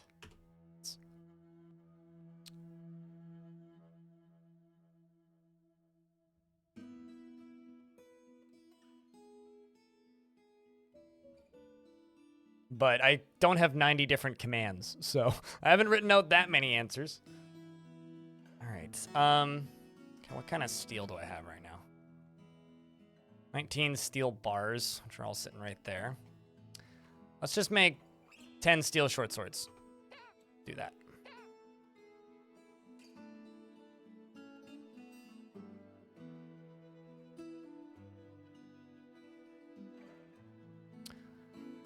And you know what? I think I'm actually going to make a infinite stockpile right here.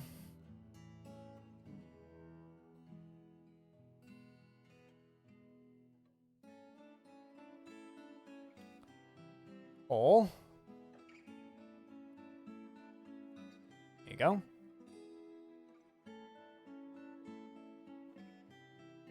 But I can also always elaborate. One of the reasons I don't have a billion commands is because I kind of do like answering questions and elaborating on things. I do actually enjoy doing that. It's just not during high stress moments in games, which I think is fair. Usually, anyway.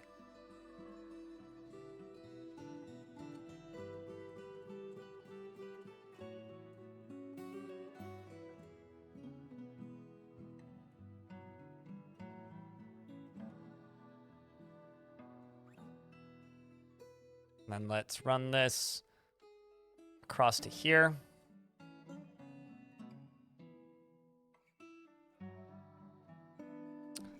Just use this as an opportunity to get all of this stuff down here. This is a lot of coal right there.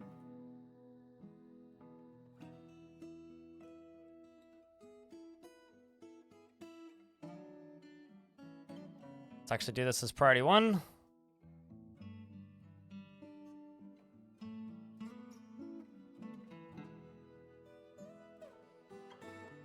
I was a little busy. Yeah. Happens sometimes.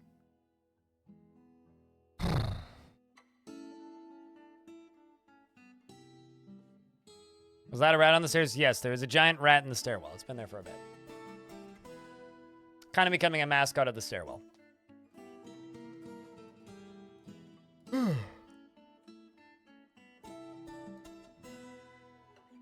Yes. I mean, it's not an aggressive rat. It's just a rat.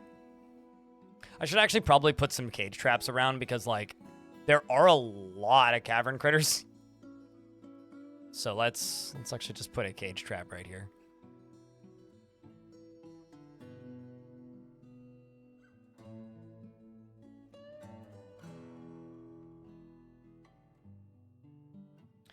And let's also make wooden wheelbarrow.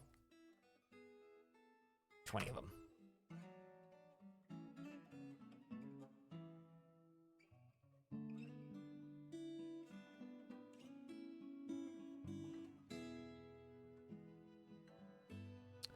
There's also all of this stuff.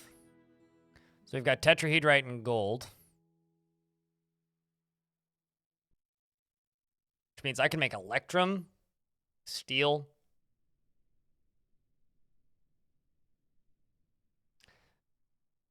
And then we're going to call this coal infini. Coal infini! And beyond! Anyway, you here, we're going to add that. Keep the rat in the equivalent conditions to a giant dragon pit. I mean, I wouldn't be able to keep it anywhere unless I trained it, but I have to catch it first. That would actually be like a dream come true if a dragon attacked this fort. I'm actually really bummed out that we didn't have any fire titans or dragon beasts or anything along those lines attacking the last fort, because I'm not gonna lie, I really want to see a dragon attack a fortress on a glacier, just because I think that would be really funny. Like, honestly, I really want to see that happen, because I think it would be really funny. Because probably what would happen is it would walk onto the map, breathe fire once, collapse into the ground, and get crushed. Like, I want to see that happen, like, kind of really badly, because I just think that would be very funny. No, they never made it to the surface.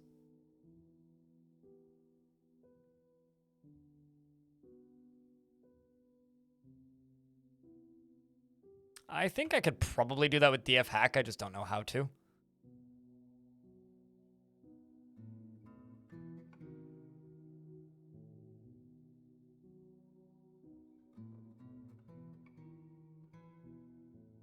Also, another thing I'm going to do is I'm going to allow this to have coke as well.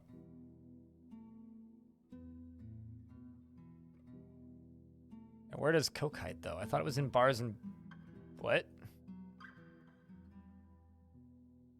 Anybody know where Coke goes? Because I'm making Coke. I always thought it was under bars and blocks, but I guess it's not technically a bar nor block.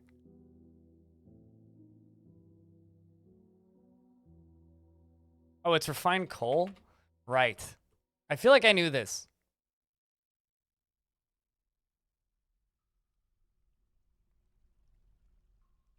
I definitely knew this.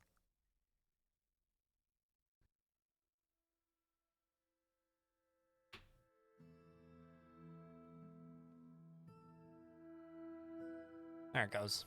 It's just coal. Okay, so this is going to permit coal, so is this.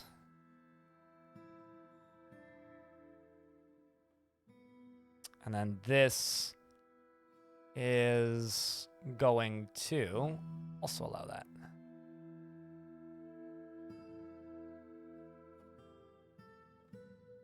But they can take them out of here, put them into that, and then move them over.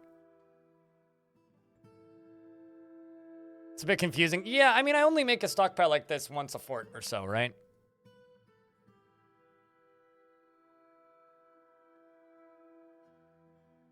Well, the one that will for always trip me up is glass tube metal pipe, or rock door glass portal.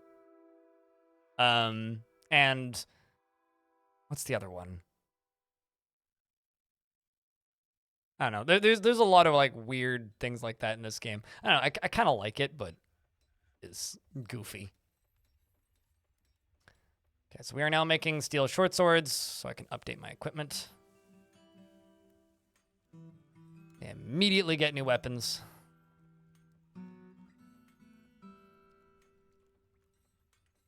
As cool as that scimitar was, I'm pretty sure that a short sword would be better. Also, okay, now I'm confused. This dwarf has a scimitar equipped, but why is it not showing that they have a scimitar equipped?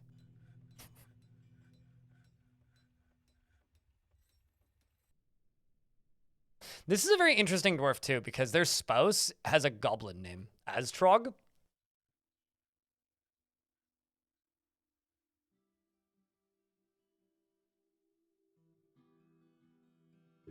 You don't think they ever update quite right? No, they'd already unequipped it. They were just finishing the job, I think is what was happening there.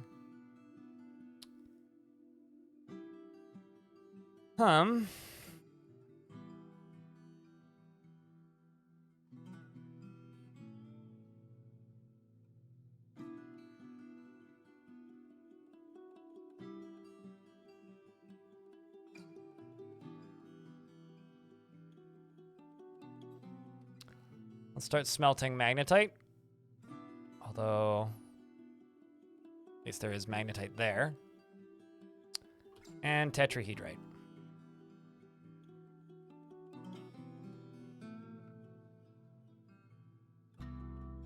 As Trog, yes. It's got the word Trog in it, so it triggers Trogdor response. I understand. Fully automatic Trogdor response is the expected response when word has the word Trog in it.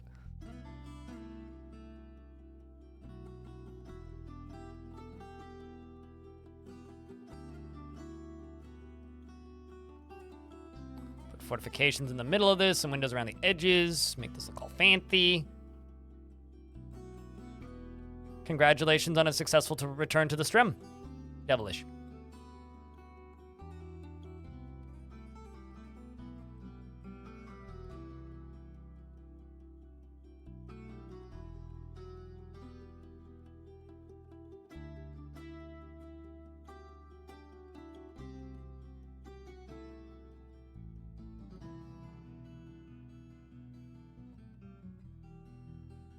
Also, I don't think I've actually connected this, like, to a lever yet. No, I haven't. Wink. Done.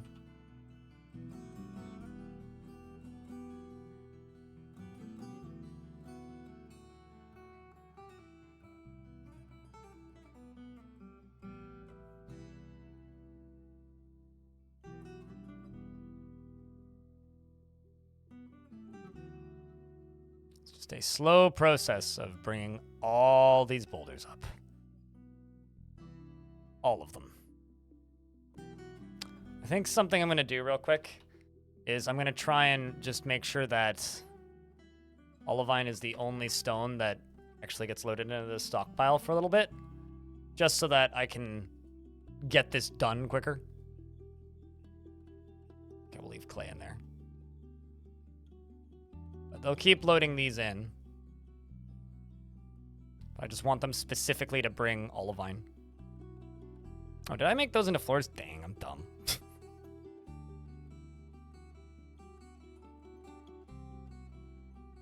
I just made a quantum stockpile, Dreadnix. Also, just because it's not one tile doesn't mean it's not a quantum stockpile. This is a quantum stockpile. This is also a quantum stockpile. This is also a quantum stockpile.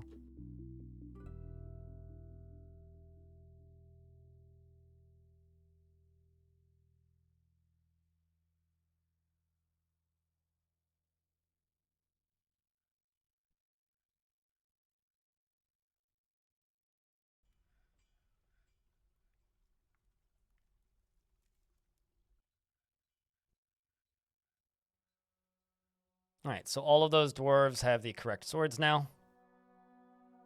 Update their equipment once again. Sweet. Now I just need to give them greaves and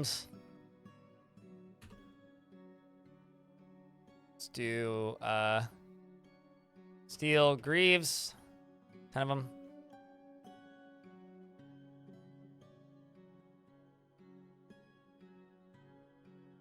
Making diorite, you're making steel. Or actually making, which is good.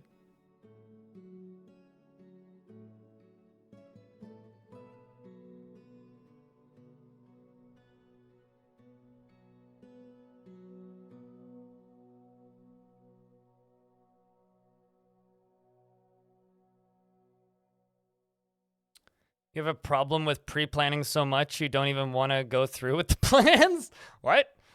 A weird problem. Why does that happen?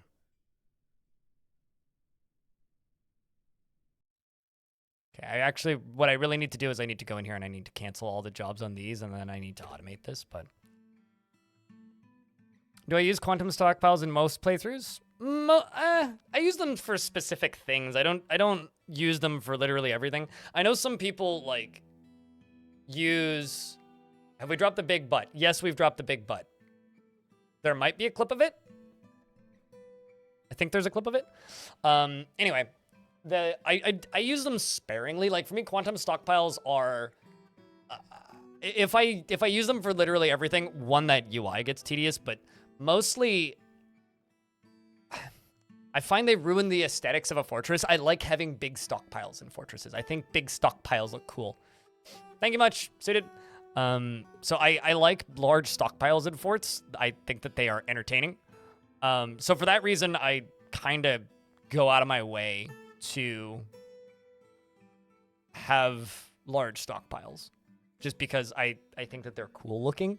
But I do use them for, like, boulders and certain specific situations. Boulders, stuff that I need large amount of resources in a small area. There was an ASCII one, but you're having problems clipping it. Gotcha. Well, I'm going to be turning at least one of those into a YouTube short, so...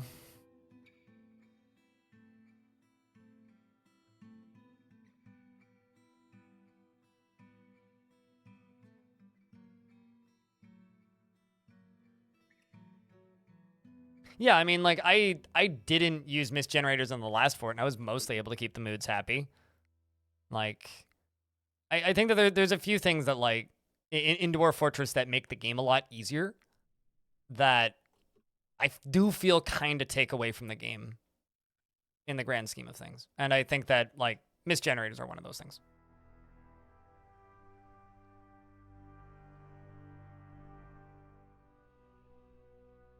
You use quantum stockpiles for stone or cloth. Yeah, no, totally. And like that I don't use them for everything. Like I use bins actually more often than not than quantum stockpiles.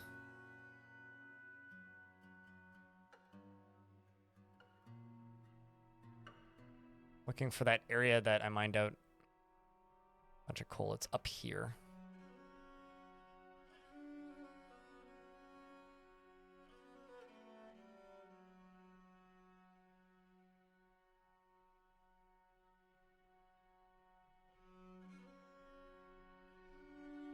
That's a lot of gypsum.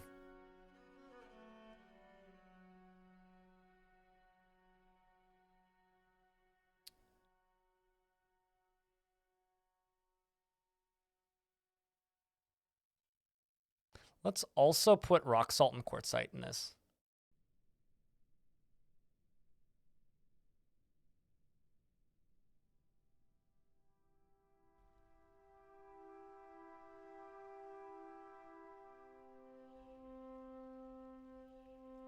There's just a few different specific, they're not buggy. Like bins are not buggy. There's just a few specific types of materials you do not want to put into a bin, and that's it. They've never really been, air quotes, so buggy. It's just the way they work and the way the game lets you use them can break them. I don't know if I necessarily consider that buggy though. The Forgotten Beast FI has come, a gigantic humanoid composed of red gems, red spinel. It has large mandibles and it undulates rhythmically. Beware its deadly dust. All right, second creature to catch, which I am also going to catch here. There shouldn't be any dwarves in the caverns, right? FI Ship Dusks. And I've got a dwarf in a Fey mood.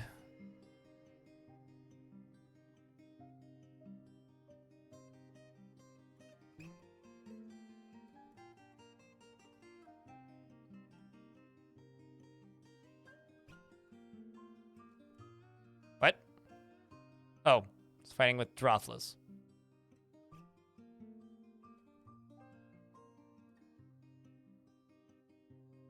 Oh, shit. Okay, never mind. My dwarves are in the caverns. Well, that's not good. Raging Cave, why are you in the caverns?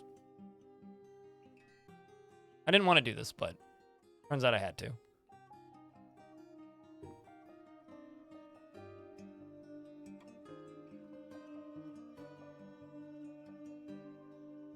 I think Raging Cave may actually make it out.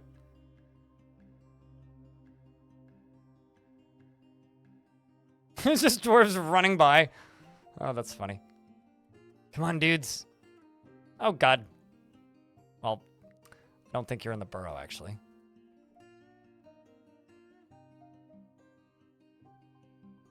Dwarf, you idiot.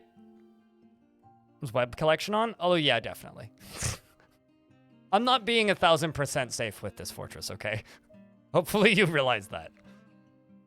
Also, my only water source is down here, so it could be any number of things. And no, I'm not going to turn either of those things off.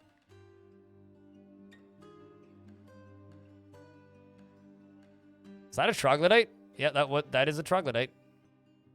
Ooh. Now... Okay. Well, I guess there's troglodytes in this cavern.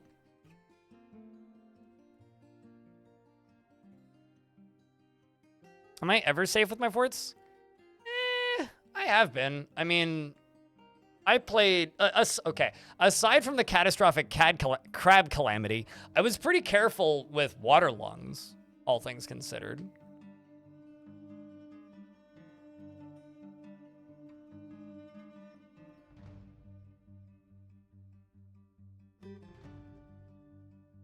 The Cascade clip is hilarious. Yay. So yeah, aside from the catastrophic crab calamity, I would say that that fort was pretty safe.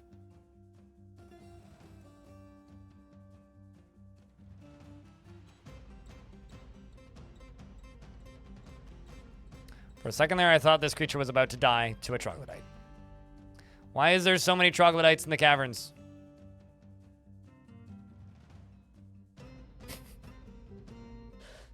There's now significantly less, I suppose. Those poor troglodytes. It is nice that these caverns are way more populated. The last caverns basically had nothing in them. The heck is the crab calamity? So Waterlungs was a undead resurrecting biome, right? It was also Untamed Wilds. What's up, Enoch? So because it was those two things, whenever I butchered creatures, I had to have my military stationed. Now, I caught a giant crab on the edge of the map, and we named it. And you can't fully tame giant crabs because when they have babies, they are born fully grown. So they are born at adult size in Dwarf. After having that one crab for a couple of years, I found a breeding pair. So I caught a second one. There goes another troglodyte. Jeez. This thing is vile. Jeez. And so when I got a breeding pair, what started happening, I literally just need this thing to walk up to my fortress. It's not that difficult, you dumb critter. Oh, really? Once again? Well, glad Twitch is nice to me sometimes. But anyway, when I got the breeding pair, what I didn't realize about giant crabs is that they have babies like every 2 months. And when they have babies, like I said, they're born full size. And on top of that, I can turn the burrow off now. On top of that, when you butcher them, if it's a resurrecting biome, you don't just get one undead crab. You get 2 claws, all of its legs, and its chitin, and its shell. So you get a bunch of undead crabs. And so what happened was, every time they'd have babies, they'd have like triplets, or sextuplets, or like large numbers of babies every time. So I wasn't paying attention to them. And then I looked over in the corner of my fort and I had like 150 giant crabs, which were all trained. The other problem is that on top of all of this, I couldn't keep them trained fast enough because there was so many of them. So there was like a couple hundred giant crabs in the fort. When I tried to butcher them, it would like traumatize my poor butchers. And every single time I would kill one, they'd come back to life, and they were having babies constantly, all at full size. So that's why we have the vote crab emote, and where like Hail the Almighty Crab memes came from in this chat, because they were literally breeding faster than I could eat them or kill them. And also, once they were a zombie, then you'd mutilate them and you couldn't eat them anyway. So yeah, it was horrific. It was hysterical, but horrific. You need bones, okay. Oh, I have not 1 but 3 large rats in the fort now, apparently.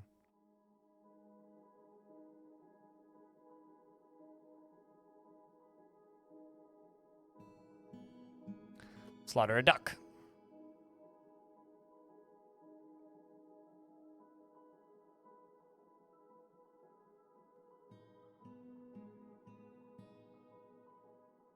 So, aside from that whole calamity, I did play that fortress pretty carefully. Generally.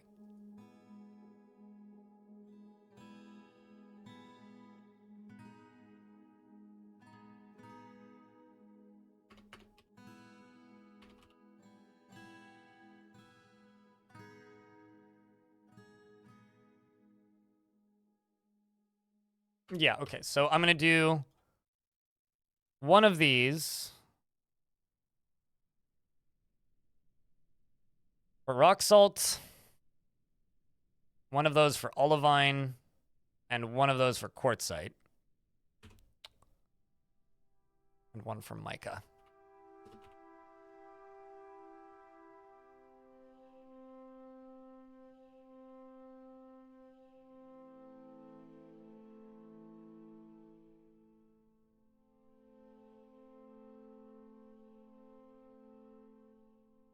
And each of these are going to be 1 shop max.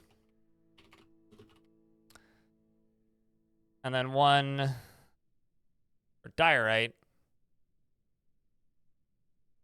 And that's just going to be all of them.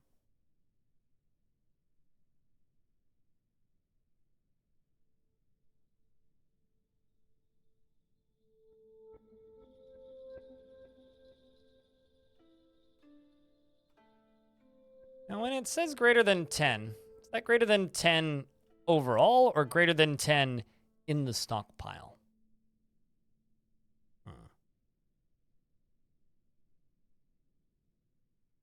I don't actually know. Assuming it's overall.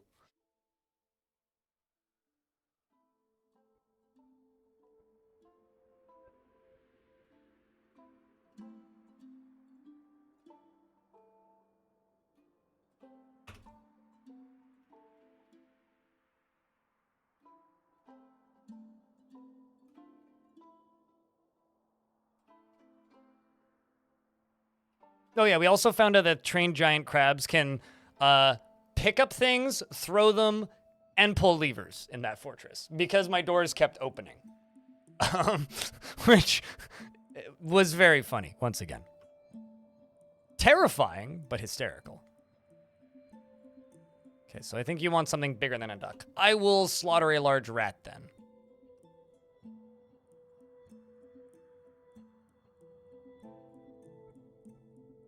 I do actually have breeding pairs of large rats. Because I saw them pull a lever. I literally watched one walk up to a lever and then it pulled the lever. Apparently it's in the wiki too, that they can equip swords.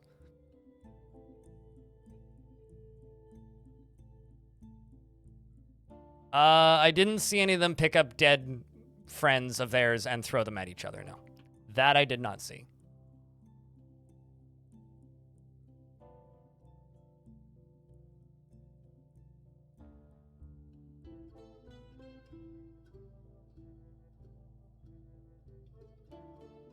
Okay, so all these have canceled themselves out. You have a good amount of coke.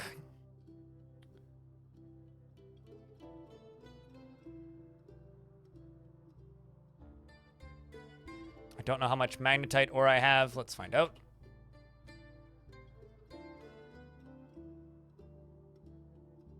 Wait, what?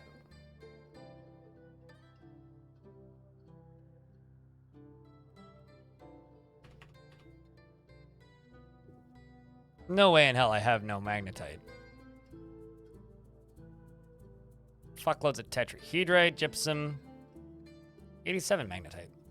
There you go, game. Very far away, though.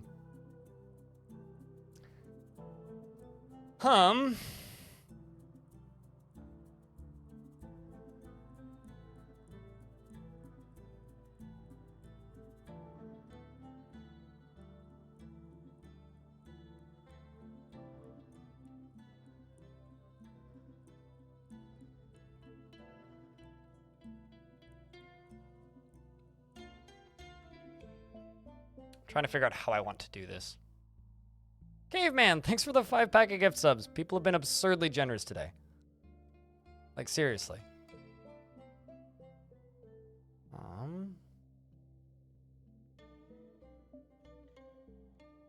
mean, I could just go back to making gold.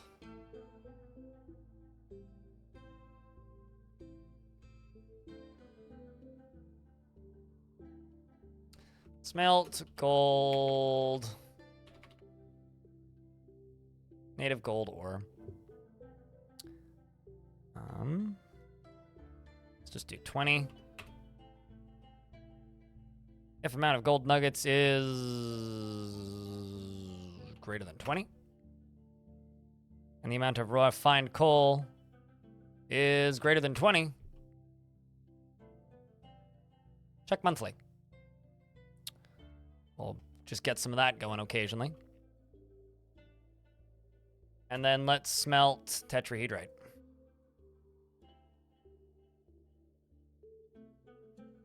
Say 80 tetrahedrite, because I got quite a bit right there. Let's just check how much coke I have. 368, cool. Good amount of coke. Well, thank you, Caveman Dog. Are platypus rare? In real life or Dwarf Fortress? I can't say I've ever seen one, but I don't know if that necessarily means they're rare. It might just mean that my habits have made it so that I've never happened to settle directly where there would be one.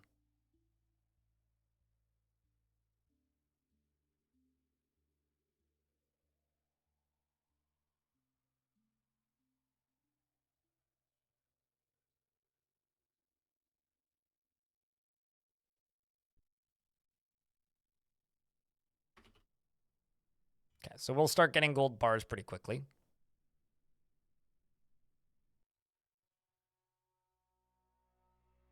Found a little colony. That's kind of cool. Yeah, no, I mean, there's certainly times where, like, I'll think something is rare in this game, but it turns out that it's not, and I just don't generally settle in the right place for it to be spotted. That's certainly a thing that happens in this game. Atir the Peasant has created a split pigtail skirt and claims it as an heirloom in the name of the family ancestor, Zenang Wheel Treasure.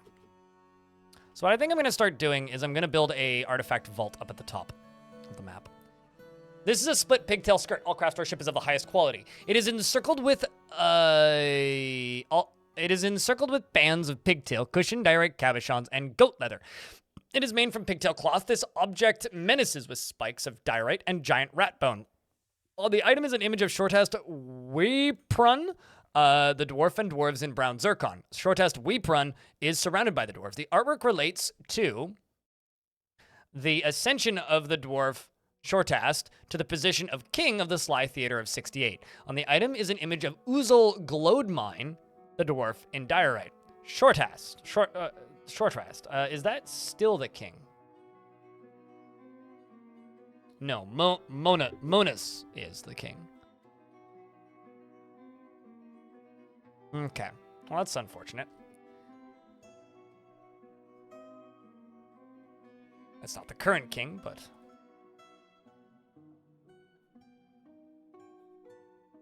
Ponce, how was Path of Acra? Chat room, go give Ponce a follow. Friend of the channel.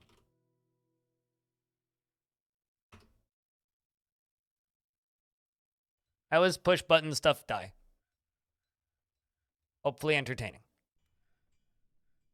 I caved a massive butt-shaped rock into the ground today, and now I have a butt-shaped imprint on the ground where the butt-shaped rock landed. Which, you know, that's a thing that happened.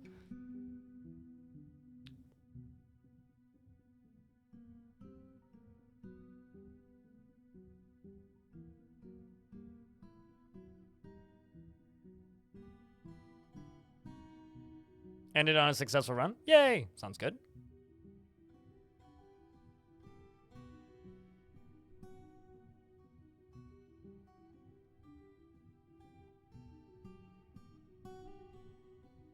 What kind of build was the successful run?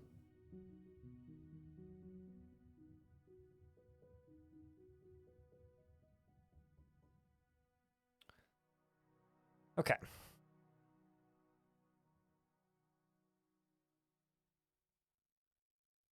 Santa's reindeer are all female based on a random meme I saw once. Counterpoint.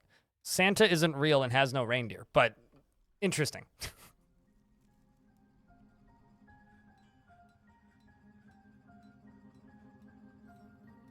I hate how this happens. It's like, I was thinking, okay, they'll all land on different ones. They all landed on the same one. I mean, that's fine.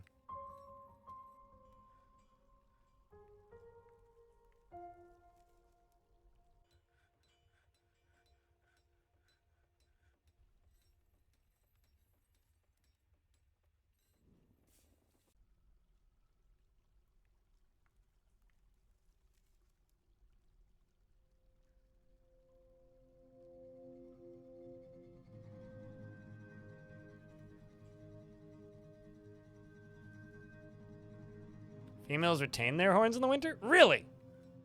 Huh. I just learned something about reindeer, I suppose.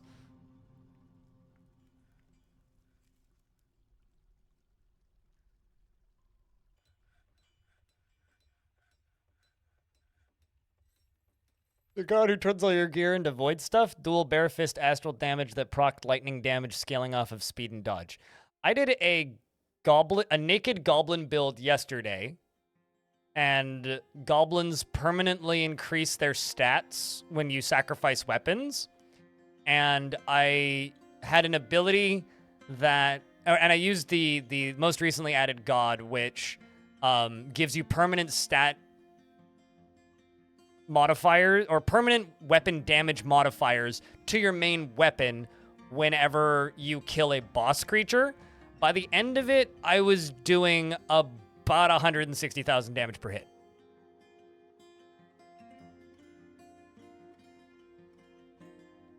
It was something. I like 3-shot the final boss. It was very funny.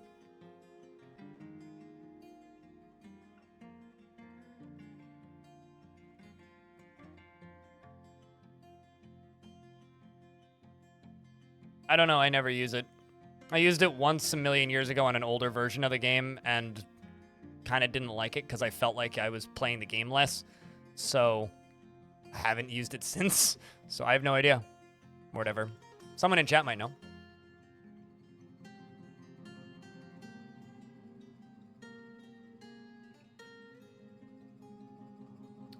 Never got it and eventually died. Yeah, the golden axe is hysterical if you can get it on the goblin.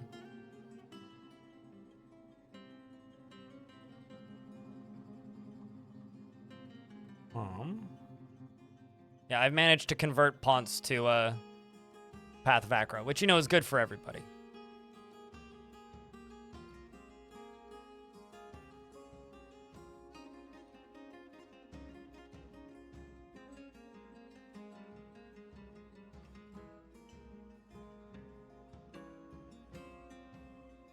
Hydros. I was gonna say, I don't think you died in the great massacre that happened in my military recently. You are a peasant still, running around being a peasant. You are a dabbling wrestler, because I guess you got into a fight at some point. Apparently your father is the outpost liaison, which is kind of neat. Hold on. So yeah, you're related to like people who are important in the world. You have a lot of half sisters.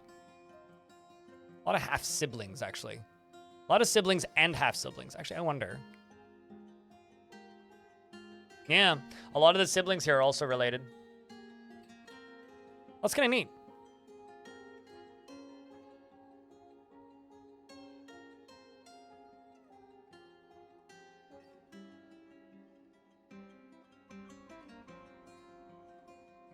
In Legends, yes. Unless they literally just went missing, in which case then maybe not, but you should be able to see where people go in via Legends. All right, are people dumping items? Yes. So what I'm going to do is we're going to go back to making more bedrooms because I'm still not good on bedrooms.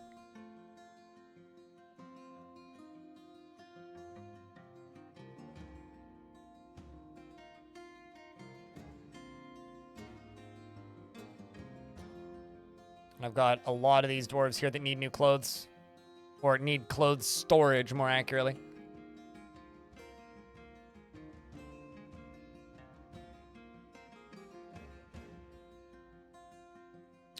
Also don't currently have any cabinets. Yeah, I do, apparently. Oh, I see. They've all just been built. How much gold do I have currently? 16 gold burrs.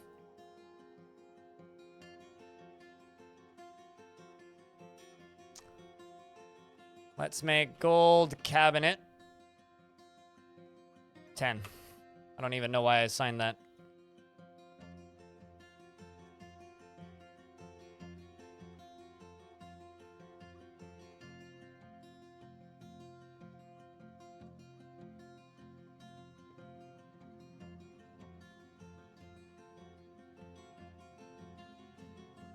Okay, so the next thing I'm going to do is I'm going to make a armor smith's. Yeah, I'm gonna actually make an armor smith's guild, I think.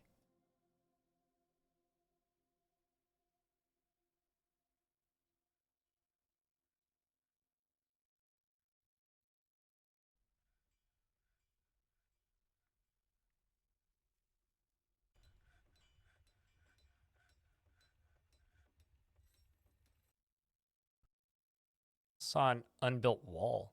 There it is.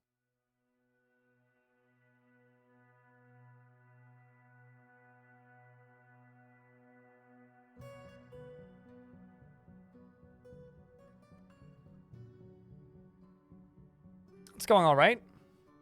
Denchi.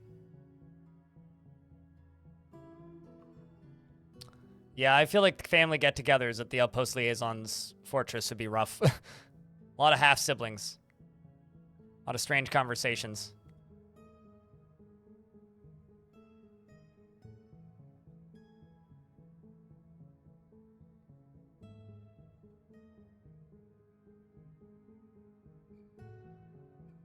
Making a fun pattern before I actually make the location here.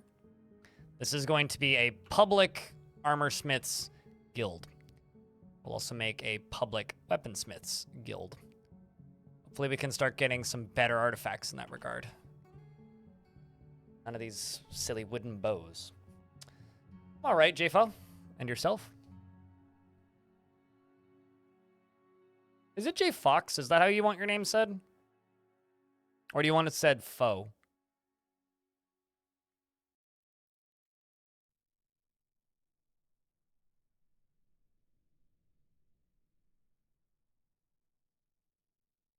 J Fox. So, if I'm saying it correctly, tell me, because typing it out again doesn't really help much. We're in an ad break now. I'm just designating. Or I'll just leave the game paused.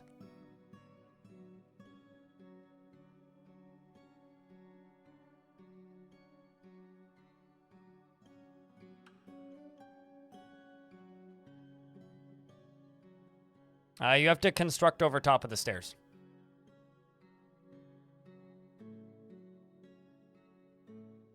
Because they're still bare, they're just bare rock stairs. That's why they maintain the rock texture, because they're just rock stairs.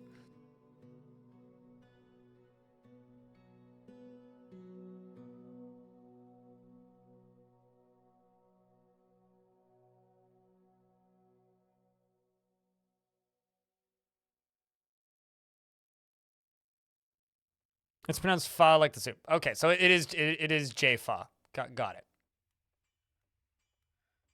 I just realized I never confirmed that, and your name always puzzled me a little bit.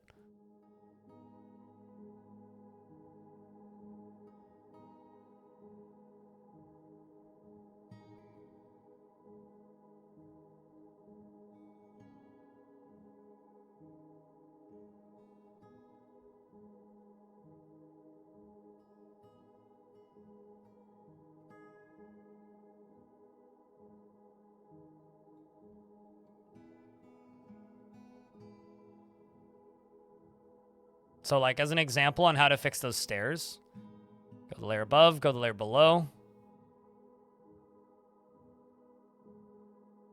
Oh, well. Don't actually have enough to do 2 layers, so let's just do 1 layer.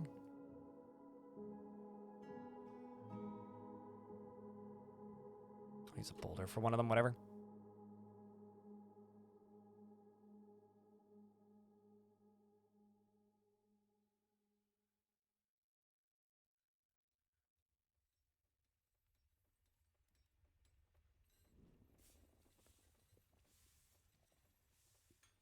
See, there you go. Then you lose the rock texture.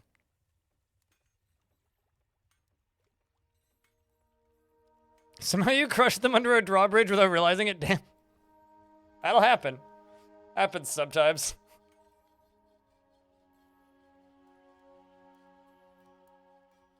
Did you read that in Legends, I assume?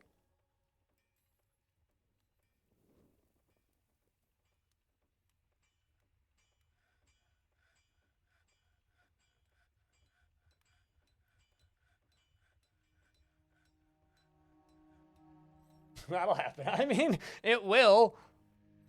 I once had a dwarf go into a martial trance, kill an entire sieging army of goblins by himself, and then die to my drawbridge opening. Or closing, rather. So, it'll happen. It's always unfortunate when it happens, but it'll happen. It's kind of an inevitability, almost. It's not a matter of if it happens, it's a matter of when it happens. I don't think I've ever crushed a baby with a drawbridge, though. Okay, so this will be a guild hall. Armorer. Not quite valuable enough, but I will set this to citizens only, and now we just need to increase the value of it.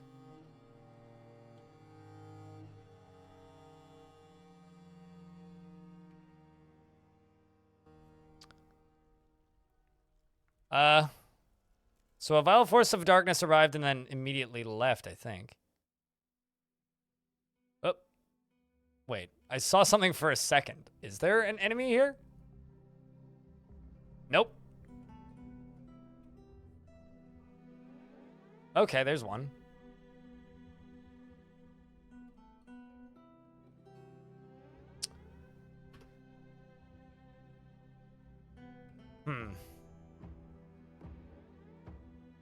How trained is this military?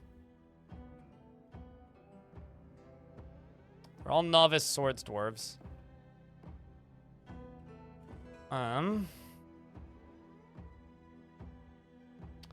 If I can get the dwarves inside.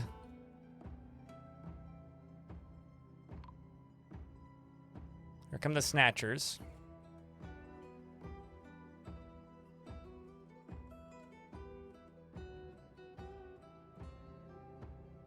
At least they all have bolts.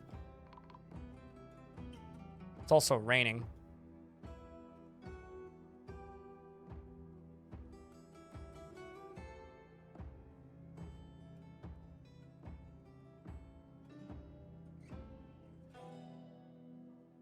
Water Lyman is throwing a tantrum.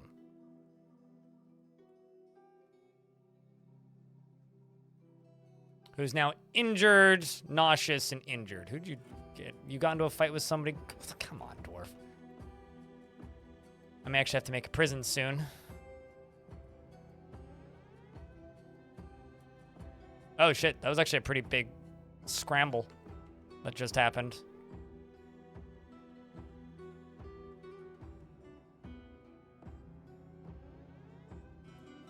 There's a bunch of dwarves in hospital now.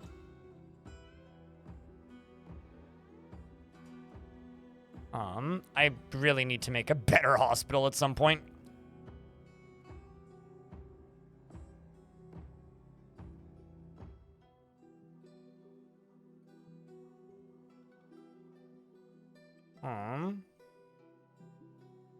Diagnosis required. Dwarves are still bleeding.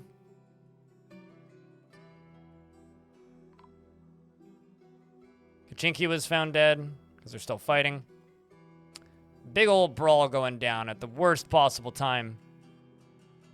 It's like we're under siege and the dwarves are brawling. Come on, dwarves, you can hang in there.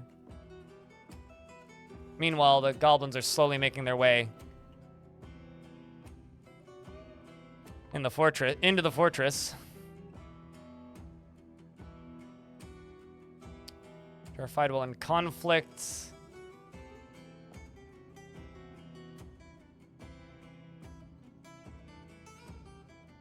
The bookbinder punches the planter in the foot with his right hand. Dwarves are trying to get into hospital. Rather difficult, though.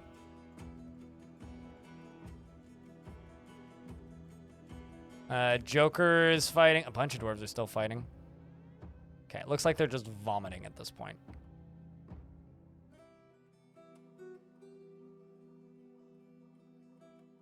I mean, it is pretty fun. Done. 79 months! The second one of those I've seen. Goddamn long time, audio, if you didn't know that.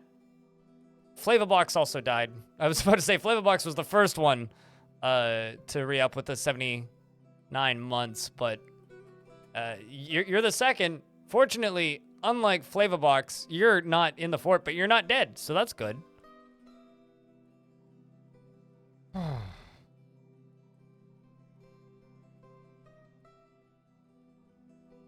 Well, sorry about that.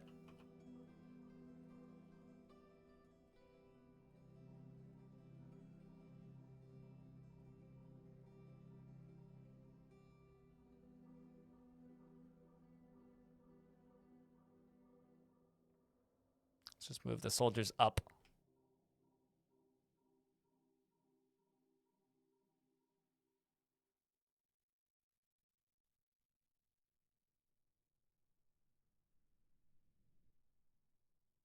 Actually, how many of my doctor dwarves are hurt? All of them. Because the fight happened right in front of the hospital. So all of my doctors, I think, just got put into hospital. Chromies. Let's just make 2 doctors. And also, my chief medical dwarf just died, I think. Shogun. Let's throw cathode ray tube into there. Let's throw this peasant into there. And this miner into there.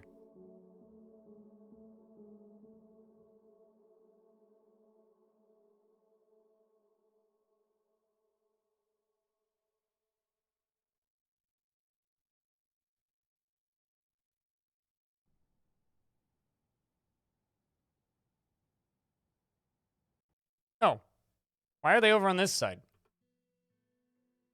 Well then.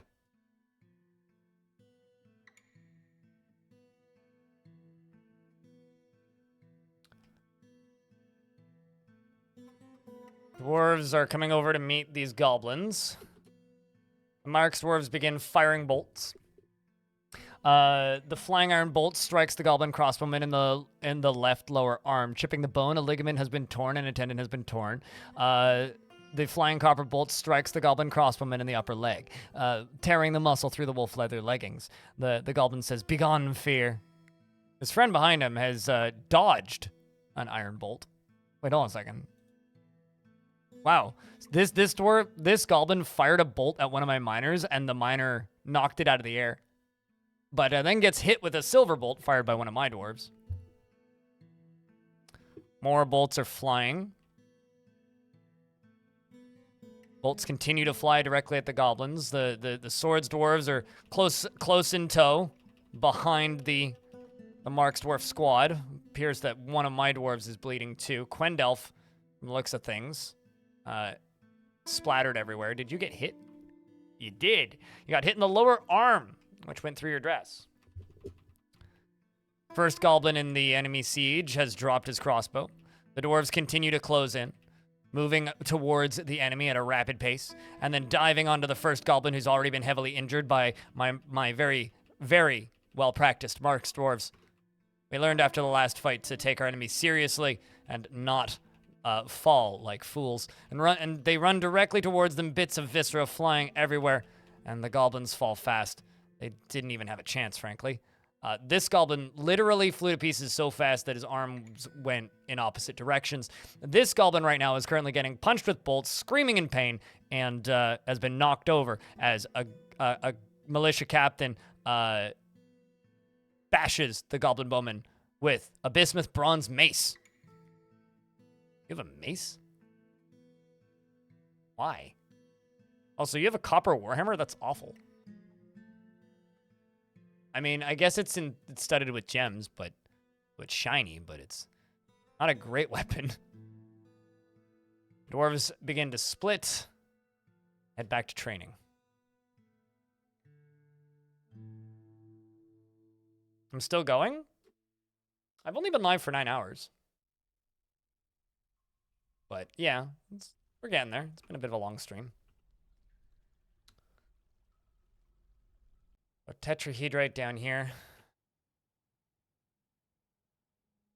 But yeah, it's not like it's been anything crazy or anything. It's only been 9 hours. Been longer yesterday.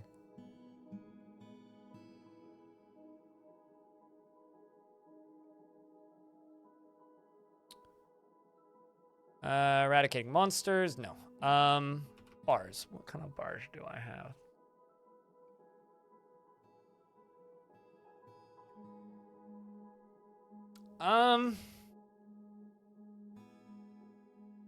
Let's make copper shields and copper bucklers.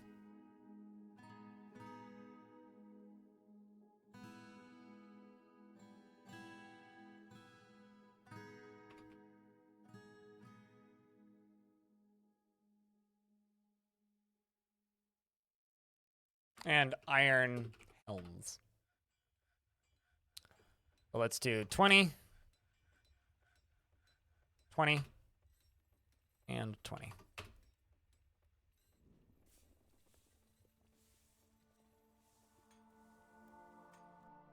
Yep, and that's why I'm making them out of copper. And not something more, you know, sturdy.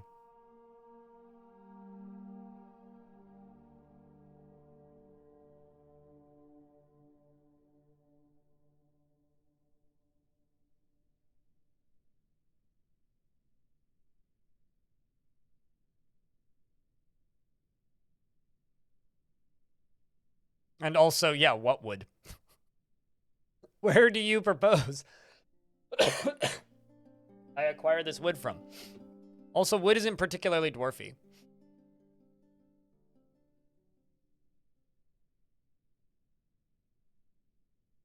Oh my god. My entire fortress, pretty much, is in is in the hospital right now. I guess this means I need to get me a bigger hospital.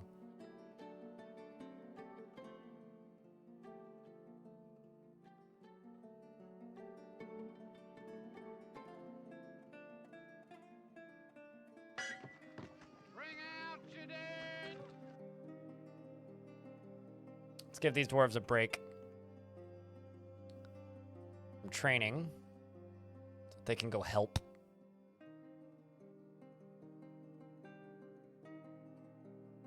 We need empty buckets desperately.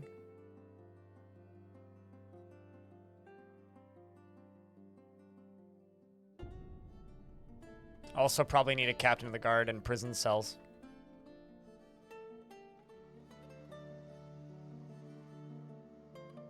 Yeah, I mean, copper is the minimum material, in my opinion, for shields. And also, we can make higher quality shields if I am using materials that I have plenty of. And also, if I'm using skills that my dwarves are already great at. I can tell you, for a fact, my dwarves are better at... You just have... Okay, you have a sore toe. A broken toe. Oh my word, you have a broken toe. Some more buckets in here. Gonna need more crutches, too.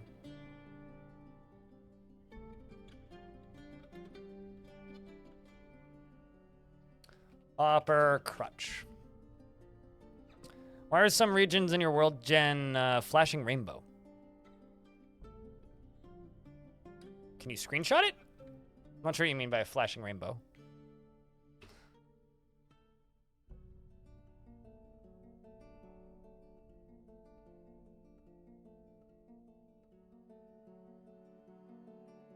That's where there's Skittles. Yeah, naturally. Feel the rainbow, taste the rainbow.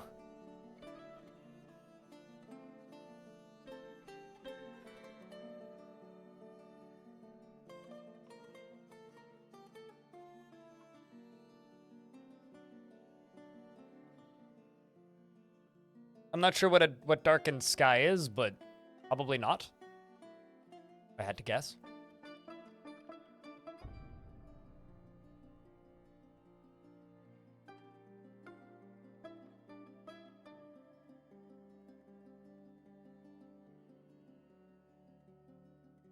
At least this fortress has made good progress today, regardless.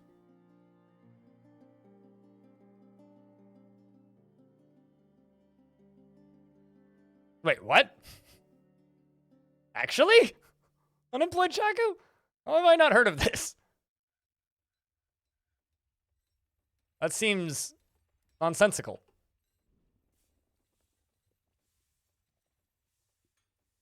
Used Skittles as a magic system. That's bizarre.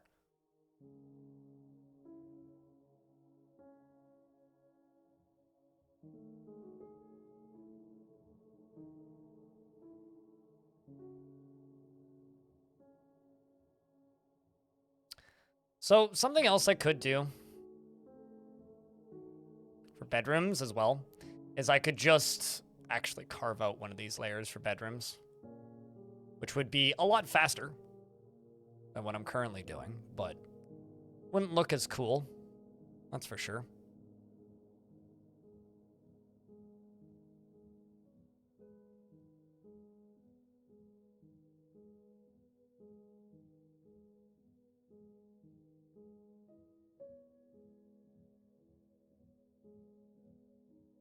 That.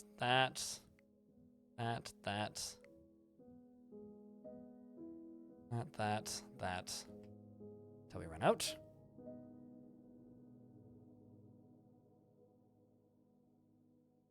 Something else I should probably do. Get some gypsum going.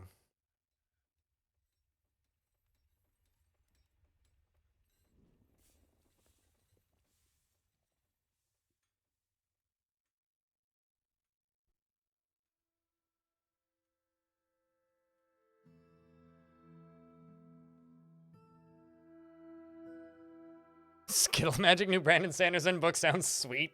Indeed. Sweet enough to give you kidney stones.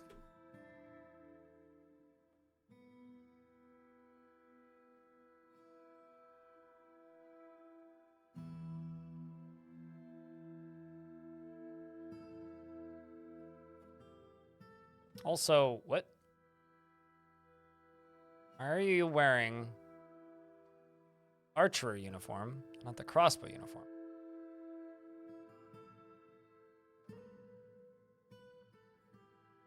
Now you can go equip your stuff. I was like, whoops, you guys have the wrong uniform on. That explains a lot. You're a sublimely arranged gem window. Ain't that lovely?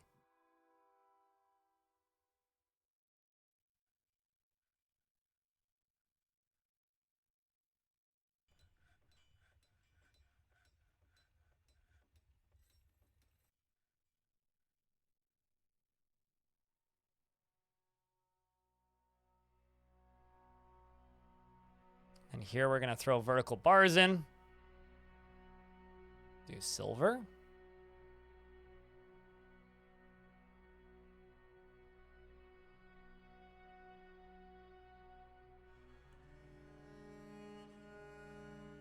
I think I'm just going to remove this one and use this as a door, though, because I want them to be up on the side like that. And says workday over. Sometimes you just got to agree with the hand. See how that hospital's doing? Okay, cool. Most of the dwarves now out of hospital. So much destroyed clothing, holy crap.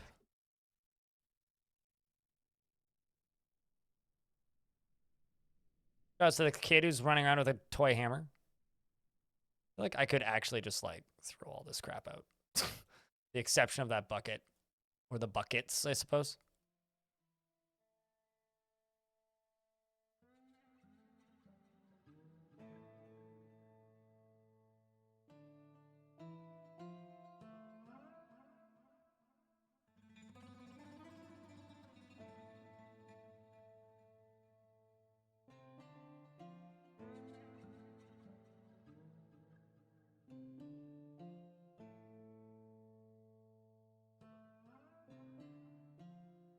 Those dwarfs sitting in traction, and that's about it. Moods are horrible. Poor dwarves. Absolutely horrible. Are you for real?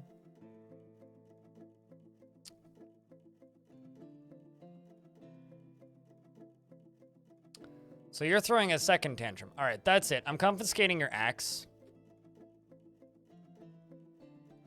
Which I think you literally just threw.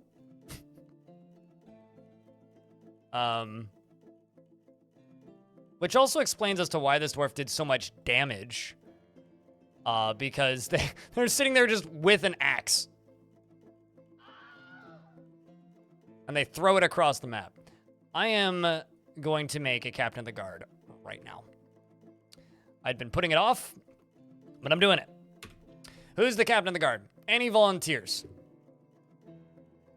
JAMA Blazer knows what leading is, apparently.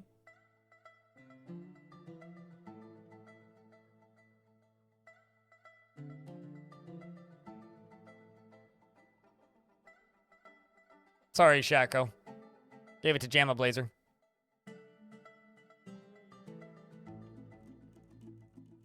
It's kind of terrifying that that dwarf just hurled their axe across the room.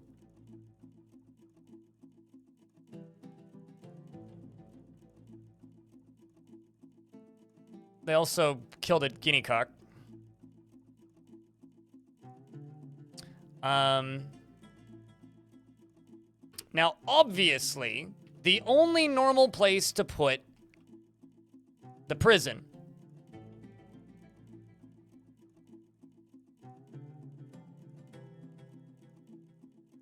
is almost as high up as we can go, right?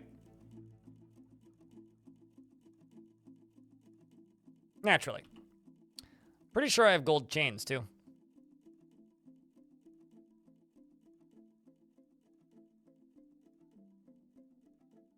I do. Would you look at that? So I'm thinking gem windows and bars around the edge of the top of this. I'll make it look nice up here. That needs to move one tile down.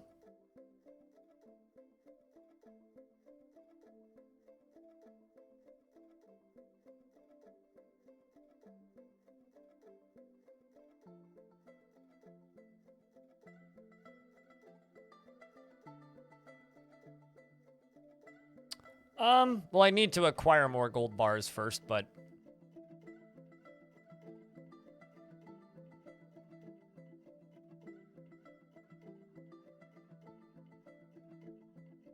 next, you guys are going to be telling me to make golden toilets.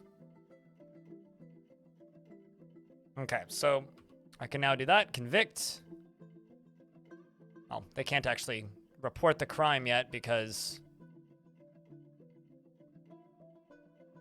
there's no office to report it to.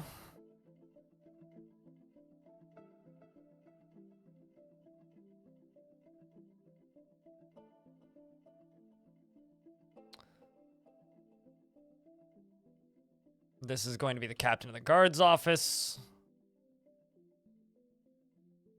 They're going to get these stone thrones and tables because I have them.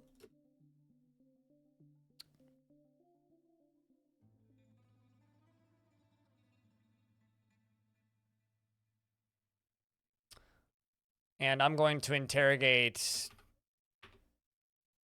Wait. What was the name of the dwarf who was tantruming? Wait a second. Did I just screw up? No, it's water. Okay. Interrogate water. This person.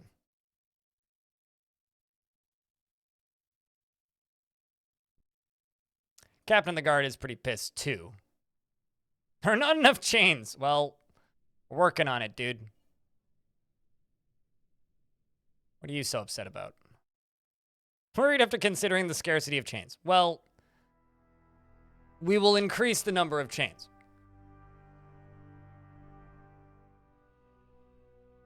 Then we could make poop cannons. Chinera. Because of decor bonus? Wait, really?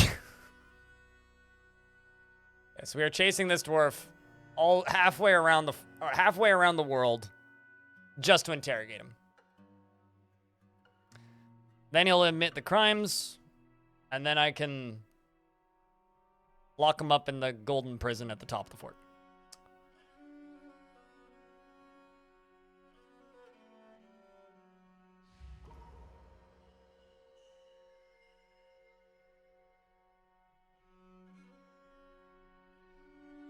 Meanwhile, the gem cutter named Duckastroth has been taken by a Fey mood.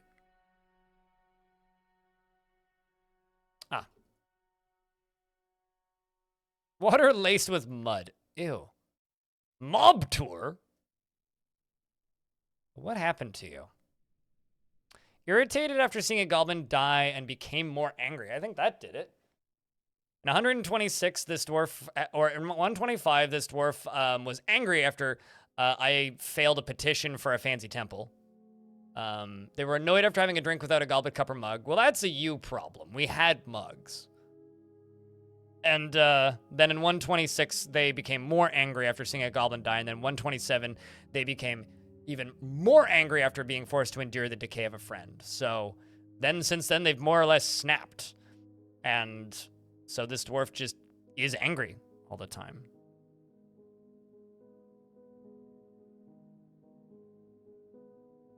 You would like to confess to crimes if you locked me up in a golden penthouse prison? You sound like a billionaire. But fair enough. I mean, like, my hope is to, like, recover these dwarves, right? Not kill them. This fort's been fun today, though, chat. What do you think? Like, it's an interesting embark, so that just makes it cool to look at, but I think today's fort's been very entertaining.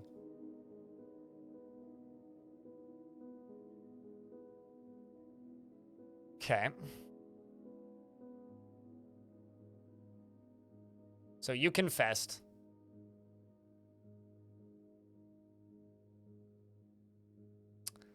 We're in an ad break, so I will wait. But they confessed to disorderly conduct. No new information was revealed. We need 8 chains total for my cap to be happy. Make sure to put hatches on top so flying creatures... Oh, I will be walling it off, but I don't care if flying creatures get in. It's also a calm biome. So, I mean, like, forgotten beasts or cavern critters could fly in, sure. But the biome itself isn't that big of a deal. The only, like, aggressive animals we've had is some Kias showed up for a bit, and we had some vultures, which will attack dwarves, but that's it. We killed all the vultures with our bows and crossbows, and the Kias left. Oh, I did have a honey badger steal some cheese, but, you know, minimal threat-wise.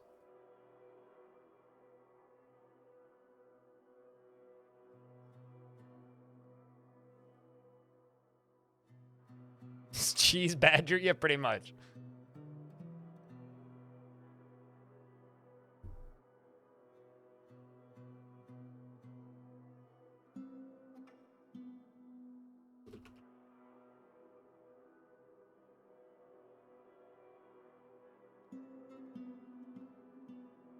Okay, so we're going to convict. Convict. Convict. Second month here. Has been fun to be a part of the chat, smiley face. Welcome back for a second month, Big Bang. Good to have you, dude.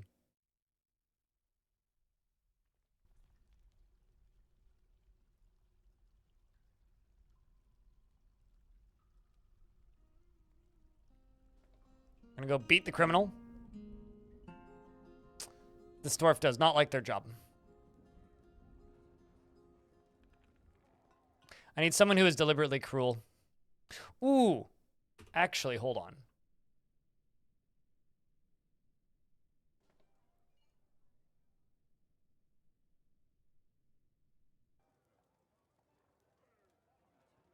Frequently depressed.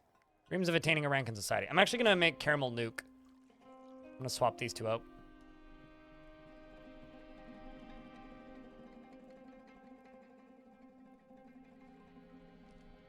And the reason I'm going to put Caramel Nuke in this job is they want to attain a rank in society. And you're meditating on the God of Law.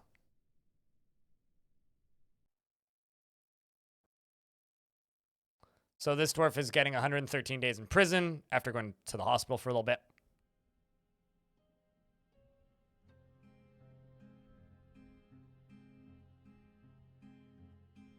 Starting a new God, New Worlds got Nitharafity, the future dimension. Gotcha. How can I build a futuristic utopia in this world to match the name? Build pretend parked airships. Find somewhere like on the edge of a cliff and build airships with like lighter wood materials, maybe feather wood, and then windmills. Obviously, they won't actually fly, but you could suspend them with like a single block or like, what do you call it? Like support pillars. That could be pretty cool. Hello, Stonecoat. How are you? Some migrants have arrived, despite the danger. And of course, if people want dwarves, just give me a holler.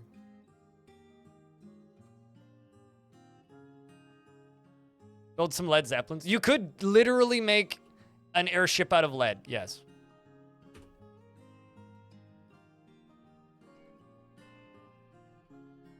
How about Zulban?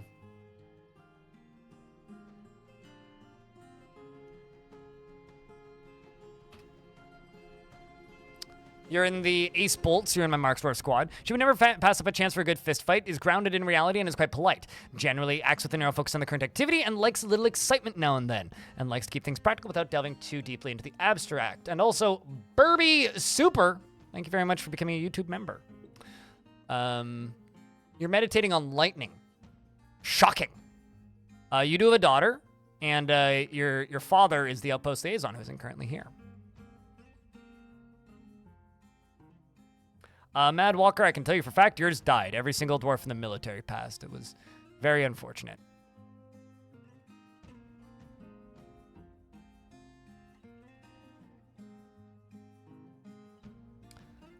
This dwarf just got into a fist fight, but mostly got out of the way with minor bruises. So is a little injured. And this is now Celistaris. Celistaris seeks out exciting and adventurous situations and finds helping others emotionally rewarding. She tends to think before acting, and she is brave in the face of imminent danger. She isn't particularly curious about the world, and she is passive in discussion. She has a greedy streak, and she doesn't often feel envious of others. She likes to brawl, and she's quite confident with others that have a different appearance or culture. Dreams of creating a great work of art, and personally respects the development of a skill. I'm going to put you into the military.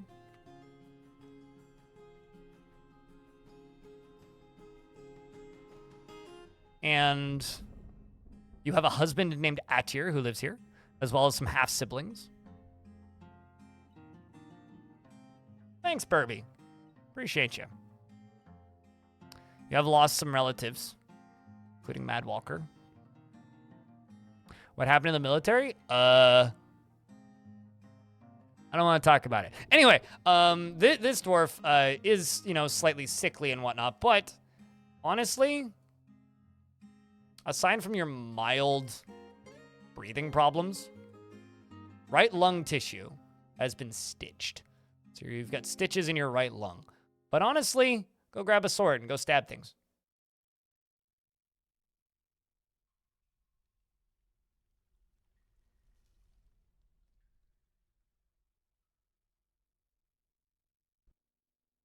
TLDR, we got attacked by an army of about 20 dwarves that were aligned with goblins, and they won.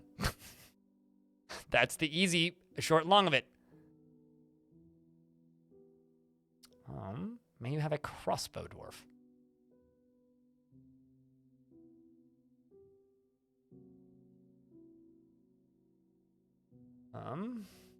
Chromoise, yours is still breathing. I've confirmed this like a dozen times, I think. Argamenon. Noted, Hot Rod Ricky. He is bashful and has a calm demeanor. He has a noticeable lack of perseverance, and he finds this troubling, since he values perseverance. He does not go out of his way to help others, and he is curious and eager to learn. He is quick to form negative views about things, and he generally finds himself to be quite hopeful about the future. He isn't given to flight's fancy, and he tends to not reveal personal information. He tends to avoid crowds and likes to keep things practical without delving too deeply into the abstract, and he does not often feel lustful. He doesn't handle stress well, and he generally is quite confident in his abilities when undertaking specific ventures, and he is quite polite. Dreams of raising a family and personally finds that the acquisition of power abhorrent and would have all masters toppled. And he respects individuals that persevere through their trials and labors, and doesn't particularly respect commerce. Covered in bolts, and member of the Ashen Order, and of course the Sly Theater.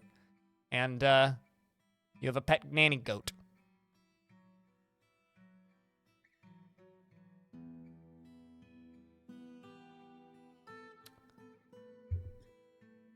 And then Lun, Rael, is a peasant. She is quite the bold flatterer, extremely friendly, but just a little insufferable. She is ruled by irresistible cravings and urges, and she is frustratingly sloppy and careless with every task she sets to carry out.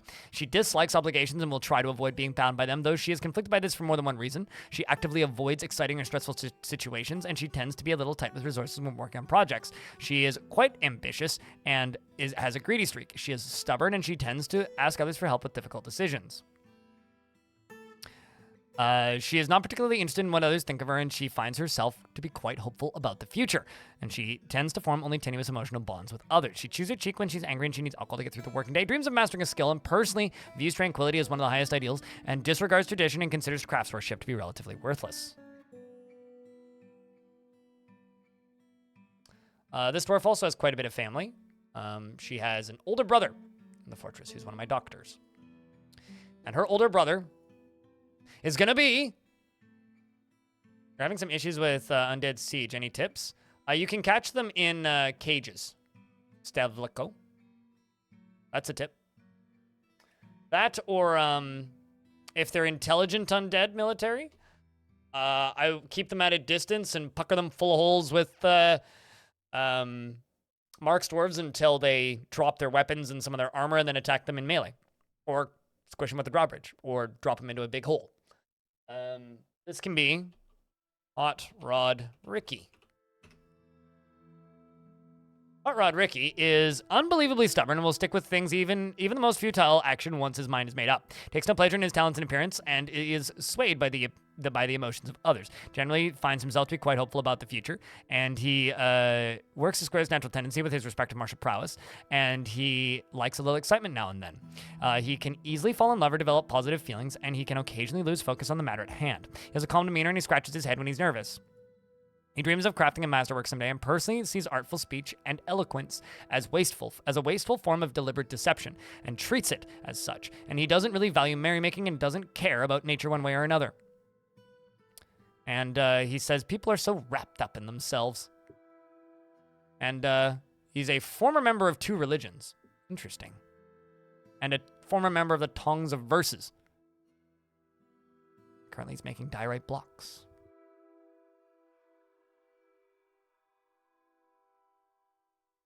What's a deception? Do you not know what deception is? He personally sees artful speech and eloquence as a wasteful form of deliberate deception and treats it as such. Thinks they're liars. Not a big fan of poets. Bloody artists.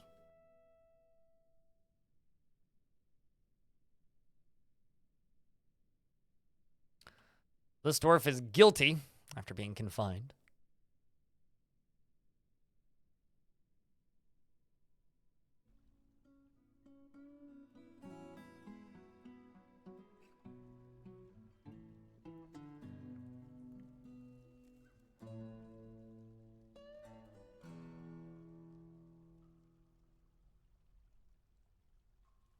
This is rapidly becoming one of the, if not the, most valuable room in the fortress. Which is kind of funny. I think it's kind of ironic that I kept failing guild halls and temples due to low value, and then I have to make a prison because of it, and I'm making it out of gold. There's some irony in there somewhere, and I'm trying to figure it out.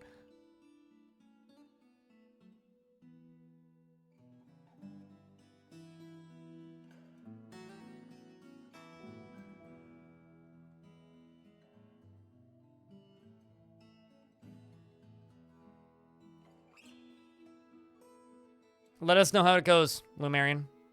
What are the chains made of? Gold, obviously.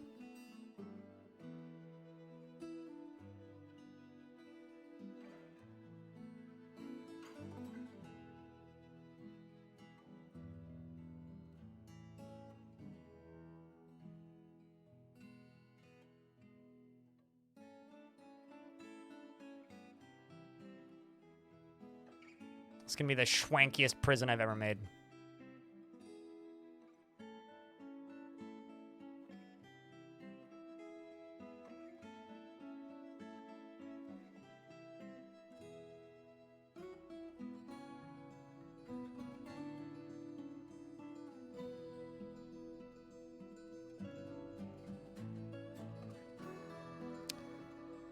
Dumb idea.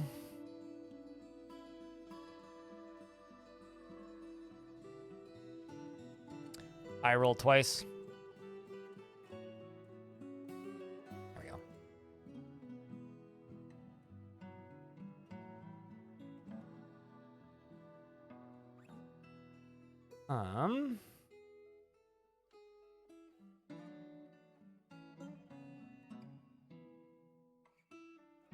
There we go.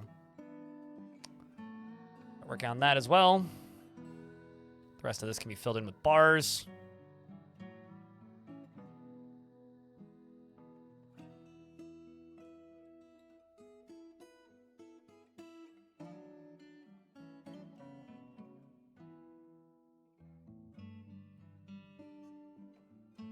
Same. In charge of undervalued temple is the same construction cells. He has to be imprisoned in. True. Yeah. Okay. I understand that logic. It's like, well, contractor wouldn't like skimp out on, you know, the prison, because when you have to go to prison, you want it to be nice. But like, they couldn't care less about the temple. I mean, who needs temples, right? Come on. Let's like, Armlock doesn't even exist. Why does that matter?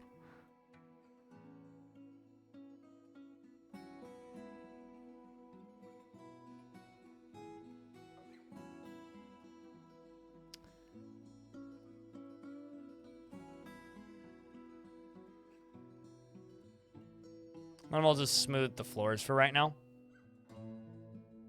Figure out what to do with it later.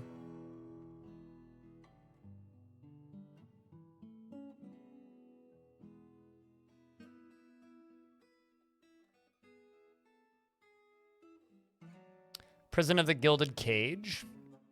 Does have a nice ring to it, yeah. I'll agree with that.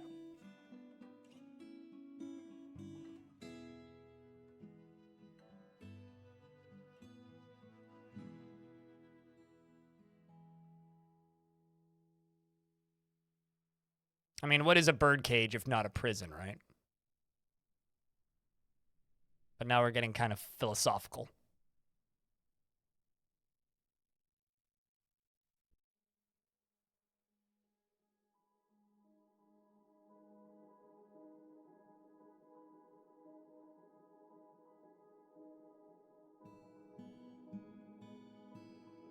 I missed a corner in the prison. Yeah, you're right. I missed multiple, actually. But one thing at a time.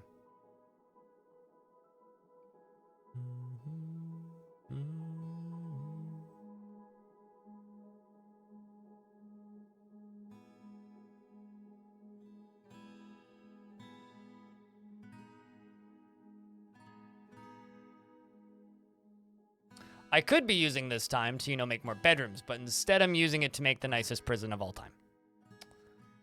I've got my priorities correct. I swear. You can't tell me otherwise.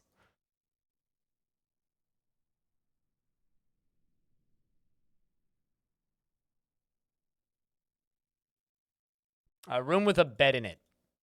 Generally. Uh-oh. Well, that's a problem. Oh my god. Just thought of a really mean idea. Should make a little plank that goes out to there so I can make things walk the plank, throw them off the edge. Get out!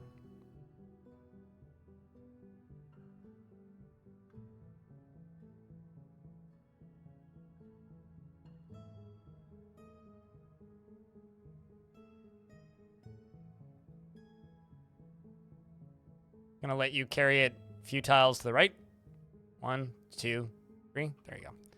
Drop it there. Gold bars. Okay, so that's that layer. How do you feel about this? At least you're interested near a splendid restraint and a fine vertical bars. But it's not gonna help.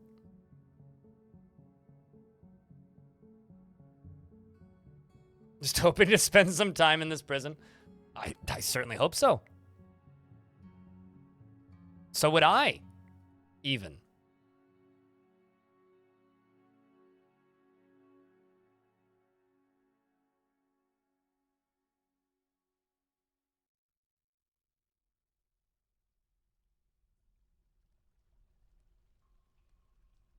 Let's do this. Let's do this. The only issue is you don't get booze and you wouldn't get a bed, so I have to distribute booze up here, which I might actually do.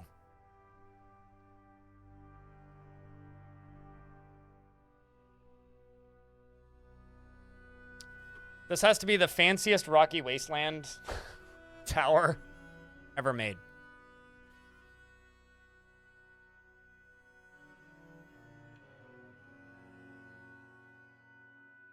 What's up, White Doggo? How's things, dude?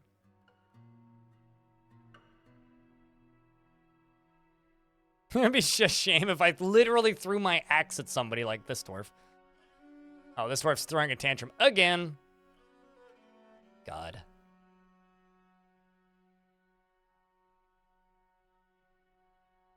Obviously, I need to make some more gold chains.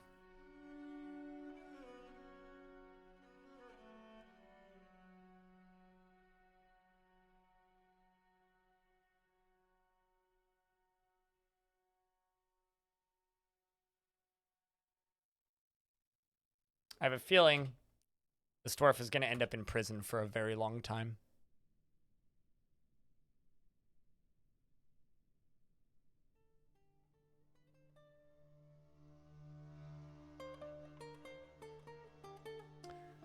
It's just a feeling. I have the feeling.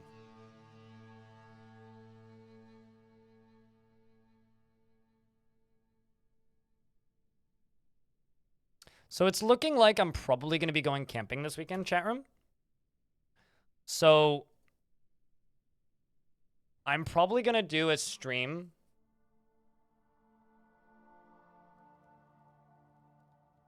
on Saturday, on the 30th. I think we'll just do some Caves of Cud. And then on the 31st into the 1st, New Year's Eve, I think I'm going camping. Because the weather's looking good. And my friend keeps DMing me about camping. So I'm going to go to the top of a mountain to watch fireworks from the top of a mountain. What's up, Bruised Animal? Today I learned that you get dwarves imprisoned by ignoring your nobles. Yes. Yes, you do. You do, in fact, get your dwarves imprisoned by ignoring your nobles. You also don't... You get, on average, less happy dwarves because they are... what's the word? On average, you'll have significantly less happy dwarves if you ignore your nobles. Because if you ignore your nobles, then, well, the logical thing happens, which is the nobles do a bad job of cheering your dwarves up when they get upset.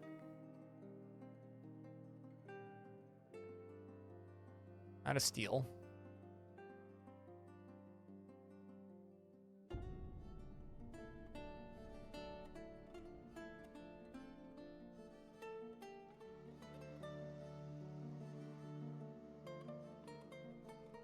It's not what I wanted to do.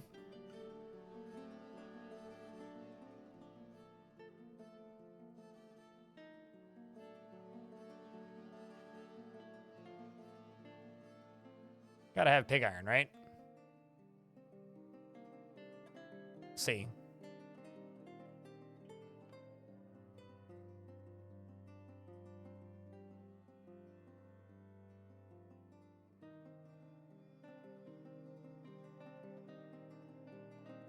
That's a very happy fort you got there. This was a very happy fort. Then bad things started happening.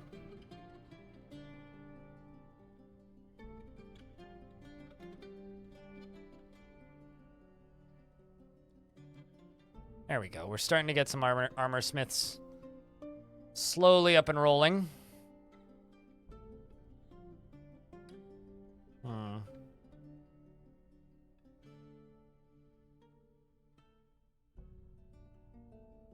Trying to think, how can I make them prioritize this zone?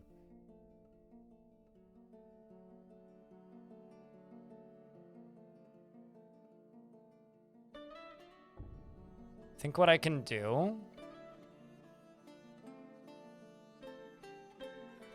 on top of what I'm doing right now is I could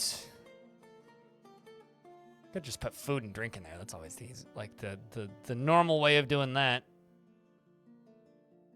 I think we'll put a dining hall like right here and connect these two. You got a toddle sleepy towards sleepy times. Alrighty. Have fun making pink stuff and getting the military murdered. We'll do our best. We will do our damnedest.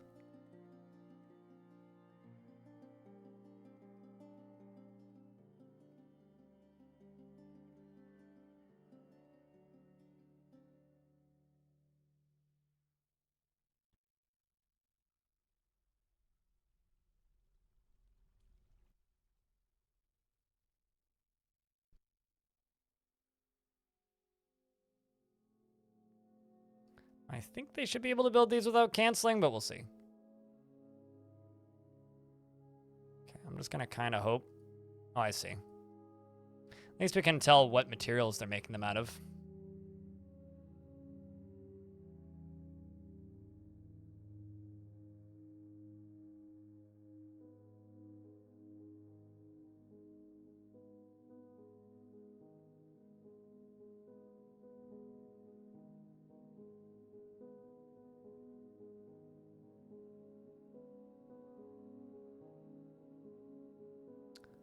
Gem Cutter's gone berserk. Oh shit, did you not finish the... Oh man.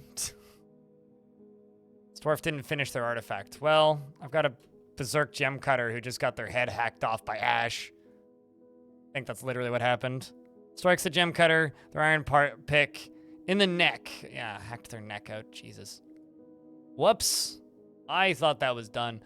I've been too, like, busy with this prison. Oh, crap. Rest in peace, Duck Estroth. Keeping things interesting, at least.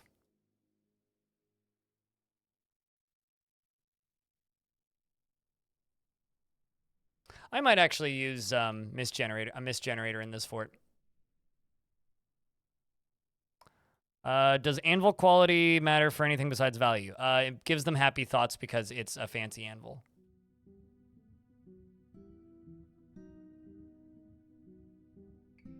This dwarf wants to fight. All right, Chuck.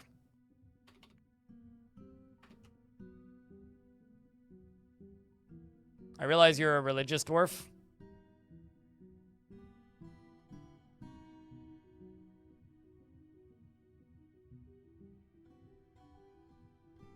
But you're going to join the military.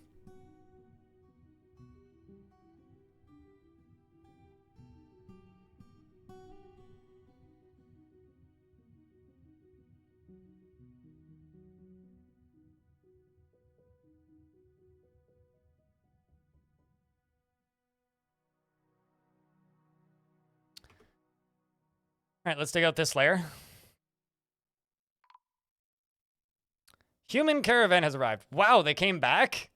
Even after I accidentally pulverized one of them to death with like the flying remains of an exploding mountain that just happened to look like a butt? Well then. I guess I didn't piss them off that badly.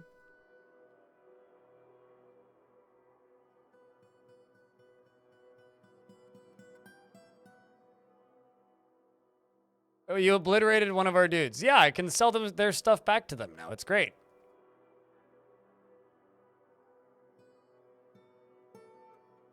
I'm sure most of this stuff isn't actually theirs that I'm selling them, but I'm sure some of the stuff that they've left us will be given back to them.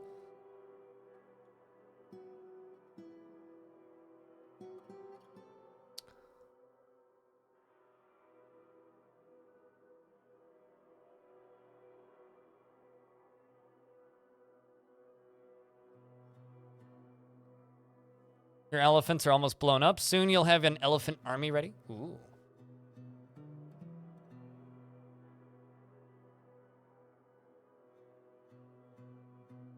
That sounds like a momentous achievement.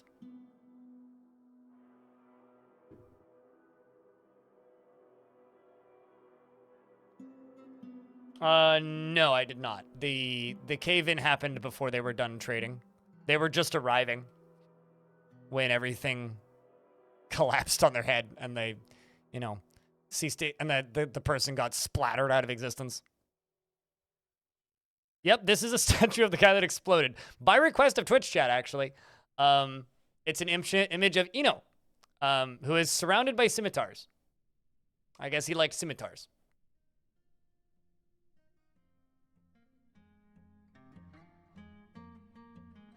Don't blame us. Blame the mountain. Mountain did it. I didn't do it. Mountain did it. Obviously. It's the only logical conclusion. Mountain did it. I am not to blame here. It was an honest mistake.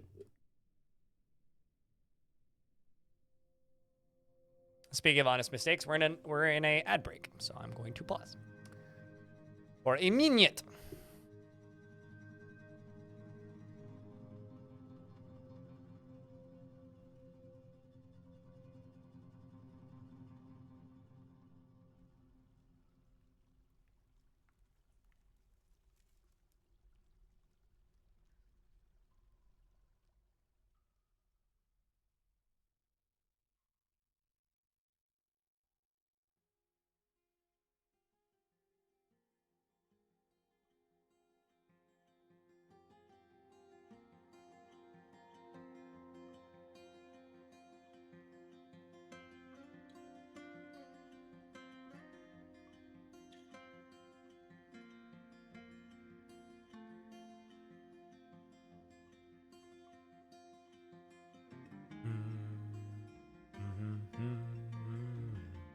Got 24 seconds left on the ad. We're just waiting for it to roll through.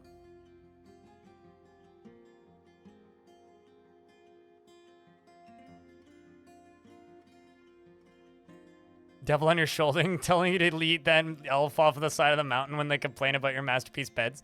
I haven't seen a single elf yet in this today at all. What's up, McConnell? Being crushed to death is for earners. If you want to be crushed to death, you have to be close to the... Yeah, there you go. Exactly. You gotta be in a situation where you can get crushed to death in order to get crushed to death. So you have to earn that death. Although, frankly, I gotta say, if you die, and the reason you die is because a mountain collapsed next to you, and you got killed by the flying shrapnel, honestly, there's worse ways to go. Like an expensive trip. Yeah, no, you had to be the human that was selected to travel all the way to a dwarven fortress.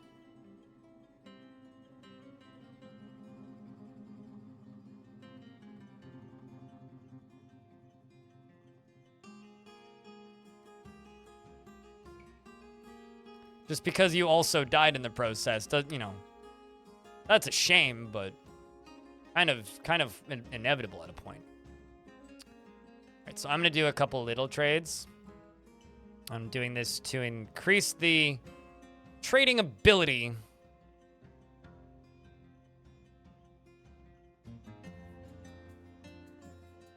Of my dwarves. I'm training right now.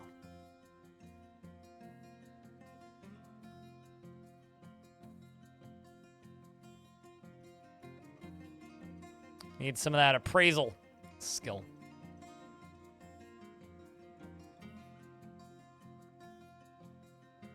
That's enough, though.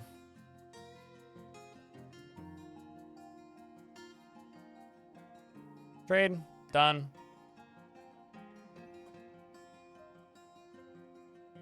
Amethyst is running around naked and injured. What? Oh, no. Amethyst, what did you get into a fight with? A cave crocodile?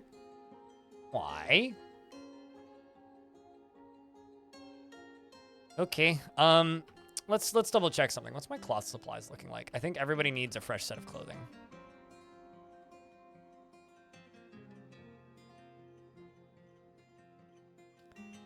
Got a good amount of cave spider silk.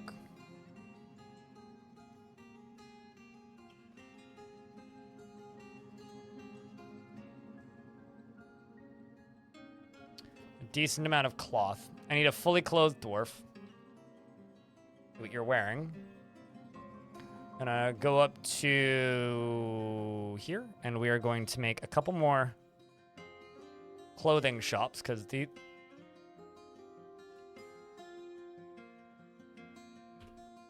I'm gonna say, why is there still a dead dwarf there? Okay, well, someone's putting your body away at the very least. I don't want to be too disrespectful to the dead. I mean, come on.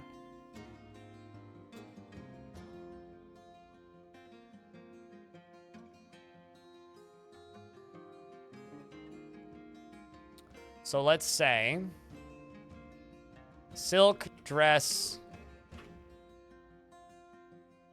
100. It's funny that the only like upper body clothing they can make, yeah, we can't even make robes. We literally can just make dresses. Do cloth sock, cloth shoe, cloth glove, silk cap. Let's give everybody caps. And let's just make 70 of each. The exception of dresses. And then trousers is the one other thing I need.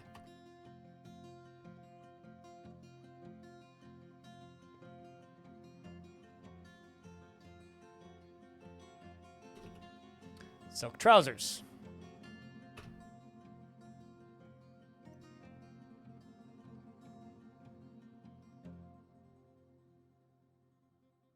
Yeah, new clothes are definitely in order. Yeah, absolutely.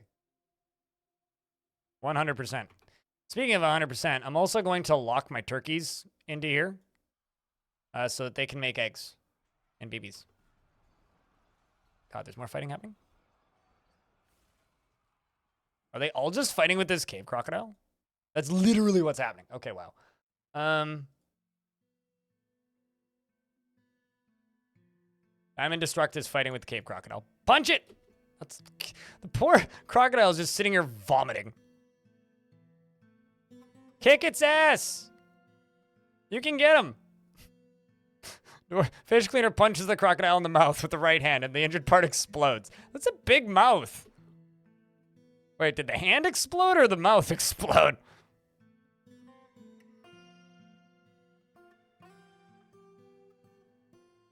Going to be a bit intense in a few days. It's fine. We just need to... Okay. Anyway, the crocodile's dead. We can get rid of that. These caverns are like a highway. So something that I'm going to do.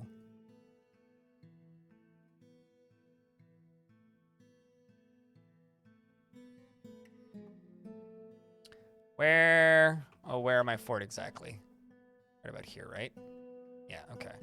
So I'm going to make the dumbest well of all time.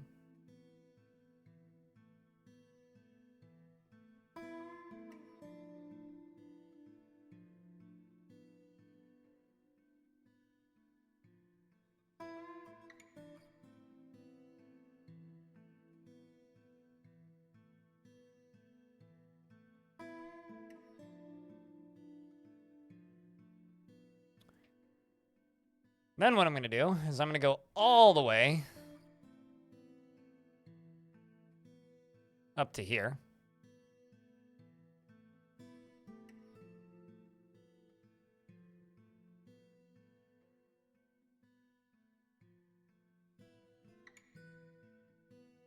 It's going to take a while to fill, but... Why am I having a hard time reading that sentence, Big Bang, in any voice other than the one line from Airplane when he says, "Have you ever seen a big man naked? You ever punched a crocodile so hard in the face its head exploded?" There's just something about that line that's cracking me up here. Pretty sure it's Airplane where he says that.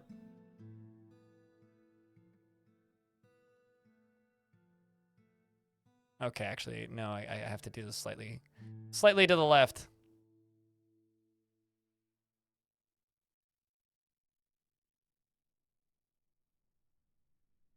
Also haven't seen Airplane in like 100 years. If I was a hot dog, would I eat myself? No. Certainly not. Although there is kind of a movie about that now, isn't there? But, oh gosh, what is that movie? Sausage Party. That's Seth Rogen nightmare.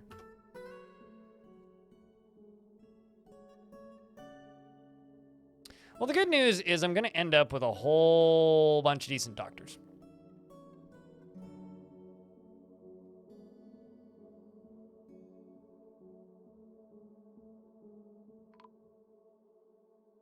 Corn Knob's been missing for a week. That's bad news. Caverns are getting angry.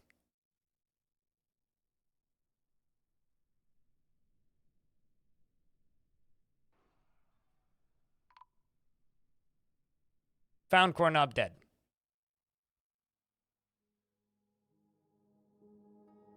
Covered in vomit. Well, that's good.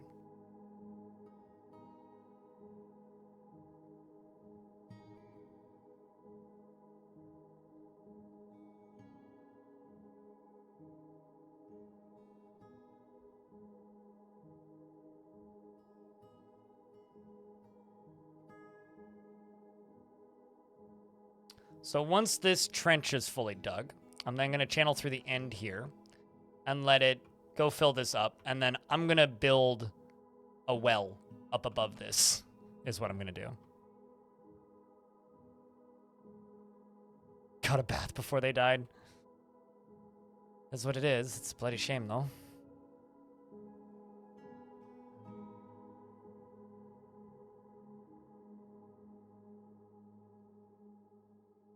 But yeah, this is the only water source I have on the map.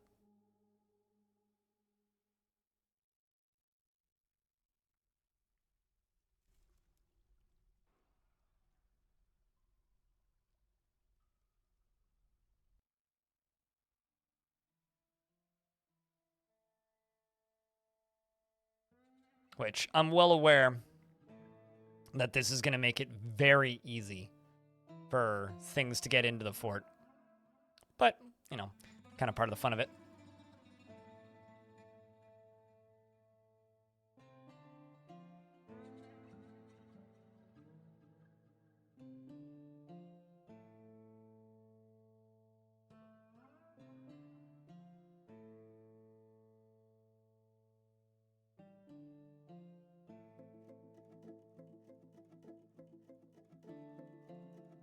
You really want hot dogs now? Hot dogs have that effect on people sometimes.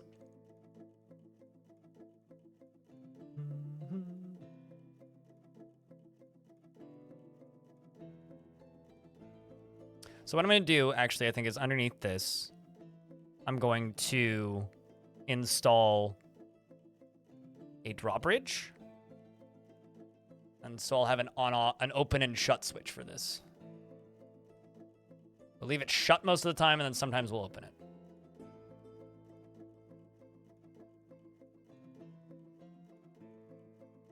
Because I think that's probably going to be the best way to do this.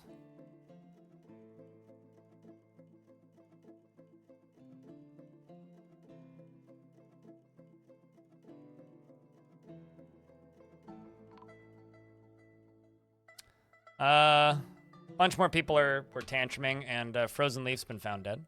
I mean, not a bunch, but... Actually, never mind. Sorry, Frozen... Okay, hold on.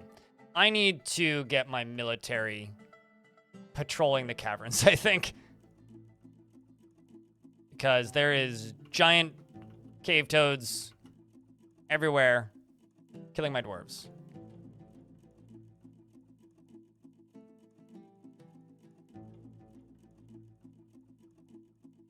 But Frozen Leaf has been found dead. Currently fighting with my chief medical dwarf. Injured dwarves everywhere, clothing ending up down in the caverns. Like, absolute goddamn pandemonium down here. Even deep space would be impressed. Stoned hobo's been found dead. The dwarven child. Well, maybe we'll get to see your parents then.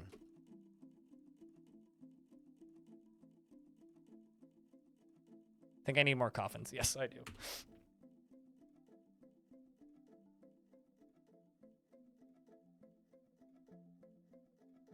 Also, manager isn't assigning anything, turns out. Why is that?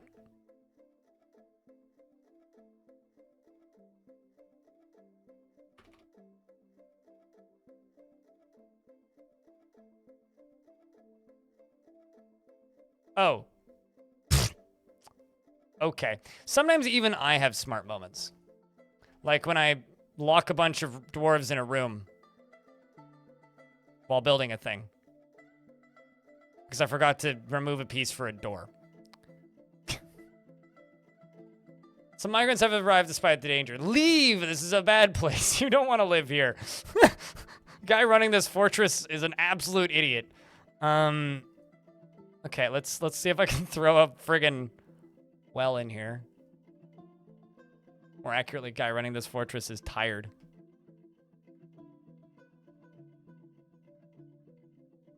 Fortress is pretty spicy. Yeah, sure. That's one way to put it.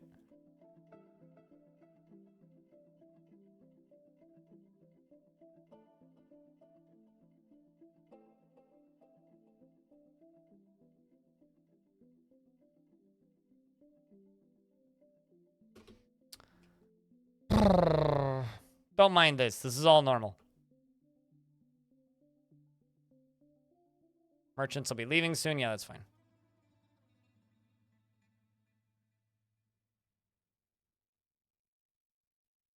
I'm camping on New Year's Eve into New Year's Day, but I'm not. I will probably be. I'm tentatively right now saying I will be doing a extra stream on the 30th. Tentatively.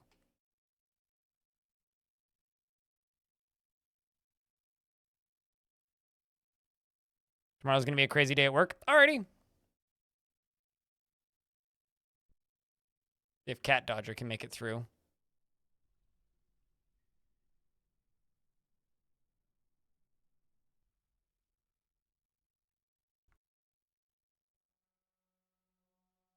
Despite the danger.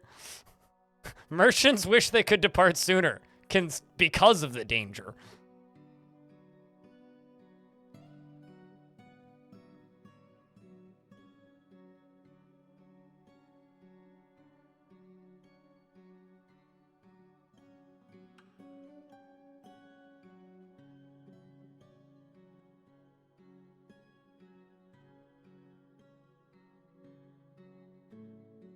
But yeah, it is looking like I'm going to be camping this weekend.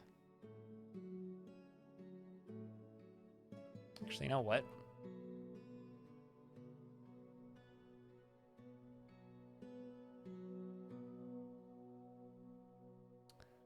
Let's just put it over here.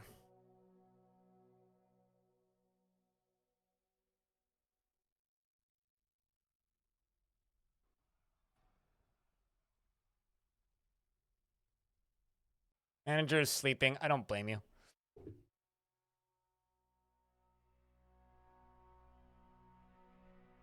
What's up, Simplify?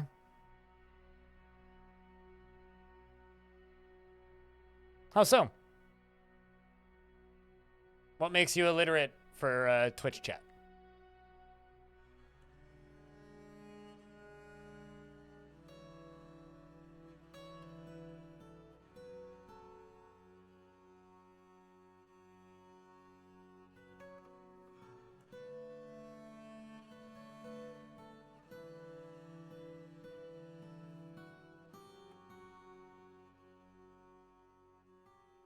Okay, so you go complain to somebody in charge.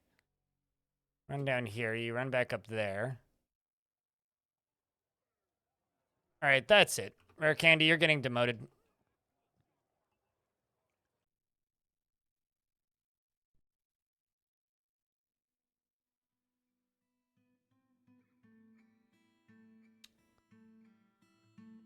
Scriprio, we'll give you an opportunity to do this. Oops.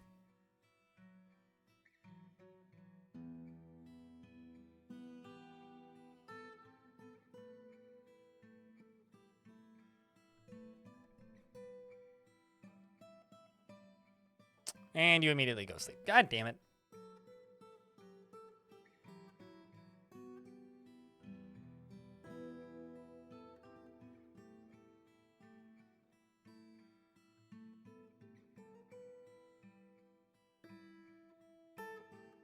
Yeah, Deep Space is the same person as Deep Space. It's like 20 zeros and not space. You know, honestly, I used to just call him Deep, and then somebody else pointed out that that means space, and I was like, wow, I'm an idiot. It made me feel real stupid. Okay, there you go. You're gonna go manage work orders. Maybe you're a much better dwarf for this. Even though your lover's dead, which is a shame. Satisfied upon improving your organization. Maybe you'll like this job.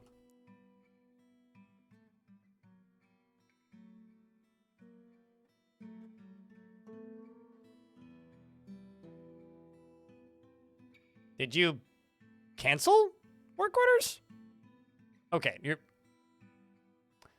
you are no longer a plant harvester, Dwarf. Speaking of, I do need some more plant harvesters. I do not need you harvesting plants. I do, however, need you to, you know, manage your work orders.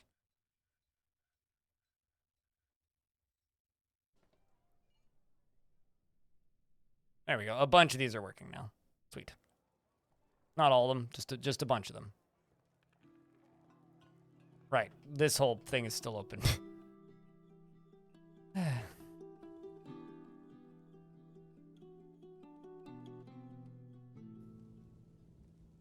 Sweet. Direct bridge is built. Which means you go get linked to this. Now when this is done, we can have water in the fort.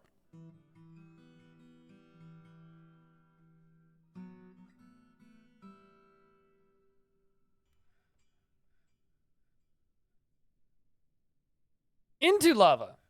I don't think they're supposed to be able to do that. What? Unless, it's like, if they or another dwarf is standing on a tile, they're supposed to cancel the job. That seems wrong. Oh no, that's not good.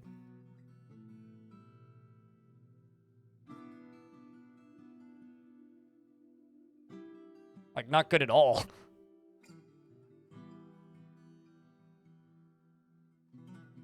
Speaking of that room smelling.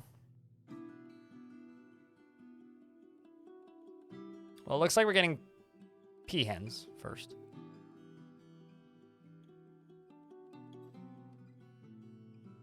$35Z level, tall, isolated volcano spire where I can easily set up a defensive wall. Cool! Sort of like my massive spike next to a cliff. Imagine if this spike was a volcano. Oh my god. Getting gnarly just thinking about it.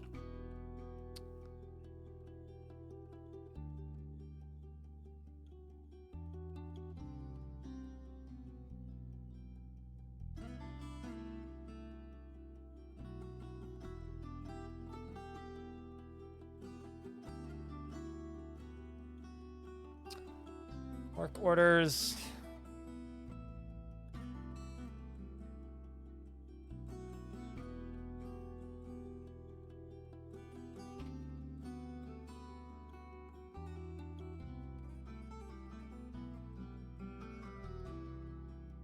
Let's do a couple manual ones.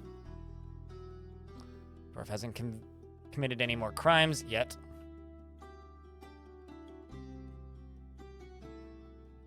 Down to here. Let's follow the link building to Trigger Dwarf.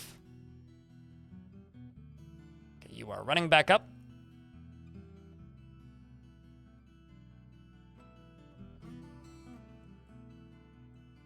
Oh, you're all good. Simplify films. We all have broken brains in our own fun ways. There's technically obsidian with lava. Okay. And water on either side. Huh. Yeah, I mean, I've seen them like channeled down next to lava so that the lava starts flowing somewhere and then walking into it. I've never seen a dwarf, at least not in this version, channel underneath themselves and then drop themselves into lava. Never seen that, but that's very funny. Giant bats fighting with a hammer dwarf. Okay, so now that that's done and dusted and hooked up, I can go... Ooh. Pond grabbers! Look at those boys. I can channel this out. And,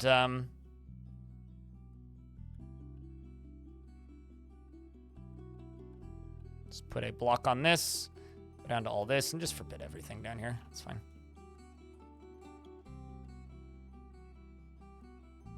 So this is going to get us a well in the fortress.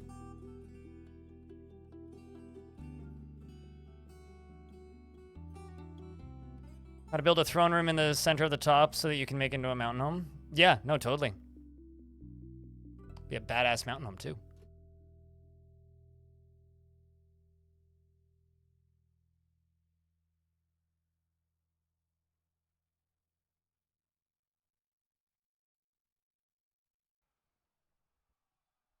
So now the important question is, how many dwarves are going to drown in this process?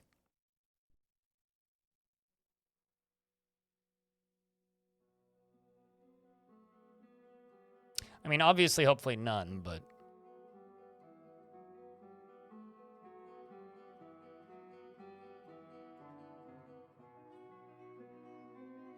You want to go this way.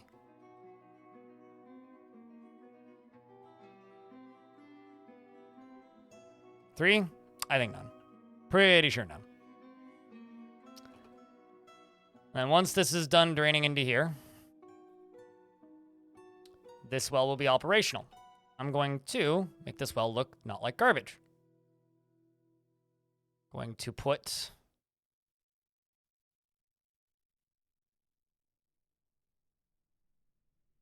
some rock salt around the bottom of it.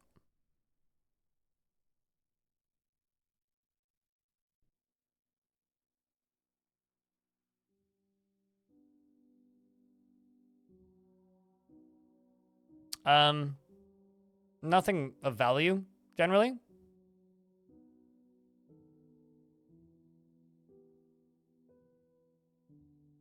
Just some mindless entertainment.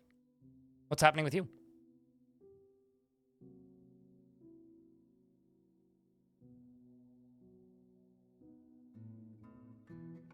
The well is dry, currently. All right, so now that that's all done, let's go over to here and place some more tombs.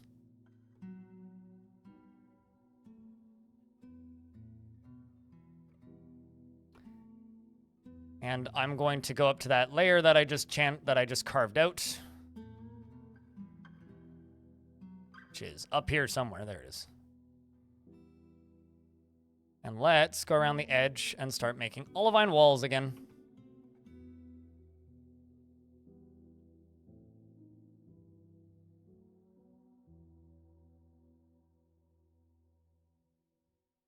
And then we're going to build more bedrooms.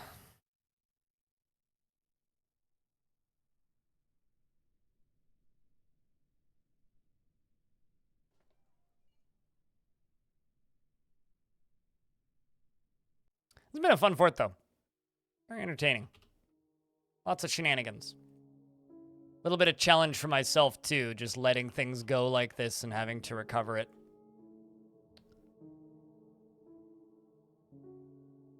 You just woke up? Well, good morning. Or good evening. Or good time zone, or whatever time you woke up at. I woke up an hour and a half after I was supposed to start the stream, because my alarm didn't go off, because my phone decided to get stuck in an update loop. So it didn't update properly. And so it was just a spinning circle. So I was an hour and a half late, which was kind of funny, because I started the stream off with some good news and bad news. It's like, good news, guys, I got a great night's sleep. Bad news is my alarm didn't go off. So, yeah.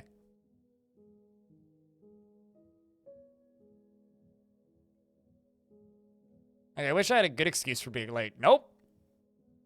Technology failed me. Yep, and Mount Asmore got dropped.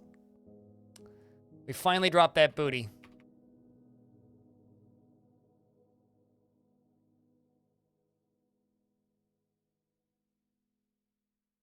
I got a good morning's sleep too, yeah. I normally wake up at like 7:38, somewhere around there. I got up at 10:30. Well, 10:20. And my stream was live by 10:30. So I think that's pretty good.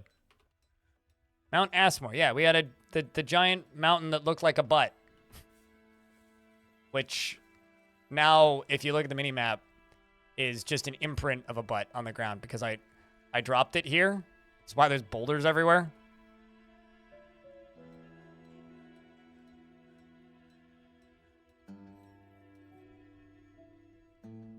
Do maintain, this fortress will be very nice once it's actually built.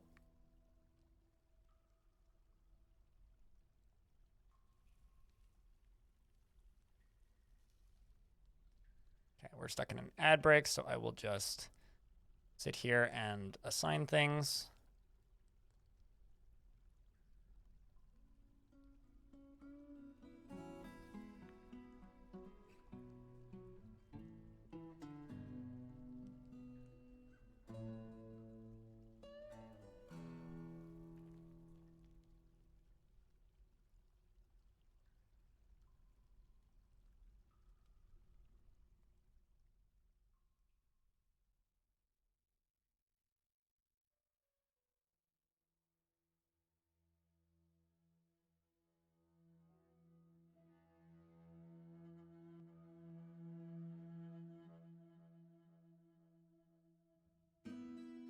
Getting fucky wucky is the best excuse? Why is that my best excuse?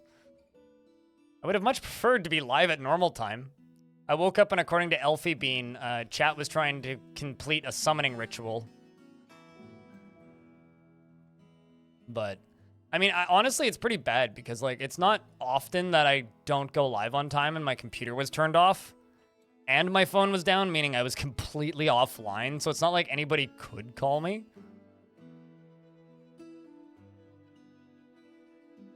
So, like, I could understand why it would scare somebody. Looks like the summoning worked. I mean, they were spamming a lot of emotes. I was kind of amazed by how active chat was, actually, without me before I even had got here. That's something that I do kind of miss about the massive influx of traffic I got last December, is turning the stream on and people already talking. And that doesn't happen so much these days. It happens sometimes. There'll be a couple people talking, but... something about, like, having 150 people talking in your chat before you're live, which is kind of crazy. Meanwhile, over here on YouTube, you went to bed and got up and I was still going. Well, I mean, yeah. Live for 10.5 hours now. Flying buttress? I mean, it still kind of does if I go all the way up to the top of the map. Right around, okay. It's more just like the testicle bit. Right there. Yeah.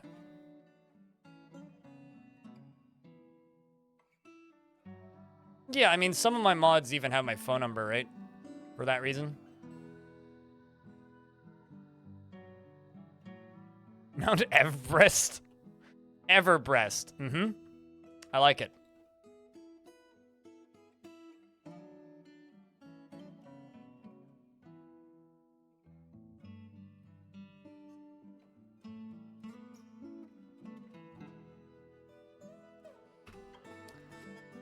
And we are going to get some more dwarves buried because we definitely need them.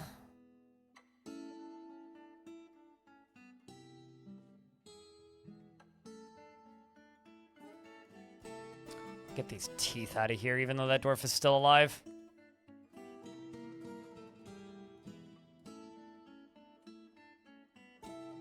Still waiting on the water to fill up. It's going pretty slow. It'll get there eventually.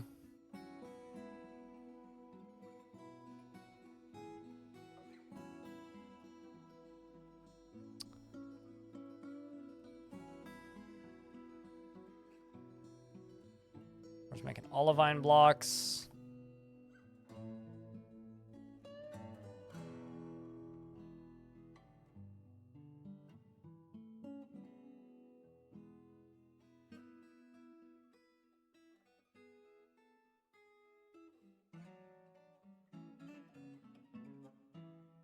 every layer?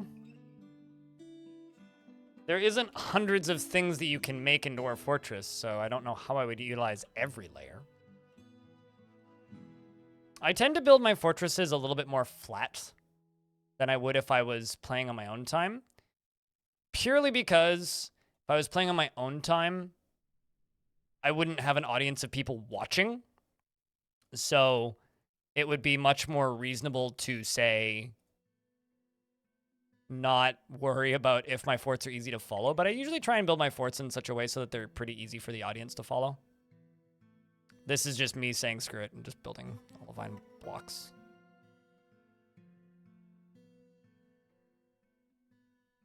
So there is that. And that's got something to do with how I build my forts. I also believe that, like, if you're worried about space and, like, being very specific about space in Dwarf Fortress, you are causing yourself unnecessary headache.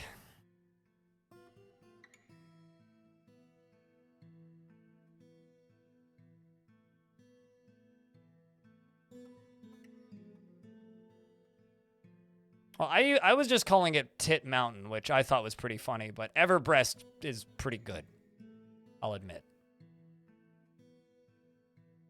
Everbreast is, in fact, pretty good.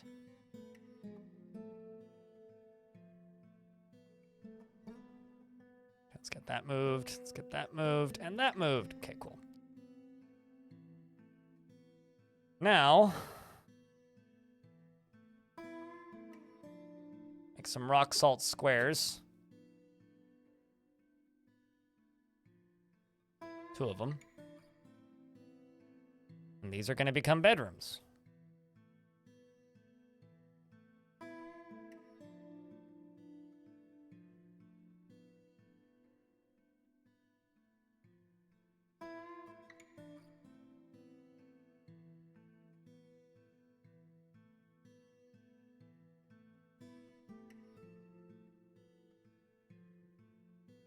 Also screwing up my walls. Pretty bad.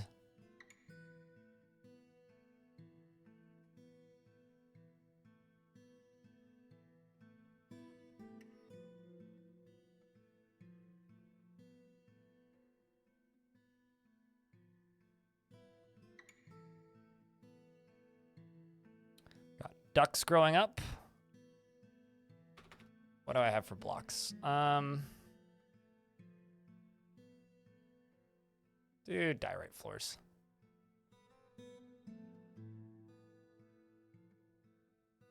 Oh, also gotta fix this one.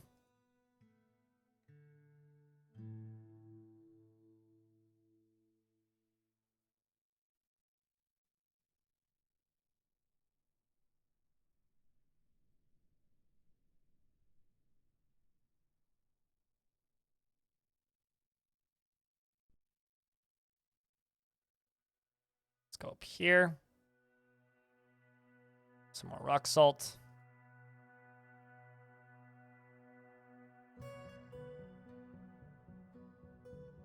Some of those. Diorite. Diorite. Diorite. Door.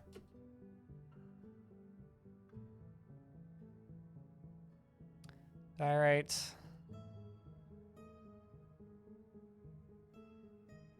Diorite. And diorite. I don't think I'm going to entirely pave these areas. I think I'm just going to make little stone walkways, like little stone pathways through these areas. Let them look a little bit more natural, if you will.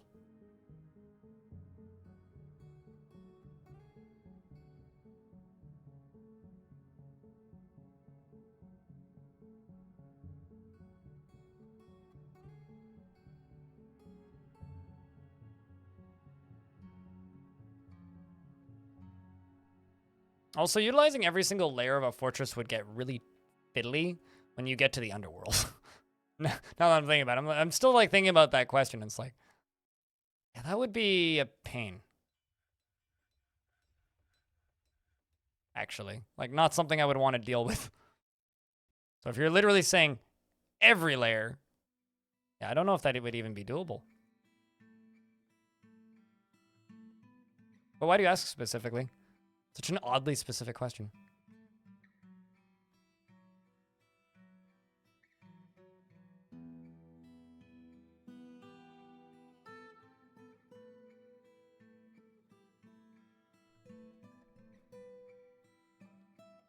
Trying out this little pathway thing, and I'm already liking it.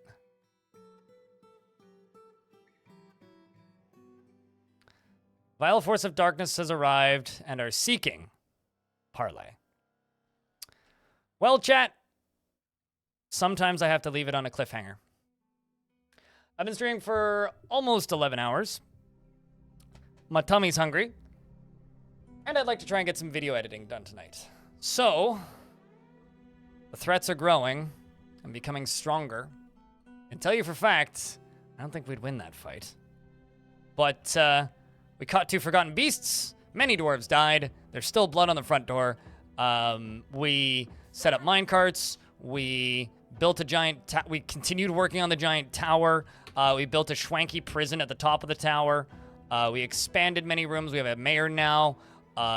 We built many temples. There's clothing everywhere. Things are horrible. Nobody's happy. I've got to unscrew up this fortress that is really screwed up. And all in all, it's been a good stream today, I think. And we're not going to... I don't want you guys to run off just yet because we are going to raid somebody. But... oh, yeah, we blew up a mountain. But the first thing I am going to do is we're going to say goodnight, YouTube, because I'm going to shut the YouTube stream down now. So, YouTube, if you would like to hang out, while we go raid somebody, pop over to the Twitch stream. Joker, I will not be streaming tomorrow. Tomorrow is a day off. And as far as if your dwarf is doing good, they're not dead.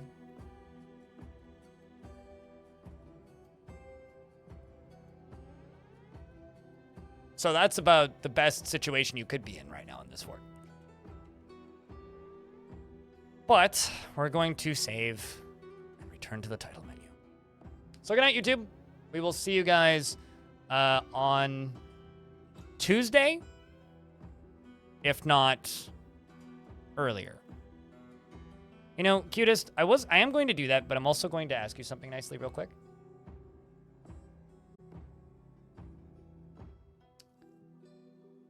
Please don't ask me if I'm going to raid somebody specific, because then if I